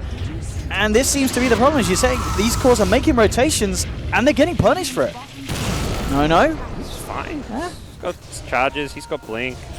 He's not too worried about that aggression. Nono's a player that a lot of people like. I mean, VGR, they won Star Ladder Invitational with their coach standing in for Nono. Right? Good old Mikasa. Despite that, obviously Nono, a more mechanically gifted player, a stronger player than Mikasa. VGR didn't have the same success full that tournament, so a lot of people were kind of pointing fingers at him. But this game, he has really shown up, dominated the mid lane, with the help of FY, of course. It's been a team effort, but he is showing that he is the right fit for this team, at least here in game number 1. We'll see here. S4 is going to look towards the rune. FY and DDC are going to be there. DDC is going to be able to grab the invis. Can S4 kill this man? He's going to look for the AoE. Is he going to be able to find it? One more proc. No, he can't quite get it. On the right click will do it, though. S4 gets away with getting the kill. END's just going to rage and TP himself away from Ake, but no, the glimpse is going to come out afterwards, and END now caught out. But can they kill him out? I guess himself nice and deep inside FY. FY will be able to carry him away. S4. No. Ooh, not quite got enough time to get the scream off, but he's got eyes on EGM, though, Ake. he's been infest bombed. Yeah, and there we have it. EGM will have the backup of Loda, so it's going to be enough to scare FY and end away. Very scrappy game. Loda's about to hit level 6, which means the Stampede comes online, which could have set up an extra kill here or there, as well as keep some of these Alliance heroes alive. So this is going to make a big difference for the overall approach to these fights going on. It is still VGR with a advantage here in the early game. Queen of Pain, a lot of farm to Nono's name. And with the next Sonic Wave coming up in 20 seconds, I imagine he's going to be ready to get aggressive once again. Yeah, especially considering the way he's been playing. Nono's been absolutely on top of just getting involved anyway season opening. Those 3 kills at the moment out of the 4 that VGR have got, very impressive indeed. But yeah, as we're saying, looking at Bulldog, how much space can he create for the side? How much pressure can he put up on this lane? Spider Rights coming through, hunting out Yang there in the sidelines, and This lane gets close hard. to full. Yeah, it gets hard for Yang. He can't even really stick around anytime he's half HP, even 2/3 HP. He's just too much of a kill risk with the Stampede to back him up. So he may just have to concede this tower to Bulldog unless someone can maybe TP up there in his absence. But a T1 tower to a Brood, 10 minutes in, that's kind of maybe expected, even especially considering a 1v1 lane. So VGR just going to concede defeat to the Brood for now. No, and they're already looking elsewhere for objectives. VGR now making a movement over into Alliance's jungle, heading straight down towards the bottom lane. But Loda, he's aware that something's up. He's playing it safe, just backs himself up. Alliance themselves positioned on the high ground towards the mid lane, maybe wondering if VGR are going to continue and wrap around between the towers and head at these stairs, which they may just do. So Alliance may catch them off guard. We'll see how deep VGR want to go. They're at the moment just staying over this side. They've been scanned out. Bang on scan but from Ricky's Alliance. also seen them from invis, so Ricky has a good idea of what's going on here. Yang, just be careful himself. He's going to start to run S4. Looking to maybe chase. They'll get the glimpse off and no messing around here with the Static Storm drop down. Alliance, they're looking for a free kill onto the Batrider and they'll get it. Now info comes no, we'll jump forward. The disruption there to hold him back, make sure he can't get off that good Sonic Wave that he was looking for. And it will just end as that one. VGR unable to find anything with that jump in. And do just end up losing Yang there to the side of Alliance. And meanwhile, Bulldog, he's chomping away there up on the top lane, and he's already applying a fair bit of pressure onto the tier 2. Yeah, this is something at this stage, VGR, when you go for that kind of smoke rotation, you've got to act fast. You can't just take your time, meddle around, wait to get vision, and then engage, because against the Brood, you're going to take heavy damage. So the fact they took as long as they did mean not only did they end up losing a kill, but they also find themselves almost losing their top tier 2 tower. It's down to deny range. Yeah, they might even have to cut them themselves. Yeah, this is... I mean, Bulldog, it really feels he at the moment, he is having the game that he was looking for. There's been nothing that's really kind of slowed him down. He's hit all the item timings that he was expecting to. It's just a question of how well the rest of the team can play around it. And bottom lane, eyes are onto Loda. You can see FY ready to set up some action. They're going to move the Witch Doctor over. There's Death Ward available. I mean, a Smoke Screen and a Death Ward, they can go for that one. Mid lane, they'll try for a glimpse back. It's not going to work. Let's see if the boys can do it. DDC and FY teaming up here with the Death Ward out. Loda's trying to get it. Stop your Death Ward, god damn it! But he can't do it in time. And S4 might be able to look for a cleanup. Chasing down DDC, he'll get the Witch Doctor, but FY, he's going to get dusted. EGM can try and set this up, but with the tricks of the trade, FY trying to play around, looks to silence S4, but it doesn't matter. EGM with the control allowing S4 to walk around. They'll take down FY as well. No's coming in. Oh, he's got a life stealer bomb and munching down onto S4 as VGR will claim themselves the Leshrac. So at the end of the day, it's 2 cores for 2 supports. VGR more than fine with that one. Yeah, and they're dealing pretty well with the Brood up top. Looks like Yang wants to go for this kill. That was a very aggressive play with his dust there. A bit of a premature dust there. Yep. Hoping to maybe get the Flame Break to push him into look himself. Look at this build from Border. Echo Saber Brood. That is quite something. It's great stats for the hero. Yeah. I saw the first Oblivion stuff, just expected the traditional Orchid Rush, but the Echo Saber going to be much more a fighting build coming out from Bulldog, so I imagine look at this. Bulldog. There we go. Echo Saber time. Chomp, chomp, chomp. DDC is down. Bulldog getting away with that one with the help of Ake. And it looks like the VGR not going to be able to punish it. So Bulldog continues to have an absolutely perfect game here on the Broodmother. Yeah, it's been pretty much flawless from him out in this top lane. He bullied the Batrider when he needed to, kept out of the lane. It's a kind of late Batrider Blink Dagger end of the day. 13.5 minutes, normally not bad maybe for an off-lane Bat, but this Bat has had the 1v1 lane against the Brood. Doesn't get the ideal timing on this and has lost both Tier 1 and Tier 2 tower up top. I think VGR will have to be somewhat concerned about, but Infest bombs in Batriders, always a dangerous sight.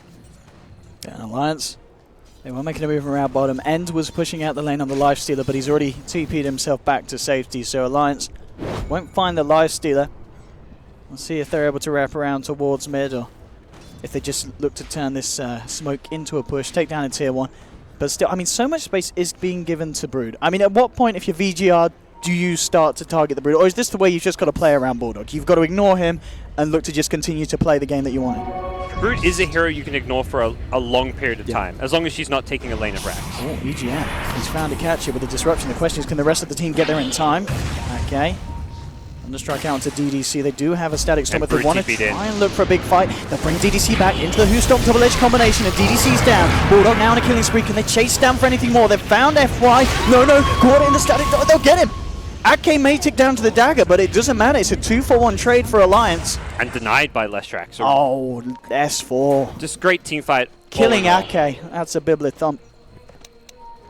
But it's worth it, as you said. Yeah, I mean, as we can see with the gold exchange. Alliance, little fights like that, I mean, it's working out for them, and it's allowing them to certainly keep S4 up in terms of farm.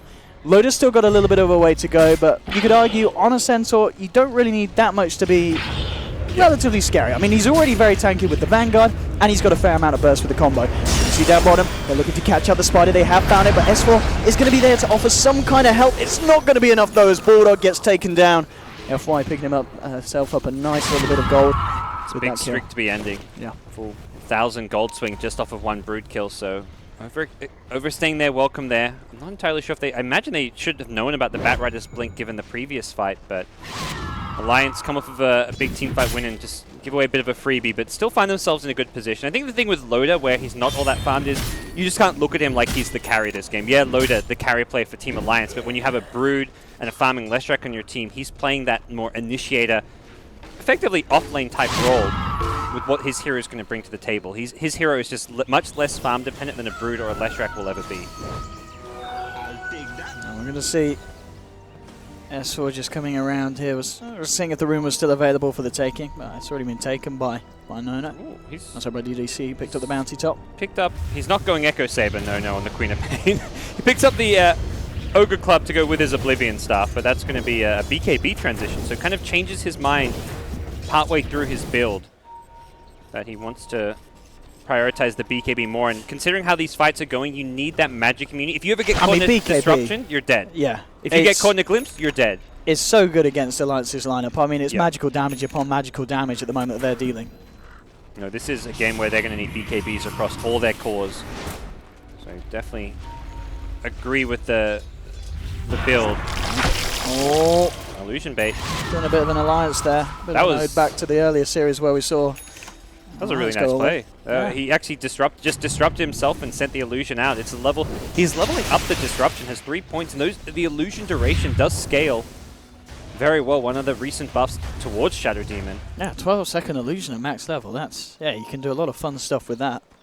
Great for baiting spells, scouting, and doing just what we saw there. Finding out exactly what VGR is up to, and off this Alliance is going to smoke up and look to see what they can find in the dire jungle.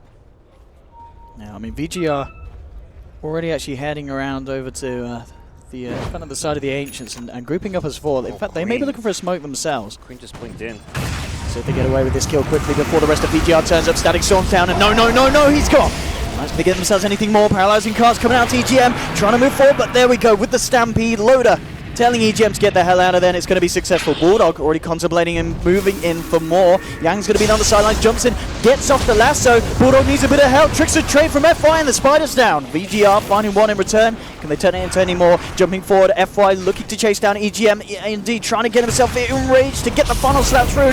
He'll disrupt himself, but it's delaying the inevitable as EGM gets taken down as well here. So VGR cleaning up a quick 2 for the one in return. Oh, actually get a glimpse onto N. That's big. No, he's got the Rage back on. Rage was back available just in time as well. Good news there for the Lifestealer. It's an unfortunate casualty for VGR, but look, it is the Echo. What is it with Echo Sabers today? On Quap, that is this a visual bug? Echo Sabers rather than Orchids? He's gonna disassemble. Yeah, I was about to say he was like, oh god, I didn't want that. He didn't read the patch notes. Nope. Only works on melee heroes. Sorry, no.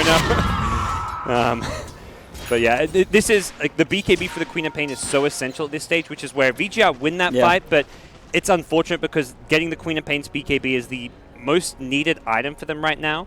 Lifesteal is doing well. Like, there's no item that he desperately needs. There's items that'll make him stronger and have more kill potential, like the Desolator or whatever he's going to decide to go into. But Queen of Pain is probably the one hero they want to die the least. But still a team fight 1. They kill the Lesh. They get the +1 on the support Shadow Demon. VGR for now. Pretty stable here, but it's not really either team pulling away. Very close game 1 between these two squads. Alliance wanting to calm it down a little bit now at this stage. I mean, when you look at both lineups, do you feel is there much pressure on Alliance to keep the ante up, or is as the later this goes, I mean, is it always going to favour end on the Lifestealer in terms of carry potential late game? Lifestealer Solo core lifesteal, not exactly what this is. Queen of Pain does scale pretty well. Always going to struggle late game because you get kited around, Force Staffs, Ghost Scepters, all these pesky items. Stampede, amazing against lifesteal. We've seen that in the team fights already. So it's not a great game for VGR to go late game with lifesteal, but it's also not a great game for Alliance to go late game. Brood are here also known for not scaling all too on the late game, although Bulldog is going for a more physical damage carry-oriented build. He's going straight into the BKB after Echo Saber. Loader trying to move into to finish off this tower, claim the gold from it. We'll see if VGR get the deny. No, yes they will. Focus his nose in. But yeah, I mean, heading towards late game, I even perhaps slightly favor Alliance. I think Shadow Demon is going to go like as a support. That's going to be scary against amazing. Yeah, the kite potential. Yeah, the Purge. If you get an Ag Scepter on this hero, you get. I imagine he may just want to go for a 4-star first, but you've got Stampede. They've got great ways of dealing with Lifestealer. The Batrider and the Queen of Pain are actually going to be the more important heroes for VGR in a lot of ways. To make sure that these heroes get BKBs and scale well, Queen of Pain needs to be a true kind of carry as well. Batrider needs to make sure he can actually farm Blink, Force, and BKB. It's a lot of items to sometimes farm on a Batrider. It's going to be very interesting to see as the game goes on. I mean, even things like, even the potential of, say, Loader getting an Ags inevitably on the Centaur, and then you look at the fact that anytime VGR, they get it jumping on someone, get a lasso off. As long as Loader pops that Stampede, the damage reduction is there, you're not going to be able to kill whoever you've caught during that duration of the lasso. You're going to be able to give them an extra chance. Oh, bottom lane. No. Eyeing up Loader, but not really a lot that he can do on his own as a co-op. Especially with Loader, of course, having the Hood and the Vanguard up with the infused raindrops. It's hard for VGR to find kills except with the Batrider. Like, we had Lifestealer infested and Ricky going around, but as you mentioned, if they ever find someone, you just pop a Stampede, and that's enough to get them out of an open wound. So really the Batrider lasso that they've got to play around. And that's exactly what VGR have in mind. They bring 4 heroes top now. Looking around for Team Alliance. They are going to respond. You've got 4 heading up here. Will they be able to make some kind of jump before the tier 1 goes down? That's the question. Loader coming forward. I mean, 1400 gold, I guess with the Hood picked up, you imagine he still just goes to the Blink next, or is there any reason why he would finish off the pipe first and forego getting the Blink yet? Could finish the pipe. It's a very good team item. They've got initiation from Glimpse, so they're not entirely dependent on him. And because of that, you throw a pipe into the mix, and a lot of the damage output from Bat, the Queen of Pain Scream, is going to be negated. But the Hood is just so nice because of the synergy with the double edge. You just pop the Hood, you can double edge, and you take no damage.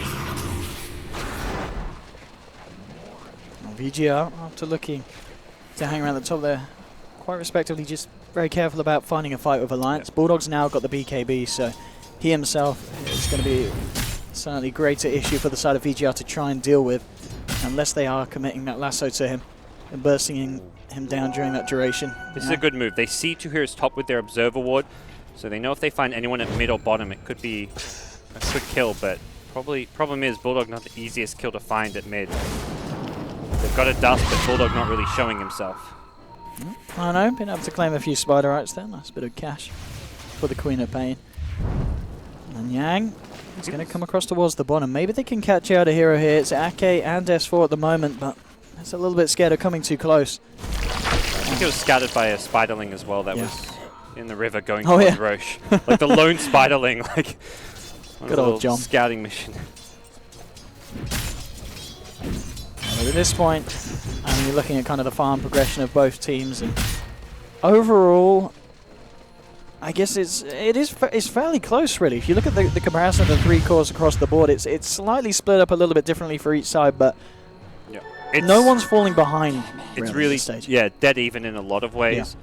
The Shadow Demon, as far as supports go, on par with the Ricky, really. So it's not even much separating those two. I think Shadow Demon getting item this game can have a big impact. 4-staff, Aghanim Scepter is going to be really nice against even the Batrider as well as the Lifestealer. But for VGR, for now it's kind of slow tempo, but that's because they were waiting for some of these items. The Queen of Pain BKB comes online, as does the Desolator on Nakes. So if they find a pick-off, they've got much greater Roche taking potential off of the Desolator, Tower taking potential, and it's going to be a lot tougher for Alliance to fight into these items. S4 is still fairly squishy, sitting on just the Bloodstone. And here we have a VGR ready for a full 5-man smoke. And infested up inside of FY.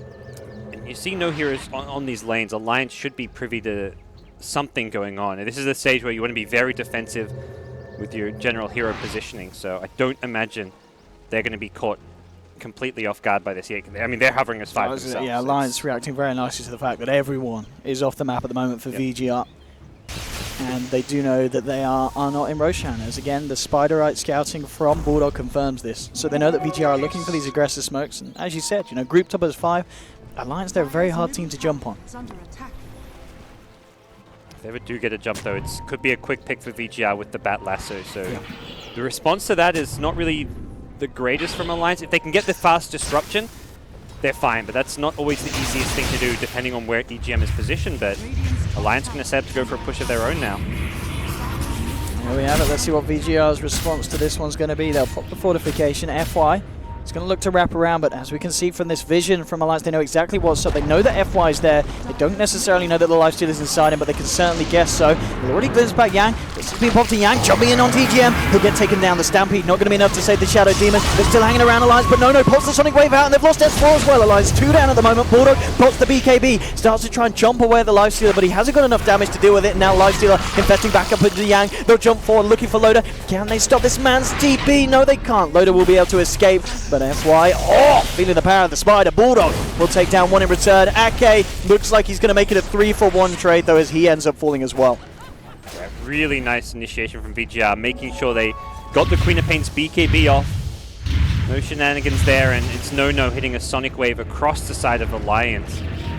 He did 1,800 damage in that fight. Lifestealer did 2,300. Yeah.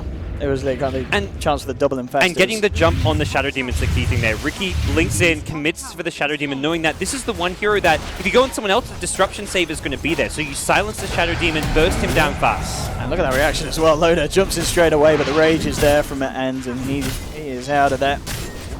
Tower can get denied, but you're okay with that if you're VGR, because it's much more about the strategic importance of this tower rather than the gold right now. Makes it a lot easier to take Roshan when Alliance don't have that kind of advantage point to TP back towards, as well as just give them map control. So makes life a bit more difficult for Alliance moving forward. Nice for, of course, to get a bit of space down bottom, where he was able to finish off the tier 1, claim the last hit on it. Orchid now done on Quap. Yule stepped out of S4's Leshrac, so that's for that. I mean, that's really good time. Having that picked up just at the same time that the No gets his Orchid. That's pretty big for S4. Yeah, he's got the way out of it. And I think more importantly, we see him use this offensively to set his stun to counter-initiate the Batrider. If Batrider blinks in to lasso someone, if you can get the fast Yules on him, it completely ruins that initiation and can set up a counter gank onto the Bat and then win you a team fight. So it does act as a really nice item for him. And well, for that, Alliance may look to get aggressive themselves. I mean, talking about how aggressive, I mean, FY, in return for the side of VGI, is constantly making these movements around the map with the Lifestealer inside him, seeing if he can catch anyone off guard and alone. But Alliance, they really are just, I mean, for the last 10, 15 minutes or so, they are just constantly moving as a 5-man, making sure that no one gets left behind. VGR keeping themselves safe in the base. They know that the Ricky's been out. FY said, guys, I don't know where they are. They're hiding. So VGR know that something fishy's going on. And they are certainly not going to be ones to get caught out by it, by just staying safely behind the tier 3s back up into the base, making sure that this smoke is not successful. Yeah. It's a very just interesting game because both teams have spent so much time entirely missing from the map. Yeah. I feel like no one's farming top lane, creep wave, no one's farming mid. No one's really farming bottom until now. FY finally decides to show himself, kind of accepting that. Just wrap around. I mean, they're going to go for the raised TP and it's going to be successful. I mean, nothing to stop that. That's actually one of a key point this game, that the Lifesteal is the one hero that can go out on the map to farm because they haven't got a way to stop the Rage TP. The only thing they can try and do is catch him by surprise with a static storm initiation where you throw down the silence and then have Centaur blink right as you do that. But the Centaur stun cast time means that if Lifesteal is ready and has fast fingers, he's always going to get that Rage off before the Centaur stun hits. So is the case. And Alliance has spent a lot of time grouped as 5, moving around, unable to find those fights, so any kind of a lead they may have had has kind of slipped away a little bit, although on the same side, VGR, when all these 5 heroes are constantly missing, VGR have not been farming themselves. This has been a game where both teams seem too scared to move out on the map and take control of the lanes or the farm on the map. Might see a big clash here for Alliance hang around. They were spotted out by that ward from VGR, but again, Alliance He's backing up, pings up onto the top lane. We'll see if Loda wants to head up there himself. He's just going to clear up some of the camps. As Alliance do start to go slightly their separate ways at the moment, but they certainly feel safe to do so. They've got a really good amount of vision around towards this ancient area of VGR, so they know exactly the whereabouts of END on the Lifestealer. Wide Blink Dagger, there we go. Okay. So he can now use the Tricks of the Trade into a Blink Dagger escape. He can use the Blink to initiate, and then he also has the Blink Strike on top of this. It also gives him like a more precise Blink initiation for the smoke screen. Makes just it a lot easier for him to maneuver around the map, even just farm the lanes. Like, he's got another escape tool to play around, so I like this pickup on the support Riki. I think Alliance recognizing that their 5-man smokes aren't really finding kills because of how defensive and kind of conservative VGR are playing. They're just like, okay, let's split up and farm a bit. We're gonna play the economy game if they're not going to fight us. Yeah, and as well, I mean, you look at some of the heroes, they're very close to having key items. Bulldog, he is very close to having the Assault Cuirass done. So at least if he's able to find that, then they can start to maybe look to go aggressive again, and they're going to have that real major leg up against the side of VGR. And on bottom, they've got a sentry down. FY, he's going to come under cover of it. It's a hard one to go for, yeah, especially with End and Nono around. Alliance, they've got to be very careful about the way that they take this fight. It's going to be a 3 versus 3. Soon to be a 4 versus 3 with the Witch Doctor coming down as well. Alliance, they've got more backup on the way. EGM's there, so it would be a 4-on-4 on Alliance. To make the executive decision not to fight here, and are just going to simply leave this bottom lane. It's feeling like a cold war between these two teams, both kind of poking and prodding here and there. No one really wants to commit to all-out battle just yet. VGR still going to keep that lifestealer roam around. FY has really been the key player of this VGR side. 12 of the 13 kills he's been involved in. Yeah. And it's also just the fact that they're choosing good fights has come about by the vision that he's provided. And that's where I imagine one of the top priorities for Alliance is, yeah, going to be buying a gem. So let's say they feels like you've got to have a gem, not just to see the Riki, but to deward all this annoying vision that Riki has put up on the map. By just the nature of this hero, he's managed to get deep wards all around the Roshan area. And if VGR ever get a pick-off or two, it's going to be a very easy Roshan claim for their side. Yeah, and of course the great thing with having that Shadow Demon, the fact that, you know, with the gem he can just create those 12-second illusions of people, send them out, and suddenly it's going to be incredibly hard for FY to get stuff done around the map and try and close the gap onto Alliance. And VGR, they're going to attempt to do exactly that right now, smoking up. We'll see how heavily FY leads the charge, and see if the fact that they did just purchase that gem catches VGR off guard. Yang, let's see what kind of opening he finds. He's trying to go in, plus the BKB, and he will grab S4, bring him back. No. Scream. He's still got the Sonic Wave. He doesn't need it to find the kill on S4. Now the Stampede comes out. Loda trying to retreat. Bulldog will take down the Witch Doctor on the back lines. Now he himself has to be careful. So 1-for-1 at the moment. Can they get Bulldog as well? It's up to the high ground. Queen of Pain's already out of there, and it looks to settle down just as a quick 1-for-1. But again, VGR, they're fine with this, and each and every time S4 is losing those Bloodstone charges. Yeah, S4 loses Bloodstone charges. You just lose support.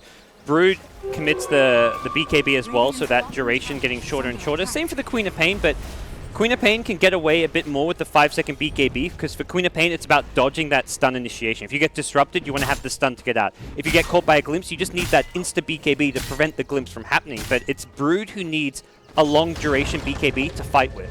So having a shorter duration is going to hurt Bulldog a lot more than it's going to hurt Nono on Queen of Pain. Alliance coming straight back into this one, seeing if they find anyone hanging around their own jungle. But VGR, again, it really is a game of just both teams playing incredibly safely. I like Loda transitioning right into the Ag Scepter. Doesn't worry about the pipe. He Axe needs is a way. gonna be great. He needs a way to save the hero that gets lassoed. That fight. Yeah. S4 gets lassoed. He doesn't stampede because there's no point. It's not going to help S4 run away. He waits until the lasso is about to end to stampede, but S4, he dies during the lasso duration, and there's nothing Alliance could do if EGM's not in the right position to get the disruption off, which is quite difficult for him to always be exactly where he needs to be. If he gets stunned or he gets silenced, it's just all over. Yeah, and then it's just going to take much more coordination for the side of VGR to deal with that Centaur. I mean, they can try and get, you know, FY in the backlines with a Cloud, or if they get the Quap Orchid down onto Loda. But at the same time, you've got so many ways, so many saves as well. I mean, yeah, you could try and stop Loda from saving the team of a Stampede, but then you look to, like, obviously EGM as well on the Shadow team, and you've got to worry about the Disruptor, Ake, glimpsing you back. Alliance, they've got a lot of control in these fights, and it's going to be hard for VGR to play around. They do obviously have the BKBs, they have the Lifestealer with his Rage, so they can attempt it, but they just got to be very smart about the way that they take the fights. They have control to keep themselves alive, but they need to find ways to start getting kills, and that's what Brood's going to do with a Basher pickup. Get some extra lockdown for the team, because right now, S4, we haven't really seen him shine on the left track just yet. He's 3 and 6, has not had the easiest game, being one of the main targets for the VGR aggression. Still VGR hesitant to go for Roshan. When they see Leshrac up top, they may consider just poking their noses in. A Spiderling again in the neighborhood though, so VGR will be immediately scouted out should they try this. S4's now got his own BKB done, so on top of the Bloodstone, a little bit more survivability. And as you said, maybe if he could even just get the BKB off before the lasso, he may have a chance of living through it. But he's going to be scared a little bit of the punch of the Lifestealer and the fact that we'll always have the Sonic Wave available, and VGR sneaking into the pit. Yep. They dust to just scout for Spiderlings. They actually killed a Spiderling with a scream as they blinked in. That was very proactive from Nono. Good heads-up play to deal with the Spiderling. And then they see another one come in, which they're also going to take out. They've got a gem. Okay, so Yang making sure there's nothing Alliance can do to catch him by surprise in the pit. Both teams with a gem. Important to note. And Aegis now on Nono. It's... You got to ask yourself, do Alliance stick around? They probably don't want to fight into an Aegis quap. They can't push high ground, that's for sure. They can try and take a fight where they're the ones getting the initiation, but that's hard because Queen of Pain has a BKB Aegis. You definitely don't want to go on her. Lifestealer has the Rage. Ricky's really elusive. The Bat also has a BKB now, so there's no real good target to go on. I think Alliance may just have to slow things down, get a few more items up, and really wait for this Aegis to expire. It really feels like it's going to rely at this point for Loader to get to a point where he's tanky enough so they can just tank the tower and go for the high ground siege. Or, of course, you're looking for Bulldog to just wrap the hell out of them. You know, he is already incredibly fun, but at the same time with the way he's built, he is much more orientated to fighting as a team. This really isn't kind of a straight-up rap build. This is Bulldog consistently being around with his friends and looking to fight as a 5-man. Good news is at least you're not too worried about the Brood falling off, but Loda's Ag Scepter coming up soon, which is going to be a nice teamfight item. The problem is VGR have pretty good ways to disengage. Ricky always had life. I mean, we talked about the BKBs. It means even when you pop that Stampede, it's a purely defensive tool. You need some way of actually taking the fight to VGR, securing kills on them. That's something Alliance is still somewhat lacking here, is that potential for aggression. And VGR coming across Alliance's half of the map, but again, as we're seeing time and time, again, Alliance just very good at dodging these movements. Really becoming a game of map control. Like this is, okay, we've got the Aegis, let's get aggressive to get vision up and also take out their vision. For Alliance, you're kind of trying to stay on the other side of the map, get some wards up where possible, as well as use your gem to de-ward VGR, but at some point VGR may find themselves able to start sieging down towers. The Lifestealer pretty good at sieging with the Deso Hyperstone. I believe, AC about to be completed for him as well. And he's got an AC to match up to the one on Bulldog's Broodmother. VGR, now for what seems like kind of the first time in a while, they're actually just going to reveal themselves and start to go for a bit of a push on the mid lane. Heading onto the Tier 2 Alliance. Still got 3 members down on the bottom. We'll see how they respond. It looks like they're just going to let this Tier 2 go. As Ping's actually coming out onto the bottom Tier 2 from Alliance, so we'll see if they decide to follow through. They are actually going to start heading back. Tier 1. We'll see if they get the chance to finish it off VGR, and they will. So Alliance unable to stop that, and VGR able to get themselves another objective. And the game gets a lot harder for Alliance, though. Now they have to deal with the Scythe of Vice on Queen of Pain. It means that you've got that Blink Hex initiation. You can take out the BKB of either Bulldog or S4 when you play around this. It means you've got a secondary initiation to the Bat Rider Lasso. You're not entirely dependent on the Bat for the catch. And Stampede's still good, at least that if someone's getting hexed up, you can Stampede them away, but not always entirely reliable. That cooldown is very precious to Alliance if they want a team fight. It is so hard to push, though. We're going to keep seeing these disrupted Centaur illusions just poking and prodding their heads out. These give vision to scout out the Ricky and Invis.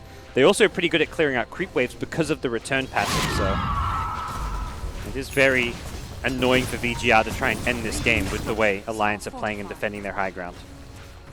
Pings out F1. Where they caught a glimpse of him when he came around, and they do they're have that going. ag stuff. The scan though sees them.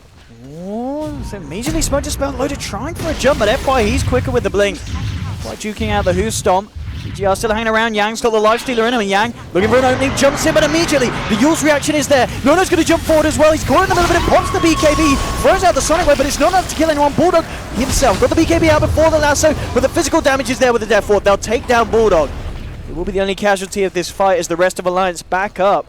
But Alliance losing Bulldog for 80 seconds. He will have a buyback available, and we'll see if VGR now are able to push on with the sustain of the Witch Doctor's Voodoo Restoration and look to try and force that buyback out. Yeah, not the easiest push still with Centaur alive. Those illusions going to keep coming out. S4 still has his BKB to try and engage off of, but FY is ready to go and blink initiate. S4 looking for the setup. On to No. We'll find the initial burst, and FY now jumping in with the Lifestealer Bomb, and immediately EGM getting chopped down, and now moving in for more. Ake falling to the ground.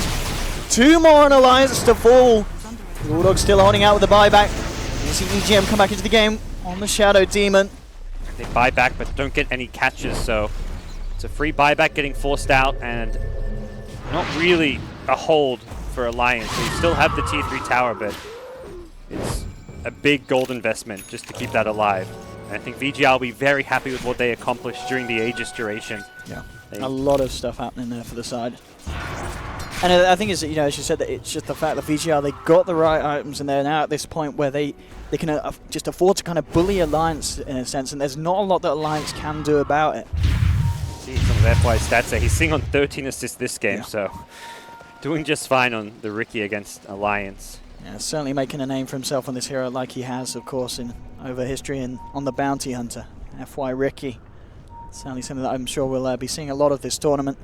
The big problem for me with Alliance and what's happening in these fights is they're always just waiting to react. Well, they tried to get the jump there with the smoke and the blink load initiation, but majority of the time when that fails, at that point they're entirely waiting to react to VGI. It feels like their lineup is purely kind of defensive and reactionary, so it's always going to be VGR deciding when the fights happen, and it's always happening on VGR's terms. They're making sure that they get the right blink smokescreen initiation on a Shadow Demon, or they're going to have the Queen of Pain or the Queen of Pain plus Bat who blink in with the lasso and the Sonic Wave with the BKB. So all the fights happening on VGR's terms so far.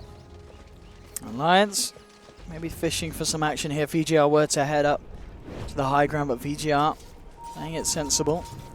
Casual Vlad's pickup for Bulldog.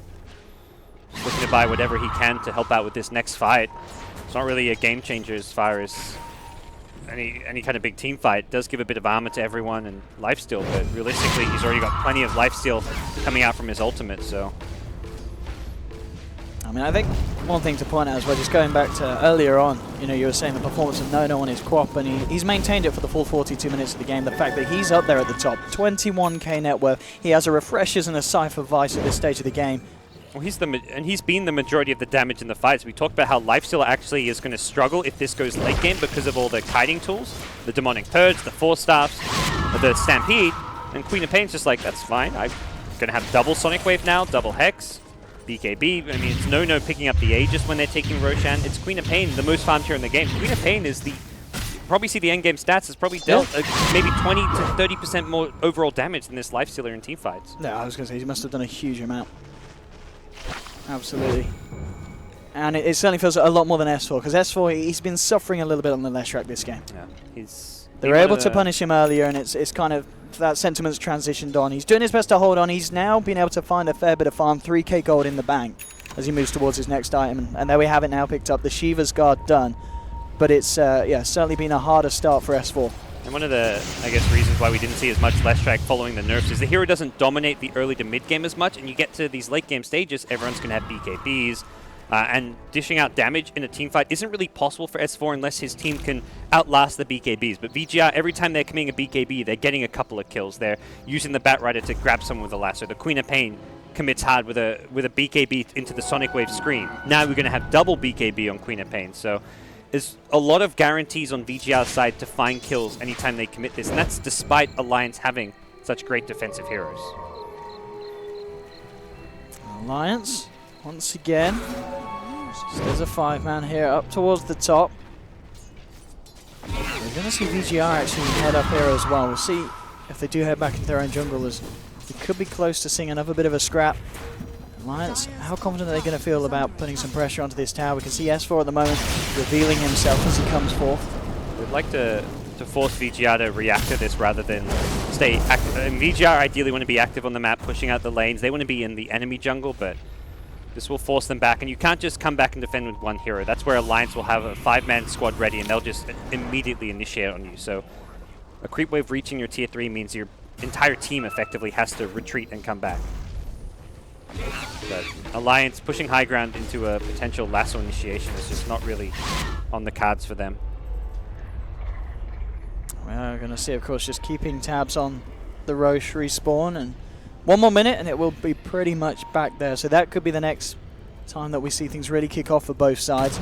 Spider Right's trying to deal with this illusion to make sure it's unlikely that VGR themselves get vision of the Roche being coming back onto the map. But VGR, they're smoked up. They're heading straight down, but they might find something as well. Eyes onto Loader, jumping immediately. Yang grabs him, brings him back, and starting to get the damage out onto this central. Can they kill him before he gets out the Stampede? No, Loader is going to survive. Gets out the Stampede and the Crimson Guard. Now they're trying to jump back in. Ake gets the Static Storm off. They're trying to bring down End. Can they get the lifesteal? They will. They've already lost Loader, but the Sonic Wave flying through for Nono. It's going to be a 2-for-1 at the moment. Bulldog pops the other BKB, turns around, chopping off the quad, but Nono gets the blink out. Tricks of the trade from FY at the moment. It's not going to be enough damage to kill these. There's 2 gems on the deck at the moment. EGM, he's picking up both of them, and he's picking up the kills onto FY. Alliance, they're just about doing it. They've found 3. S4 chasing down DDC as well. The poison comes through, the lightning onto the head, and DDC is DD dead. S4 with a double kill. Alliance 4 for 2. They'll claim themselves both of the gems back into their own half, and Roshan has just respawned. It couldn't have got any better for them there, gods. Oh, that was such a tense fight. VGR had a very clear plan going in. Initiate on the Centaur and find the Shadow Demon. Ricky gets past the Centaur, gets the smoke onto the Shadow Demon, so there was no disruption available. If they kill Centaur before that Stampede, it's a team fight loss for Alliance, but Loader manages to stay alive just long enough. Even though he ultimately dies, he gets the Stampede, he buys time, forces VGR to overcommit, and as soon as you're overcommitting into a Leshrac, who's going to dish out a ton of damage, you're in trouble, because those BKBs are not lasting as long as they once did, and the lifesteal, as soon as that Rage wore off, got completely shredded. Bulldog on the Brood. I mean, understandable with the items that he's got, but we really saw there just the amount of right-click the Bulldog can dish out. In a fight like that, you really see how the Lifestealer struggles to fight outside of Rage Form, and even in Rage Form, he struggles to fight because of the kiting tools. So he's very dependent on that vehicle, which was the Bat Rider. His job that fight was to blow up the Centaur with the Bat at the start of the fight, and they just couldn't quite do it. Yeah, it was really just one more touch and it would have happened. But the timing there for Alliance worked out perfectly in their favor. We see just now Nono picking up another gem for the side. You know, gem, absolutely essential for a VGR to have, and they did, of course, lose theirs in their last fight. And the problem for VGR is they can't, when they catch Loader there, they can't commit all 5 heroes on him. They have to have, at least bare minimum, the Ricky on the backlines, throwing the silence out. He's the one who has to stop the Shadow Demon disruption. If they commit 5 heroes, it's an easy disruption save into Stampede. So that's a terrible way for VGR to take the fight, but it's much easier for Alliance to execute their team fight than VGR's at this stage of the game. That's for on Bulldog. Being confident about coming forth here on the mid lane as well. Oh, we're going to see this rune being taken. And FY's about immediately blinking away. As for trying to get the vision with the Shiva's Guard moving forward, but he himself not the one to carry the gem. Kind of pings and knows where FY is, but without the detection, that's not likely to happen. You don't want to commit a Stampede offensively to go for kills at this stage for your Alliance. You need to use it ideally during the brunt of like the lifesteal and the Queen of Pain damage output. An Abyssal Blade now done on Bulldog. We saw how much he was able to get done last fight. Next fight is going to be even greater. Something else as well, just to deal with controlling End during the Rage. That's an absolute huge pickup here for the man. And as you said, the fights are going to get harder for VGR. We're almost back to dead even in terms of overall net worth. It was once almost a 10k gold lead. Alliance took them one fight to turn that one around. And they're the ones holding on to the Aegis now as well. They do have to worry a little bit scaling into the late game. Leshrac, though, will get more powerful as these BKBs get shorter and shorter. It is already 5 seconds on Queen of Pain. Bat Rider down to 7. And Lifesteal, well, his rage always going to be that 6-second duration. Unlikely to see him pick up a BKB. But heroes like Centaur, unlikely to get that much stronger with any item pickup. Similar story with the Brood, who is close to kind of capped out. Could see something like a Daedalus maybe as his last item, just for some single target damage output. Or a Butterfly even, but... Yeah, I guess eventually as well, yeah. If one of the supports is able to pick up the Vlads, then he can swap that out for something else. It's not really the ideal item to have on what is your main single target physical damage. I mean, Bulldog is just doing he's doing a lot of carrying in terms of the physical DPS element of Alliance at the moment. And now Alliance, see how confident they feel about moving up to the high ground. Earlier we saw them just be a little bit tentative about this. They're very careful about jumping in because they know that one mispositioning and suddenly VGR, they'll punish you for that. Actually, the Centaur slow siege. Well, the Shadow Demon Centaur. So these illusions don't do a lot of damage. The return is what's doing damage here. Look at this. Return, Centaur with return, just sit back, rinse and repeat. So the illusions themselves have no right-click damage, but yeah, this is brutal. It's just going to keep sending these on the tower. And here we go. Easy push. We've seen some fun, cheesy strats of Alliance from time to time, and this is something. This is Manila Major Alliance. Yeah, let's do it. They pull out the Nagas, they pull out the Rat Dota every now and then. There we go. VGR like, guys, what are we going to do about this? Yep. I mean, the tower's dead. Tower actually just died to Shadow Demon gets the kill. Easiest tower VGM's life there. Yep. Easiest tier 3 for EGM. Problem is, Barracks don't attack. That's true. That's a nerf to Alliance's strat. If Barracks had attack damage... Please buff Rax to help Alliance's strat here. Yep. You need to give Rax's even just like 1 damage attack. Right, here we have jumping in. We talked about the mispositioning, getting punished. S4 will be caught out, dragged deep behind the base, but at the same time, Nono tries to initiate with the bash. Coming out from Bulldog. Eventually, the blink out is there in time. Nono will escape. Then trying to chase down S4 with the BKB, just able to keep himself alive here. S4 will survive. No one to die at the moment. S4. Go back in, but F5 will jump forward. S4. Ooh, the long-range coconut's not going to be enough to catch him out. The static storm will get to. Not going to be enough to kill. F5 jumping in will be able to remove the Aegis, but maybe punished for this one. Loader and Bulldog chasing him down. The double edge coming in from the side of the smoke screen will burst down the Ricky, and now Alliance moving in again onto this top tier 3. No Ricky for a full minute on the side of VGR. You can see, and back inside Yang on the live stealer. The jump in there, we have it. No. With refreshers, trying to go for the control, but already the stun's laid down. Bulldog in the middle of it all, looking to focus down in. Now turns towards the Batrider. So over the 600 wave, he'll catch EGM on the clip of it. At the same time, S4, look how deep this man's going onto Yang, onto DDC. S4 takes them both down. Bulldog looking to man up against the lifestealer. Who's the carry now, boy? 4 down on VGR, none with buyback available, and there's going to be a 5th death as well as Loader ends up chasing down Nono. Alliance, they've found the exposed racks up top. There's going to be a heart coming out onto Loader as well. Nono will buy back along with End, but they've already lost the top set of racks. VGR and Alliance, they are certainly doing it here, and I mean, in quite some style as well. What a game this has been so far. 21-21, 52 minutes in, but Alliance, they are certainly starting to swing ahead. Yeah, I think what that fight really shows is just how hard it is for VGR to execute their team fight. They have the farm they need. They have all the items. They have a decent hero composition, but splitting up, like, so you focus fire correctly, you want to silence the Shadow Demon,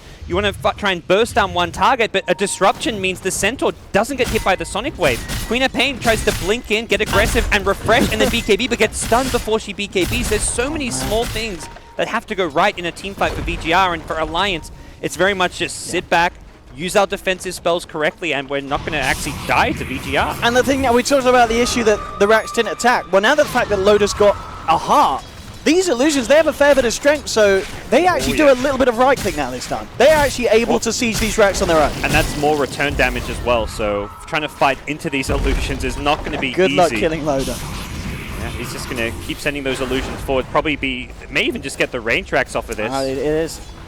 I don't think they stop this one. Let's see. Cast might do the job. No. Look at this micro from EGM. Oh, let's keep him one away. It's not going to be enough, but yeah, we can really just see that this range rack's not left long for this man in a live. There we got the bigger prize in the top lane. Queen of Pain's going to go for a Shiver's Guard next. He's got a lot of money. No. He has got a lot of dollar. He's going to buy it too, since there's no need for... He has buybacks on cooldown, but...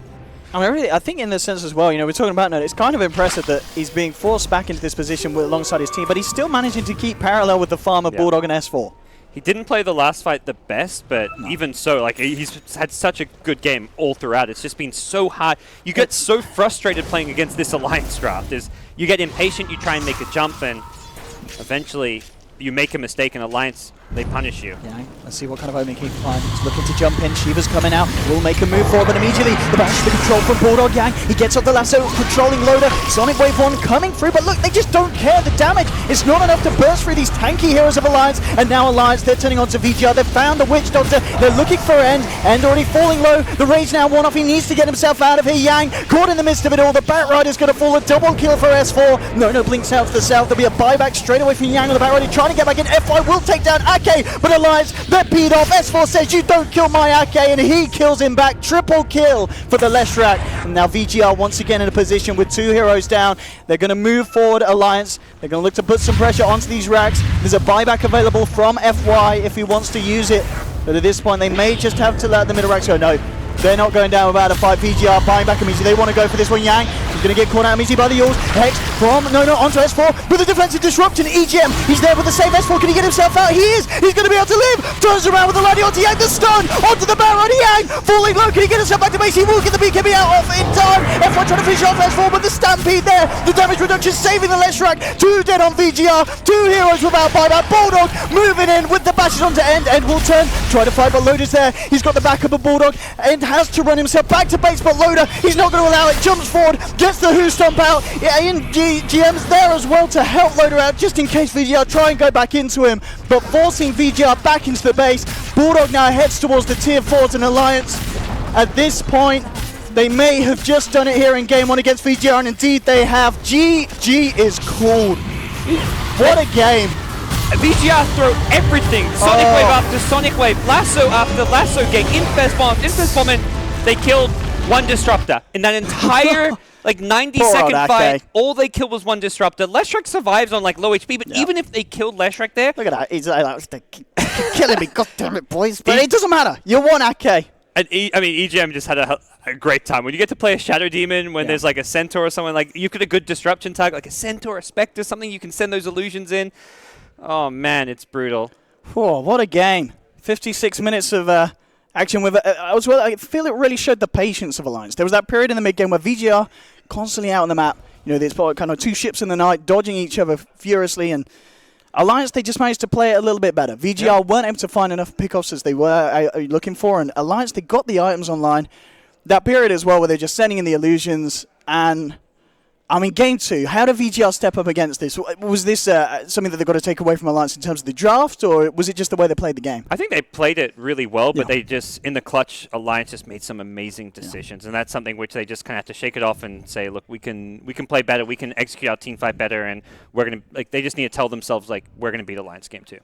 Oh, game 2. Indeed, I'm sure you guys at home will not be going anywhere, but it will be around the corner. We'll see if Alliance can do it again or if VGR can step it up and shut them back down, bring this series to a game 3. But for now, we're going to head back to Paul and the boys in the panel to hear what they have to say about Alliance taking down VG Reborn here in game 1.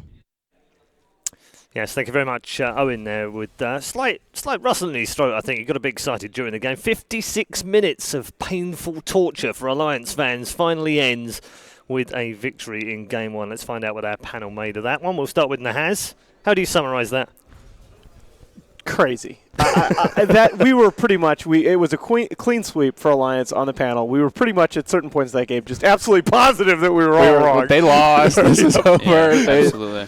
The Broodmother was not going for late game items at first, but they got there. And at the end of the day, this is what I think a lot of us thought about Alliance is that they have this wonderful veteran squad. They have players that are great decision makers, but we need to see them show more looks. And they have this concept, right, where we're going to have the Centaur build all defensive items, and we're going to have the Leshrac run in and do all this damage with all this AoE. But they were so behind in the early game. The only person getting farm was Bulldog's. We're going to see this in the graph. The only person getting farm was Bulldog's Brood. But they were able to, through consistent decision making, eventually make that concept work in the late game, which was really neat to see.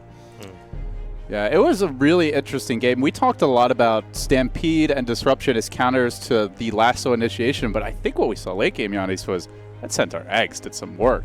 Yeah, every time the Lasso would go off, I think a few of the times he may have stampeded a bit prematurely because you don't want to necessarily use it right away because nobody's hitting him, but you still, as soon as Lifestealer rages, you pop the Stampede, he takes 0 damage, and Lifestealer's rage wears off, he can't run back into that fight. We were saying that he needed the MKB as well.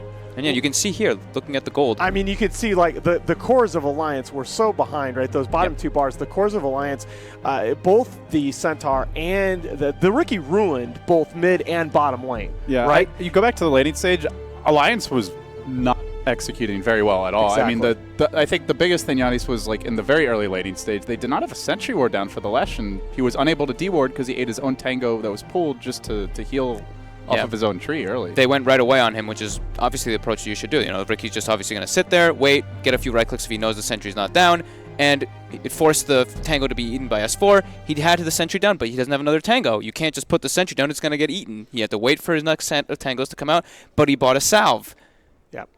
Yeah, and then after that, Riki goes bottom, gets the first blood. So Broodmother wasn't having explosive impact in the offlane, so it basically looked like they weren't winning their safe or mid. They were best breaking even in the offlane of the Brood, and it's a Brood draft with no traditional hard carry, but Lesh ended up kind of becoming one in the late game with and Bulldog became a bit of a hitter and a decent right clicker, and there were a couple of keys to that. First of all, the Stampede kept Lesh alive for a really long time in the fights. Disruption gets a lot better later on when your cores are tanky and don't just die to a lasso. And the other big thing was Lifestealer never got an MKB that game. It's something we brought up a couple of times on the panel. Towards the end of the game, he went for crit. He went for a bunch of cheap items first, Deso, Echo Saber, Armlet, pretty core lifesteal items, but he needed an MKB by the end. The incapacitating bite is just brutal otherwise. Yeah, 40% mischance, right? Yeah. I mean, that's huge when we were worried. Savage.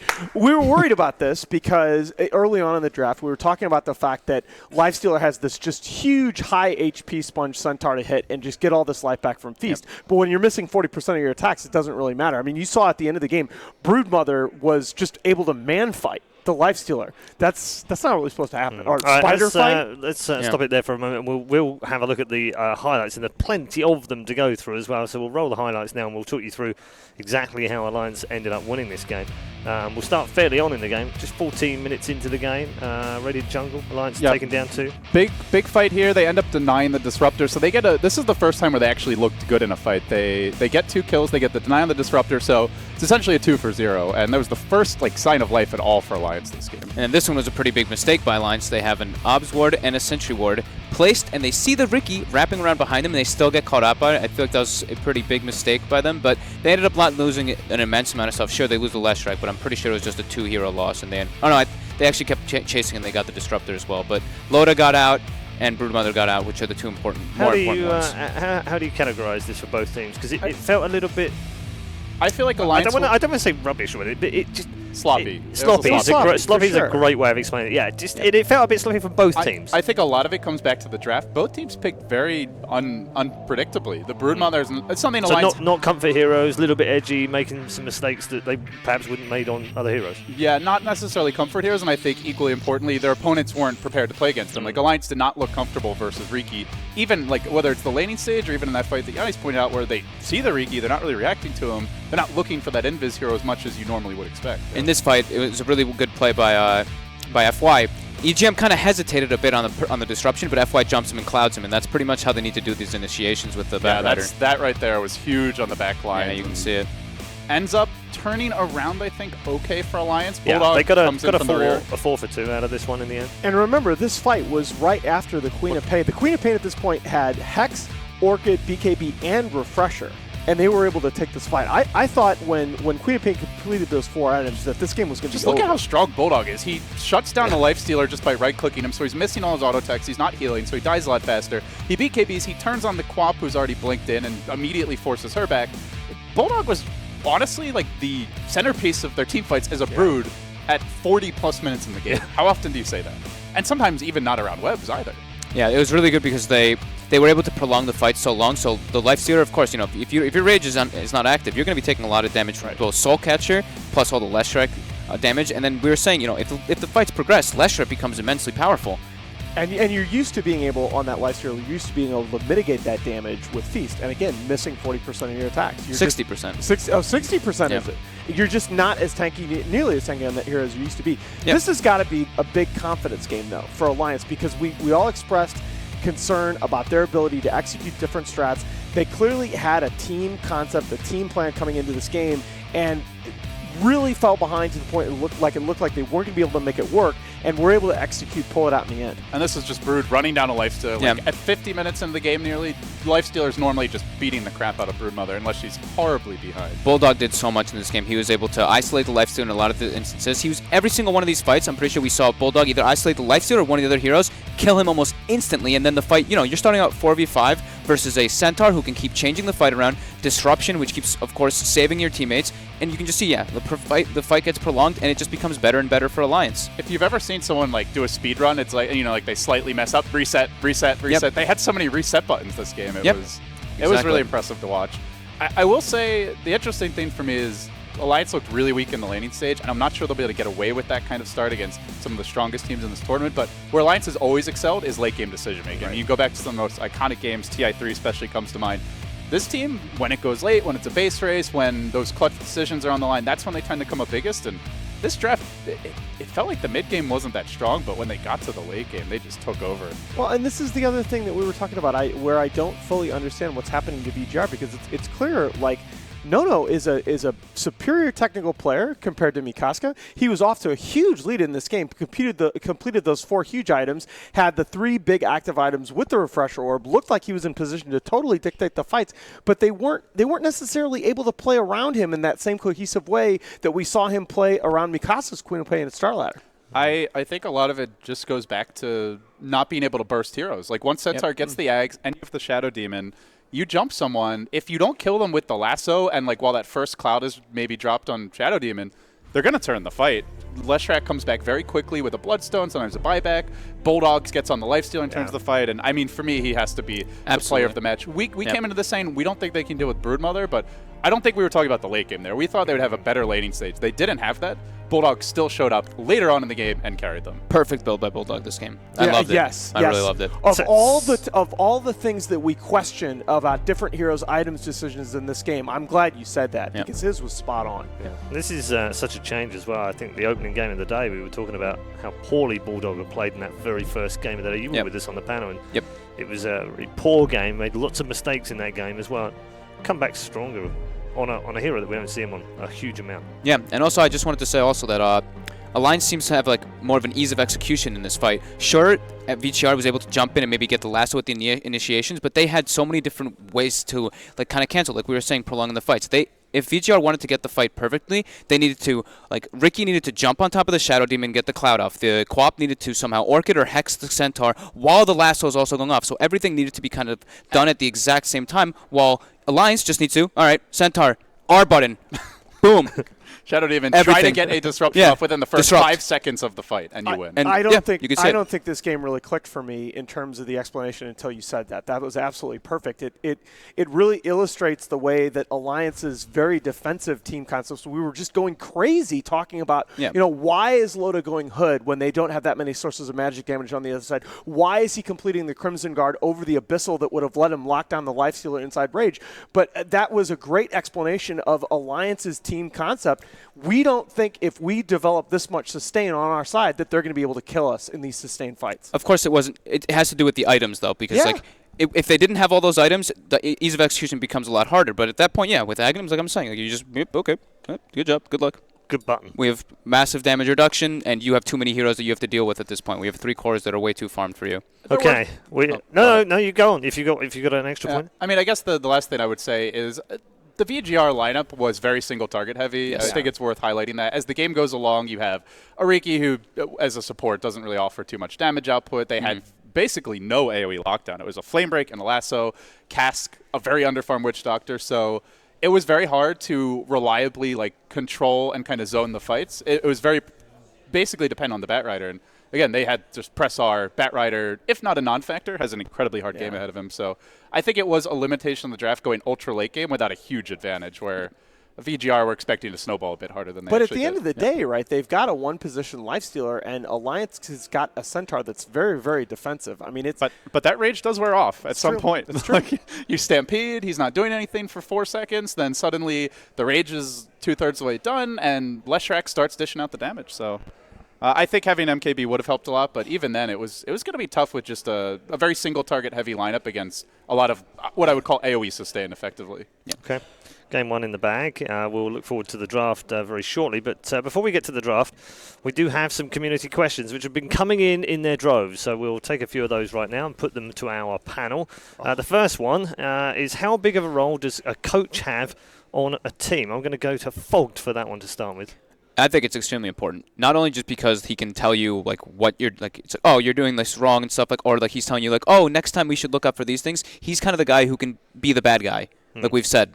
You don't have to have your teammate like be like, that was a terrible play or something. You have your coach come up to you and be like, you played really poorly this game. Like, come on, keep it up. And you don't get you can get angry at him, but it's not like it's your teammate. It's not going to bring out in the next game. Not like, why were you such a jerk? Like, you were a jerk to me last game. I'm going to be a jerk to you this game, you know? So I'm also going to add into that as well, because it says how big of a role does a coach have, but that's one side of it, mentality. The other side of it is strategical, right? Yeah, absolutely. He gives you an outside perspective. He's able also to, he can do a lot of things like outside while you're playing. He can look at other stuff, and he can also, it's like, of course, having a sixth person never hurts. Another perspective always is going to be helpful. Let me add really quickly to that and say that I was very interested in how that was going to affect things coming into this event, because I don't think you can look at what Fnatic accomplished at Shanghai and not appreciate the role a coach can have. The thing I wanted to add is that role is going to be slightly different for every team.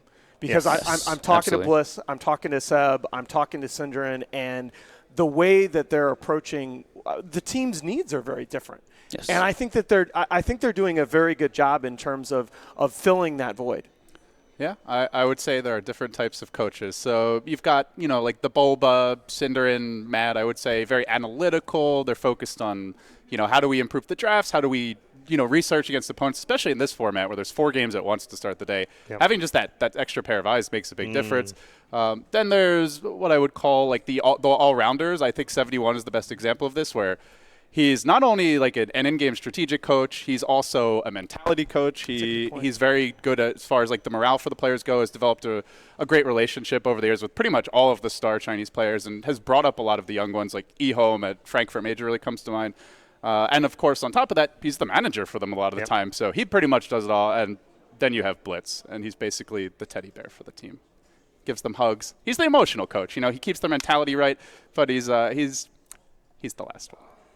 The best one. He's the teddy bear. He's the teddy bear. I like that. Are you just like going to say good things about Blitz? Like, is this the anti-Charlie panel? This is the anti-Charlie panel right now. We're going full tilt. We're against undoing Charlie. the damage. We are. We're trying to do Patching it do up. some good now and give some Blitz some good vibes as well. He doesn't care, by the way. We're just joking with him. We actually genuinely are just joking with him both ways.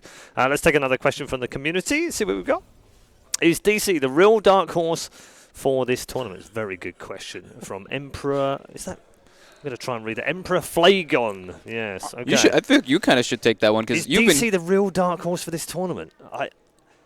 I think they might be. Yeah. I think they might be. I mean, we probably all had them in the bottom 4. I think, other than Slacks, who had them at number 1. I'm just saying, just putting it out there right now. He had them at number. I'm pretty sure he had them. If he didn't have it at number 1, they've probably disowned him. Didn't he have them at every spot 1 through 16? I think he might have had them at 1 to 16. You might be right. He might have tried to extra points, and Nox probably ruled them all out. But are they the dark? I think they might be now. I think with what they've shown us in the first there are day. 5 dark horses. Yeah. There are. I mean, we had a question earlier, who are the sleeper teams as well? And it's a sort of similar question, I understand it. I genuinely think DC could go a long way here. I think a lot of people, including myself, underestimated them. You look at them on paper, you look at the qualified, and you're thinking, yeah, they're sort of okay, they're sort of clicking, kind of coming together. Are you more surprised by them than you are by Na'Vi going 4-0?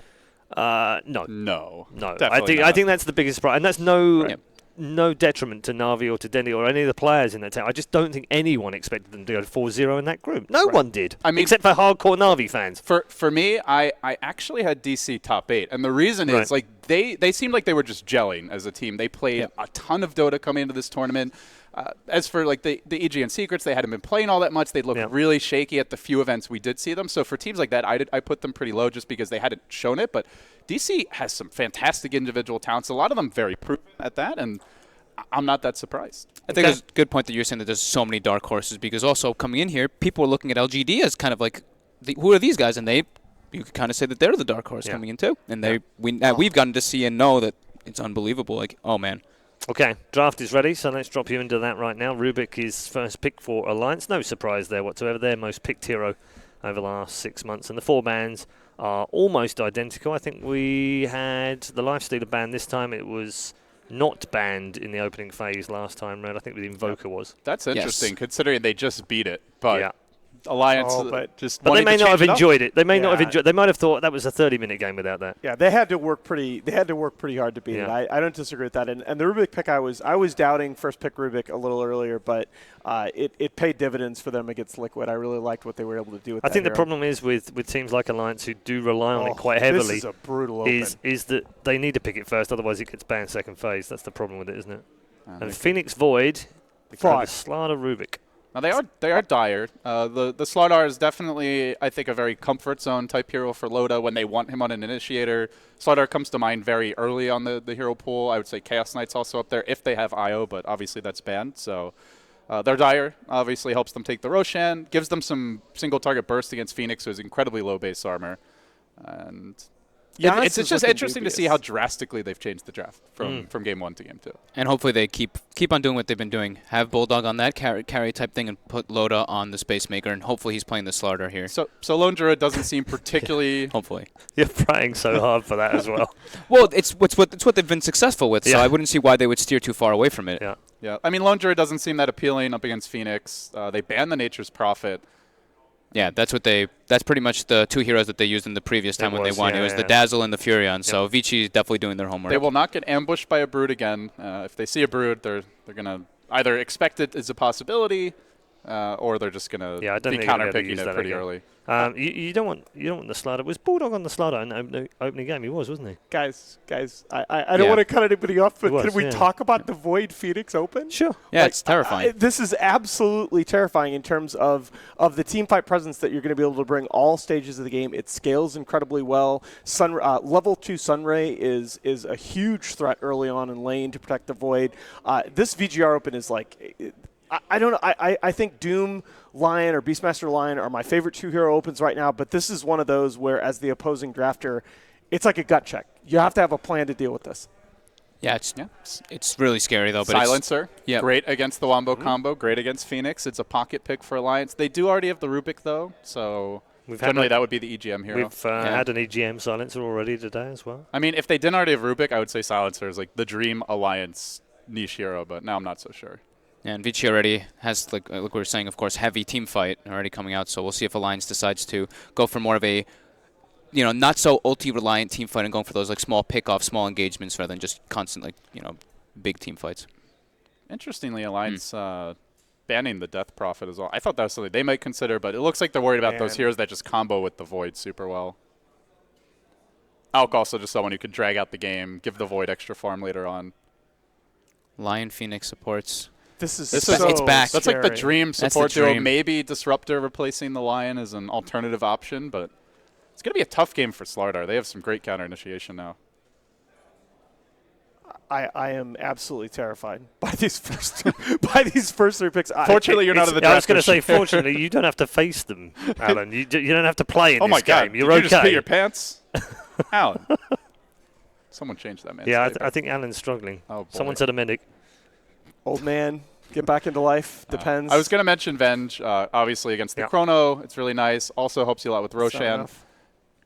Still, the team fight from VGR is ridiculous. Right. All right. Venge, you can save one target, but VGR can get in, and we have seen some ridiculously high-level Lion play in this tournament already, and from the Chinese teams in particular. Yeah, there was the LGD game, especially earlier. For those who missed it, they were playing MVP. They got a 4-hero Vacuum Impale at the Roche pit down like 12k gold. They ultimately came back 40k gold to take the game in the series 2-0. So we've seen some great Lion play. Yeah, and DDC is just one of those guys. We saw this time and time again at Starladder. DDC just one of those players that can basically manufacture a Blink Dagger out of nowhere on Lion. I like your word choice there. Hack the game. It's these 3-letter players: DDC, MMY. Yep. Kuroki when he used to play the 4 more often. That explains what's happened to ROTK and Burning then. Now we know. Too many letters. Now we know. Inspector LD's on the case again. Yeah. This is also why I'm not a pro. So, yeah. Not enough letters. Alliance definitely does not want a team fight at all. That is pretty devastating right now. Vici has tons of team fighting. Yep, they're going for, of course. They're going to go for like what I was saying before, just splitting up, doing small engagements, and It's not a bad Brood game at all. The catch was better last game. but it is a say. fourth pick though, so they do have exactly. they do have a way to kind of So- respond if they want. So they what were do nervous. you ban here? They were nervous at the ban, right? That's why it's gone in Yeah. at 4th. Yeah, Definitely. So I mean, VGR this normally would be a mid hero. I don't know if they change it up, run something crazy like a gyro mid, but I guess you'll see what Alliance's mid is first, as Alliance have yet to pick the S4 hero, and you could potentially do something unconventional, but otherwise we'd be looking at a mid for them, and it's not the easiest lane versus a Brood, Gyro Lion. Yeah. Especially if he gets help. Gyro Lion and Phoenix can do pretty decent if they just straight up try lane, as long as they're very keen on having the sentries, having the dust, keeping an eye on exactly where he is, and maybe even just sunraying down and cutting down some trees. You can even use it like that. Yeah, I think that's okay for Alliance then, because Slardar gets free farm, whoever your mid is will have a relatively easy time. EGM can really focus on his jungle and early levels, so if they're forced to try lane, it's still okay for Alliance, I think. Go cut all the trees down with Phoenix, whatever the Broodmother's going to be. Icarus dive, Sunray, everything you can to cut the trees down and then have sentries down. That's I don't think they'll do it, but that is something that's kind of a clever trick you could do. So both teams looking for their Demon mid. strats. Kind of Demon surprised strats. to not see Queen of Pain come out here from one side or the other. And the question is, with Invoker, There it is, yeah. with No Invoker shocker. and Puck banned, who do you go to? Do you go back to DK here as VGR? DK versus Quap, not a great matchup. I But- think they're going to have their hands full with the Brood bottom, so I think you want someone who's going to match up well against Quap. But DK is amazing in the mid game for the And he gives you some push, right, to be able to counteract the Brood pushing into you. Fits in the lineup too. He's innately tanky versus the minus armor, but The they do Ember opt for Spirit, the okay, Ember Spirit okay. instead. This makes hero me- that can actually do surprisingly okay against Queen of Pain if your mechanics are really good. Sleight of Fist dodge the Scream. You have the Flame Guard to deal with a lot of the early magic damage harassment. Definitely will need some help for No-No, but... Oh, this VGR draft is just so sick. I got to go that direction. Okay, LD, where you go? I think picking Brood 2 games in a row is pretty dangerous. Yep. Okay. But I believe in Alliance. Staying with I Alliance. believe in Alliance. Okay, I like it. I'm going to go with Vici as well. Okay, all right, 2 for Vici, 1 for Alliance. Let's find out how Game 2 works. We've got more spiders in the works. Always like a bit of spiders. So does this man, Odie Pixel. I guess I do. Well, here we have it. Game 2 of Alliance versus the side of VG Gaming Reborn. I'm Odie Pixel. I'm joined by Gods. We're seeing the Bulldog Brood come out again. This time, a little bit of a different lineup from VG Gaming. They do have that incredibly strong opening of the Phoenix and the Void, and they're finishing it off with what feels like millions times more late game potential than what Alliance have. But we'll talk to that in a bit as we got ourselves into the game, ladies and gentlemen. Vici Gaming Reborn versus Alliance. Wow! Prepare for battle indeed. Well, certainly after the end of the game 1, we are certainly ready for some more action here in game 2. But Gods, talk to me about this, the fact that VGR, they have the Jar of the Ember. Alliance, they're running that Slardar. They are almost certainly, they need to get themselves ahead and keep ahead, surely, with this kind of lineup. It's another Brood game from them. We know a thing or two about spiders back where I'm from, and oh yeah, you do. VGR have pretty good tools at dealing with it. Like the tri-lane, which I say tri-lane because I imagine FY will spend more time helping out against the Brood. Sunray pretty good at kind of keeping tabs of him if you ever go for a kill. Like the dive plus Sunray with Dust is very dangerous for a Bulldog to play against. So I think they've got a much better line to deal with the Brood. Last game, the Brood wasn't so much the problem in the early game, he became the problem later on. So Bulldog's always a player who can also catch up and become a menace in the mid to late game as well if needed. Yeah, I mean, kind of compared to game 1 as well, would you say then this is definitely a harder game for the Brood, considering the heroes that VGR have? Yes, a lot of great catch. You've got Chronosphere to worry about. You've got Line Initiations, Ember Spirit, also a really good hero to try and find Brood and kill him off. You can chase him through trees using Fire Remnants, so much tougher game for Bulldog. Laning stage, maybe not the toughest, depending on the Phoenix, but even that is, I think, going to be more difficult than the 1v1 he had against the Bat. Yeah, we certainly did see Bulldog had that very, very strong start in game 1, which allowed him to get to that point where he was just incredibly farmed on this Broodmother and was able to offer so much in fights. And at the end of the day, just kind of straight out carrying the lineup with the amount of physical damage he was dealing. But yeah, this game, looking at the other lane kind of matchup, so the mid lane, obviously the Ember versus the Queen of Pain. No and S4 going to be battling it out. We should see how this goes on. Nice flame guard. That's what it says. Is immediately the dagger removes it with the magical damage. The top lane, Yang, on his Void. He's going to have to deal with this tri-lane here, and they do have a fair bit of catch, so Yang's got to be careful with the way he plays around this with the time walks, and already he could be in a spot of bother. They'll throw out all the stuns onto Yang, but he does still get the time walk out, so maybe it was worth holding something off there for post-time walk from Alliance, or would they have not got it anyway? They weren't going to get the kill. No. It's more about, I guess, maximizing your damage output, which perhaps holding a little bit for the stun, they could have done a bit more damage, but there's no way you get the kill. He's got a stout shield, he's got plenty of well, the regen that kicks in later, but they're basically trading mana for damage right now up top. Okay, I mean, yeah, going back to this mid lane matchup, I mean, how do you expect this Storm to kind of go forward? And which side do you think is going to be more active in terms of rotating support help towards the mid lane to look for an early gank? More likely we see Alliance rotate. They've got the Rubik and Bench, two great roaming supports. So pre-level 6, they're the ones more likely to gank. VGR haven't got the best ways to lock down and deal with Queen of Pain Blink Escape. So if they want to go for any kind of a gank, they need to commit the line to that rotation. Oh, top lane here, they've caught Yang, and this is post-time walk. He's got no escape here. This could be close to first blood. One more touch. Oh! He's going to be fine there, Stout Shield proc, and he did have the Sal. So Yang keeping himself alive here, but I mean, as expected, this is just a very scary lane here for the Void. He has to play it very carefully. Yeah, that was Ake's last stun in this lane. So that means there's no danger of Venge roaming mid. It means once he TP's back top, there's no Venge stun to worry about. So Ake, he's kind of just limited to pulling and stacking right now until he has mana for another stun. So this lane gets a lot easier for the Void here on out. Mid lane as well. You can see the movement from EGM. He's heading over. I wonder if he's considering like a courier snipe or something, but bottom lane, Bulldog's being dusted up. Nice stun as well, and with the power of the Sunray, they've got a good chance of bringing this man down, and they will. First blood for FY. What, for the plasma beam or something? Very flashy indeed. Mid lane, we're going to see Alliance now try for a bit of a go on to Nono, but he's got the flame guard up, and just turns them back and forces them out. So Nono's going to be fine. I mean, poor man's shield, a couple of levels in the flame guard. It is a hard gank on the expert. Yeah, and Rubik not a hero who really adds much damage to the equation, so just some kind of casual harass coming out there. And I think also recognizing that they're not going to be able to kill or pressure the Void now that Aki's out of mana. So Rubik's like, okay, I'll roam through the jungle a bit, poke around mid, stack some camps, and then come back top later on. So what the next move is going to be from the two teams. Regen Rune at bottom, still awaiting there for the Queen of Pain. And they've gone in again on Bulldog. They hit him with the dive, they get the dust. Impale just out of range, very close on that one. Yeah, we saw earlier DDC able to just get the tip off, but yeah. A bit of miscommunication perhaps, because he didn't immediately run at the Brood as FY dived. He kind of hesitated a split second before backing him up. I think not expecting the dive to actually hit him with the slow. And of course, even though Bulldog did die once, he's still getting a good amount of XP down on this bottom lane, halfway through level 3 at the moment.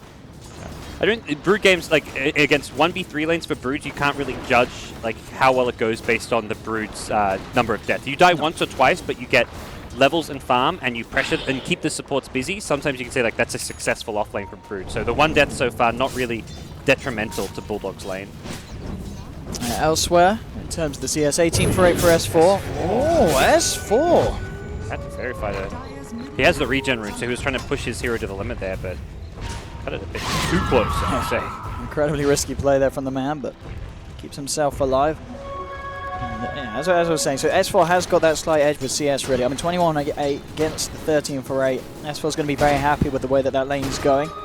And the two safe laners, respectively, having pretty much an equal amount of success in their own lanes. Both Floater and ENT doing very well in CS again. Lane. S4 just avoiding No-No. He has that Arcane Rune, so he'll be able to secure maybe a couple of waves here with just keeping the Flame Guard up.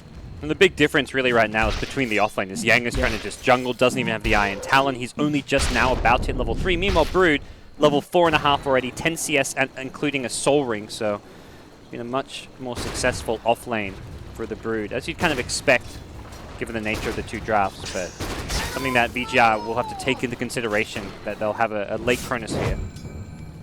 And then again, I mean, we are seeing Nono just continue to try and be as aggressive as he can onto S4, but just, of course, just not enough control to get a successful kill.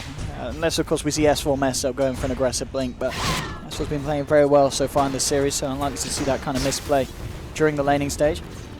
On lane, VGR starting to get some pressure onto this tower, so trying to do at least one of the ways of dealing with a Broodmother, just putting out on as much pressure as they can to try and get the momentum at the bottom lane going their way. Yeah, he's returning to top, but as you said, he is suffering in terms of the levels compared to Bulldog on the off lane for Alliance. It's interesting to see if EGM is able to make a rotation towards mid lane, but if he bottom lane, there's the action happening again. These stuns for DDC. Catching Bulldog right on the edge, and it is enough. I mean, even better than the stuns of the dives. The 25% slow at level 1, catching him for the 3rd time in a row. Oh, this is big. If they can get... No. Oh, he's not got a Remnant now. In fact, he's Remnanting it aggressively, but S4! 3 HP. Oh, man. Perfectly calculated, I'm sure he'd tell you. And now, no. He might live. He's got bottle charges. No, he's fine. Oh! 10 HP. Oh, DDC. It's just going to walk through that. I mean, both mid laners, I mean, between the two of them, 13 HP. I mean, both escaping by the skin of their teeth. That was, it felt like someone should have died there. I mean, I saw S4 with 3 HP. That was after the initial remnants. He probably had 1 or 2 HP even when he initially got nuked down. So that's as close as it gets. Nono's thinking he probably had a solo kill there on one of the best mid players in the game. Alliance, maybe we can look for some action top. You got S4. It looks like he's just going to go into the jungle actually, just clear up the camp. Alliance likely just to play this kind of, they like these slow-paced early games. They're not even going to look for the Blink Dagger rush on Loader. This is something he does more than most safe lane tempo controls, which is just rush the Vanguard. We saw it last game on the Centaur. We'll see it likely again here with the Slardar.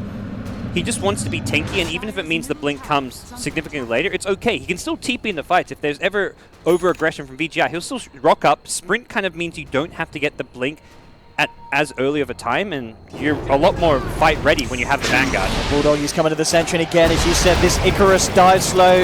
On top of that, the cooldown as well from END, and they'll find themselves another kill onto the Brood. Yeah, we're reaching that point where now we can measure the off-lane by the amount Bulldog's giving up. The first death for like level 4.5, level 5 is fine, but once you start giving up 2-3 kills, and the kills are happening when he's high level. It's not like you're a level 1 Brood dying.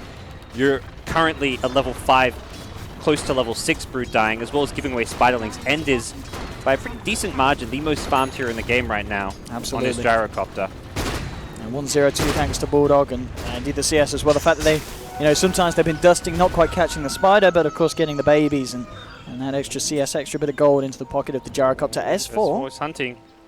He gets the combo. It will be enough for a kill. I mean, there is a time walk. It's a risky kill to try for. Yeah, he's holding that one in. He's got a time walk between the Scream and the Sonic Wave, which is tricky but definitely possible, and something S4 is not going to get baited by.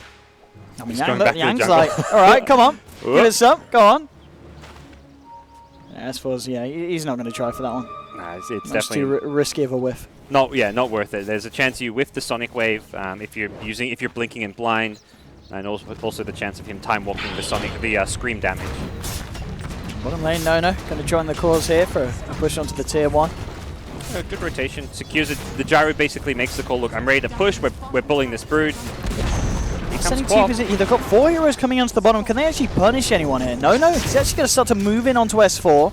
He's an Arcane Marine. He's very strong. Yeah, he's got a Remnant as well, and immediately backs off. So at the end of the day, VGR get themselves the tier 1 and essentially just waste the time of 4 members of Alliance. Yeah, that was really good pressure coming out from them, and Alliance can kind of try and retaliate at this bottom tower, but Phoenix is there ready to dive away if needed, has a TP as well. Fortunately for FY, he's not quite level 6. He will have a Supernova very soon. But if you're VGI, you're kind of like, okay, they've just TP'd a lot here. Let's just farm these other lanes. Let's get Yang his Chronosphere up. Let's get Gyrocopter to the top lane to start pressuring up there. He's got the Ring of Aqua to push with. Oh, and this time S4 tries it. Feels that he may have the kill with the control from EGM, but yeah, it's he just can't get the burst out before the potential for the time. That's 2 minutes, no Sonic Wave now too, so there's no way Alliance can really try and take team fights off of this. Loader has got his Vanguard and is kind of hunting around the bottom lane, but they've got a Chrono, but EGM nearly gets himself out with the stolen time walk. But no escape for this man as they'll find the kill onto the Ruby. The question is, can VGR get more? Ake's come in. DDC trying to see if he can get a Hex off. So S4 jumps in. This time the burst will be successful. Punishes the Void. So at the end of the day, Alliance, they'll be the ones happy with that trade. 1 for 1. And, well, meanwhile, bottom lane, Bulldog, he's catching FY post-dive. He's going to go for the Sun. Bulldog, hit it. No, he's running. He wants to play it safe. Sees the TB coming in for the Gyrocopter. Loda as well, just backing off. So forcing the Supernova out. They get a Rubik for the faces forward trade in the mid lane. Alliance will be alright with that one. Yeah, and a lot of rotations from VGR have to come bottom lane to react to that. So frees up mid a bit. S4 is going to start poking at the tier 1 tower, working away on it. And VGR will continue to kind of work towards some of their next items. Get Ember Spirit, his boot to travel up when possible. It's not been the best farm on No-No's mid, although with the tough matchup, he's done what he can. And I like the fact that he's been more active and rotated around to the bottom lane as well to help secure the early towers to Gyro, who is incredibly farmed. 5k net worth on Gyro already. And that's something which VGR Alliance don't really have the best kind of counter carry to right now. And DDC want to make something happen with this amount of power that the Gyro's got underneath his wings. And they'll be looking for S4s. As he is at the moment on his own on the mid lane. We'll see if DDC can get the opening, and well, with the chains into the follow-up control from DDC, it'll be more than enough. They'll take down S4 on the Queen of Pain, and VGR finding the tier 1 here as well in the mid lane. So really nice rotation. At the same time though, Alliance, they were able to make a movement and catch out the Void. So Yang going down for VGR. So again, the trades are being made, and in terms of the towers as well, as mid tier 1 and top tier 1 looks to go the way of Alliance. So Alliance still being able to find something there, but not sure Alliance can get this tower with gyrocopters. They'll spot the rotation, but it doesn't give them any capabilities to initiate on end or really continue this push. So still VGR overall getting a lot more map control. The towers they're taking are the kind of more important towers on this bottom and mid side of the map. Taking the mid tower gives you full access to the Dire jungle, to the secret shop, to the Roche area. Look, he was looking for a bit of a wraparound, but he's got to be careful of Alliance. He's going to see a lot of heroes here. Huda, Ake, and EGM coming around. DDC, just hold your breath, son. Hiding in the trees. He's got a finger, so they can quickly burst one down. And they might just... Do you burst S4? No-No's got to be careful. He's got an Invis room. We'll see how much intel he can get. The rest of VGR coming across as well. VGR does have the full lineup, but they want to find immediately. Going in with a Hex onto EGM. Looking for the control. Supernova as well to make sure there's no backup, but there is. Ake gets the swap, and EGM with the Time Walk as well to back off the damage. He's going to be fine. Finger finally comes around to Ake. Oh, the cooldown comes down onto the head of the Vengeful Spirit. Finger. Whoa. Doesn't get a chance to use it now, but that's a big steal. Next time EGM might be able to find some vengeance there for the Vengeful. It looked like VGR expected Alliance to retaliate because they commit the egg very prematurely there. No, because they'd seen all these heroes. Like, Lion's suddenly like, oh crap, there's 4 heroes running right at me. What do I do? Let's try and fight our way out of this. But once they caught EGM with the initial impale, the rest of Alliance, like the Slatter just ran to top lane. He had no interest in fighting that. Brood was at bottom. Queen of Pain didn't want to go in. So Alliance effectively just sacked EGM, but EGM didn't even die. They didn't want to commit the finger. Mid lane, they're going in. Here's the burst, the control. Oh, Sonic Wave, it will clip him. No in trouble. EGM used the finger for this one as well, but they're not going to find the kill. So finger and Sonic Wave committed for that one, but they don't manage to take down the Ember. It's a couple Sonic Waves in a row now. S4 hasn't quite been able to secure these kills. It makes it a lot harder for Alliance to take the subsequent fights. And now we're approaching that point where Loda does have to start thinking about the Blink Dagger. Will be perhaps getting some more alone time towards that farm, and VGR have already, they deward this lane ward up top, and that makes this top tier 1 tower a lot easier to defend, and a lot more, Alliance are just much less likely to try group up around that area since they don't have good vision. Really limits what options are available to them, and it seems Alliance are just going to slow things down, try and farm the Slatter. Blink, Bulldog has a Midas, so he just wants to kind of play the farm game as well. It will be a different Brood build out of him this time around. Maybe I guess a build more orientated towards the fact that Bulldog, we can probably expect him to see pushing a little bit more on his own this game rather than looking to try and join the team fights, because team fighting into VGR's lineup, that is something that you don't really want to be doing as a 5v5 because of the strength of VGR's heroes. It's more of an Orchid game this time around, although they have a Queen of Pain who also fields that item, so I'm not sure if they're going to want to double up on the Orchid, but having it against the Void so you can stop the Time Walk, the Chrono's great, having it to be able to gank and kill off the Ember Spirit, very important. So we may see that if Alliance are comfortable with their mid game, but if you're going Orchid, your late game as a Brood is going to be a lot more limited, and that's where the Echo Saber was a more kind of late game kind of oriented build from Bulldog last time around.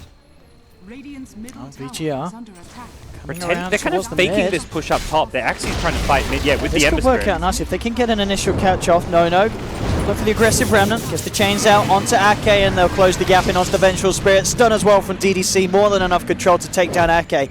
At the same time, and continuing the push up top, and he should be able to finish off this tier 1. So VGR again with the favourable action by far. A kill and a tower as well. They lost their tier 1 mid though, which is a pretty important tower to try and keep up as long as possible. So I don't think Alliance will be too worried about that. It's their 5 position support.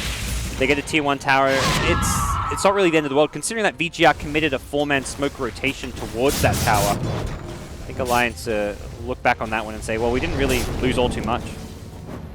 Midas now done for FY on his Phoenix, so we're going to start to see those levels come online very, very nicely for the man. He's already about to touch onto level 9, so he will have a pretty good timing on the level 11 Supernova, which could cause issues for Alliance indeed in these fights, especially if Yang's able to find some big Chronospheres. And it's ZYF who's just farmed out of control still. He's 8k net worth almost. The 2 Alliance cores and the Queen of Pain, well, all 3 of their cores hovering around that 6k mark. And that's where it's like this 1 super farm carry against kind of 3 all decently scaling cores in the side of Alliance. And that's where if N can kind of stay ahead, get the SM wide into BKB, later on maybe needs like an MKB to deal with the Brood as well. He's going to have the tools he needs to fight into those Alliance heroes. There we have it, Alliance. So it's a quick Roshan and VGR. Not able to react to that one at all, so S4 now with the Aegis. Ready for the next fight. And they do need it, I mean, we can see it at the moment. Considering Alliance's lineup, they just haven't been able to find much action at all. It's 7 for 2 with 17 minutes in. Alliance, they've got to be very careful how they fight with these heroes, and especially into the power of VGR, as you said. The fact this is Jaro, with the amount of farm he's now got a Manta style done as well. I mean, much more a farming Roshan / Aegis. They almost just take it because it gives them extra gold, it gives them an extra life, so Queen of Pain can farm more aggressive in the map, but they're not really ready to fight. Okay, they just got the Slider Blink, but Queen of Pain doesn't quite have Orchid. Maybe with the Orchid they try to take the fight to VGR, but you're fighting into Chrono Sunray, you're fighting into Cooldown, you're fighting into a lineup that is incredibly scary. Your Brood can't really do anything in a teamfight scenario, so I don't feel like Alliance are actually that equipped to teamfight VGR despite having an Aegis. They can find pickoffs, they can play aggressive, but you do not want to just straight up 5v5. I'm talking about playing aggressive. VGR themselves, you can see here, up on the high ground, wanting to jump onto Alliance if they do come out. Alliance, 3 men at the moment behind the tier 2, going to make that 4. Bulldog will catch vision of some of these boys from the side, so Alliance know what's up. And VGR just back off. And Queen of Pain TP's back to join up his team, likely to make an aggressive play off of this Orchid pickup. But that was scouted out by the Radiant Courier, so they should know the Orchid is online. Well, they've actually caught the vision onto DDC. On the Orchid, DDC just able to get himself out of range of that sentry, and nonetheless it's a hard move for Alliance to even think about chasing that one down. Not the ideal quote-unquote reveal, although I think they already knew it was coming their way. Jam is going to get caught out by DDC. Sunray's out as well, and bam, he's gone. Rubik removed from the game by the power of VGR. It's actually going to be a Manta-style pickup on Jaro, wanting to have a way to dodge some of these stuns, as well as get out of the Orchid of the Queen of Pain. Not that he's a really prime Orchid target, but if he's ever getting initiated on, this can help him dispel Amplify damage, dodge a Vengeful Spirit stun, help kind of disrupt the Brood aggression onto him as well. So it's a really nice item, all things considered, this game. Lance, rhythm on the side. I mean, oh. I'm going to have a pause here. Okay. I wonder if Alliance are contemplating going in on this one. Wow. I didn't know. I didn't know OG could fit on a screen. I was going to say, I wouldn't mind fly on my screen. In fact, I believe that's my desktop wallpaper at the moment. Such a beautiful man.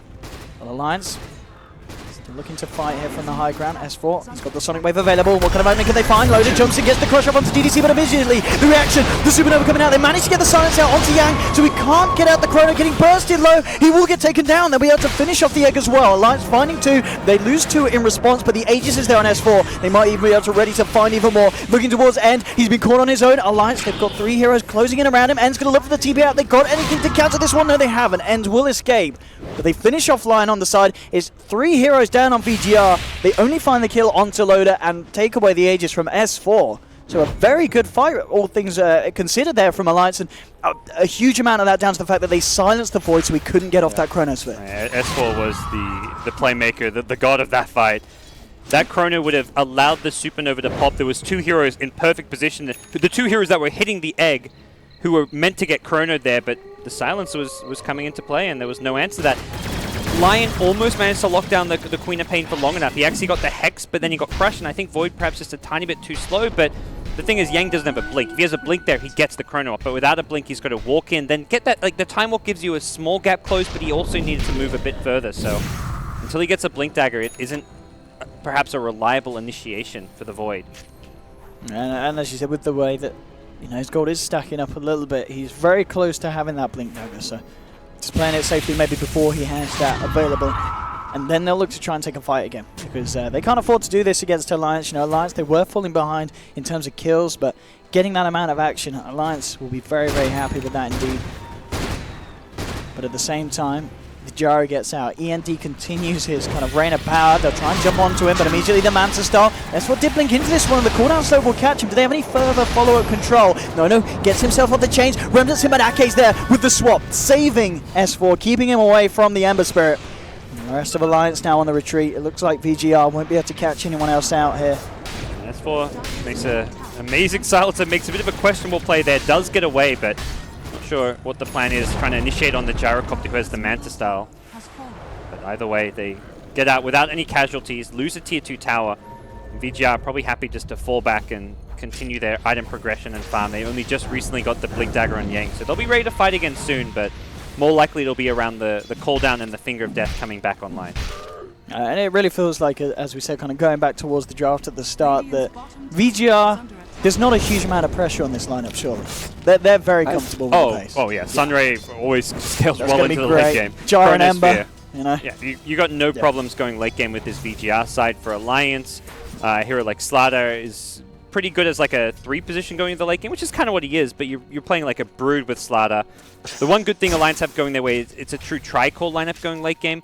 They've got Venge, who as a support swap always going to be very useful. You amplify your team's physical damage as well. So Slaughter, Venge, physical damage is going to be very potent from the Brood, as well as even like heroes like Queen of Pain. S4 often goes like this BKB into either Assault Crash, Shivers, more fighting Queen of Pain type play, so. Ake, Faki. Ooh, careful, Ake. This, I mean, it's a good ward here, because you can see that VGR, they really want to fight. They have all the ultimates available. So a nice ward from Ake. Got that down undetected. That's actually like I've never actually seen that ward spot, I don't think, recently in this patch, but with the towers being moved up, that ward spot is actually insane. That's absolutely huge. And it's going to spot out this whole movement and indication from VGR, so Alliance know that they do not want to stick around for a fight here. They'll see, obviously, the blink on Yang. Okay, well. And again, Ake's ward doing a hell of a lot here for Alliance. There's not really any play Alliance can make, it feels, to counter this one. They can try and sit on their high ground around the secret shop, but more likely they just try dodge this smoke gank. I mean, they should obviously know that it's staying a coming, long- yeah, because Bulldog it was is underneath the ward. Sticking around a long time. Ake may Ake. still get caught. Maybe they feel confident in trying to fight back into it. But I mean, nonetheless, they are avoiding it, but I mean, only just right on the edge, as they do manage to move around the movements of VGR. They really cut that one very close, considering that they actually scattered it out. Well, I assume they scattered it out. They had the vision. They may have not actually physically seen it, but Battle Fury coming soon on Nono's Ember Spirit, so starting to get some of his farming items up as well as his progression towards the late game. No problem for N's Gyrocopter, who has BKB and Manta Star, which is why they wanted to go for the smoke play there. This Gyrocopter has 2 defensive tools to guarantee that he gets a lot of damage off in these fights. It's Bulldog once again with the Echo Saber plus BKB going into this fighting Brood build. BKB on Bulldog, Crimson Guard done on Loader. The items are coming online for the fights, but at the same time, Alliance looking to kind of avoid the pressure of VGR, just looking for a bit of a push themselves on the top lane. As tier 2 for tier 2 trade looks to proceed. Yeah, with the Phoenix and the Void in these trees, there's like no real easy way to initiate and defend this bottom tower if you're Alliance. The best bet is to go for the trade. Problem is, you don't push all that fast. You've got good physical damage for killing heroes with minus armor. You don't have good physical damage for breaking towers, so they don't even find themselves getting the tier 2 tower at top as a result. Alliance, I mean, they themselves, do you think we can expect to see Alliance smoke up and try and catch VGR out, or is he just, I mean, how do you play around a lineup like VGR that has so much potential for a strong team fight and strong responses as well to you jumping in? They want to try to secure the next Roshan, which is less about asserting dominance over VGR in terms of team fight, but you split push. You force, like, do exactly what they do there, which is force VGR to come back top to defend this lane, and then that frees up Roshan. So if Roshan was alive just now, Alliance could have quickly TP'd over, well, they don't have any TP towers alive, but they could have quickly made a move into the pit. They kill Roche so fast with amp damage and the Venge Wave of Terror that VGR don't really have the ability to respond to a Roshan if they're on the wrong side of the map. VGR, if they want to contest Roche, they have to basically be camped around Roche at all times. And 1 minute or so before Roshan is back up. Fighting around Roche is good for VGR with Supernova as well as the Void Chronosphere, but it's always going to come down to the pressure that's happening on the other lanes as to whether that's even possible or not. And if Alliance can get up a couple BKBs, they will have the ability to kill off that Supernova a lot easier. No guarantees because of the Chronosphere still. EGM immediately keeping himself out of harm's way as No moves in on the Ember Spirit. Roshan is going to be up any second right now. FY. Yeah. Oh, did he actually? I think he left before it spawned, so he's... We'll probably put an illusion rune in there, though. I'm sure it will. Here we go. No. We'll leave it in the river. There we go. Okay, there we have it. So, yeah, both teams are aware that the Roche is out. Of course, there was a spider right in there from Bulldog. So, Roshan potentially the next big kind of fighting point of this game. VGR have a lineup that does not take Roche. So, for them, it's more about fighting Alliance when they go into the pit. For Alliance, it's about making sure they're going into the pit when VGR are not there to contest. So, be a bit of a give and take between the two teams here. Vision around the area will become very important, as this is where you may even consider, like, if you want to contest Roche, you need to pick up a gem. Deny vision from Alliance. Make it harder for them to come into play, and they've been scouted out. Great scan from VGR. They know what's up. Bulldog gets dusted here. Very aggressive from FY. And it's kind of pulling VGR up here, so Alliance may be able to get some sort of a wraparound. FY had no backup there. It needs to perhaps trying to bait and then have the Void come in. Let's set up a Blink Chronosphere, but I imagine what they think happened is the scan scattered the Brood, but not the 4-man smoke. They probably were like, oh, it's just the Brood because there's webs there, so we can maybe catch the Brood alone. But the scan actually caught out the full Alliance squad. Dire's bottom tower is under attack. VGR just being very, very careful about the whereabouts of Alliance, and End's actually going to start to move in and do some damage here to this tier 3, ready to start to get a bit of a push on and to poke Alliance and see how they react to this bit of play. And the problem for Alliance, all their vision is very deep and aggressive on the map, but they're at the stage of the game where securing Roshan and playing more defensive is going to be what they have to do. They haven't got the Aegis anymore. They have to fight into this heavy team fight, so much more limited in terms of just vision on their side of the map. They've managed to get one up near the Roshan pit, importantly. That's really the only one useful ward they have right now. It certainly feels that way.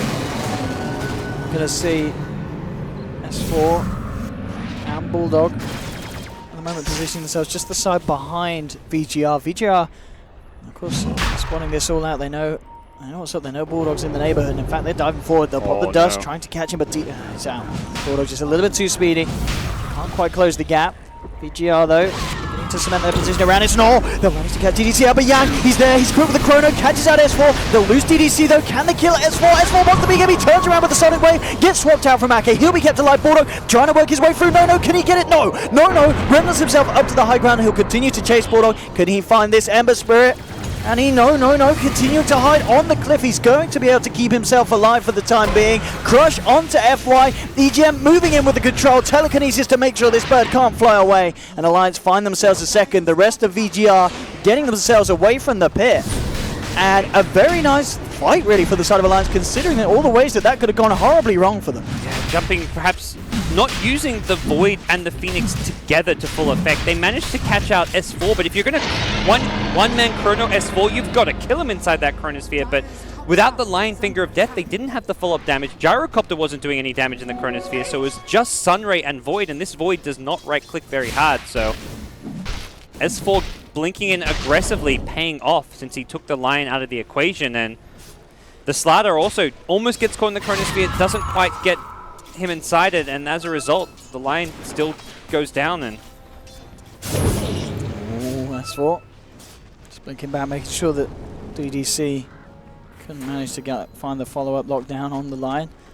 Alliance is just like mid to late game decision making just seems to be a notch above what we've seen out of VGR. We had it last game too, where VGR managed to kind of, even just through their draft, get a lot done and really pull away, but Alliance in these clutch situations are making the plays they need to. Yeah, it's really nice plays as well from Ake. We're seeing time after time some great swaps. Keeping heroes alive, like in that situation, pretty much absolutely crucial to keeping S4 alive. By the way, Sunray also stolen by EGM. Well, it's a good spell. That's one way to counter the Phoenix. Get a Phoenix on your own team. Alliance just hanging back once again.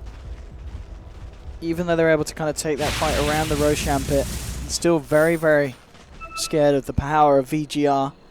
As they're just allowing Bulldog to find a bit of farm to make sure he can close that gap, finish off the Assault Cuirass that he is simply a few hundred gold away from having.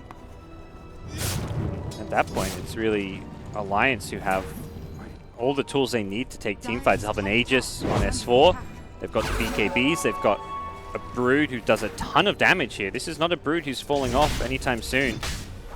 And No on this Ember Spirit is really just struggling to get a whole lot. He hasn't died once this game. He was actually lucky not to die in that fight, but he doesn't also feel like a threat in these fights. Whereas someone like S4 or Bulldog on the Queen of Pain and Brood, if they get on top of a hero, that hero is suddenly in a lot of trouble. Ember in these fights seems to just be struggling to secure his team kills. Alliance just have too much sustainability. Items like the Crimson Guard on Slaughter kind of providing that. The Assault Crow is going to give even more survivability. The Venge Swap, as you mentioned, from Ake, helping keep these cores alive. And VGR, the defensive power of the Phoenix Sunray just doesn't really seem to match up against what we're seeing out of the Alliance supports. I see DDC trying to set something up on this top lane with the positioning in the tree line with FY. Wants to be careful about jumping in though, because Loader does have backup. Yeah, this is a two-hero duo that cannot get kills. You got to play around your cores at this stage of the game if you're VGR. You don't go for, even if it's, I mean, maybe they go for can burst Ake. Yeah. It seems like high risk, low reward, but they're going to go for it anyways. No, they're not. They pop the Fire Spirits, they don't commit. Perhaps if he went for another creep wave, they would have. But that, it's not even worth risking a Venge kill in my mind there. Killing a Venge doesn't really get you anything, and the chance of Alliance coming in and counter-ganking you is so high. Venge now with Aether Lens, so you get that added swap range. It's going to be very, very nice indeed, as we can see. A huge reach for Ake next time round. And he has been there each and every time for the cause of his team, making sure he can get the saves off. BKB and MKB now done on end, so he himself in a very good place to fight.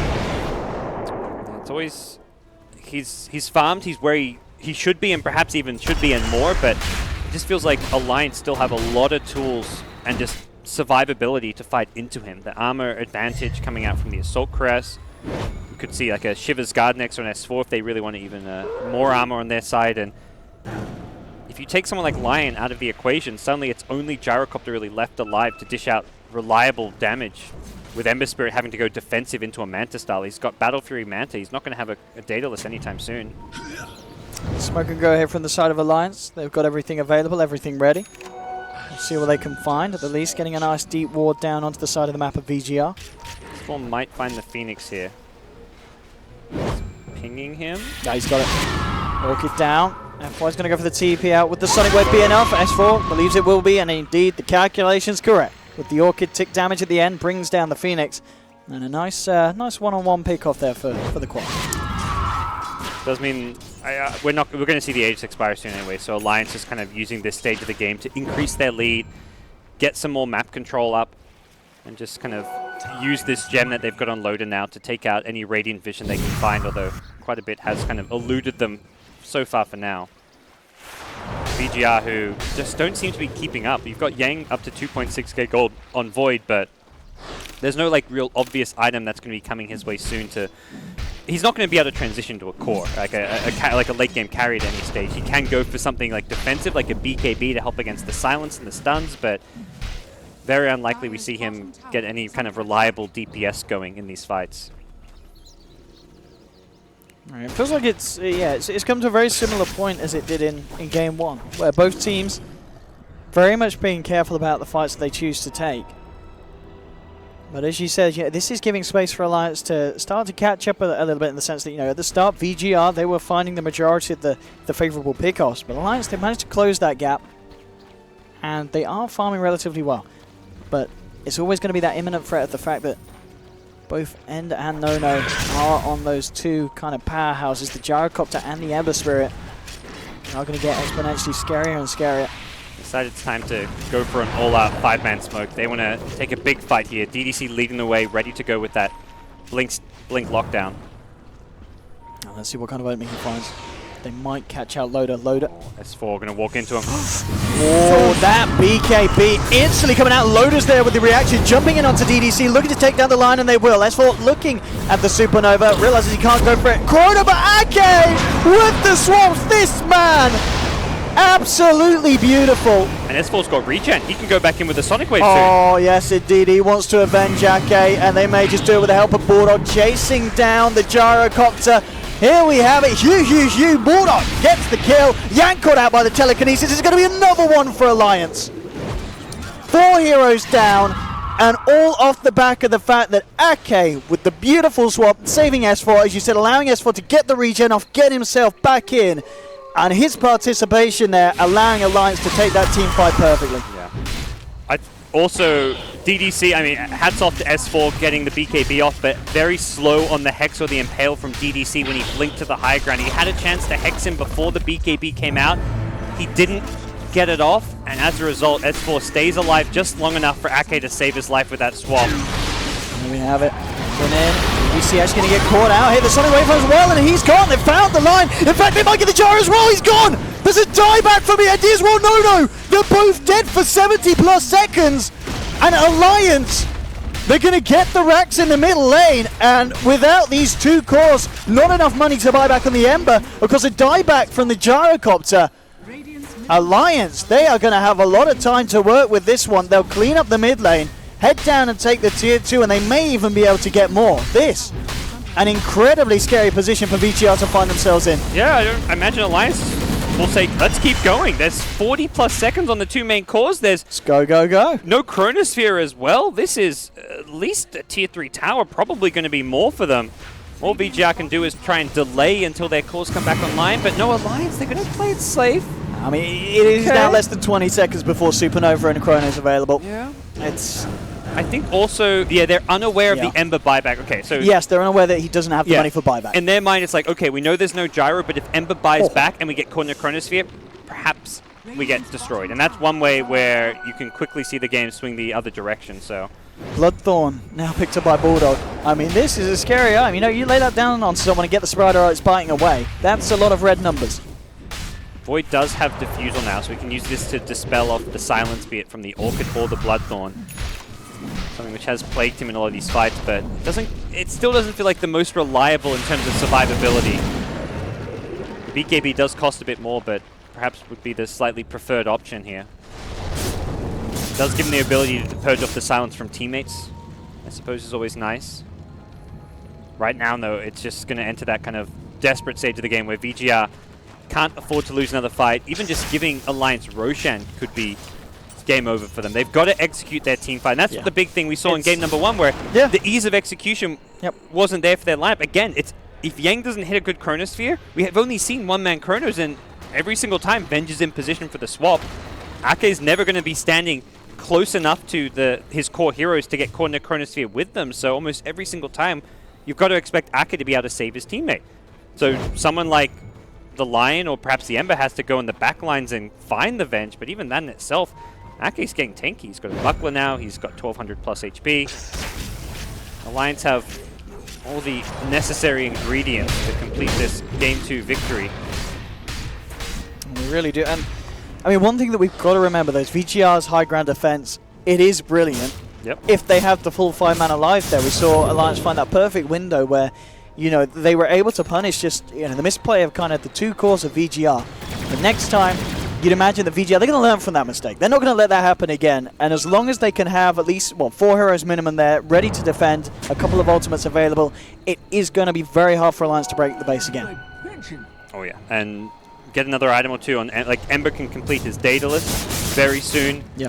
Gyrocopter wonder which direction he wants to head, if he feels like they're in a desperate enough position to go for something like a Rapier or not. But they've got 2 great Rapier late game carries. Look at this though, if they catch on, no. I guess it's hard, yeah. With the Manta, he should be fine. And VGR, they are all there. See who wants to make the jump. Oh no, it's got to Bulldog, just giving a bit of a tickle with the slide. Loader, he's ready for some kind of reaction, sprinting forward. Alliance very hesitant about jumping in here. They've got to find the perfect one. In fact, DDC gets the initial lockdown onto Loader. Sunrays out as well with the finger at the Chrono, but again, Ake with the swaps, getting Loader out of there. Bulldog moves him with S4, chomps down onto the Supernova. They get themselves a second. ENT pops the BKB, but it might not matter. S4 blinking forward. They'll take down the Gyrocopter as well. 3 dead on VGR. Yang, he's in trouble. The silence is there. GG is called. Alliance have done it 2-0 against Vici Gaming Reborn. And Alliance this series playing absolutely perfectly as a team, outplaying Vici Gaming, and Ake with his swaps. Absolutely perfect each and every time, and pretty much made every Chronos for initiation redundant. And this is just great Alliance synergy and team play being showcased here. And just incredible stuff. Like Alliance just finding a formula for them that works. Putting Loader on the tempo controls. A first stage pick on Centaur. Oh, look at that. EGM. It's been a... Oh, it's beautiful. They'll be making babies tonight. Look at that smile. He knows. Well, what a series. I mean, what a couple of games. I'm right saying, what, Alliance going to be up against Fnatic next? No. Next match. Next match. Next match. They're not done. They're not done. They're not done. So hold out your hugs. Wait a little bit longer, Bulldog and EGM. You've got another series ahead. But wow, what a couple of games. I'm sure people will be looking forward to see more of that. VGR getting knocked down. They certainly put up a good fight, but making a few too many mistakes, it felt like, towards the end. Yeah, and bad decisions. This was such a tough group when you look at who you're up against. You've got VGR as well as Liquid. You've got Alliance as well as Liquid, as well as Fnatic, who have been in such top form. So for VGR, I don't feel like they had an awful day as far as the actual play. But the problem for VGR is often they're very consistent and stable, but they need to really rise to the occasion. And as a team, they didn't really showcase great late game kind of decision making and just team fight execution. That's where Alliance just outperformed them. Same for Fnatic, and they're going to have to learn from that going into the main event. Oh, what an exciting series, and indeed, well, don't go anywhere because it's going to be very exciting to see what the panel, Red Eye and the boys have to say about Alliance 2-0ing the side of Vici Gaming Reborn. Back over to you, Paul. Thanks very much, Owen and Gods, there, OD Pixel and Gods on the commentary desk. And we are going to wrap up on our game, so let's get the thoughts of our panel members. We'll start with Nahaz. I'm loath to say this is great from Alliance, but it's pretty good. It's pretty good, and it's pretty good in a way that's supremely encouraging because, like I said, my biggest concern for Alliance going into this tournament, after the Chen nerf, they just hadn't been getting enough contribution, I feel, from the 2 supports to take the pressure off of S4, and that last game was just case in point. Aki absolutely ran that game with his Venge swaps, and you saw exactly the kind of team fight synergy, clean execution. I tweeted at the beginning of that game that I thought with that Vici Gaming Reborn draft that Alliance were going to have to execute on such a high level to win the match. Aki was up to the challenge. He certainly was. Definitely the MVP, I think, amongst the panel. In terms of, let's wrap up on VGR because it's the last time we're going to see them in group play for now. At least we do see them again in the lower bracket of the main event. And Fogg, God's made a good point there in that this might look devastating in that they've gone 0-4 in the group, but actually it's not quite that simple for them. They haven't necessarily been as poor as perhaps we saw Secret play yesterday or even Complexity in Group A. They'll go out 4th in the group, but I don't know. Is it as bad? They had a very hard group, like we were saying, but I feel like they also they played pretty much at the bottom level of their potential. I feel like they had a big gap that they could have played on, and they played very far down. And you could tell they seemed just like the synergy between them just wasn't there. Their execution was all over the place, and we saw the Chronos, he chronoed his own teammate a few times, and they weren't together. It was like you see a couple people pushing a tower somewhere, and they just try to go for a fight. When we were saying they are a big, heavy team fight together, they need to have multiple heroes there, and they were doing 3-man skirmishes, which Alliance benefits from, just like we said. Yeah. So the 3 teams that finished so far in 4th place: Vici Gaming, Reborn, Team Secret and Complexity. They'll drop into the lower bracket of the main event, joining them Team Empire, Wings, and then we'll find out who will join them from Group C. In Group D, the other game is still going on. Mineski 1-1 right now with MVP Phoenix, and I think the third match is it still going on? Or yeah, it's still just going about on. Sting, Yeah. but MVP are looking like they might take that one as Yeah. well. So we'll check in with that one towards the end. But let's talk about Alliance, because they've had a great series against Liquid at the start of the day, and everyone said actually they played pretty well. That's a good result. They've lost 2-1, but they played pretty well. And bar maybe a couple of little more small missteps, they could have taken the series. And now they have taken a series. I think the confidence rising, obviously, over at Alliance. Yeah, I mean, the way that, the Bulldog EGM hug at the end, he's kind of hamming up for the camera, but I feel like there's an element of like, we dodged a bullet there. We could have easily lost both of those games against VGR. Yep. I don't think Alliance can look at this performance despite it being a 2-0 and feel that confident. Maybe it's a morale boost for them, but they did not play that polished early game. And early game, there are teams at this event that will just win the game there. Like Newbie will absolutely crush them if they make those kind of mistakes early, and they will not let off the gas on that. So I'm still not convinced by Alliance. I think they have to step up their laning stage. That to me is the glaring weakness. Do you think there were less mistakes, Alan, in that second game than there were the first one? It didn't feel as sloppy as the first game. That's the thing. This came up earlier when we were talking about Dark Horse teams. We were talking about the fact that there were just so many teams coming into this tournament that had issues to address. And the thing that I'm encouraged by for Alliance right now is that they look like they're addressing those issues. There are more. And the laning phase is absolutely so critical in this meta right now when you have these team fight teams like Newbie that are going to punish you so hard for falling behind. But I see evidence that Alliance, this chrono was devastating. It was awful. And this is what we were talking about for VGR, that they just aren't executing around their core position players like they just dropped a chrono on Lion's head there. They dropped the chrono on the Lion. They didn't combo it really that well with the egg either, which came in late and was to the south.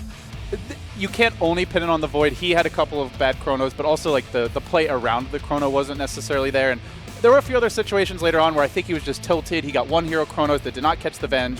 Venge instantly swapped that hero out. Like late game as the Void, there began to be a little more pressure on him. I think he just choked a bit. Yeah. This was the beautiful swap by Ake here. In pretty much at instant. The buzzer. Yeah. Boom. And he's out. 20 HP at that point. It gets tough as the game gets late. If you're relying on the chrono to just guarantee a kill against Avenge, who is at least a level 2, eventually, an Aether Lens swap. But you got to come up big in these types of games. You came back to the desk having watched it in the other room, Fog. Very disappointed with the Void play. Yeah, you could kind of see what was happening. It seemed like he was super disconnected from his team. He was going for these chronos, and it's like, guys, where are you? Oh, there you are. Oh, the chrono's already gone. Yeah. Like, he was just jumping the gun on it multiple times, and even we were chatting with Winter in the other room. You don't ever really want to show as a Void, and they're multiple times they're pushing a tower, and the Void walks up and he's like, I'm just gonna hit this tower, and then oh god, they know exactly where I'm positioned. You really can't do that when you're the single form of initiation on your team. Line didn't have a blink dagger. You just can't reveal your position like that, and you have to be playing around your team completely. One of the other things that will inevitably come up now, and I think there's already a thread on Reddit, is that this was very cheesy from Alliance, and you can't really count it as a victory. I often hear this whenever there's a brew. Really you can't count it as a victory. I've heard, we replay the series. Exactly. I've heard this before. Oh, they picked Brood. You can't really count that. It's just a cheese strat. And they picked Brood twice, so people are then going to be going, well, it's a bit cheesy. I think that's a bit maligning at Alliance, isn't it? Was it really that cheesy? Listen, it doesn't count unless they first. Oh, look at this. This is so beautiful, though. Come on, look at this. It's so cute. Honestly, I love that. I love seeing that between team, and that's brilliant. This is the power of friendship, team. Yep. I mean, I will say I don't think they're going to go deep in the tournament picking Brood every game. That is not going to happen. No, so they get through this match, but we'll need to see what the other strats they have prepared are. Yeah. Right. What else Bulldog will be on. It felt like he was kind of forced into the Brood because they really want to run him on a farmer, and they already had Phoenix. A lone Druid just isn't a particularly great pick that game, and the Prophet was banned. So what other Bulldog farming heroes are there really? Those are the three big ones for me. Yeah. You could see as the game went on, you could see that Bulldog was the most farmed hero for large portions of both of those games. He was really kind of keeping Alliance alive. Especially game one. Game one was the big contribution. But again, I still am so encouraged by their supports.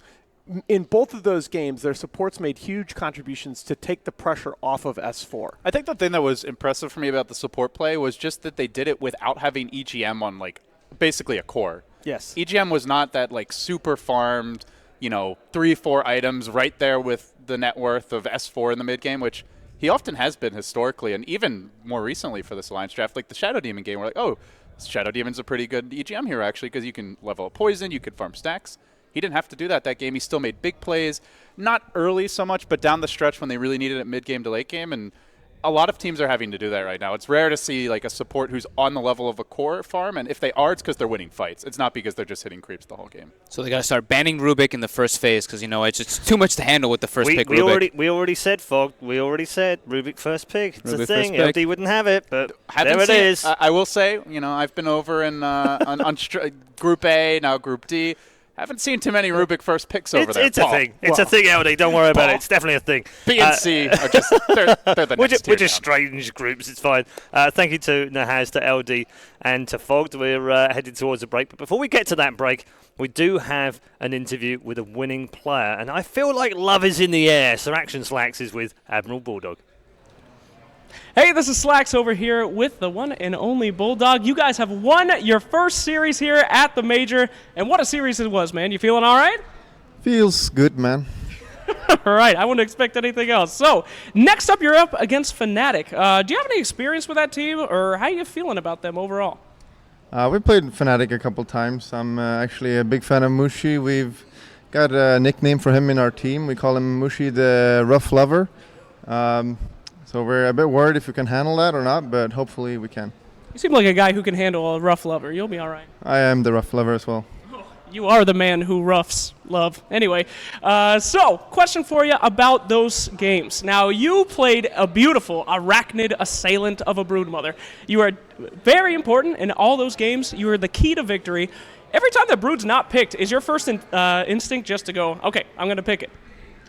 Well, the Brood is awesome. Like, there's not much more to say. If it's playable with the picks, I always ask Esfor to pick it for me. Sometimes he ignores me. Most of the times he does. But that doesn't stop me from telling him to pick it, and eventually I get it, and that makes me happy. All right. Now, what made you such a good Broodmother player? Do you have any advice out there to aspiring mamas out there in the world? I'm not sure I'm that good of a Brood. I died 3 times in a row. Esfor was screaming at me, stop fucking feeding. I was feeling pretty bad, so I just went Midas, AFK farm, so I don't really have any advice. Seems like kind of an abusive relationship. Everything all right there? Yeah, I don't like him. Well, I hope you get over that eventually since it's on your team. But all right. Now, a lot of people call you different names. You're known as Bulldog, the Donger, Sir Dingalong of Capaville. What do you like to be called? Well, I like what the women call me, the Dongmeister, for obvious reasons. Yes, quite obvious indeed. All right, last question. This is one of the most important ones. Do you remember the $500,000 tournament Epicenter where you guys faced off against New B? You're going to maybe face off against them again, and I was wondering if you guys have developed any new strategies to deal with that kind of Chinese heavy push lineup. Yeah, we pick Brood. Well, it worked last time, and we're sure that it's going to be working again for you. Thanks a lot for taking out some time, and we'll see you after a short break here at the Manila Major.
galayaman ugayam galayaman.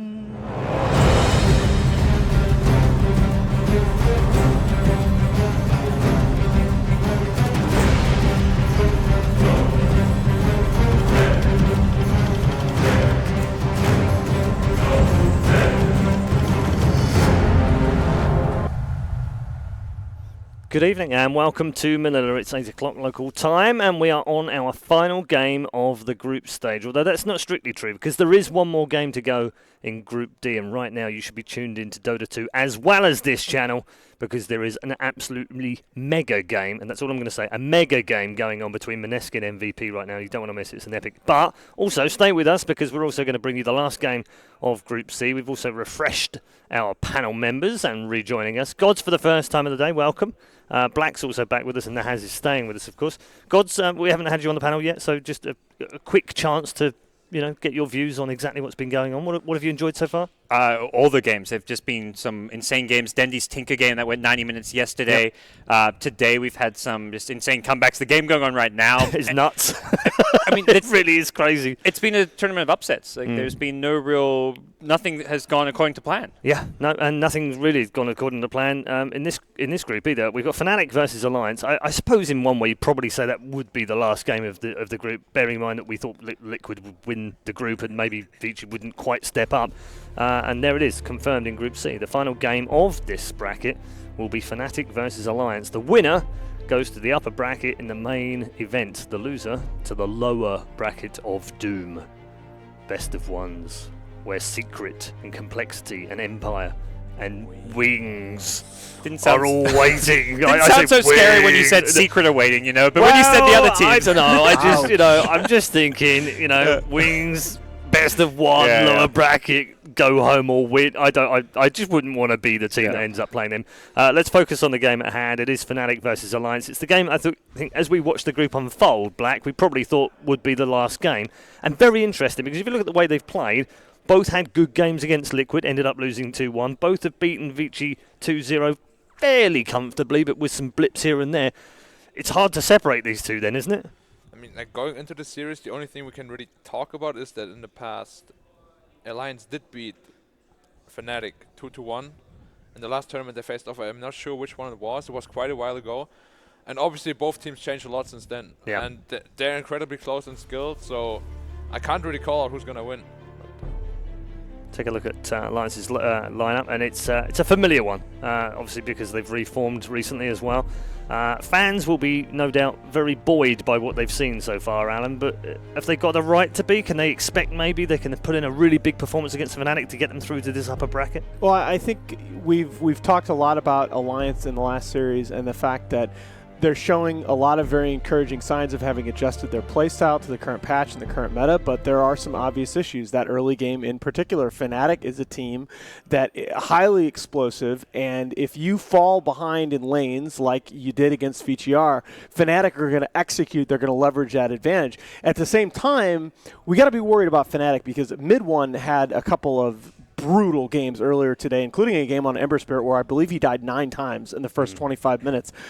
They finally were able to take Game 3 of that previous series by putting him on a Nyx Assassin, kind of hiding him a little bit. They lost that. They lost that. Of course, they lost the that. BO3 though. Yeah. Yes, they lost. He looked more comfortable, then he got picked off. I think the big thing to me with Fnatic is that was a 2-1 loss against Team Liquid, so they could have Mid One playing one of the worst tournaments I've seen him play, yet they still really challenged Liquid they won Game 2, Game 1 and Game 3 were both very competitive, so I think the fact that you had this one young new player have a bad series and you still were close against Liquid means that coming into this series, Fnatic looks strong.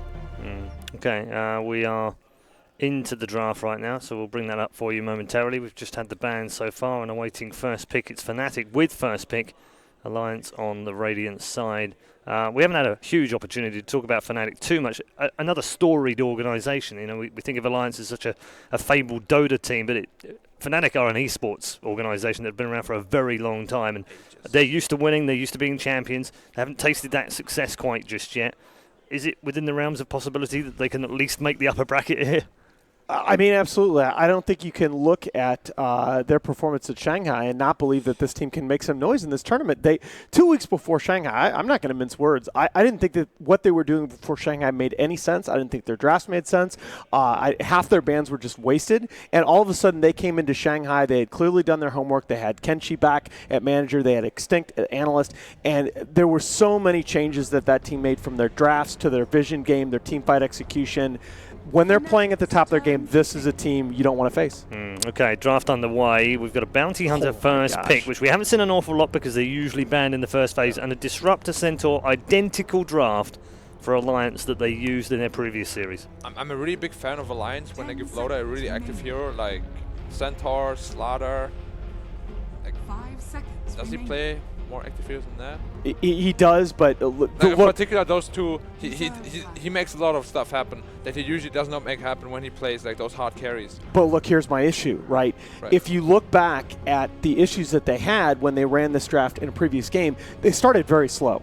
And there were a lot of mid-game engagements where they didn't execute very well. All of a sudden, you have a bounty hunter on the other side. You're giving up those same mid-game kills. You're falling way behind. That's what I'm worried about the most too. If you give Fnatic Bounty Hunter, they usually exploit it very, very hard, and they will make two of your lanes lose. Like, they will punish you. And the Life Stealer hurt them enough in that game, even though they won it, that they turned around and banned it first phase in game 2, and they're going to be facing a Life Stealer here again. This is a very strong open by Fnatic. Lifesteal still had a lot of kind of liabilities in that game because I mean, Stampede is one of the best spells to have against this hero. He goes in, he pops Rage, you Stampede, everyone can get away from him. So Fnatic need to do well in the early to mid game. They're not going to scale well with this hero. It works both ways too, though, because Lifesteal is practically immune to Centaur too, because the Stomp animation is really long. You will almost always get the Rage off before it actually comes through, and then you can turn around to fight. Yeah, and it's a big thing too. It's a very tanky hero that doesn't generally build armor items, at least early. So you're giving a lot in terms of if the Lifestealer is hitting you with Feast active. And the one good thing you see, the Lifestealer, this hero's biggest weakness is often physical damage. And you're running load on Centaur, you're not going to be adding much physical damage into your draft. Possibly the Broodmother comes out again, but Fnatic, if they want, they still got a ban left. And even so, the Brood takes a lot of items before you become scary as a physical damage dealer. Right. I really love the Shadow Demon ban. It's really good against both Lifestealer and really good with Centaur. And we've seen it in the past that Alliance ran it, like just last series as well. Again, though, the first order question to me is still, it's the same template. We saw it was Riki instead of Bounty Hunter that they were facing, but they had an Invis hero that basically ruined 2 out of the 3 lanes. They fell behind, and all of a sudden, with the Bounty Hunter in place of the Riki, he's now giving gold to your whole team.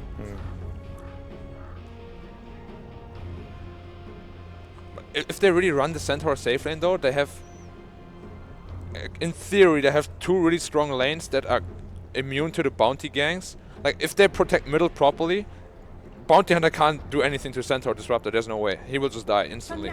And if they protect middle properly, I think Bounty will have a really hard time doing anything other than like disrupting the safe lane a lot more. Okay. Again, a little bit. I think this might be a good thing. A little bit more of a tankier hero mid with the Spirit Siphon, a bit harder to gank perhaps by the Bounty Hunter. Yeah, this was following the Brood ban, so yeah, no Brood for a 3rd time in a row for Alliance. They're going to fall for that trap. But in a weird way, they've kind of given them the DP, which would probably be what they would have preferred anyway.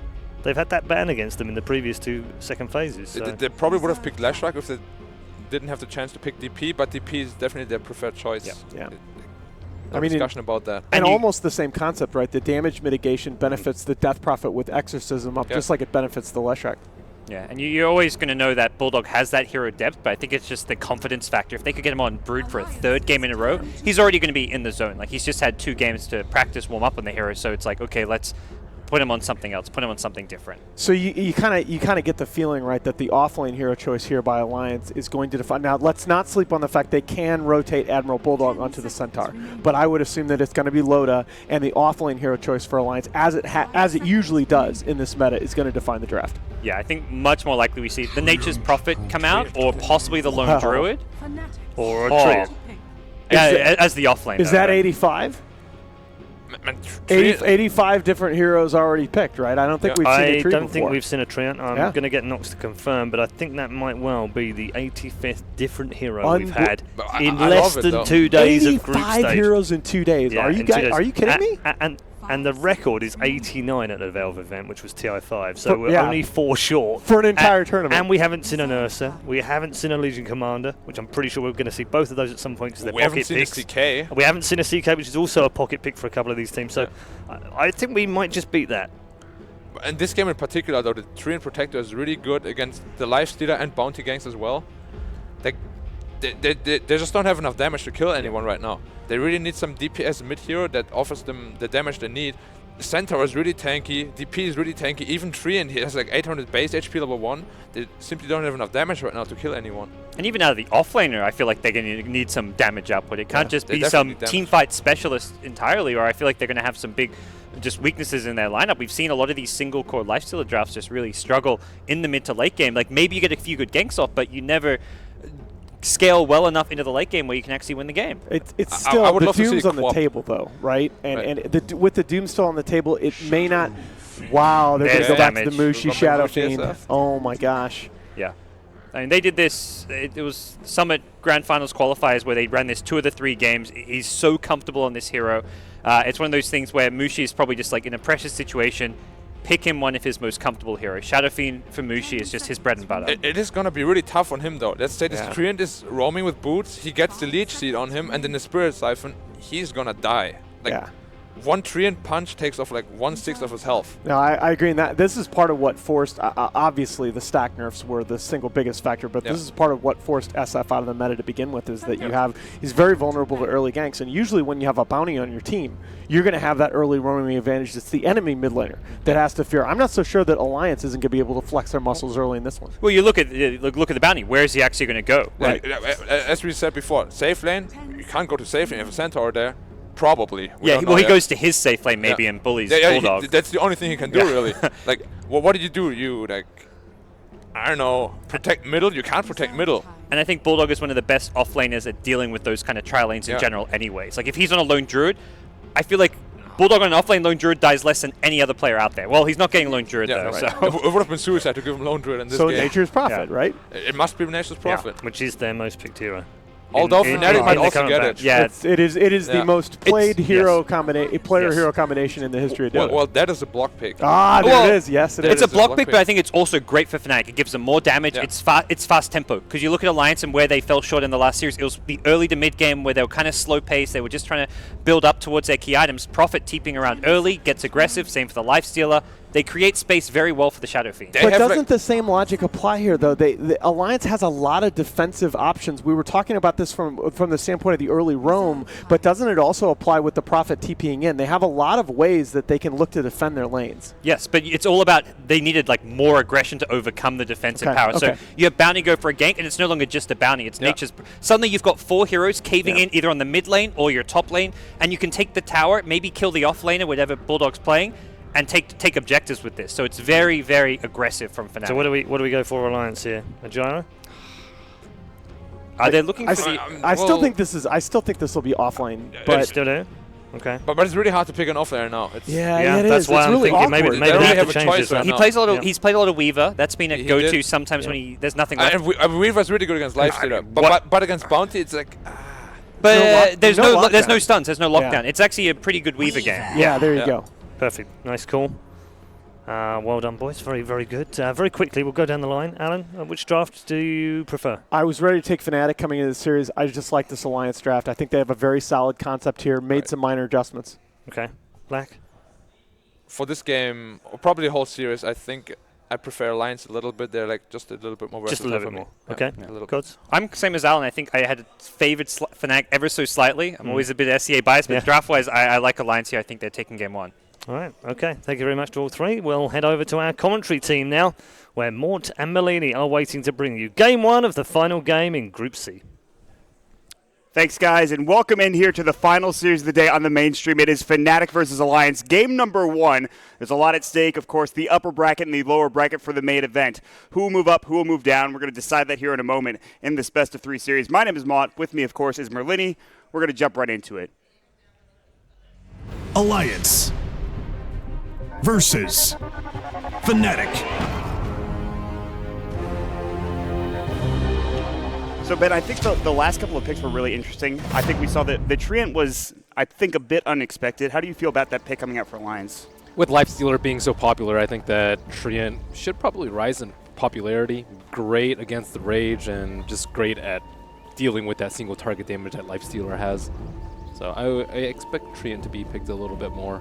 The Weaver it's good in terms of it's nice for Bulldog, but it gets kited very easily by Sprout, and there's track constantly coming out on him, and just a lot of damage flying around in general. But there is a lack of disables coming out for Fnatic, though, at the very least. I mean, they do have Sprout, yes, they have Cask as well, but it's not the worst thing for Bulldog, I think, in this game right now. He'll be okay for the time being in the top lane. 343 is going to be very aggressive. He'll drop down the ward just to get some vision. So to start things off, it looks like Bulldog will be up here, and he'll be alone for the time being. But they have 3 heroes going to that top lane, that top rune spot to contest. The Shadow Fiend, this just feels like such a different draft than what we saw from Fnatic earlier. They didn't pick up the Prophet. They didn't pick really any of these heroes. In fact, all of these heroes, with the exception of 343 and the Bounty Hunter, they have not played today, I don't believe. The Lifestealer, very popular hero. Shadow Fiend, they talked about it. Mushi's something they really love to grab for Mushi, but this just feels like a completely different draft than what we saw from them against Liquid. So I'm excited to see how they play it. Yeah, I think they really wanted a BKB mid versus like Disruptor, DP, and Centaur. Centaur is an interesting pick by Alliance, and again, it will be versus the Lifestealer. If he can get that Ags up and running, he's going to be a monstrosity. Stampede's so good. Going up with and down cliffs. Yes. Blink Dagger, not bad for that hero. I mean, the Rage is really a big issue, though, for the Centaur, but Bulldog will take some harass. He's going to get cast up. He'll Shikuchi away, though. He has 7 tangos and a salve, so he is ready for the harass. He has plenty of regen. He shouldn't go down in a dual lane like this, but we've seen crazier things. He's going to be able to Shikuchi away again, get back closer to the tower. He'll be fine. And then it's going to be right now 343 roaming around down bottom. They're going to put some pressure here. Loda's very tanky. He's Centaur Warrunner. He'll get return at some point in time. He has a stout shield. He's a ring of protection. It shouldn't be a big issue for him to survive and do well in this lane. Dust is going to go 343. They've dropped the sentry down. The Glimpse comes back out as well. 343 actually taking a lot of damage here. No Thunderstrike. They've already used it. Really could use a stomp from Loda, but he's not there in time, and so they won't be able to get the job done to get that kill. And Ake, of course, just using that Glimpse, so it's not off cooldown yet. Nice movement by 343, immediately moving to the left after the Glimpse. He almost got double-edged by Loda, and that does a lot of damage at level 1. Yeah, that'll kill the Bounty Hunter, no problem whatsoever. But he was not in range. He was too busy farming creeps. 343 denies himself, no shocker there. And back to the mid lane. 2 last hits coming out for Mushi. It is 5 for the DP. The DP obviously having an inherent advantage early on in this lane. People have talked about Raze, and I think I was talking to Waga. I'm not sure. He said something about just not even skilling up Raze at all in certain instances. I feel like that's a little bit of, what's the word I'm looking for? We'll hold that thought. Bulldog's getting cast up top. But yeah, he stated that Raze is just, it's not in a good place right now. And Shadowfiend in general, what do you think about the hero? Well, the mana nerfs to Shadow Rays as well as all the magic resistance coming out to Sex certainly hurt him, as well as Earth Spirit being very popular and just dual laning mid in general. But I think not skilling Rays would just be a mistake in most situations, just because it helps you farm so much quicker. And you need a transition from a heavy magic nuker early into a heavy right clicker, and it's just way too slow and way too one-dimensional if you just go for the right click build. Some situations maybe. Yeah, you just farm so much less quickly and efficiently without the Raze. Even though they did change the mana, it didn't make it much worse, I feel like. But they also don't have that much AoE damage. Yeah. With Requiem and Raze, it should compensate for their lack of team fight.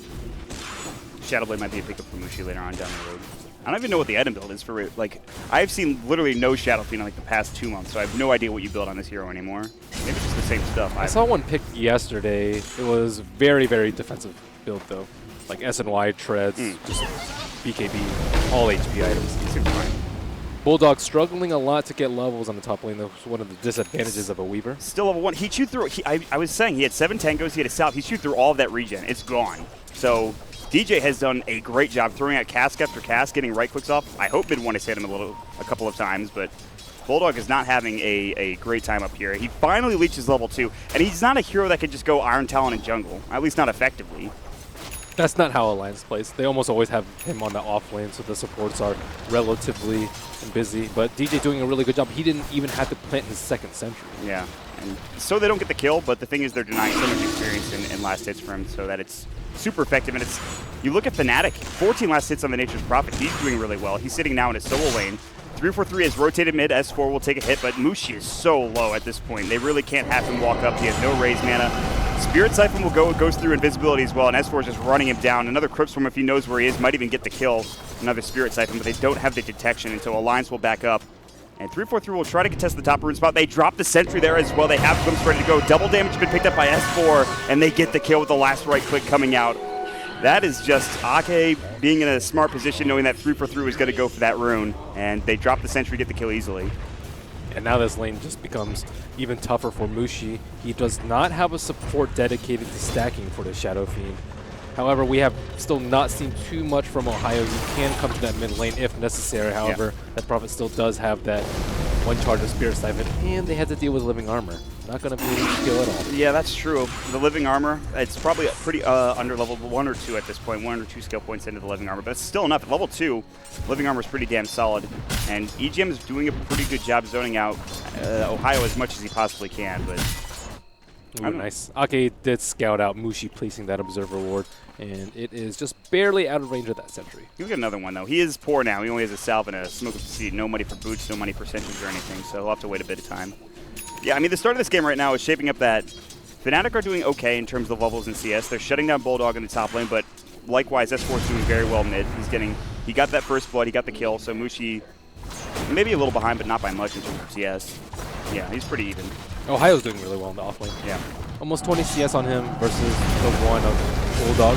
S4 has the raindrops that actually might keep him alive. The Spirit Siphon, the Crypt Swarm, more than enough damage. 343 really wants this kill, but he sticks up. S4 will stay alive, or at least bottles up. And that will be enough.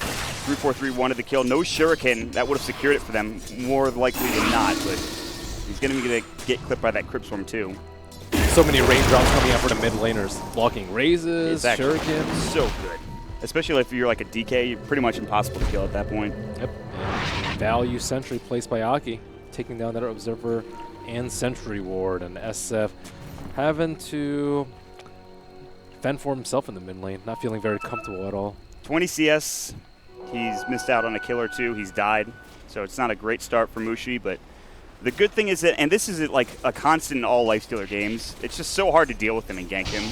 And he's going to get free farm in almost every single matchup that you see. And mid one is doing a great job with 40 last hit. With that mid kill onto S4, he TP'd bottom right as that gank happened, and not really panning out for him. They need more fight in the early game. Like Treant Protector Disruptor is a very weak support duo, and Solo Weaver offlane is not terribly strong. DJ, most of his efforts are concentrated up there, but still, they need more help for Mushi. More things need to happen around the map for them. They need Bounty Hunter to get more levels. There's a lot they need at this point. They're not getting much. They have a couple of stacks, I think, in the jungle that 343 is going to give to Mushi at some point, which will help him get experience too if he leeches it. But they can gank it. They can smoke gank with Stampede, and it could be like a Shadow Fiend death into the stolen stacks, which would just be... That's awful. It's pretty likely too, because Ake set up that ward after they got the first blood on the Bounty Hunter. There's that deep ward in the jungle that I didn't even notice earlier. So that's huge for Alliance. They will see that stack being taken. One over there, but... I mean, at this point, the only good thing Ake and Loda setting up for a smoke already. I think they're anticipating a lot of heroes in the mid lane. They have the Stampede ready for Loda. On Mushi. 343 might scout them out, but there's a sentry right near there. He's going to break the invis, walk up to the high ground. Ake has vision with that Observer Ward, but no sentry up in the high ground. So they won't be able to catch him out of position. But Loda's still smoked up. Ake isn't. They could try to take the stack if they want to, just right now with the double edge Stampede maybe if they need to chase after a kill. Probably need one more hero at least to take that out. They're rotating a couple more over there. Bulldog is coming with Shukuchi, which will help a little bit. And they're just going to leave bottom alone. So yeah, Loda just goes in, stomps up. There's the Crypt Swarm. They'll take it with S4 and Loda. And they're going to get a ton of experience and a ton of gold. They don't lose the kill. EGM bottom will stay alive, but the raise hit from Mushi, the long range, the E, will do the job. So he rotates down. He finds a kill. He loses his stack in the process. It's an interesting trade. Maybe not the best, but... Yeah, you don't really want to be stacking with a Bounty Hunter. You want to be able to get a lot of kills around the map, but Fnatic just lacking all sources of damage, and their cores still content on farming the early game. which is fine. They have Lifestealer and when is Mid one going to show up? Level 6? I mean, he should have his Infest ready to go. Oh, most of the time it's after the T1 is down when your armor is up. So maybe just for Ohio. He gets the tower, but he might die for it. He actually was going to TP out. Loda can't get there with the hoof stomp in time. So Alliance missed out on that kill, and he gets the tower. That's a huge player for Ohio that gets him the gold for not only himself, but for his team as well. That's big. They could use any gold at this point. And he just TP's back up top. Brought into Bulldog. Dust is up. He doesn't have time left. He's got a Shikuchi. Will not save him. Living Armor will, however, for the time being. But the open wounds comes out. The Stampede, but the last right click from Ohio, which was a mile away, gets the job done. Perfect execution by Ohio there. And that's going to be 2 towers down for Fnatic. They transition this very quickly. Ohio's like, all right, let's start getting involved. Let me push bottom, TP top, get a kill, get a tower. That was a very poor couple of minutes for Alliance there. They got the 1 stack, and that was about the best thing that happened to them in the past 2 minutes. I think Fnatic did a really good job of reacting towards the stack. They didn't panic at all. They didn't like TP a couple heroes there. They pinged it out, and then they just decided, okay, we'll just get a tower in the meantime. It wasn't that large of a stack. It was a triple stack.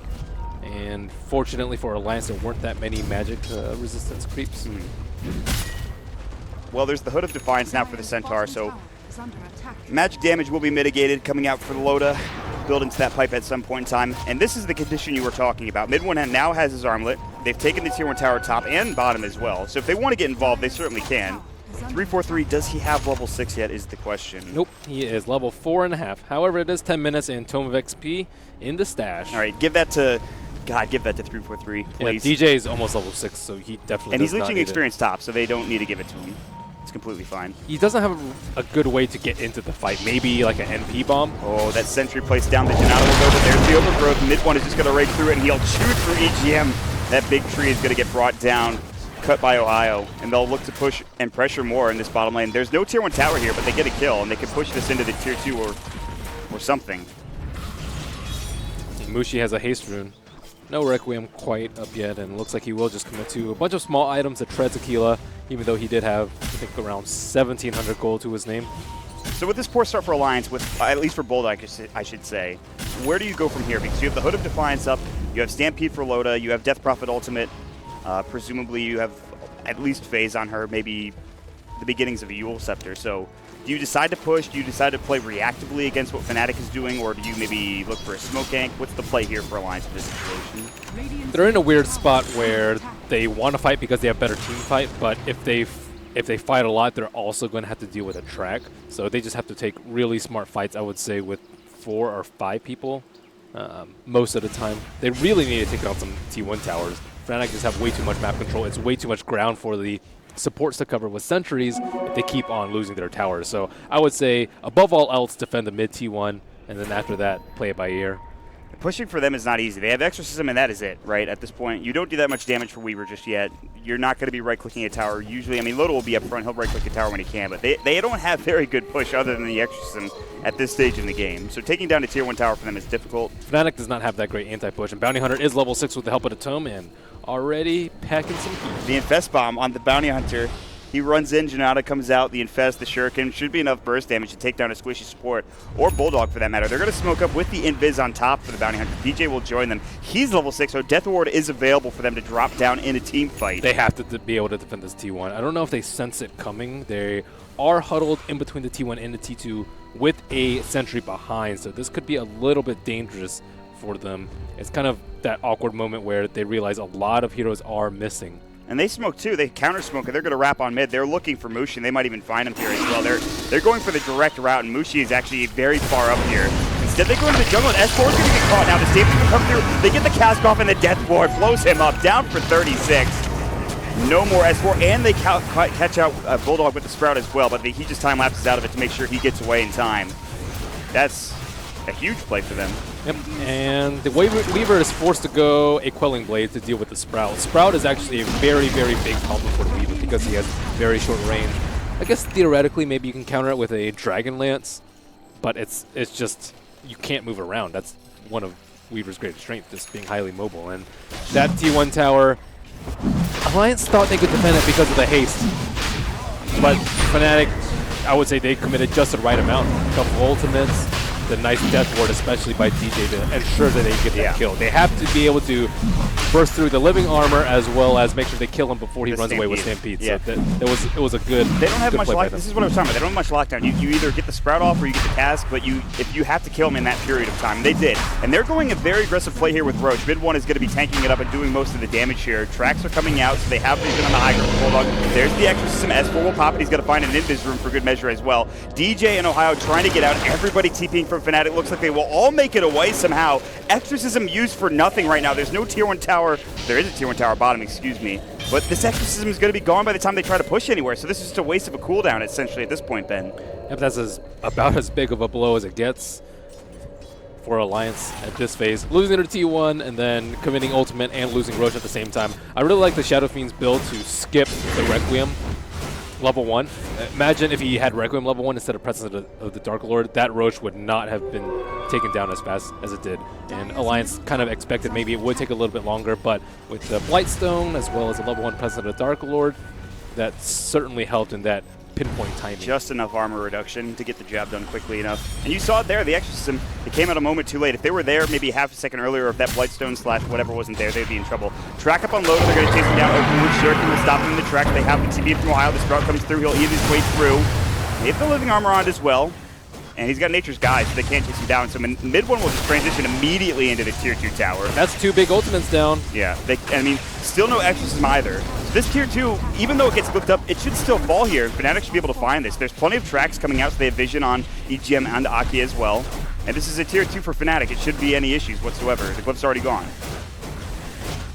And the sequence of events is also a side effect of the item choice of Loda's safe lane. Often he builds a defensive item first. We see the Vanguard very often on the Centaur and or the Slardar. But this game he opted for a Hood first, but it just delays your Blink so much. Now he will have his Blink Dagger, but imagine if he had a Blink Dagger instead of the Hood. They already have the defensive abilities with the Stampede and the Overgrowth and the Living Armor. I think double, triple downing even on the defensive abilities as opposed to a good way to actually start off a fight, and purely relying on glimpse may have really hurt their chances in the early game. Yeah, I mean, they needed to be able to find a way to initiate, maybe even in that Roche pit or just anywhere else in the map. They've not found any real fights. Infest Bomb on the mid.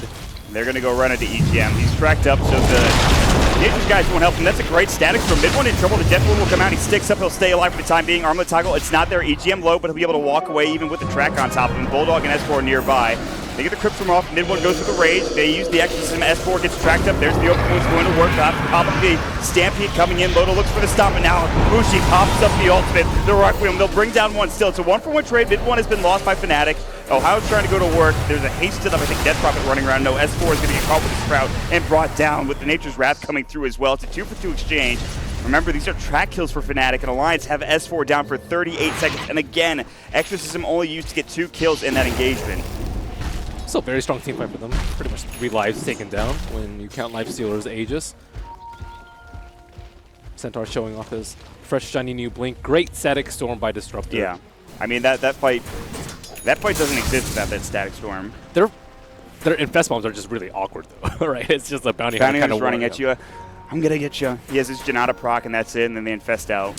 But imagine if they have a Sentry Ward, and they drop a Static Storm right on top of the Bounty Hunter as he's infested. They could just lose 2 heroes. I don't think you can pop Rage as you come out of the come out into the Static Storm. No, so they have to be very careful about that. I think it may be better to perhaps get a Blink on the Shadow Fiend before BKB. Yeah. I don't know. He really needs BKB, though. Or get a Blink on the Nature's Prophet so he can go in that way. Or Shadowplay. I like Shadowplay. Are you okay with the Yule's pickup, though, is my question. I think it's really good versus the Centaur. It's also just really good at... it's good for the Silence, too, if he gets caught in a Static Storm. Yeah, it's a good setup if they can burst down the Death Prophet. He needs BKB at some point. Yeah, he will have to get that. Maybe his next item, we'll wait and see if he goes for maybe more S&Y offensive and defensive oriented kind of item. They do lock a lot of control in fights. Really only the paralyzing casts offering stuns. Stampede coming out defensively. The Nature's Prophet and CPN Ohio gets silenced up. Nicely done by S4 to drop that right on top of the Ohio. But the Sprout comes out, blocks his path to the high ground. Deathworm will come through the infest out. He'll Yules himself, and actually, with the Spirit Siphon doing a lot of damage to DJ, and he heals all the way back up from the Spirit Siphon. Mid one having to work for this kill with Ohio. They'll finally bring him down. Nobody from Alliance was in the vicinity to save S4. That's about as good as it can get in that situation to kill DJ. Spirit Siphon, pretty good ability. Yeah, and imagine if he has his team backing him up with a Static Storm on top or Living Armor and the Exorcism heal on top of that. He's already very, very tanky. Yeah. I think the Yule's build also kind of counters like a physical mitigation build. Let's imagine that Death Prophet gets a Ghost Scepter. Then she's invulnerable to Lifestealer for a decent amount of time in the team fight, and then Shadow Fiend can just burst her down with a Blink Requiem. So I think it's nice to mix up your damage, and Shadow Fiend going with Caster build. Yeah, you can get a lot of minus armor synergized on the Bulldog. A lot of trouble. Oh, that's a Requiem. Boom. See you later, Bulldog. Dead for 36 seconds. He just blows him up, and that's the tried and true combo that you used to see all the time when Shadow Fiend was picked so very often. You mentioned not that much lockdown for versus Weaver. There it is. They don't have any stuns or silences, but when you have this much damage. You don't need to stun or silence him when you just come, Yules him, and then Requiem to death. He's going to have his BKB at a decent clipping too, and Alliance looking to maybe take on a 3v2 fight perhaps in the mid lane. Weaver cannot get there quickly. No, he cannot. They're going to go in. The Blink Stomp's going to come out. Mushi's a little far forward. He does have his Yule Scepter. Might have to use it. He needs some help. He needs defense. He'll stay alive for the time being, but the Crypt Form will bring him down. The secondary Requiem does some nice damage to S4, but mid one is going to back up. But here comes the glimpse. He's got Rage. He'll have to use it, so mid one gets out of any sort of trouble there, but S4 will continue to push forward. They will finally get this last tier, or second to last tier 1 tower here in the mid lane as the Glyph comes out. That was a nice timing of a game. Fnatic certainly felt comfortable with Weaver down. Yule's Exorcism DJ, he's been caught out of position. He's going to get Spirit Siphon down as well. They even have them dallying up from Bulldog. They're going to kill him with the Shikuchi in the last right click. They even get the Exorcism off 3-4-3, just getting blown up. They turn 3. Alliance coming out of nowhere. They get 1 tower. They might even get 2 here as Fnatic lose 1 after another with Mushi going down first, followed by DJ and 3-4-3. Got to be careful about the chain feed, Fnatic. That's, I mean, even the split push from Ohio is not going to do much, unfortunately. They just lose 2 towers, 3 heroes. That is a lot of gold going the way of Alliance. That's huge for them. Yeah, Lifestealer is slightly falling behind in terms of net worth. He is actually number 5. Yeah. He had his armlet Lightstone at, what, maybe 9 minutes? Somewhere around there. He's since then picked up a Mithril Hammer, that's it. He will have his Dezo. Oh, it's coming. Oh, I only thought he had the 1 Dezo. I was like, where's all this gold? But no, it's on the career. It's flying out to him right now. And Centaur is getting out of control. He had a relatively slow Blink Dagger, but now he almost has, what is he going, Octarine? What's he going with that Vit Booster? I can't imagine anything else. Maybe. He might be getting casual Vit Booster into Aghanims. Crimson Guard into Aghanims, maybe. One of those Vit two. Booster and Eggs. Yeah. I don't think you get Octarine here. No, I don't think that's the play for the maybe once you have the Eggs, it's okay. But at this point, it's I think it's just casual. Although raw HP versus Lifestealer. Look at the track off on the Bulldog. They're just going to come right back in. Mushi has a Lifestealer inside of him, so he's ready to go. He has that Blink Dagger, by the way. He is going to purchase up the Ogre Club, so he will get the BKB after he has the Blink Dagger. Yep. He still has to be careful to get of getting like overgrowth while he casts his ultimate. It's not a free Requiem like it normally is. And they have a Treant inside Roche. They know that it immediately spawned. That's right around 8 minutes. And Fnatic will be blessed by the RNG. Yeah, they have the Deso now. They have Presence of the Dark Lord leveled up as well. So this should fall very quickly, especially with Ohio coming in here doing some damage with his right click. And there's no way Alliance get here in time.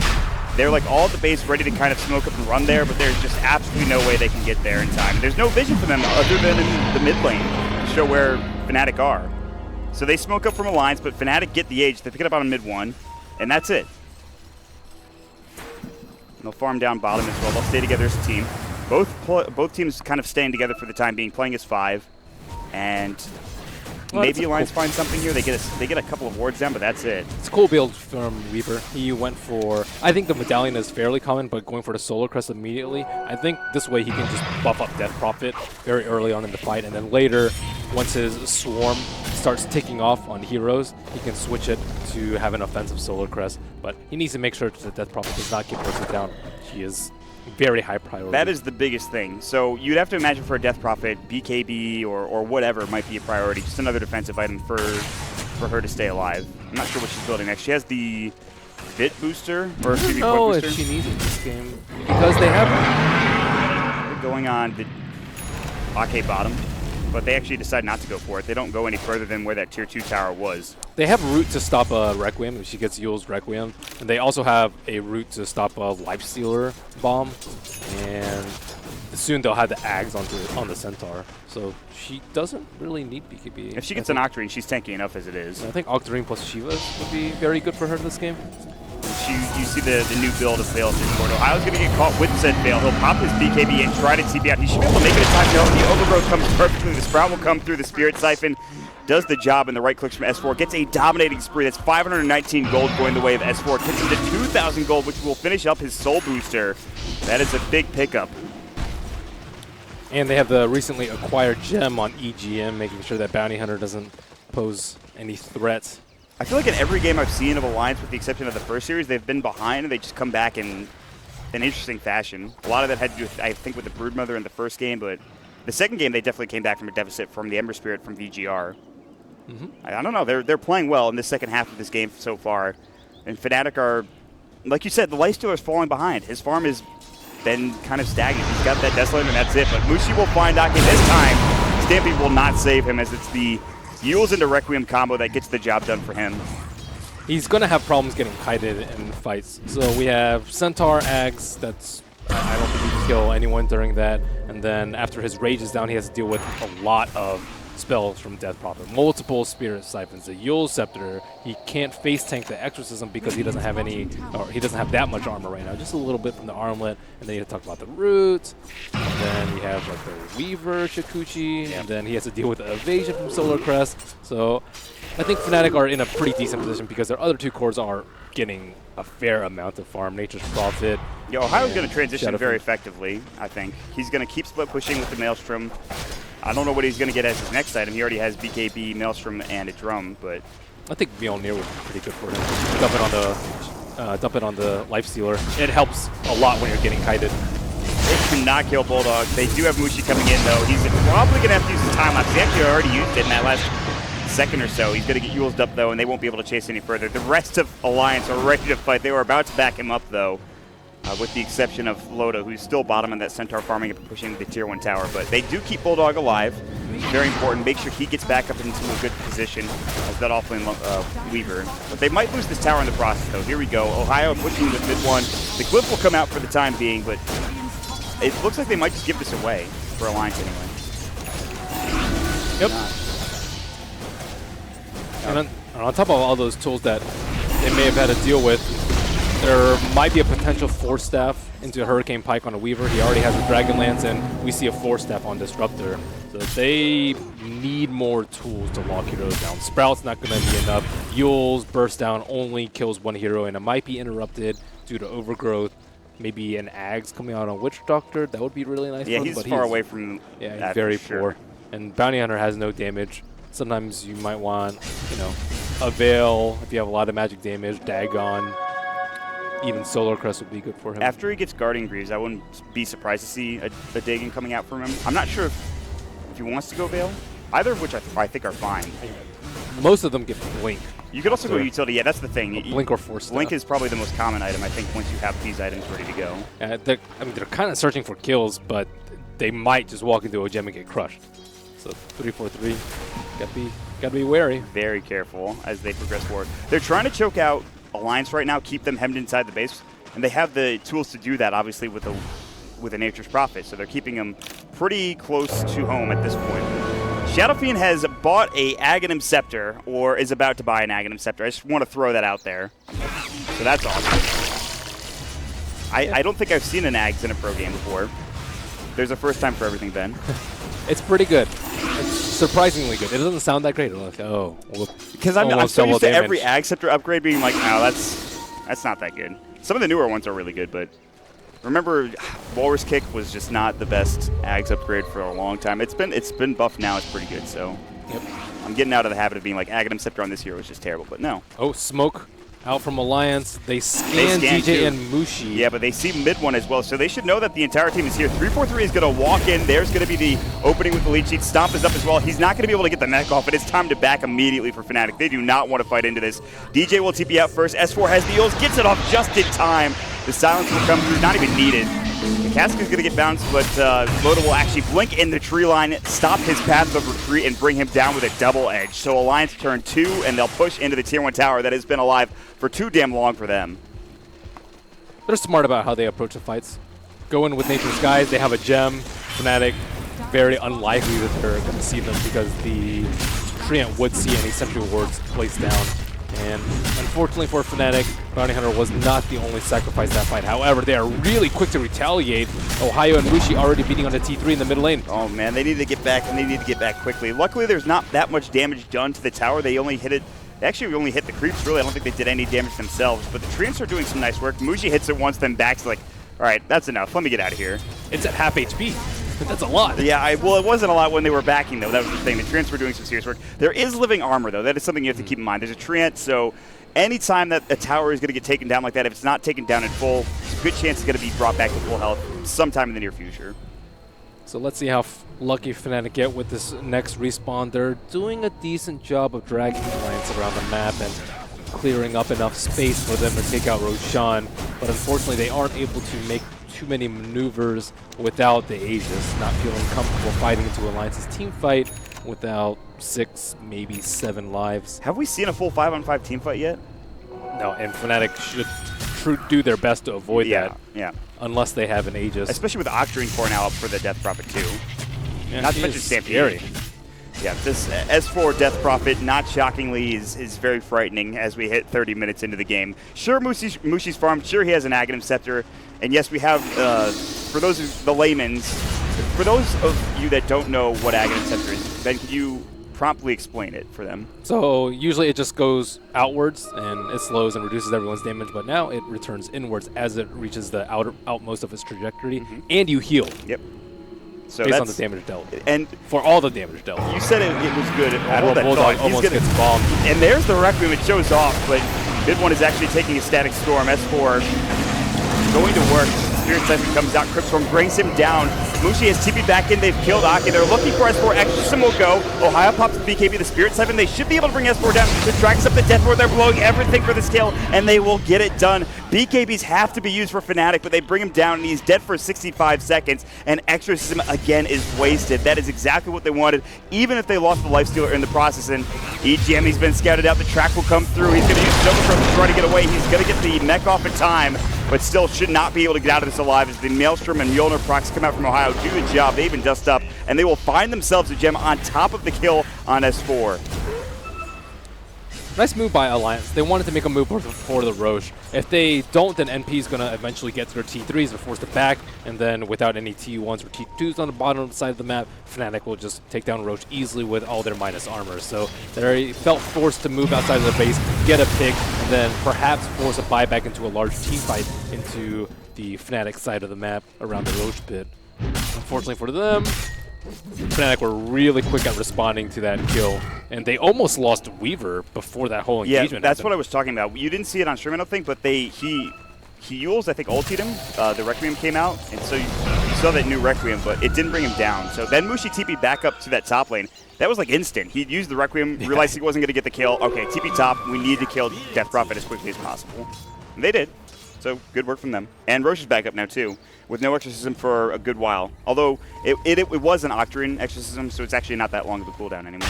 And this Roche respawn was around 8 minutes, 45 seconds. They are getting the quickest Roche respawns. They're lucking out quite a bit. They're feeling it. The Centaur has a heart. That is a lot of return damage. DJ is shadowing S4 very heavily. He had an Invis rune. He was walking right next to him.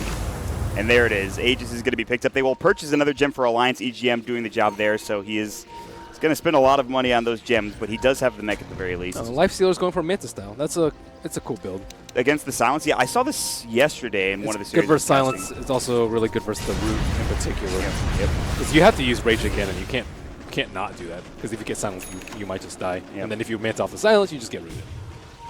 So he has 2 defensive, well, 1 defensive ability, 1 defensive item coming out with the Mantis style. Mushi has the Blink infest out, maybe a Yules into a Requiem if they want to set it up. And this is the prime time for them. With the Aegis in tow, they're looking for potential pickoff. That pickoff into no dive or no buyback into a tier 3 tower, maybe even to a set of racks. If they can kill S4 and he doesn't have a buyback, that would be the most crucial kill for them. But Alliance have smoked up, and they will find Mushi. Blink Stomp comes out. They can infest out. The Veil's going to come through at this point, and here comes mid one. There's the surprise. Requiem won't go. They get the overgrowth off. Double Yules at the same time. Ohio's TP'd in. Requiem is going to get canceled. He's not close enough in S4. Now he's going to get blown up by, yeah, see you later. Down for 68.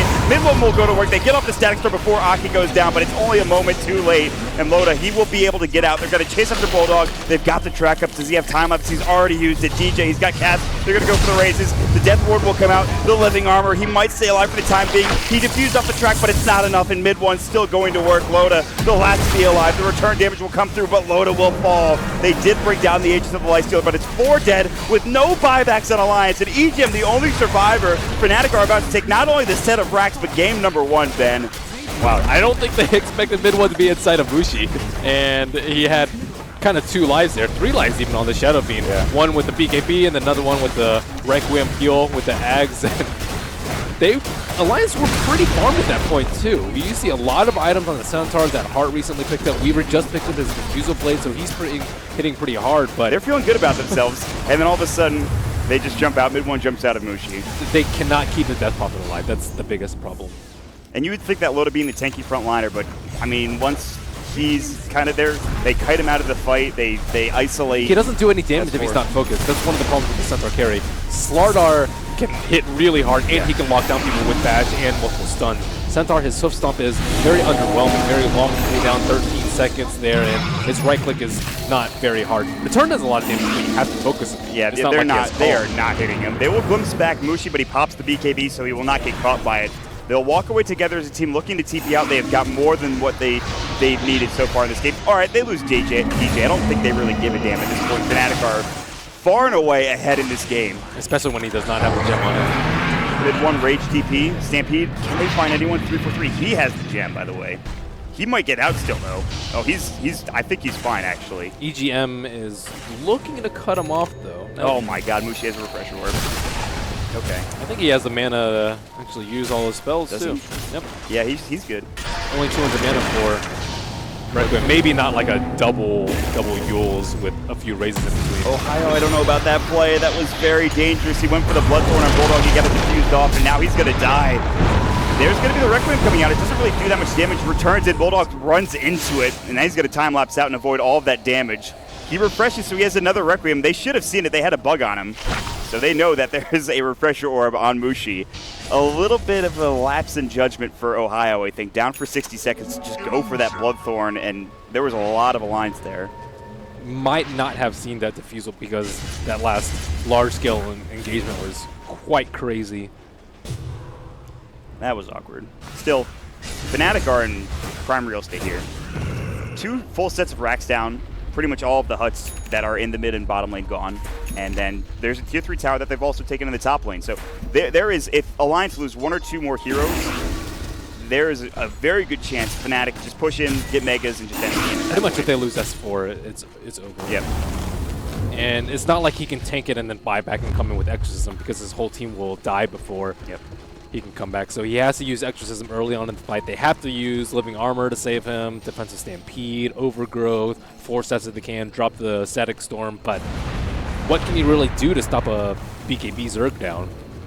That's the problem. The smoke will break. I'm not sure if they scouted out S4 with 343. In the vicinity is the life, so their mid one will be able to get out, though it seems like they do know something is up. Yep, and there's the scan from Fnatic, too, so that also helps things.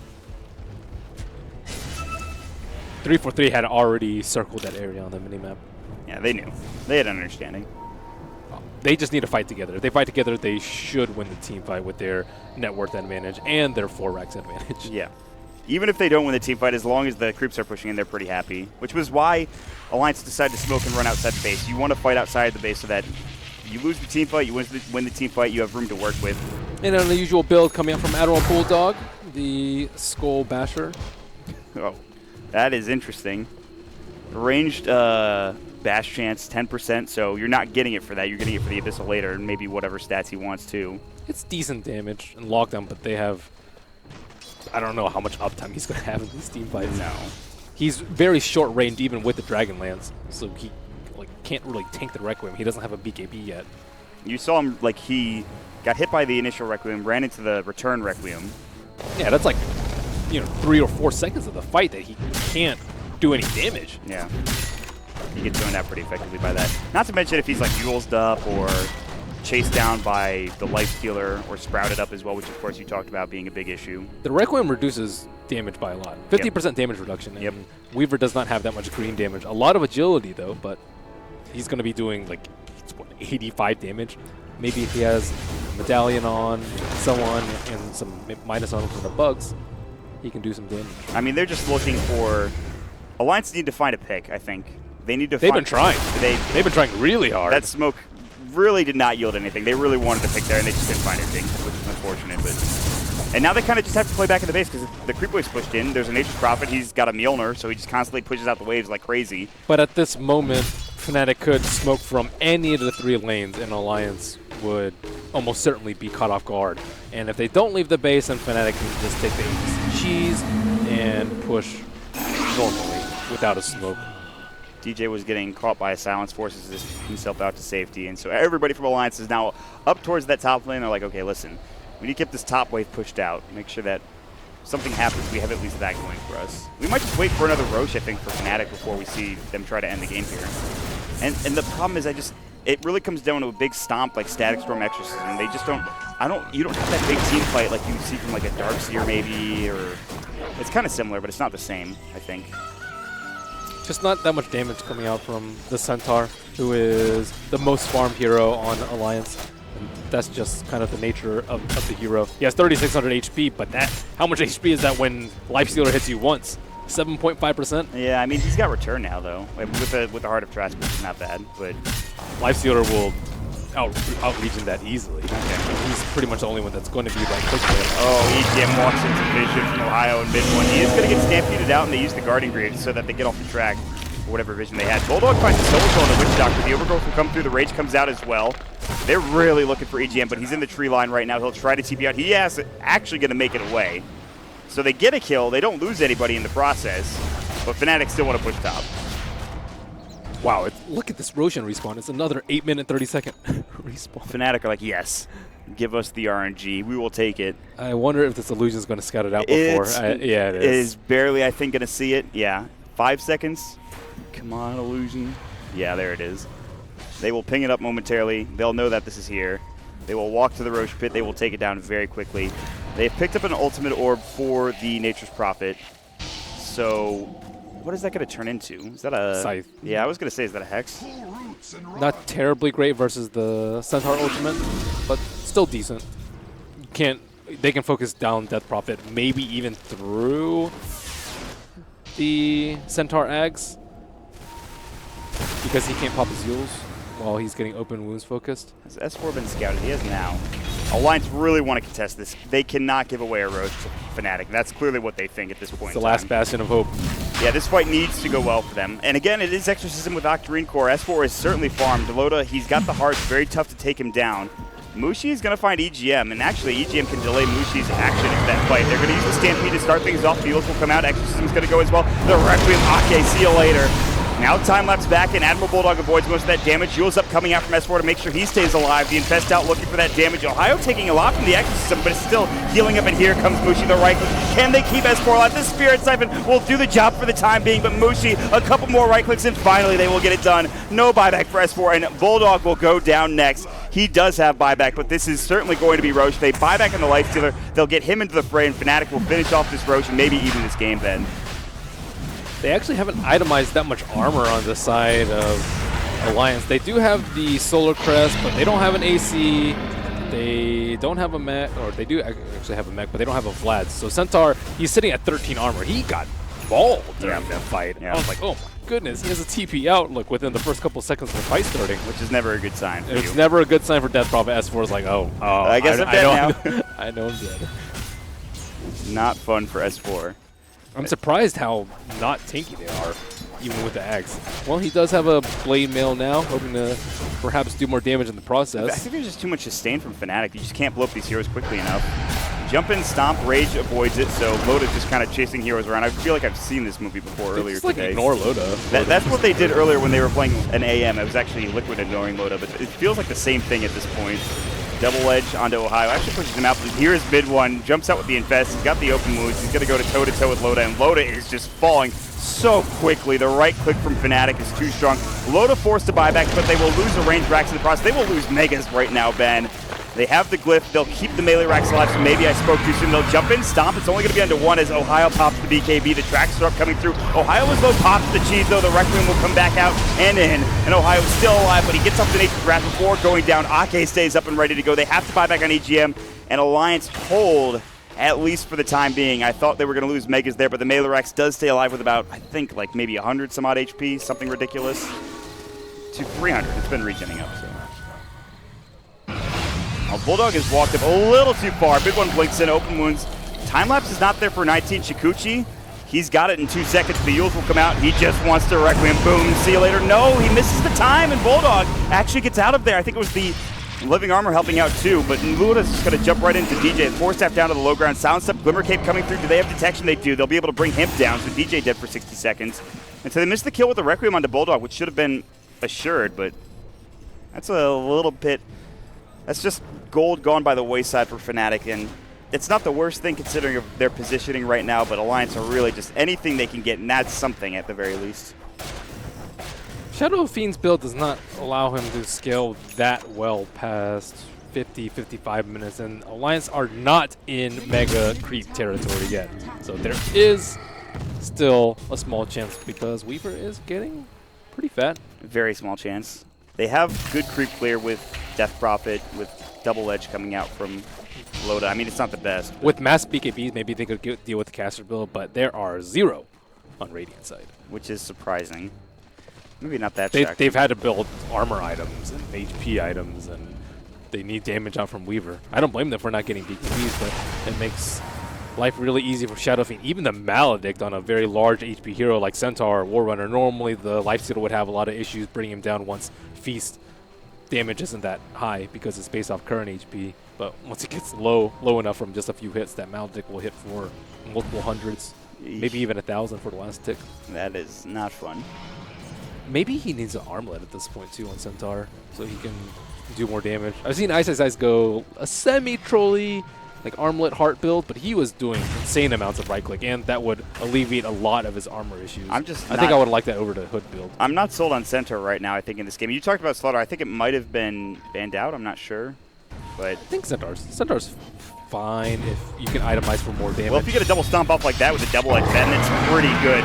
That is a lot of damage with Cryptstorm on top. They're going to lose both their supports just instantly, and so Fnatic have to back up for another minute or so without being able to do anything. Yeah, they're going to split push. And they lose a gem.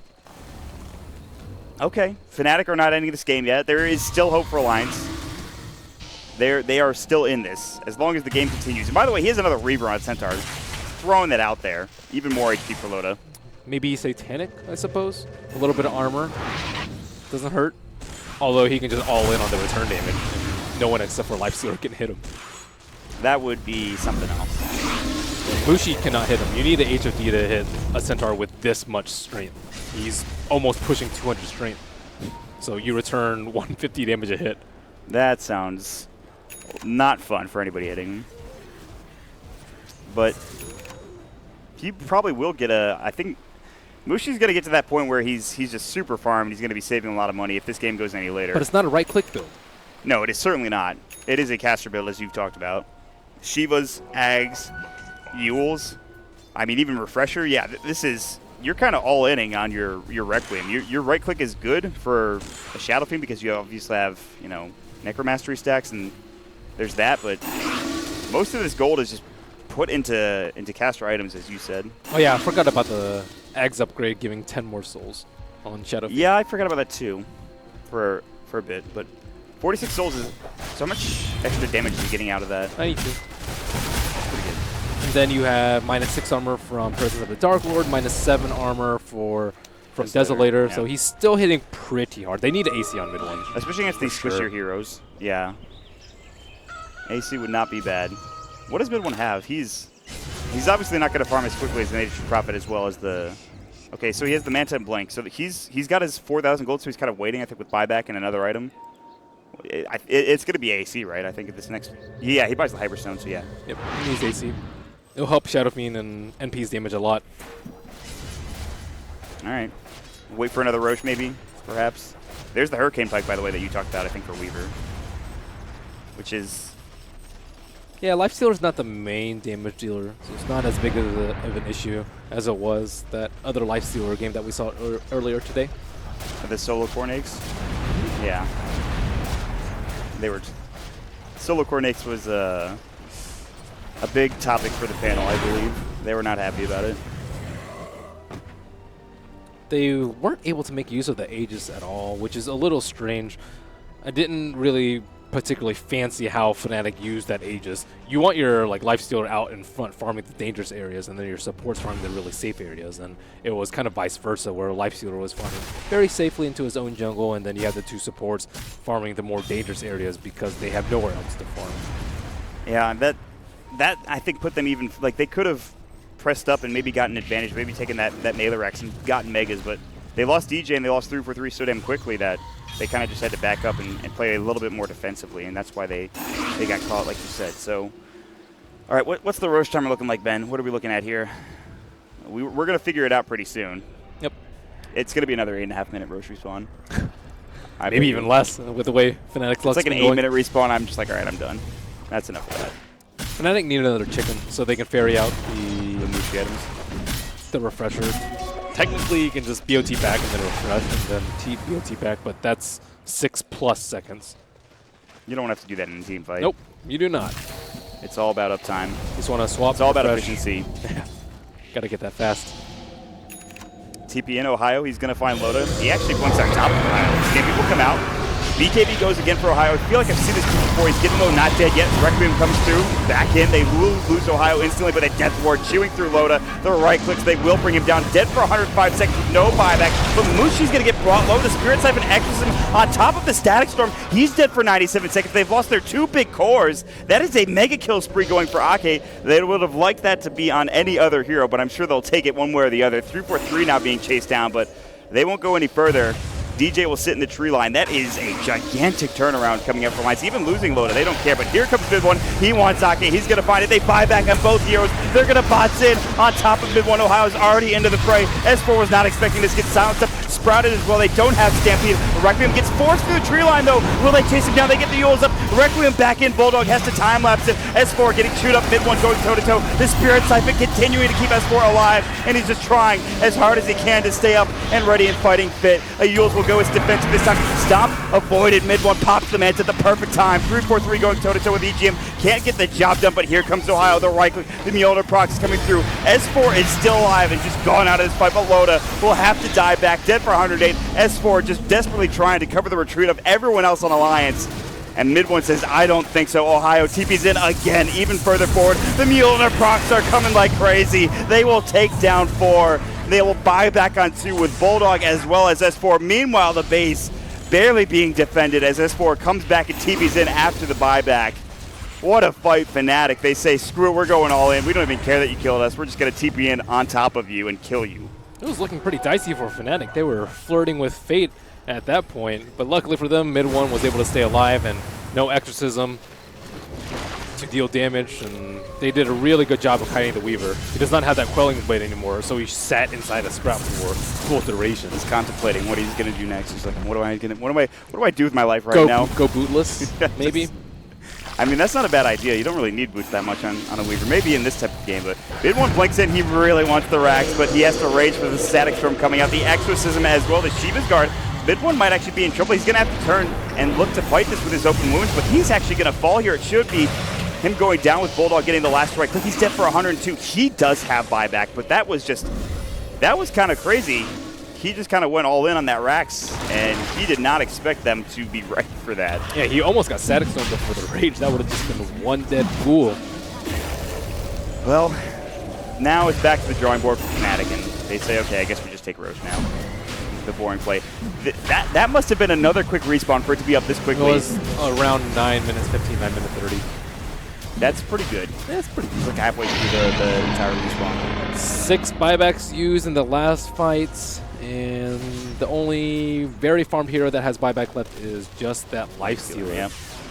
So, I mean, it is not out of the realm of possibility for Alliance to take a fight, win said fight, kill all 5 heroes, well, maybe not all 5, but kill the heroes that don't have buyback, and then just have to deal with a Lifestealer as they maybe go for a death push. They just need to stagger their defensive cooldowns.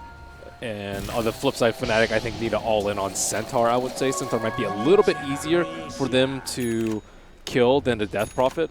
I'm not terribly sure about that at this point. God, Spirit Siphon, Octarine Core, Exorcism. Yeah, he is. He just heal through everything. He is very, very tanky. And he has a lot more armor. With the Shiva's Guard coming out, yeah. 36 on him, 21 on Centaur. So I think they focused on Centaur. He doesn't have buyback for another 3.5 minutes. No buyback on Death Prophet for 4.5 minutes. They just need to make sure they fight as 5. If they don't fight as 5 the next fight and they chain feed, especially without buybacks on Mushi or Ohio, they will lose this game. They have been ahead for the majority, if not all, of this game at this point. And it's not looking like they're going to throw, but there is that possibility, there is that chance with one team fight. And that's how crazy this Dota game can get. It's just one team fight after winning pretty much the majority of them for the most of this game. They just give the game away. So Fnatic has to be very patient with how they approach these next couple minutes. I would not be surprised if they just wait for their buybacks to be off cooldown, but they didn't play that well with the last Aegis, nor did they commit heavily enough onto that Rex. If there's 200 HP left on a Rex, you probably could have went in a little bit harder. I kind of like this bait. They're sending Ohio top. They're like expecting, I think, Death Prophet or Alliance in general to rotate over and stop this. And so Fnatic are going to smoke and look for an aggressive play in the meantime. But Alliance are not taking the bait. They're smart enough to know that something is up. But Lotus still might get caught anyways with the Eul Scepter.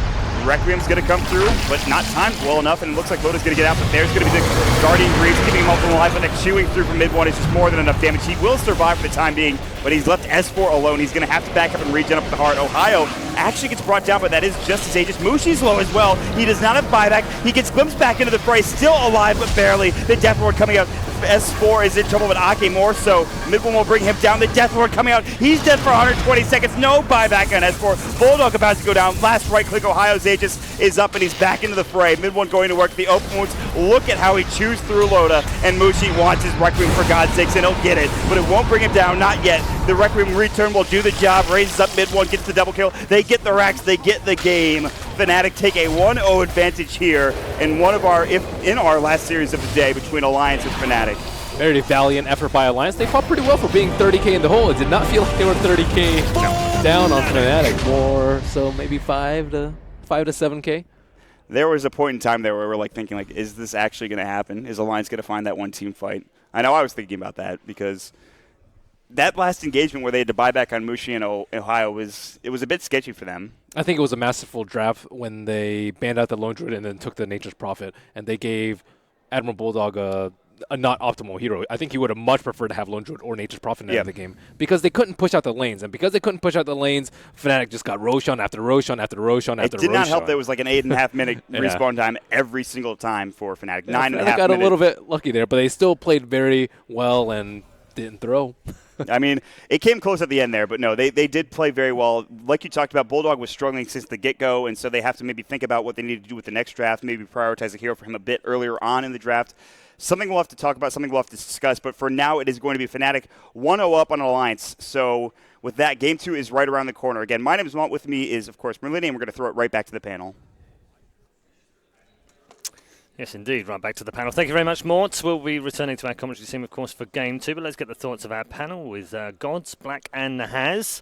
Very interesting match. There was a point that Mort, I think, made in that last thing. It was like 30k goal difference, but actually it didn't really feel like that. It was a good win for Fnatic, but it wasn't a dominant win, was it? It wasn't as much as the net worth would have suggested.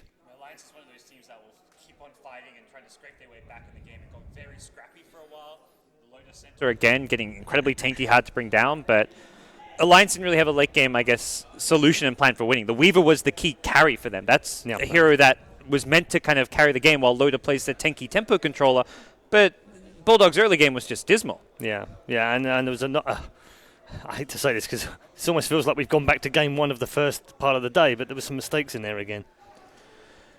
Honestly, I'm so surprised by the item builds on the Centaur and Weaver.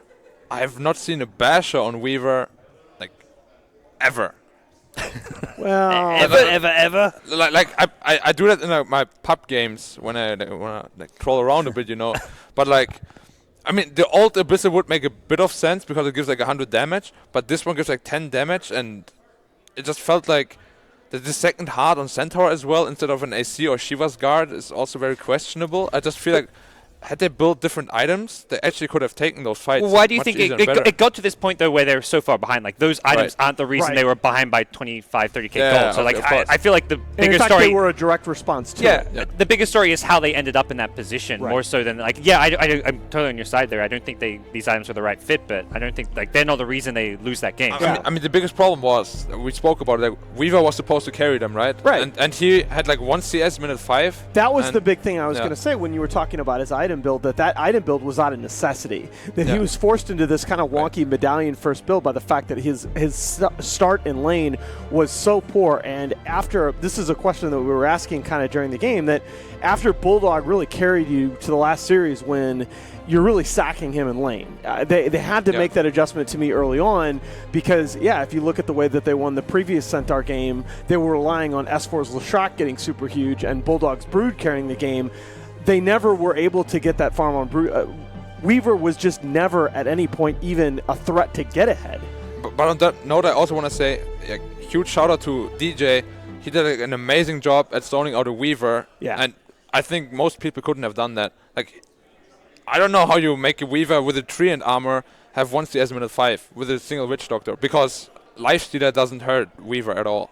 Well, we talked about this, though. We talked about the fact that Alliance, as much as they did make some improvements in the previous series, they still were making some of these early game mistakes. And Fnatic had a lineup that was very effective at punishing those. We actually noticed it, I believe it was minute 12, Bounty Hunter used that Tome of Knowledge right before they set up a gank on the mid lane. So they got a huge amount of gold out of track kills in the mid game, and that really gave Fnatic the edge that we didn't see in the previous series. Okay, let's take a look at some of the highlights of the game as we take you through the game, and also talk about the MVP for this particular game as well. I don't know if there was anyone that stood out in particular for you, perhaps, on Fnatic Gods? I mean, DJ has mentioned the early game, but I was perhaps more impressed by Ohio. I think I have been. It's hard because I'm biased towards the whole day, where Ohio has been the Fnatic MVP player today. But again, this game he was so stable on the Nature's Prophet. He goes more conservative with his item build, but he was the one always showing up with the Bounty Hunter to secure those early track kills. And Ohio just hasn't had a bad game all tournament long. Okay, fair enough. As we go through the highlights, Black. I mean, I can't disagree with that. He was always there when he was needed. He made it happen pretty much everywhere. The only thing I didn't agree with necessarily is that he didn't go for an early Orchid. That would have forced a lot of different item builds and probably worse item build choices from the Weaver. There's worse item builds in the Bastion. That's the thing. The Orchid has so much value when the Weaver is doing well. They had already completely shut down the Weaver. The Orchid would have been overkill. But how does he ever come back, though? Because he was farming lanes alone while the other 4 were trying to do something. How does Weaver ever come back if he's afraid of solo dying to a Nature's Prophet? It's like the other argument. It's true, but that's kind of the thing is that we were questioning that and going back and forth. But as the game progressed, Weaver was never really that big a threat to get back in it. And this to me this is an absolutely huge fight around the Roche pit, and it really to me was how we were asking ourselves as this engagement happened, like, how does Alliance win this game? Yeah. And as much as Mushi struggled in the laning stage, he got ganked a few times. I mean, I feel like you can't talk about this game without talking about his Shadow Fiend. Performance-wise, was the big playmaker. He was the one making the flashy plays, but also the needed plays. Like, he was killing heroes from full HP using that Yule's combo. The Ags build really worked out well. The Ags Refresher is something we've seen a lot out of the SEA players from playing Shadow Fiend, but it's something maybe a bit newer for the Western teams to deal with. His Requiems were always spot on. I think he missed it like once out of 10 times. It's really tough to time, especially against a hero like Weaver. If you mistime it even by like 0.1 seconds, he will just run away. Like he hit it perfectly 9 out of 10 times, and it was really good. One of the big things that's occurring to me as I'm watching these fights that we talked about with Vici Gaming Reborn, that Alliance was definitely the superior team fight decision-making team in our previous series. What you're seeing here from Fnatic, I mean, on the one hand, you got to give credit for fighting to Alliance for fighting like this, 30K net worth down, as our casters were saying. On the other, Fnatic never really made the big mistake. They were very methodical in their approaches to these fights. They were isolating targets. They were taking out the Death Prophet, then the Centaur. It was just, with the exception of this fight where they went on the Centaur a little bit early and it looked like they could get seriously hurt. I think that they played these team fights very, very well. Yeah, it's one of the few fights where Alliance looked really good initially, then the buybacks come into play, but the Centaur Blade Mail on the front lines was just like a complete monster, but Double Heart didn't really give him much scaling potential. I mean, I'm still questioning the decision to even focus the Centaur at all. He has 2 hearts and a Blade Mail, no DPS. Like, you have 1 Hoof Stomp, and then you do nothing for 13 seconds. Yeah. Like, I was really surprised they actually went for him. But no, I mean, you could see, I don't know whether it quite made it into that clip, but how it was cut. But toward the end of that fight, Lodo had all his stuff on cooldown and walked up and started hitting Ohio's Nature's Prophet. Nature's Prophet, not exactly a tanky hero. Yeah. He's just like, oh, okay. What are you doing again? End of game, I think, is the answer to that one. 1-0 to Fnatic, and MVP confirmed as Ohio. I think that's a fair reflection of his performance in that particular game with the 13 kills on him.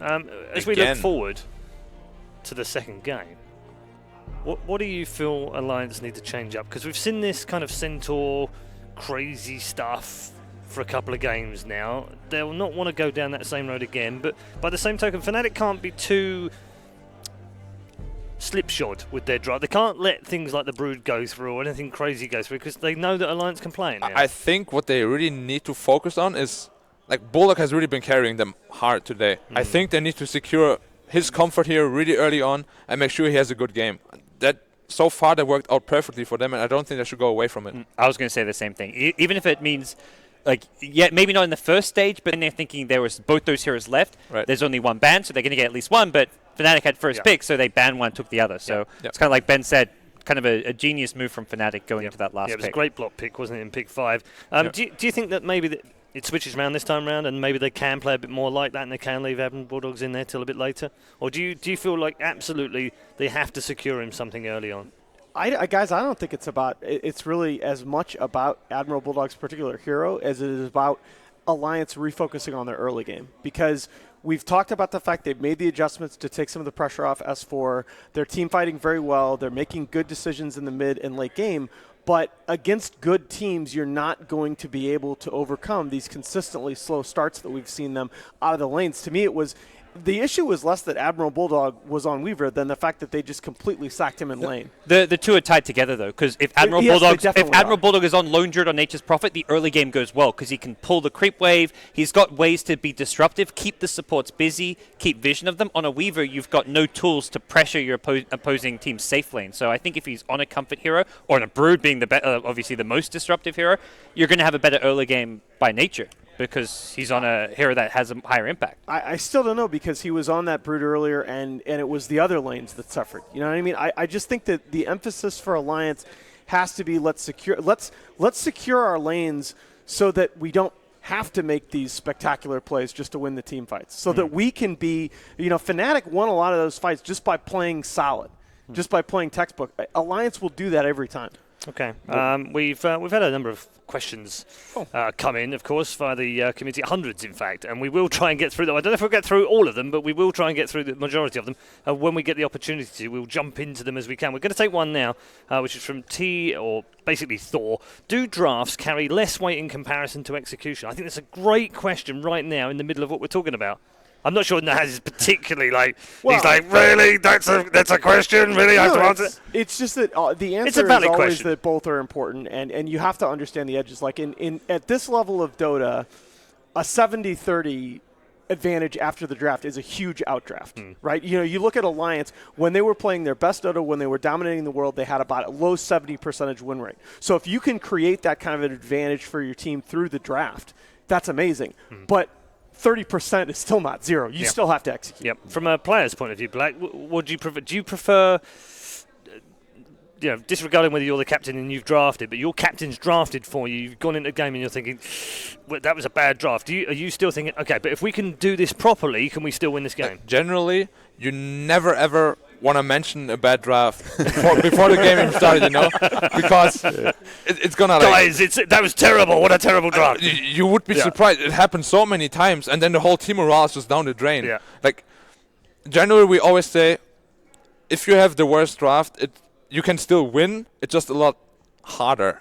Like, it's never impossible. As he said, there's like still 30% execution that you have to do, and if you play really well, you outplay your opponent completely. Even if you have a really bad lineup compared to your opponents, you can still win. Okay. I think there's some teams who are more draft dependent than others as well. You can look at teams to me like Complexity, where they're a very draft driven team. Mineski's another one where they've got a few signature kind of pocket strats, the Alchemist, the Husker drafts that they're very reliant on. OG's another team that probably a better example of a team that's very mechanically skilled. And because I'm kind of Complexity, Mineski kind of examples of some of the like lower ranked teams at this event. But OG, as far as top ranked teams go, they to me outdraft their opponents more often than a lot. They're less reliant on execution, more reliant on draft. Well, the other piece of the puzzle too is that you don't want to. Fnatic before Shanghai, especially, would often hurt themselves through the draft. Yeah. And that's the big thing that they've stopped doing. Even in games where they don't necessarily have the best draft, they've avoided just some of these catastrophic drafts that they had in the past. All right. We were going to pick up another couple of questions, but I think the players are headed towards the draft, so we'll leave it there for the questions. But do keep them coming, by the way. Do send us more questions at PGL Esports on Twitter, and I think there might be another place you can do that as well, but we'll let you know that a little bit later on in the program. We do have a little bit of a backlog right now, so just be patient with us, and we'll get through them throughout the tournament as and when we can, when we find some breaks in between some of the drafts. Draft headed our way, so that gives us the perfect opportunity to talk about Fnatic, because we talked about Alliance, what they may draft, what they might not draft. How are Fnatic going to approach Game 2? I think Fnatic's strengths going to Game 2 is their just drafting versatility. I think especially at the start today, looking at this group, I look at Alliance as a team who you kind of know a bit more what you're going to get. That changed a bit when we start seeing them first stage pick Centaur, but you know what they're going to get in the sense that Loda's playing more of the tempo controller. You've got Bulldog playing more of the carry role. So for Fnatic, they can kind of mix up the draft, keep 3-4-3 playing those kind of aggressive roaming heroes, the Bounty, the Doom, the Riki, and really just try and disrupt the lanes as much as possible. Pressure Alliance in the early game.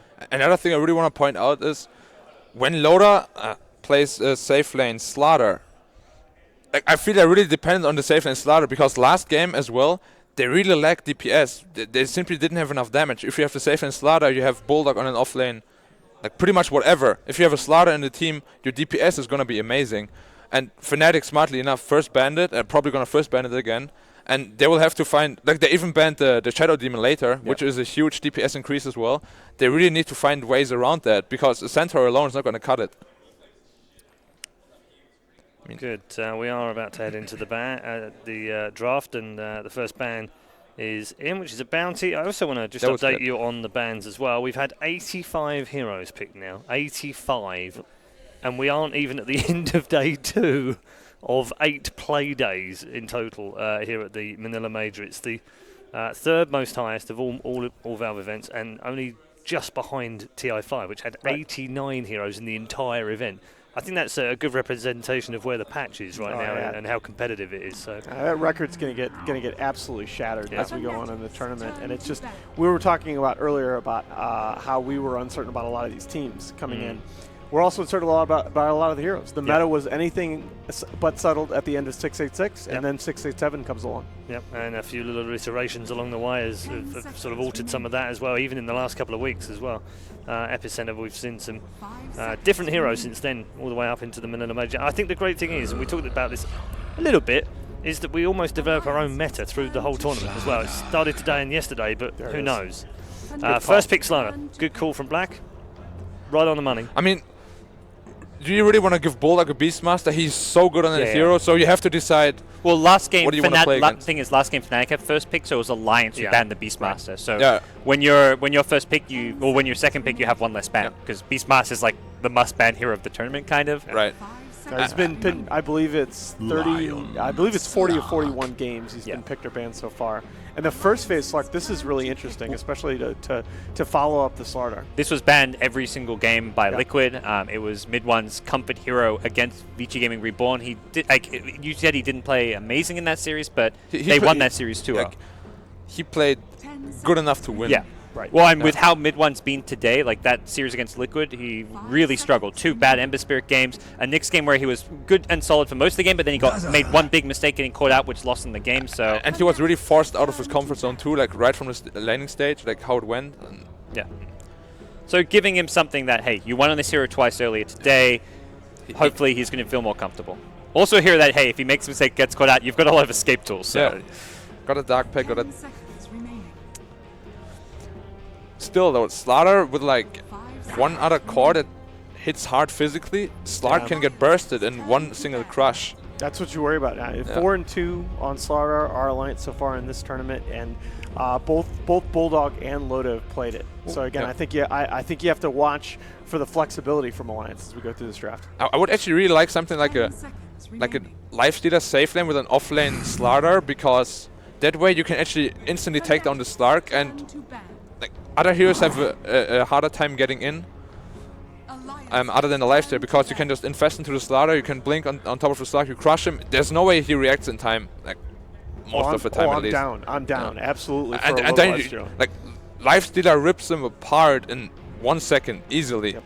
His DPS is crazy. And that's it's kind of weird to me that we haven't seen a little more of that. I mean, Loda, one of the kind of holy trinity of Lifestealer players, when you look at him and Era along with Havosh, the career leaders and wins on that hero, but we haven't seen Alliance go to that much during the current patch. Yeah. So the Brood goes, as you might expect. They don't want to be facing any of that nastiness. Yeah, I think with Fnatic, the key thing is maybe not rushing into Mushi's hero, since he's the one you want to be kind of flexible with, like kind of solving any of the alliance problems as far as like what S4. You want to kind of wait and see what S4 is going to play, whether it will be a safe lane slider and off lane slider. I think they will wait till the end to show it. Yeah. What it will be. They have last overall pick as well, so when you have last overall pick, it's quite rare to see the mid and the carry picked up early in the draft. And banning the Brood maybe will make Alliance put it to the off lane. The other thing you always have to look out for is the possible loaded Juggernaut, which takes them more down the kind of pushing strat path, which they're very, very comfortable running an aggressive pushing sort of dazzle. I would really like a Nyx middle for Alliance. I mean, that's middle. That's interesting. Whenever I see Bad Rider, like instantly Nyx, the hero is not in the game. But until you have a BKB. You may be worried about Mushi. If you haven't seen Fnatic's mid hero yet, Nyx could have a lot of bad matchups. Yeah, of course. But like, they have to pick like a support or mid now. We will see what they do, and then according to that, Alliance will respond. I think you're better off maybe picking up that 4th position hero. Yeah. I mean, you don't want to show your mid if you can. Doom is still in the pool. Yeah, that's actually that is surprising. Yeah. Man, Doom, Lion, Bad Rider. That is some amazing control. Yeah, Doom ganking the Batrider's lane is also very tricky to deal with. Although, I mean, Alliance have Rubik Dazzle. Alliance, more than most teams, will just run a straight-up classic trial lane. They give S4 a little bit of help, but normally not that much. They don't help out Bulldog usually all that much in the offlane as well. So they're one team who maybe feel confident in being able to deal with a Batrider +1. What I would really like, though, is Alliance pick up Lifestealer now, and then they still have the last pick for the mid hero, whether they actually pick up the Nyx or not. Like, they can choose. The other really nice thing about this trio of heroes for Alliance is it's a very strong aggro tri lane. They're one of the very few teams of this tournament who actually go offensive with their lanes if they see their opponents pick up a weak carry, and that's kind of what Slark is. Right. But then they have to be careful, because if Fnatic actually pick a position for they can roam a lot, their safe lane is very easy to gank as well. Yeah, they'd have to get Bulldog a safe lane hero that has some kind of escape, or at least isn't like maybe they could even run the safe lane Nyx then, because Nyx is really hard to gank against Bad Rider as well. Yeah, Nyx or I guess Nature's Prophet not great against the Bat. Yeah, it's okay. It is not the Doable. worst. It's just like mid late game you're really scared. Yeah. And you can't do your usual Bulldog I blink into trees and wait there stuff. I like this. It gives them a hero that can fight the aggro tri lane potentially. And they have no egg killers either. I do want to point out that whilst Phoenix is still very popular in the picks, it's it has awful. a win rate is awful. 31.2% win rate. 31.2 win. That's awful. It's one of the worst of any of the ones that have been picked over 10 picks. 5 and 16, I think. Nature's Prophet? Nature's Prophet, yeah. It's a bit surprising, but then again, not really. It's the problem they had Well- last game where they got to the last pick and suddenly Lone Druid ban, Fnatic take Right. the other one, but this time around it's like, let's just make sure we get the Bulldog hero that we really want. So it is a carry slaughter, and the amplified damage will make sure that Prophet hits really hard too. I mean, I think this Alliance draft is great. It's flexible in that they can aggro tri lane, or they can just do the classic Bulldog off lane, use the treants to be annoying, keep the supports busy. But I would really like to see a stunner for mid. Like something like a Nyx, maybe even a Leshrac again. But I feel they only have one disable so far. Dragon or Knight. like one and a half, I guess. yeah, I But like DK would be pretty good too. Yeah. I absolutely love the Dragon Knight because it also feeds into the kind of push options And that you're I not like to have. you're not worried about counter picks typically as a DK mid. DK mid is one of those just stable mids. You can pick it early because it's like, what really counters DK? I mean, you always 35%. farm. Yeah. Oh, the 35% damage reduction on level 1 Breathe Fire, like it actually lets him stand in lane against heroes like Viper, which is ridiculous. He can verse Vipers, he can verse even Razors and stuff Yes. because you just farm with your nuke. You're not going to win the lane in CS, but you get enough for the hero to function in the mid game. I mean, couple the damage reduction with the new HP region buff that the Dragon Blood received, you won't be bullied out of lane. You will get your bottle, you will just... I really like Alliance's draft right now.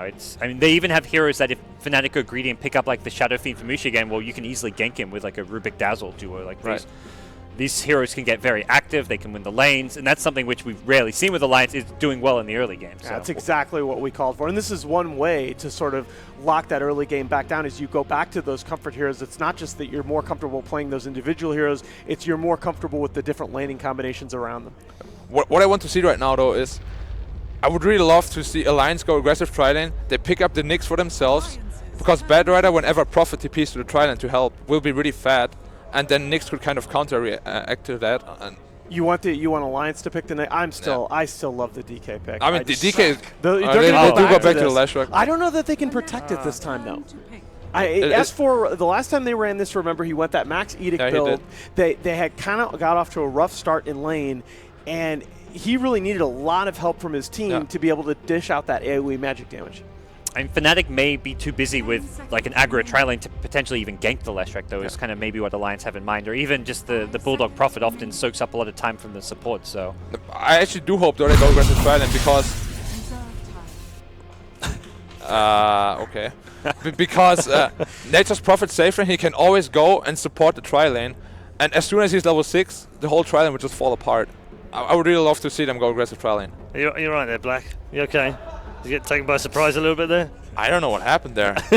It kind of sounded like something shattered. Yeah, it sounded like I thought, did my sanity shatter? I was like, okay. It did. We're going to get a Puck last pick. Also, someone with a very low win rate right now in the Manila Major. Right. So, interesting 2 picks from Fnatic to end the game. But one of the absolute classic mid lane matchups of old. We'll get to see Mushi on the Puck against S4 on the Leshrac.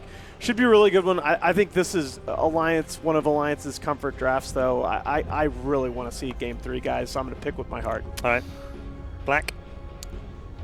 I choose Alliance if Bulldog goes for BKB and Mjolnir to kill the egg. the condition. Can't go that. You're going to go one way or the other. You can't go. Okay, look, Black, he will go BKB. Trust me, he'll go BKB. And Mjolnir too? Ride or die. He'll get BKB like in his first...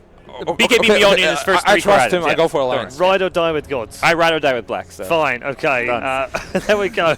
The thoughts of the analyst as Fnatic go for a fairly risky draft with 2 very down on par heroes right now. Phoenix with 33% win rate and Puck with 22%. Can they pull off it against the odds and win 2-0? Let's find out as we head back to the commentary desk. Thank you so much, guys. Welcome back into our last series of the day for Group C, and potentially our last game of the day. Fnatic now up 1-0 against Alliance here in this best-of-3 series, and a lot is at stake. We'll get into the game in just a second. My name is Mott.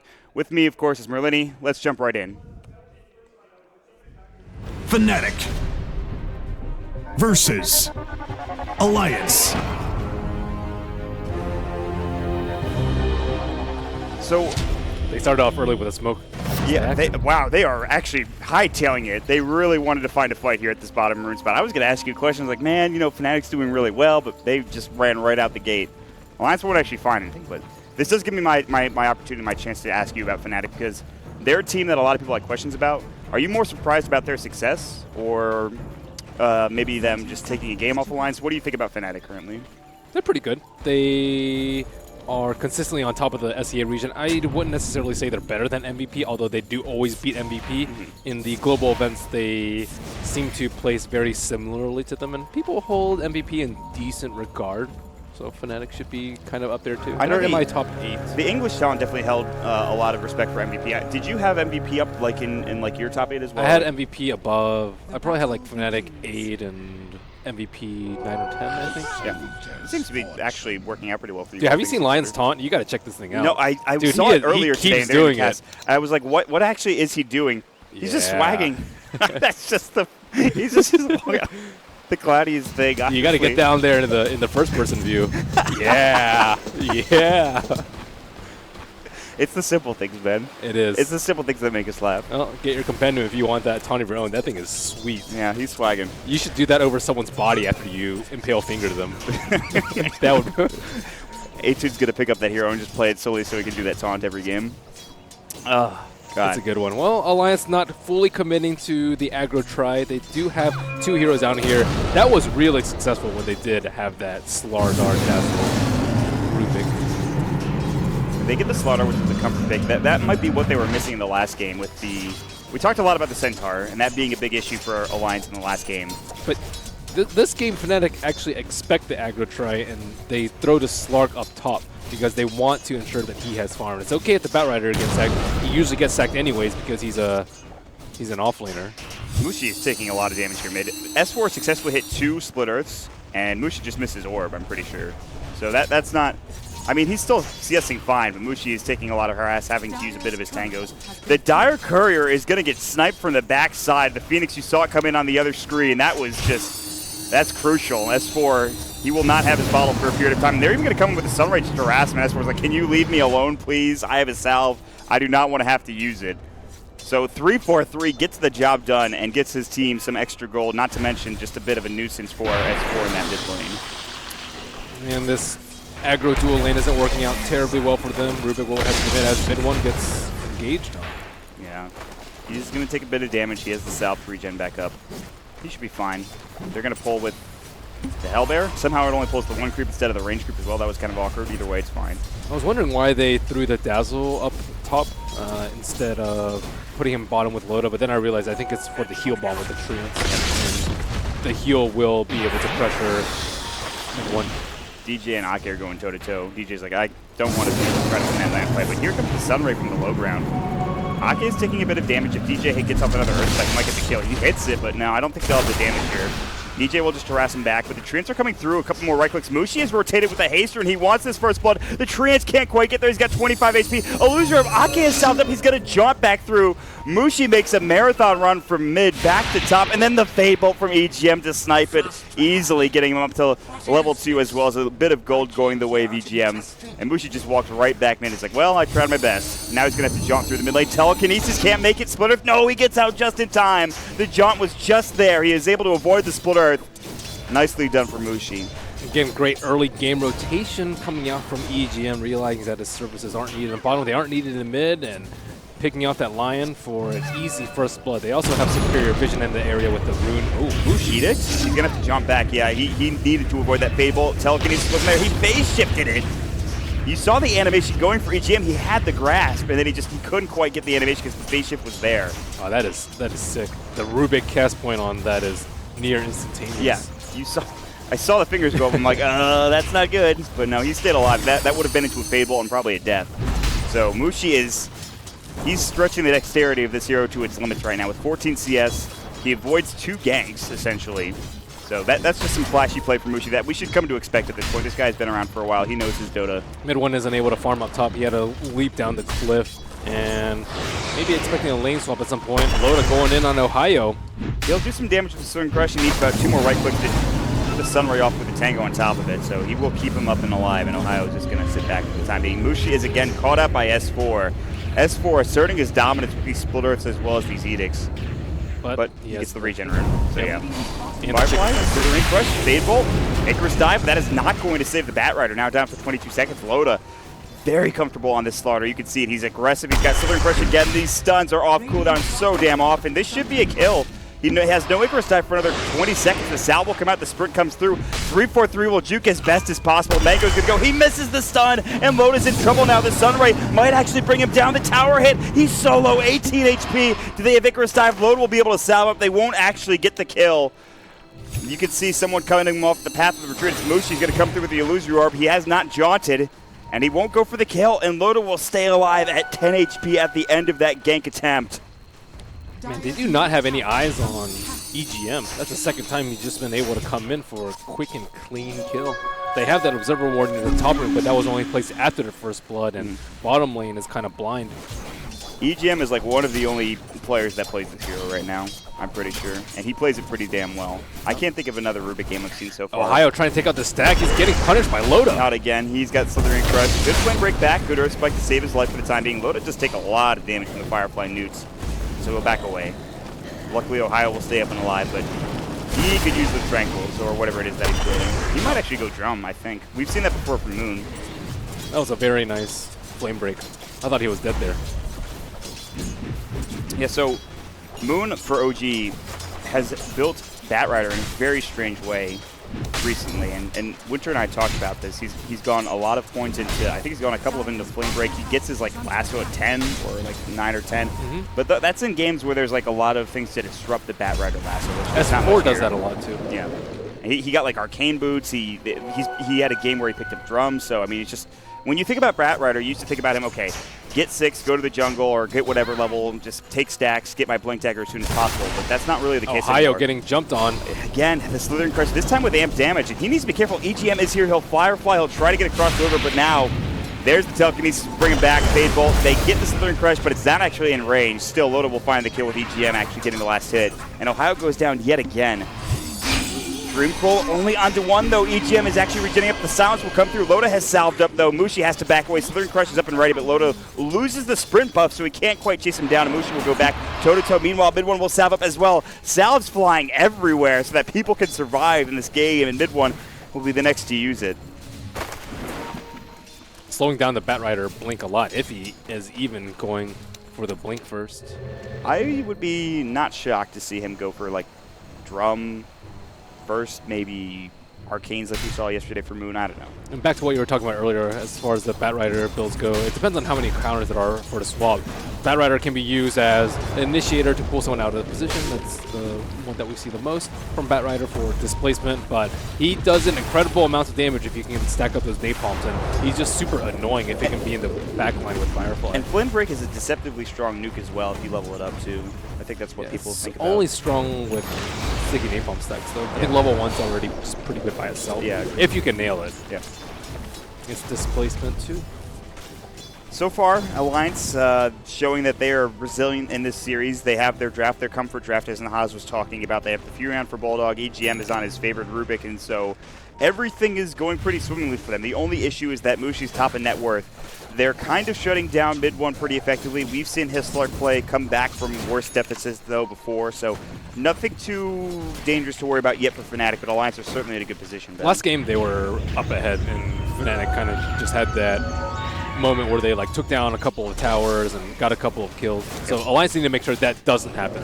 They need to either be ready for those fights or just dodge them appropriately until they want to fight. I think a big catalyst for this game for Fnatic has to be Mushi. If he gets another Blink, or Veil for that matter, but I imagine Blink might be the better option. Yeah, he's going Brown Bruce blinking. Oh, he's actually going for a kill on the EGM. This could be big. Illusory coming through. I think they've already used the Dream Coil. They've committed it. He'll break the tether for now. They have the Illusion doing what minimal right click it will do from the Phoenix, but Mushi got very low in that engagement. And the EGM feels very comfortable because he does have the raindrops. Very good versus Puck. That might be one of the reasons why Raindrop, Windlace, Fairy Fire. He's got all the new items. He only needs a Blightstone now, and he'll be good to go. I don't think I'll ever see that. No, that's not happening ever. I want to see like a Mask of Madness. God, he attacks so Bambo fast. would do it. Oh, that is a Bambo play. Oh, yeah, the Veil first. Dang, he's rich. Yeah, you were like Brown Boots Blink. No, he's gonna go Veil. I thought he was gonna go Blink as well. That's kind of surprising to me, but I guess they need more damage.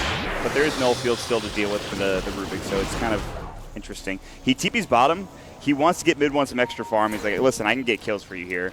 Bulldog is going to be scouted out, and mid one is very speedy with that Shadow Dance on. But that heal bomb immediately pushes him back. All right, let me just regen again for a couple of minutes here. I'll be fine.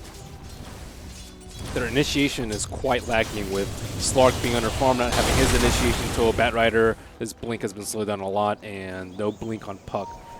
So I'm not sure how they're going to get the jump on heroes like NP or Slardar even. It's going to take maybe nighttime, I would say. It's a really good time for them to fight. Or good runes. Let's see what Mushi picks up. What is he going to find at the 10-minute rune coming out? What is it going to be here? That's a bounty. That's not what you're looking for. A Leshrac with he got the Arcane. arcane. He got the arcane. He can farm massively in the jungle with that. Mid one was getting ganked by Ake, but he's able to pounce out with the Dark Pact as well. He's got Shadow Dance, not enough mana to use it, and even if he tread swapped, it would be close. I think he would get enough mana, but barely. Smoke from Mushi. DJ. Let's see if this Veil pays off. DJ, he doesn't have Finger yet. He's still level 4. That is a very underleveled Lion. They didn't give him room to farm in terms of experience, but they're going to try to find Loda. And Ohio's up here. I think he doesn't have Lasso, but he could slow him down with a Sticky Napalm. 2 stacks up now, 3. Loda should notice that something's happening here. Dreamcoil comes out. They have the Earth Spike. They'll pop it off. The Veil's on top of it as well. Loda sticks up, but for the time being, he's got EGM to help him out. There's the Hex coming through. They have 5 Sticky Napalm attacks. Listen to the crush. Ohio in trouble. They'll turn it around. It'll be a 1-for-1 at the very least. Spell was stolen attacks. EGM's still going to get chased down. Other side of the map, Ake will fall. Goes down to the Slark. The Fade Bolt comes through. The damage reduction is there. They thought about TPing in Bulldog, but Mushi and DJ will back up together to lose your orb out if they need to. So that fight does go the way of Fnatic because they get the kill on Ake on the other side of the map as well. But they also bring down Loda, which is very important. They get more farm onto Mushi. Some slight miscommunication by Fnatic there. He phase shifted as the line was hexing, and because of that, they didn't get enough right clicks before Slardar could get his crush off, and Batrider ends up dying yet again. If he didn't die there, he'd be at 1,900 gold, and we're talking about a 12-minute blink for Ohio. But because of that, it's going to be 14. I perhaps. mean, and he should be going, I think, blink at this point. You have the Windlace, and you have the Ring of Regen. You might think, okay, it's drawn, but no. It just poses so many problems for Leshrac. They don't have the defensive tools to deal with They don't have Leshrac. the swap. They have no, glimpse back. There's nothing they can do really other than maybe a telekinesis to that's it. To dissuade them. Grave, but Grave, he will die afterwards. Yeah, Firefly sticking Napalm, he's going to die. Flame break. Another smoke coming out. Alliance in the meantime they're going to be taking down this tower, and they might be successful in doing so. Loda and Ake were smoked, and Mushi's going to walk right in. He gets to the amp damage. Silence comes out nicely timed. Loda was not able to get the crush off because of it. They'll take down the tower, but mid one has been scouted out, and that is more important than anything else for Alliance. Even more important than that tier 1 tower. Bring down that Slark, get the kill for the Leshrac. The Pulse Nova, the Edict, he melts instantly. There's a lot of damage that goes through Shadow Dance. He got heal bombed too, I think, at the same time. Not good. Loda's going to stay a little too long. The Dreamcoil will come out. Finger. They have the Hex. They didn't have the mana for it. He had the mana drain. That was actually pretty close for him to TP away. I was thinking, where's the Hex? Where's the Earth Spike? He didn't have the mana. That's the Veil paying off. Half a second from, Veil Finger. You're probably going to die. I don't think he'd sprint on. If he did, he would have just died instantly. Really good ward in that mid area. It's only a matter of time before Slark perhaps scouts it out, though. S4 with an invisibility rune, looking for an easy kill for someone farming that newts. Mid one's going to walk right into it here. They have a sentry in the back. They did have that observer. S4 is going to walk right into the center. The Icarus dive comes out, but now the Hex comes through from EGM that he had stole earlier. They missed the pounce up. There's the Dark Pact Supernova goes off, and S4 is going to try to hit this. Put the lasso from Ohio. Can they bring it down? They will, but Ake as well as S4 solo. They get the Grave off. Mid one trying to do the best that he can. EGM is going down low. Ake TP's out in time. It's 1-for-1, now 2-for-1. I think they got a kill off there at the end there with, of course, Bulldog going down for 33 seconds on that Nature's Prophet. Mid one does the majority of the damage in that engagement. And so, yes, they lose the Phoenix, but that is still a great engagement coming out from Fnatic once more. That's a great Hex from Rubik as he was Icarus diving, but they didn't have enough stun to follow up. They killed the egg, but S4 had to stand there a really long time just right-clicking the egg. That is not your ideal hero. He stood there, he got 2 right clicks off, then lassoed, and then EGM had to finish it off, or it was Ake, I can't remember, but... Yeah, Ohio kind of missed his flame break over there. Maybe he could have helped out the Phoenix's Supernova if he had pushed the Rubik away. The more I think about it, this is a terrible Supernova game. 4 ranged heroes, all attacking pretty speedily with good range. It's not that great. If they pop a drums, yes. Which Admiral Bulldog already has. I mean, level 1 Supernova, you're going to kill almost any time if it's in a bad position. So it's really, it comes down to positioning. And the biggest thing was, like you said, the first stop got canceled, so he couldn't go back to the, towards that tier 2 tower. But they do have a lot of tools to stop them from attacking. I think Puck, Dream Coil is pretty good. Lion with his multiple disables and Flame Break. Yeah. They've got something going. They're going to be looking for EGM. The Dream Coil comes out with the Sun Ray, and EGM will fall to the last right click from Mushi. And they're just getting outplayed in this phase. This is almost the exact same time that Fnatic took advantage of Alliance last game. Lasso onto Ake too. Flame Break and rather Firefly not pulling him up to the cliff, sadly, so they won't be able to bring him back. TPs are coming through though. That's going to be throw up the trance. They want to go into the tower. Unit's going to come out as well. That's what wants to push in. They have two sets of trance. One's about to go down. The other one's going to push into the tower. So they're trying to fight without the Rubik over here. This could be devastating. And the Veil is on two of them as well. They need to be very careful. Loda as well as S4 will die very quickly with the Veil on top. But they're going to back. And Alliance gets the tower. Yeah, I mean, that's the biggest problem, right? This feels exactly like last game where they had this small, maybe decent advantage going into maybe the 12 to 15 minute mark, and then they just start losing a couple of engagements. They lose a tower or two, and then that becomes a big problem. They still have top 2 in net worth for Alliance. Again, no cause for big concern yet. But the biggest problem, I think, for me is Loda's died a lot.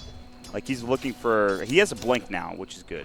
That's kind of all you need to be effective on a slaughter, but he'd like to have more, I think, in this mid game. one walking into the Observer Ward. Let's see if they try and pick him up. Yeah, he does have a blink instead of fully committing for the Vanguard. I like this a lot, especially considering what happened last game when he was Centaur and they lacked the mid-game jump to make any sort of plays, and now they have the initiative to take the fight to Fnatic. Finger comes out. I think the Veil was on top of Ake as well. Yeah, the Illusory Orb just makes sure the job was done, but DJ is actually going to blast him down.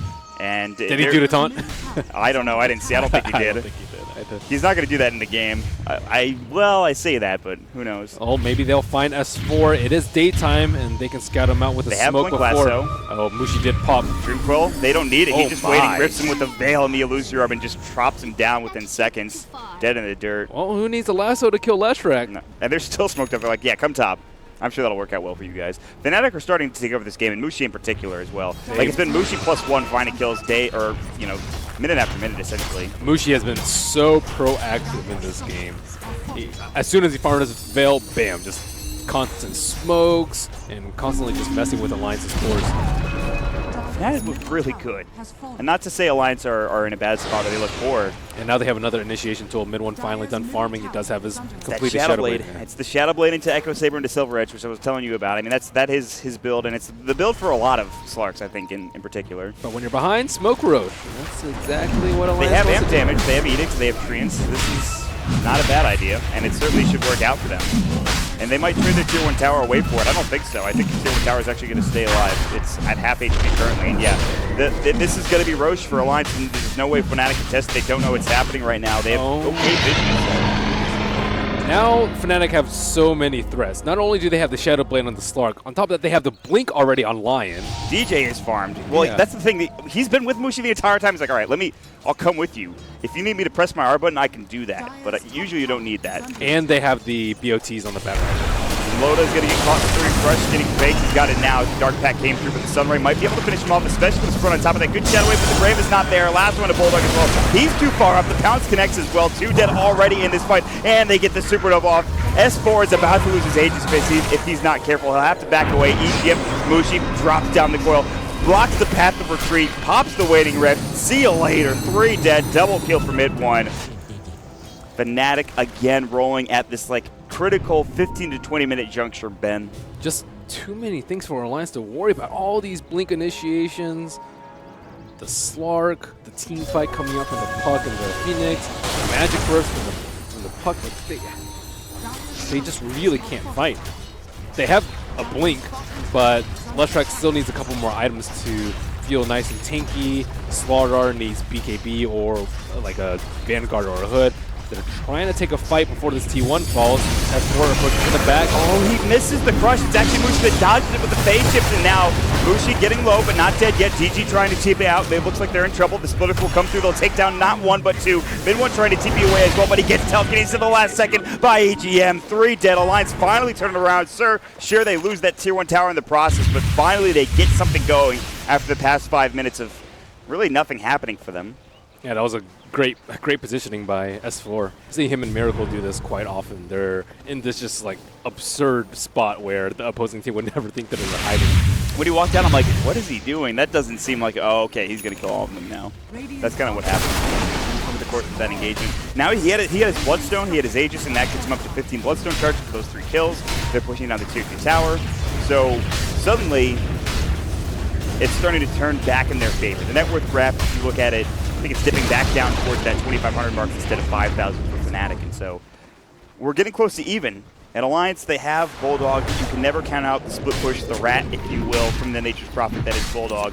He hasn't had the best game, but he's got Midas, so late game potential's there. He's got 3,500 gold, Ben.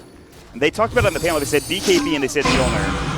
Hold that thought. Mushi comes in. Telekinesis, Dream Cold Stolen, though. I think they only got into Mushi. I'm not sure if they hit it on anybody, but Loda jumps in. Mushi about to fall again. The Edict and Pulse Nova from S4 with Loda stunned to set it all up, and now DJ, he drops the ward down, knowing that I'll inevitably die in this chase more than likely. He does have Blink Dagger. Loda has his. DJ waiting for the blink from Loda. He actually just goes right now and gets into the river and gets out in time. He will not inevitably die. Loda blinks forwards, but now the Earth Spike comes out. DJ won't turn his attention and look for a finger. He doesn't have the mana for it either. That'll be the end of it. Mushi did not even have all 5 of his heroes there. He does not quite have level 4 phase shift. Once you have level 4 phase shift, you can just phase, blink out, but level 3 is just not enough. He's going to get stunned. He's going to get damaged afterwards so that he can't use those spells. And at this point, it's looking pretty dicey for Fnatic, throwing away the majority of their early game lead post-Roshan and continually trying to take fights. Oh, Ake in deep, trying to place wards and just gets blown up. His entire team is behind him. He's like, well, you guys weren't here fast enough, but Loda will still initiate into 3-4-3. He has Supernova, but the telekinesis will come through. He'll be able to Icarus dive out and get out in time. Last comes in the other side. S4 a little bit out of position, kind of on his own here. Splitter comes through. Loda taking a lot of damage from mid one. A double Earth Spike, and Loda about to fall. S4 is low as well. Will lose the Aegis. They want more. Double Dream Call. Mushi putting on the moves, and Bulldog gets flame breaked out. They'll find a mid one going to town. The S shift proc coming through. Double kill for mid one, and S4. The lone survivor for Alliance now. He has to deal with all of this damage. They pop the Veil on top of him as well. He needs to leave.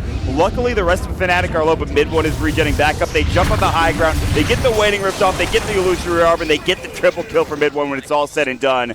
Alliance lose another 4-man engagement at the end of the day. Wow, that was godly play by Mushi there. Oh my goodness. Phoenix, he got greedy. He tried to throw out his spirits before the egg, and then he got lightning to his face, but yeah, as you said, Mushi with the moves. He phase shifted the split earth and then blinked in on the back, got that double coil on the Rubik and Nature's Prophet to seal that fight for Fnatic. That was crazy good. Like, it feels like one step forward, two steps back for Alliance in this situation. Yeah, they're always in so deep. Even this is kind of very similar to where we saw things start to go poorly for Alliance when S4 had that invisibility rune on Leshrac. God, Mushi just like illusory orb and Johnson half the world away, and he's like, oh, I found S4, okay. We can go on this, and then he decides not to. They have a BKB soon on S4, which will solve the majority of this problem, unless he gets lassoed before. What do you think about the Ags on Furion? As long as he doesn't get caught by Batrider, then I think he'll pay off for him. If he gets caught by Batrider too many times, then it's not going to be good. But it'll allow him to definitely scale into the late game. That'll help. It'll help keep the waves pushed out too. Fnatic are going to be patient bottom. Like, all right, Bulldog's going to TP bottom. We're going to find a kill. No problem. He might, but I don't think so. And Ohio will show himself, so he definitely won't. It'll change the pace of the game a lot once he gets Ags. Or well, he does have Ags. It'll change the pace of the game a lot because it's the Fnatic making aggressive maneuvers on their Alliance, but if they can keep their lanes pushed out with the Ags, then they'll have the threat of a blinking Slardar on whomever is pushing out the lane.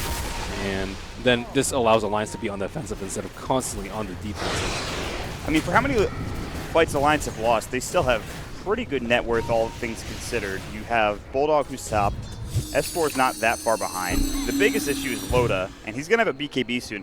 With the BKB, they have this window where I don't think the Slark does enough damage, especially through BKB. There's a scan. They're looking for the target of their smoking, but Alliance Mushi would whiff be on the scan. Oh my, it was half a second away, maybe half a meter away. They actually saw the illusory orb though, but DJ will be first contact. He blinks out, Loda blinks almost on top of him, but DJ was able to blink a little bit further away. Then the Earth Spike comes out. Dream Coil onto 3, but Mushi's like, I just need to get out, at least for now. But here comes the reinforcements. Fnatic looking to go back into Supernova on top. S4 lasted up. He does get the BKB off. Good counter initiation with the stun from Loda. Doing some work. Ohio should fall, but the stun covers his retreat. He gets out. Mushi's low. One more right click away will do the job, but he's actually going to go down in the end. It's going to be the Pulse Nova from S4 that does the job, and they will only lose Ake for Alliance. That could have been much, much worse for Alliance's squad, but they actually get a pretty big kill in Mushi going down there. I think Mushi was stuck in one of those situations. Is like, man, I can get a 4-man coil right here, but it didn't give them enough time to check the BKB on the Leshrac, and Ohio went in kind of after he BKB, maybe 1 second too late, but that's ideally who you want to lasso if he doesn't have the BKB. Yeah. But they didn't notice in the time, and they got punished for it. Yeah, as you said, it was quite lucky that they only lost the puck in that engagement. Yeah, Fnatic could have really... That initiation, I mean, it was actually, you said it was almost a 4-man coil for Mushi, but they were a little bit too far. They were kind of in the process of rotating over to join that fight. It's one of those knee-jerk reactions, though, as a player, when you see such a perfect... You know, sometimes you see Enigmas get like 4 or 5 heroes in the black hole, but then there's no one around. You want to go on that, and then you want to have that perfect initiation, but then you're like, my team is not here. And even like in a pro game especially, it's like if you're half a second too early or half a second too late, it makes all the difference in the world. But yeah, I think they should have just disengaged because they were smoked, and Chrissy did blink out in time. There's the Maelstrom done, which was one of the items that they predicted on the panel, but not quite the itemization they thought earlier. They went for they said, okay, first 3 items include Maelstrom BKB, 2 of those, but in fact it is Maelstrom Midas Aghanims.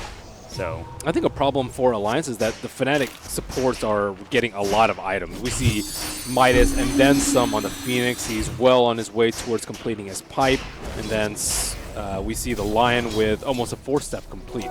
So it's not these dirt 4 supports like we see so often. Yeah, everybody's farming, with the exception of Ake. Yeah. Ake and a Dazzle, not doing so hot, but I mean he's kind of the 6 in this game. EGM's done well. You know, he's got some good farm for himself. So Alliance hoping for the Fnatic luck with the 8-minute respawn. Instead, it will be 10. They can do it very, very quickly. Dazzle does have a medallion for his troubles. Man, when it comes to Alliance, they're like, you guys had 8-minute respawns all last game. No, you guys, Fnatic, you get all the lucky respawns. We get nothing. 10-minute respawns. It's not that long, but... It's enough time for Fnatic to group up and potentially take a fight around the pit. If it respawned 30 seconds ago, it'd already be dead. Yeah, it would be super dead with amplified damage and the damage that both Bulldog as well as S4 This do. gives Fnatic enough time to set up. They don't have any vision around the pit. Alliance have a sentry on the high ground as well as 2 observer wards around the pit. So this is going to be super dangerous for Fnatic to take. They're just walking up high ground right now. Mushi's like, I have an Aghanim Scepter. That is a long duration stun. Lasso will fall into Loda. They use the telekinesis, bring back off. The Grim Goal is pretty well equipped. Now they're going to go with the Waiting Rip. Uzurov doing a lot of damage, and here comes mid 1. Pounce bring down 1. Supernova not going to get off, and now mid 1 actually trouble. Split comes through. He has to pop the Shadow Gets, but the Pulse Nova won't do enough. Not yet. He's so low, and he should fall and will. Double kill for S4. They turn it around. They say, screw your Aghanim Scepter puck initiation. We will take that fight, and we will take Roche on top of it. They do have to buy back on Loda, yes.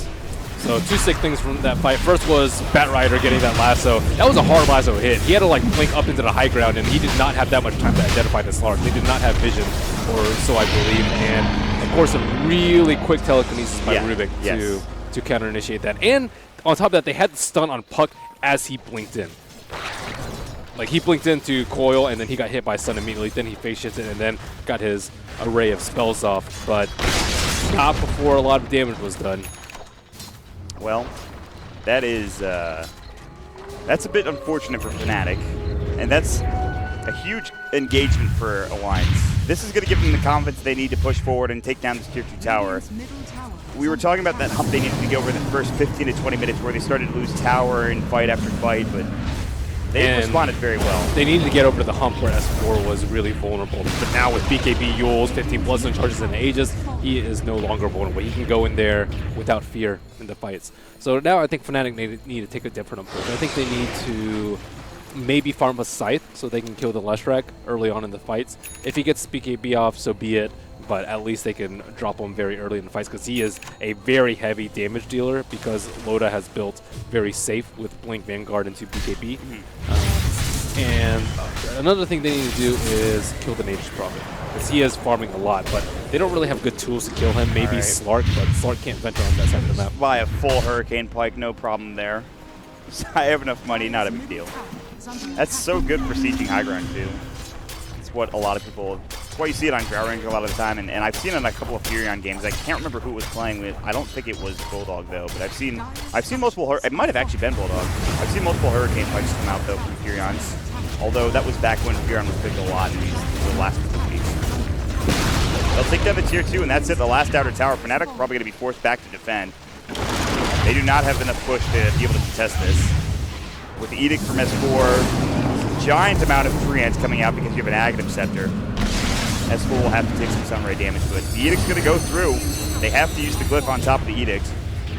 Mid one is still in the mid lane though, attacking that T3. Much slower than S4 beats on the T3 on top, but maybe enough to warrant a back from the line. Well, Bulldog, he was TPing and then they just canceled the animation. He's like, we could probably push faster with all of this. Force step forward from S4, that's not great. He's a little too far up. Last one comes out with the Dream Coil on top, because he's going to be disabled for a long time. He's going to be pulled back into the base. That is Aegis underneath the tier 4 towers. He is actually in kind of trouble here. Mid one, BKB is going to go from S4, drop the Edict again. He's got Lightning Storm, he's got his Pulse Node ready. He's going to back up after this tier 3 tower is taken down though. So they use the Aegis just to get the tier 3 tower. They will retreat at the same time all together, looking to TP out. And they don't lose the tier 3 in the mid lane either. They force Spinwood back while that was all happening. Trading Aegis for a tier 3. Great one for Alliance. Yeah, I thought he was, and a BKB charge as well, because he was really deep. He had to BKB there. I'm surprised they couldn't kill him a second time, but he was able to get out. Yeah, his items are coming out fast and furious. What does he have next for S4? Looks like Shiva's is coming out. He already has the plate mail, but he's far ahead of Mushi. And Mushi was doing spectacularly. It was like those 2 or 3 deaths like in that 18-minute or 19-minute mark for Mushi that really stopped his progression. Yeah, and mid one doesn't have that much farm to show for Fnatic. He really needs to Scotty. I think here could help. Ake is definitely an easy target. Ake seems to know something's up, but he's got Grave. He'll get it off in time, and he'll just TP. That's the smart play. And then the Shadow Fiends TP coming out from mid one. Splitter would have been there had S4 been a moment sooner, but unfortunately he's not, and so we'll be able to TP out just fine. Smart play by mid one to immediately get out of there. I think that Fnatic needed Gem at this point, or Slark to kind of scout out wards for them. Right now they're too scared to move around the map, at least in packs. This is kind of what we saw last game where Alliance, they have a Nature's Prophet. You start choking them, you get vision down, you make sure they can't farm super defensively in the jungle. And they'll just choke them out. They'll probably wait for another Aegis for Alliance and go from there. Yeah, this Ags is owning for Alliance. Like, ever since he picked up that Ags, Alliance have not been forced to play defensively at all. Good luck pushing across the river. I mean, Fnatic doesn't now with mid one, but that's not going to happen very often. Mid one does have a Scotty. Probably still needs a BKB at some point. Maybe a Butterfly. He needs a lot of items. So there's the top 2 cores for Alliance, and then it's kind of even up after that. Fnatic still have the Slark, Mushi on the puck, as well as Ohio and the Batrider that are all like one after the other. Ooh, now Batrider has BKB. This will be really good for dealing with the Lesh No more Telekinesis, no more Splitter, no more Edict damage coming out. Or Slardar stun. Loda tried to blink stun when S4 got lassoed. BKB, blink, lasso, 4-step out, getting the position. They really wanted that creep wave. They will find it. S4 still on the hunt though. DJ might be scouted. No, they really have only eyes for Mushi. No illusion up for 3. S4 is very speedy, I think. He's going to be able to almost find this kill. Phase shift, jaunt through, blink even further. Loda looked for the Slithering Crush with the stun, but he couldn't get there in time with the blink dagger. In fact, he blinked in the wrong area, but that was Mushi playing well. That was all for a creep wave, by the way. It's not like he got a kill and was trying to get out. He blew up a creep wave, albeit a big creep wave, and they just backed up. Mushi needs to take those sort of risks so they can get the lanes pushed out. Otherwise, Nature's Prophet will be king for the rest of the game. He's already probably feeling like king at this point. I mean, he is very farmed. It's not shocking to see Admiral Bulldog in the top of the net worth 4,000 lead. That's oh, they're going for a play on top. Pretty standard stuff. TP's going to come in with the bots. That'll be Ohio getting ready to go. Mid one's going to sit here, and S4 may very well lose his life. There's the last of the finger on top. No BKB. He will be only dead for 26 seconds, but it's still a kill that matters hugely. for Fnatic. Gotta respect the BOTs. That was a really quick, clean, and crisply executed gank by Fnatic. Get in, get out. Good job there. Yeah, that's really good for them, because now S4 has to think twice about pushing out the lanes, and they don't want to just use the experience to push out the lanes. They want to push out aggressively with their cores, so they can take down Rosh very, very safely. And still a couple minutes at least until the Roshan respawn. Ooh, mid one going That was very sketchy. Yep. There's a gem up on EGM in true Alliance fashion. I mean, I know mid one wants to get vision, but earlier on in the day when they were playing up against Liquid, there were so many instances where he was playing the Ember Spirit. He got caught out so often by just farming too aggressively or looking for something too much. And he is not looking to do that again. He's looking to calm himself down and take the second game. Fnatic right now, they're in an okay spot, but they're up against Alliance, who have, of course, Admiral Bulldog on the Furion. Alliance will smoke up together, and they will head down towards, I believe, this bottom rune spot area where Fnatic is grouped up, looking to maybe contest Roche or whenever that decides to respawn. They'll move together as a team. They might catch out somebody. I think Ohio is probably the closest target. They don't have vision, obviously. Alliance don't have very good vision around the map. They might walk in, and Dyer has the scan. He's going to walk around it and into it, but they see down bottom that, guess what, who's there? It's mid one. S4 would like to get a Split Earth off to start this fight and start this engagement. So they're in Crush, and he actually pounces out of it, but there's the telekinesis. The Split Earth will come through. The Shadow Dance comes out, though, and he'll try to TP away. Can he make it out in time? The answer to that question seems to be yes. Alliance not able to do the damage. They won't find the disables. They won't be able to lock them together to get the kill. Whew, that was really close. Mid one really dodged a bullet right there, and again, they have to take risk when they want to farm out this far and deal with the Nature's Prophet push. Almost BKB completed on Slark and Alliance. Let's see what the Roshan timer is going to be. 2:13. Yeah, Alliance just not receiving that same sort of treatment. Not lucky. They are not Fnatic. If it respawn right now, or even in the next 30 seconds, it'd be Alliances. But with that sort of time, it's going to buy Slark enough time to farm his BKB before this next fight. And Fnatic doing a very good job of not getting caught out by Alliance's 5-man. Yeah, they are avoiding every gank possible, but even then, they still have to deal with the tier 3 tower push that is now coming from Alliance. But Slark's not even there. Ohio misses the last one. Lincoln Spear is broken. They don't find the counter initiation, but S4 pops his own BKB Split Earth onto Mushi. Do they have the damage force out? Loda was looking for the stun, but the force comes beautifully timed from Fnatic. Dreamcoil misses. That's an Axe Dreamcoil that misses on everyone, including Loda. He gets out in time. A lot of abilities and items expended for pretty much nothing when it's all said and done. What a whiff. So many whiffs. Whiff central. That's an Axe coil, too. Yep. He was BKB, so it wouldn't have mattered that much. Slark was busy farming his BKB, and he didn't have his TP up because he had just TP to escape. And unfortunately for Alliance, they're still piecing around the pit, impatiently waiting for Roshan to grant them an Aegis. Like, oh, guys, you got it so quickly last game every time. Can you just give us a short respawn? That's all we're asking. And now it's 30 seconds until BKB up on the Bat Rider, 30 seconds until the Puck Coil, and it's going to be in time to contest the Roche. They did use their scan already. They did actually use the scan to check Roche like a minute ago before they decided to go down bottom. Alliance did. So Radiant don't have a Fnatic. They don't have that luxury to go with. They do have a smoke on 343, and it's about that time once they clear this Treant, but Alliance are definitely going to know that's going to happen because they saw 4 heroes with that one Treant. Yeah, they saw them all grouped up. They know the timing. They've smoked. They've drawn a line. Alliance know this. They're going to stay together. They're going to back up towards where their tier 2 used to be. This is really deep, though. This is the unexpected angle. Going in hard, and he's going to find Bulldog. Dreamcoil comes out, breaks immediately. Bulldog going to get last. They're going to bring him back with the 4th step as well. Lotus trying to go on to DJ, but the Ghost Scepter comes through. They have to buy back on EGM already. The Splitter, they'll get the kill on the lineup, but mid one has gotten a double kill. They've already brought down the Furion. He's got buyback as well. Mushi can't jaunt away. He's getting destroyed by these bastards from Loda. They will bring him down for 70 seconds. It was looking like an okay fight for Fnatic. A couple of buybacks, or at least one came through from Alliance, but still not that bad of an engagement from Alliance or Fnatic, really, when it's all said and done. That was a great coil coming out from Puck, and a great flame break to push out the Nature's Prophet. He was stunned for ages and then thrown into a lasso, and Alliance, with their superior Roshan lineup with the 85 damage, will slay the beast. They are looking to take the Aegis and push that tier 3 and get that set of racks and even this series up. But here comes mid one. He is shadow plated up. They have vision. They get off the crush with telekinesis. He did dark pack it. He popped the BKB, and now Loda has to go toe to toe with this beast of a monster. He's getting the Essence Shift, rocks up to 21, 22 stacks of Essence Shift going to work. They will bring down the Phoenix, and now mid one is actually low. He has to pop the Shadow Dance with Bulldog. The top of network, they get the Grave off, and they're going to go into town. They get the stun with the Slithering Crush into the Split Earth, and it's back to Roche. Mid one down for 80 seconds. A lot of gold going the way of Alliance, and more importantly, they get a lot of room to work here. With 73, after this Roshan is down, they might be able to push into the base. Look at where this mid lane is. You can see the creep wave is already at that tier 3 tower, essentially. Same for bottom as well, Ben. Very patient play from Bulldog, not using the buyback to secure Roche, only when Fnatic commit deep enough that his presence is needed.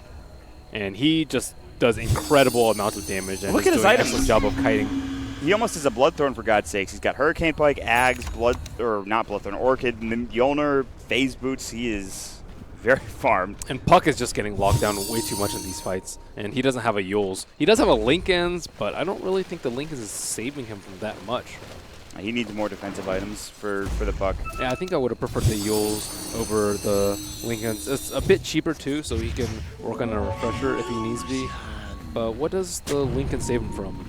Yules from Leshrac, which is not that big of a deal. He can just immediately. And the thing is, though, amp damage just breaks it off. Like it's so spammable. The big problem. They're looking to jump in. There's the BKB last to start things off. The finger S4. He doesn't have the inch, but he's got the cheese and he will pop it. Not only that, but he has 14 Bloodstone charges. And they're taking the racks. The range will go down. They're going to try to focus down the melee at this point in time with the Edict. And they are going to get the job done more than likely.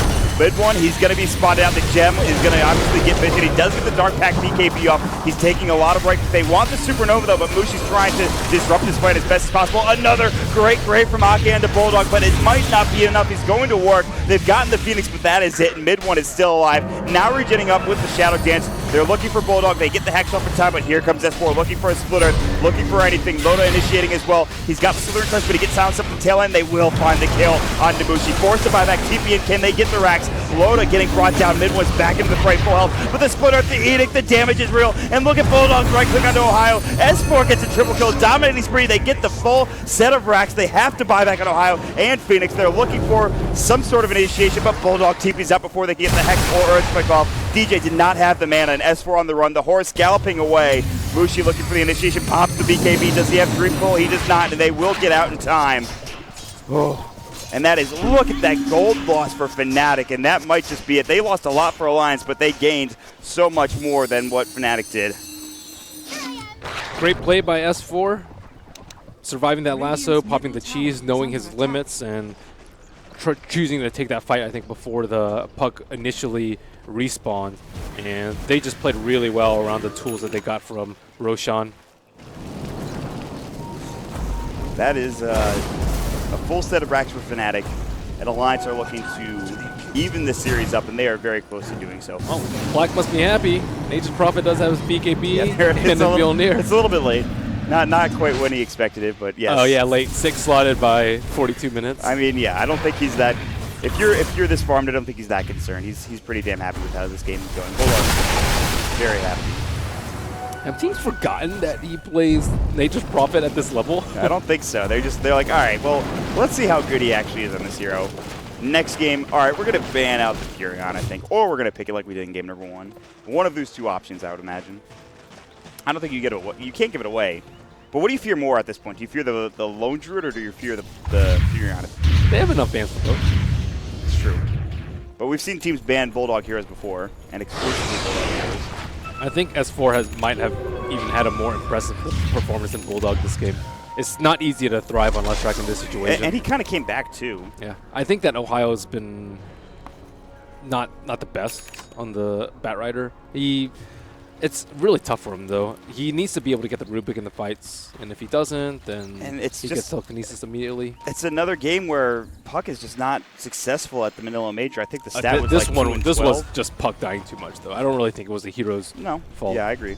They have enough heroes to scale into the late game, but Solara got pressured a lot. The supports bet a decent amount early. S4 indeed. He's going to get lasted again, but he gets the BKB off once more, so there's no damage, there's no follow-up. Ohio's going to try to TP out, gets bashed at the end for good measure from Loda. Now the Icarus dive canceled immediately by the Yule. Set to 3-4-3, brought down a mega kill spree coming out from Alliance's S4, and they are just looking to end this. No buyback for either hero. Ohio dead for 83 seconds. He's your key initiator. Yeah, that has to be game. That's the Bulldog. I didn't know there was a Fury on Taunt as well. This is everybody's styling in this game. DJ is probably not using his taunt right now, though. Blinging out.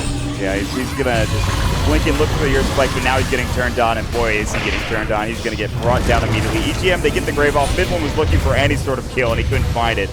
But he does get off the Shadow Dance of BKB, but there's the crush. He does dark pack it off, beautifully timed. Another double Earthquake coming out to stop any further aggression from Alliance. They will continue to pressure the racks, however, and go to town. The Edict is back up, ready to go in just a couple of moments, and Loda is just, they've got the Weave on top of this already, too, which means they've got extra armor, and all they need to do is get this mid-racks and end the game, or try to. Ake is going to get destroyed, though. The Earthquake on top of the Dark Pact and Pounce damage is there. DJ lightly stormed up. There's the Orchid coming through, but he's going to go set the Yules up as well. The Splitter's on top, and DJ will fall. Now mid one's getting focused down. The Slithering Crush from Loda, and that has got to be it. He's going to buy back, and he's going to be one of the few alive. Phoenix respawns. Alliance are diving and just looking for anything. They're saying GG out at this point. Do your best to try to fight. His Bulldog is taunting on top of mid one. Mushi will jump in, waiting rift down to 2. EGM low, but he has a 4-staff ready if need be. He'll be able to get out in time.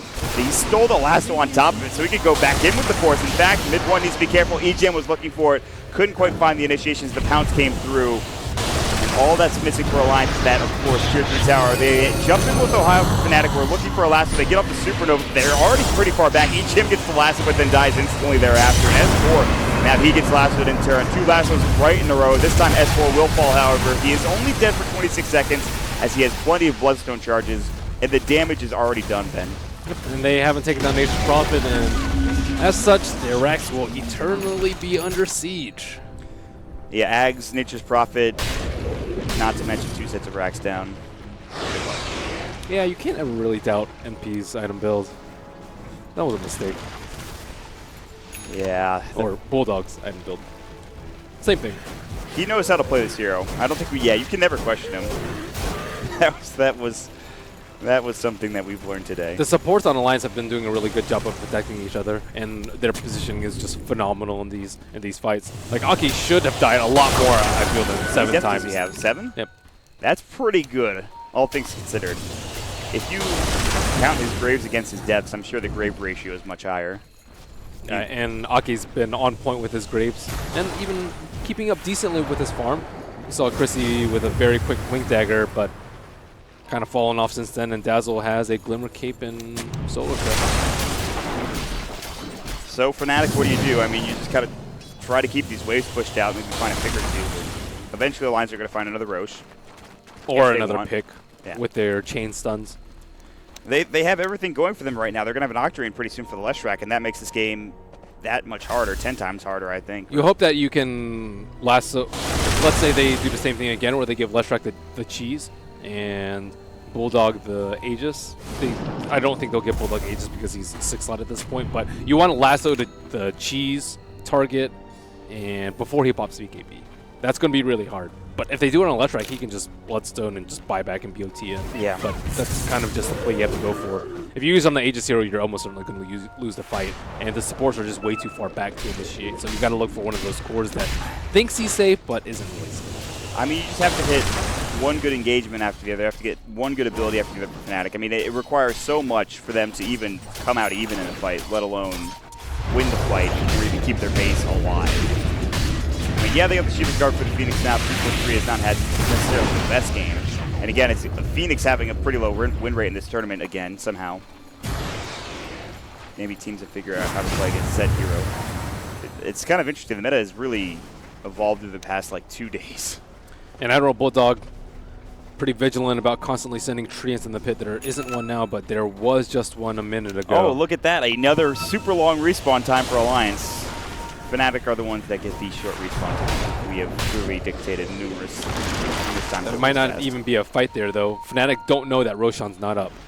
Oh, how's blinking forward? He doesn't see anybody outside the pit. He doesn't see anybody running out to him from the pit.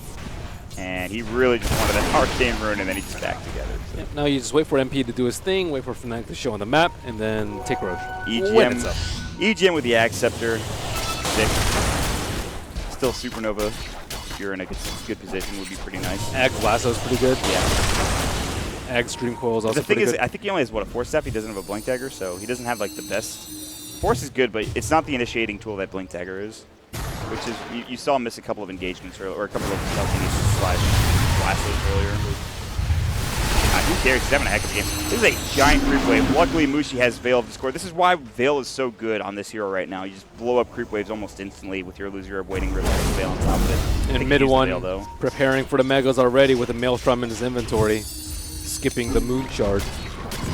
They're trying to draw this one out. I don't blame them. They have some late game potential. They have the players to do this. I just feel like Bulldog and S4 are kind of too far ahead at this point. Eventually, Loda will get to that position as well. And there's that Octarine that I was talking about for S4. They can't ever push the lanes out far enough to the point where Alliance might get caught out. It's just way too safe for Alliance right now. They just push out all the lanes with NP, and if Fnatic aren't there pushing out the lanes, then they just group up. And sitting in the pit, waiting out that last 30 seconds, and They Fnatic are patiently waiting. But Alliance are going to finally make their way outside of the comfort area. Then get lasted up on S4. This time there's no BKB, but still it doesn't matter because another great telekinesis comes out. Mid one has taken half of his HP in terms of damage, but he did pop a BKB in the Shadow Dance. They've lost the line. Icarus Snap is going to come through with a Supernova right on top, doing a decent amount of damage. Dreamcoil has stopped the damage onto the Supernova. He might actually get this off, but no. The last right click comes through at just the right time, and Bulldogs will find a double kill. No buyback coming out from mid one, and Mushi gets stunned up there. You can see S4 coming through with his splitter to get the job done. Mushi has to buy back. It was a full 5-man wipe from Fnatic. And Alliance are just looking to put the finishing touches on this game. They are forcing the buyback out for Mushi. There's only a buyback for Ohio, and that is all they've got left in the tank to defend this Rax with. But I'm pretty sure, Ben, that this is going to be Megas and probably the game. Will they have the bad luck of the taunters, though? Bulldog has just been spamming that thing non-stop. Not scared of the curse. Yeah. I don't know if you knew DJ was spamming it or if you saw it earlier on in the game or just wants to be. He's just excited. Yeah, he's pretty happy they're winning this game. They get off the Bloodthorn onto Mushi, who would get pushed back. They didn't get any bashes from S4 after this 3 rush. But now with the tier 4s going down, it looks inevitable that this game should end in favor of Alliance. They do get off the last one to S4. They'll pull him back, but not into the wells just yet. Splitter hits onto 2 nicely. They get the Edict off as well as Pulse Nova. They blow up 1. That is, of course, Ohio going down for 100 seconds. DJ gets forced forward rather on his own and gets the kill onto EGM, but he gets Splitter down as the Ghost Scepter is only going to amplify said damage. And there it is, Alliance. So they will take game number 2. Even the series up, we're going to head to game number 3, and we will see who comes out on top. And that was a great game, though, all things considered. I think it's about time to consider a Nature's Prophet ban. Yeah, I think that might be a good idea. And you think we'd be crazy if we said that before the series, but it's gotten to that point. I mean, would we have thought we were crazy? Like, how many times do we have to look at Bulldog and see him play Nature's Prophet and be like, there's no way he's still this good on this hero, or there's no way it's this strong still? That's kind of how I felt about it. Oh, maybe it's not as simple as just banning it out. I think S4 contributed.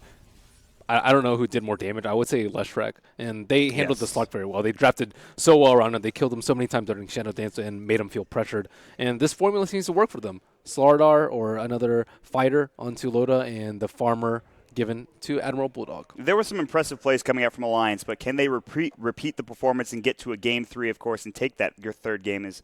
That's going to be the question that remains. So with that, of course, I'm Malt. With me is Merlini. We'll wait to get to game number 3. But until then, we have the panel, so we're going to throw it over to those guys. Yes, thank you very much to M&M there in the commentary booth. M&M Morton. Never mind. Let's get some thoughts from our panel. It's late right now, but we are enjoying the dose. It's now 1-1 in our final game of the night. And it is the final game of the night because I can give you news on Group D, where EG have crashed out 2-0 to MVP. MVP will take the final slot out of Group D in the upper bracket. EG, along with Secret and Complexity and Wings, many of the favourites all down in the lower bracket. It's going to be an incredible main event in a few days' time. Right, let's wrap up on our second game here in Group C. There's confirmation of Group D right now. LGD going through at the top with a 2-0 win over MVP and a 2-1 victory over Evil Geniuses. And at the bottom bracket you can see confirmed now MVP Phoenix. 2-0 winners over Evil Geniuses. The TI5 champions are in the lower bracket. Right then, panel time. Not the most convincing victory, it has to be said, but a victory nevertheless that ties us back up. Yeah, you can kind of see maybe some of the fatigue setting in for both teams. It's been a long day, a lot of full 3-game series, and on top of that, a lot of long 50, 60-minute games. So the teams are really being pushed to the limit here. Yeah, absolutely. And it has? Really neat game, really even game to me. Only one gold lead over 5K briefly, just before 20 minutes in favor of Fnatic, and then Alliance just took the game over right around the 38-minute mark with a couple well-executed fights. You look at the draft, it sort of ticks all the boxes. You got S4 on a tempo controller DPSer. You got Admiral Bulldog on a comfort hero. You give EGM his Rubik, Aki on a Dazzle, able to contribute toward controlling some of those fights. And they executed pretty well. Some sloppy fights. I also really like the adjustments that Fnatic were able to make in the early game, dodging the tri-lane as well. Some evidence of their better coordination, good coaching for both sides. But I think we're going to see a great hard-fought Game 3. Yeah. Black, you weren't necessarily convinced by the play either, but it's 1-1. Yeah, I mean, I'm happy about Alliance going back to the Slaughter pick and then picking a right clicker for Bulldog, because it worked out really well for them in the past. I'm just a bit worried about what will happen if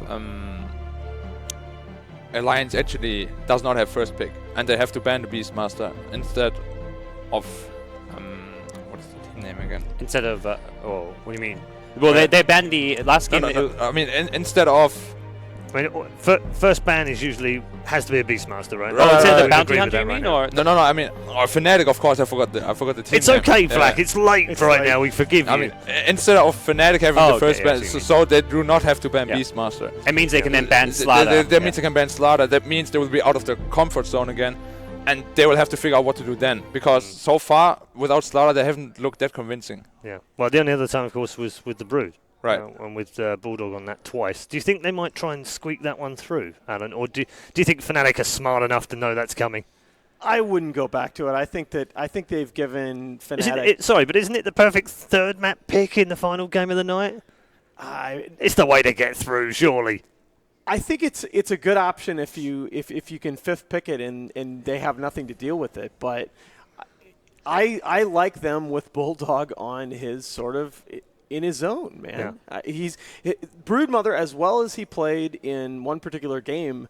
That hero is not necessarily one of his signatures. And it's not just fifth pick; they can't third or fourth pick it because both games so far it's been banned out second stage. So if they want, based on those bans, if they wanted, they have to first two pick it, which is that's out of because then you can counter, and it's not going to actually work very well. Let's take a look at some of the highlights from the game in Game 2, which tied us back up. And we'll go back all the way to minute 13. Yeah, these are some of the early fights where you can kind of see with Fnatic, they really struggle to protect the egg a lot, and the itemization, you kind of said, if Alliance, they go BKB on Nature's Prophet, they're going to have a good time dealing with the egg. This is obviously well before then, but the Supernova placement from 343 wasn't always on point this game. It was like in the middle of a lot of heroes. Even the support Rubik hit it like 3 times. That should never happen. No, they actually, there were a number of fights where Rubik and Dazzle both got multiple shots on and that can never happen. Because if a support gets a hit off, you will just die super fast. I think the one key play for Fnatic you kind of look to, you can kind of see a bit here on the net worth, who didn't have the best game, was Ahio. We've seen him really shine throughout this tournament. He got a very late Blink Dagger. He died a few times when he was close to it, and that kind of set Fnatic back a lot. Also, I think Batrider is a hero for him. He plays a good Batrider, but this has actually been one of the weaker heroes on the patch as far as just general like ELO shifts for teams. So I'm not convinced Batrider is necessarily a go-to offlaner in the current metagame. I think the biggest value, I've said this several times already, but I think the biggest value of Batrider is when you pick him early and you have a team that's capable of running him at an elite level both mid and offlane. So you can adapt your draft to what the enemy is picking.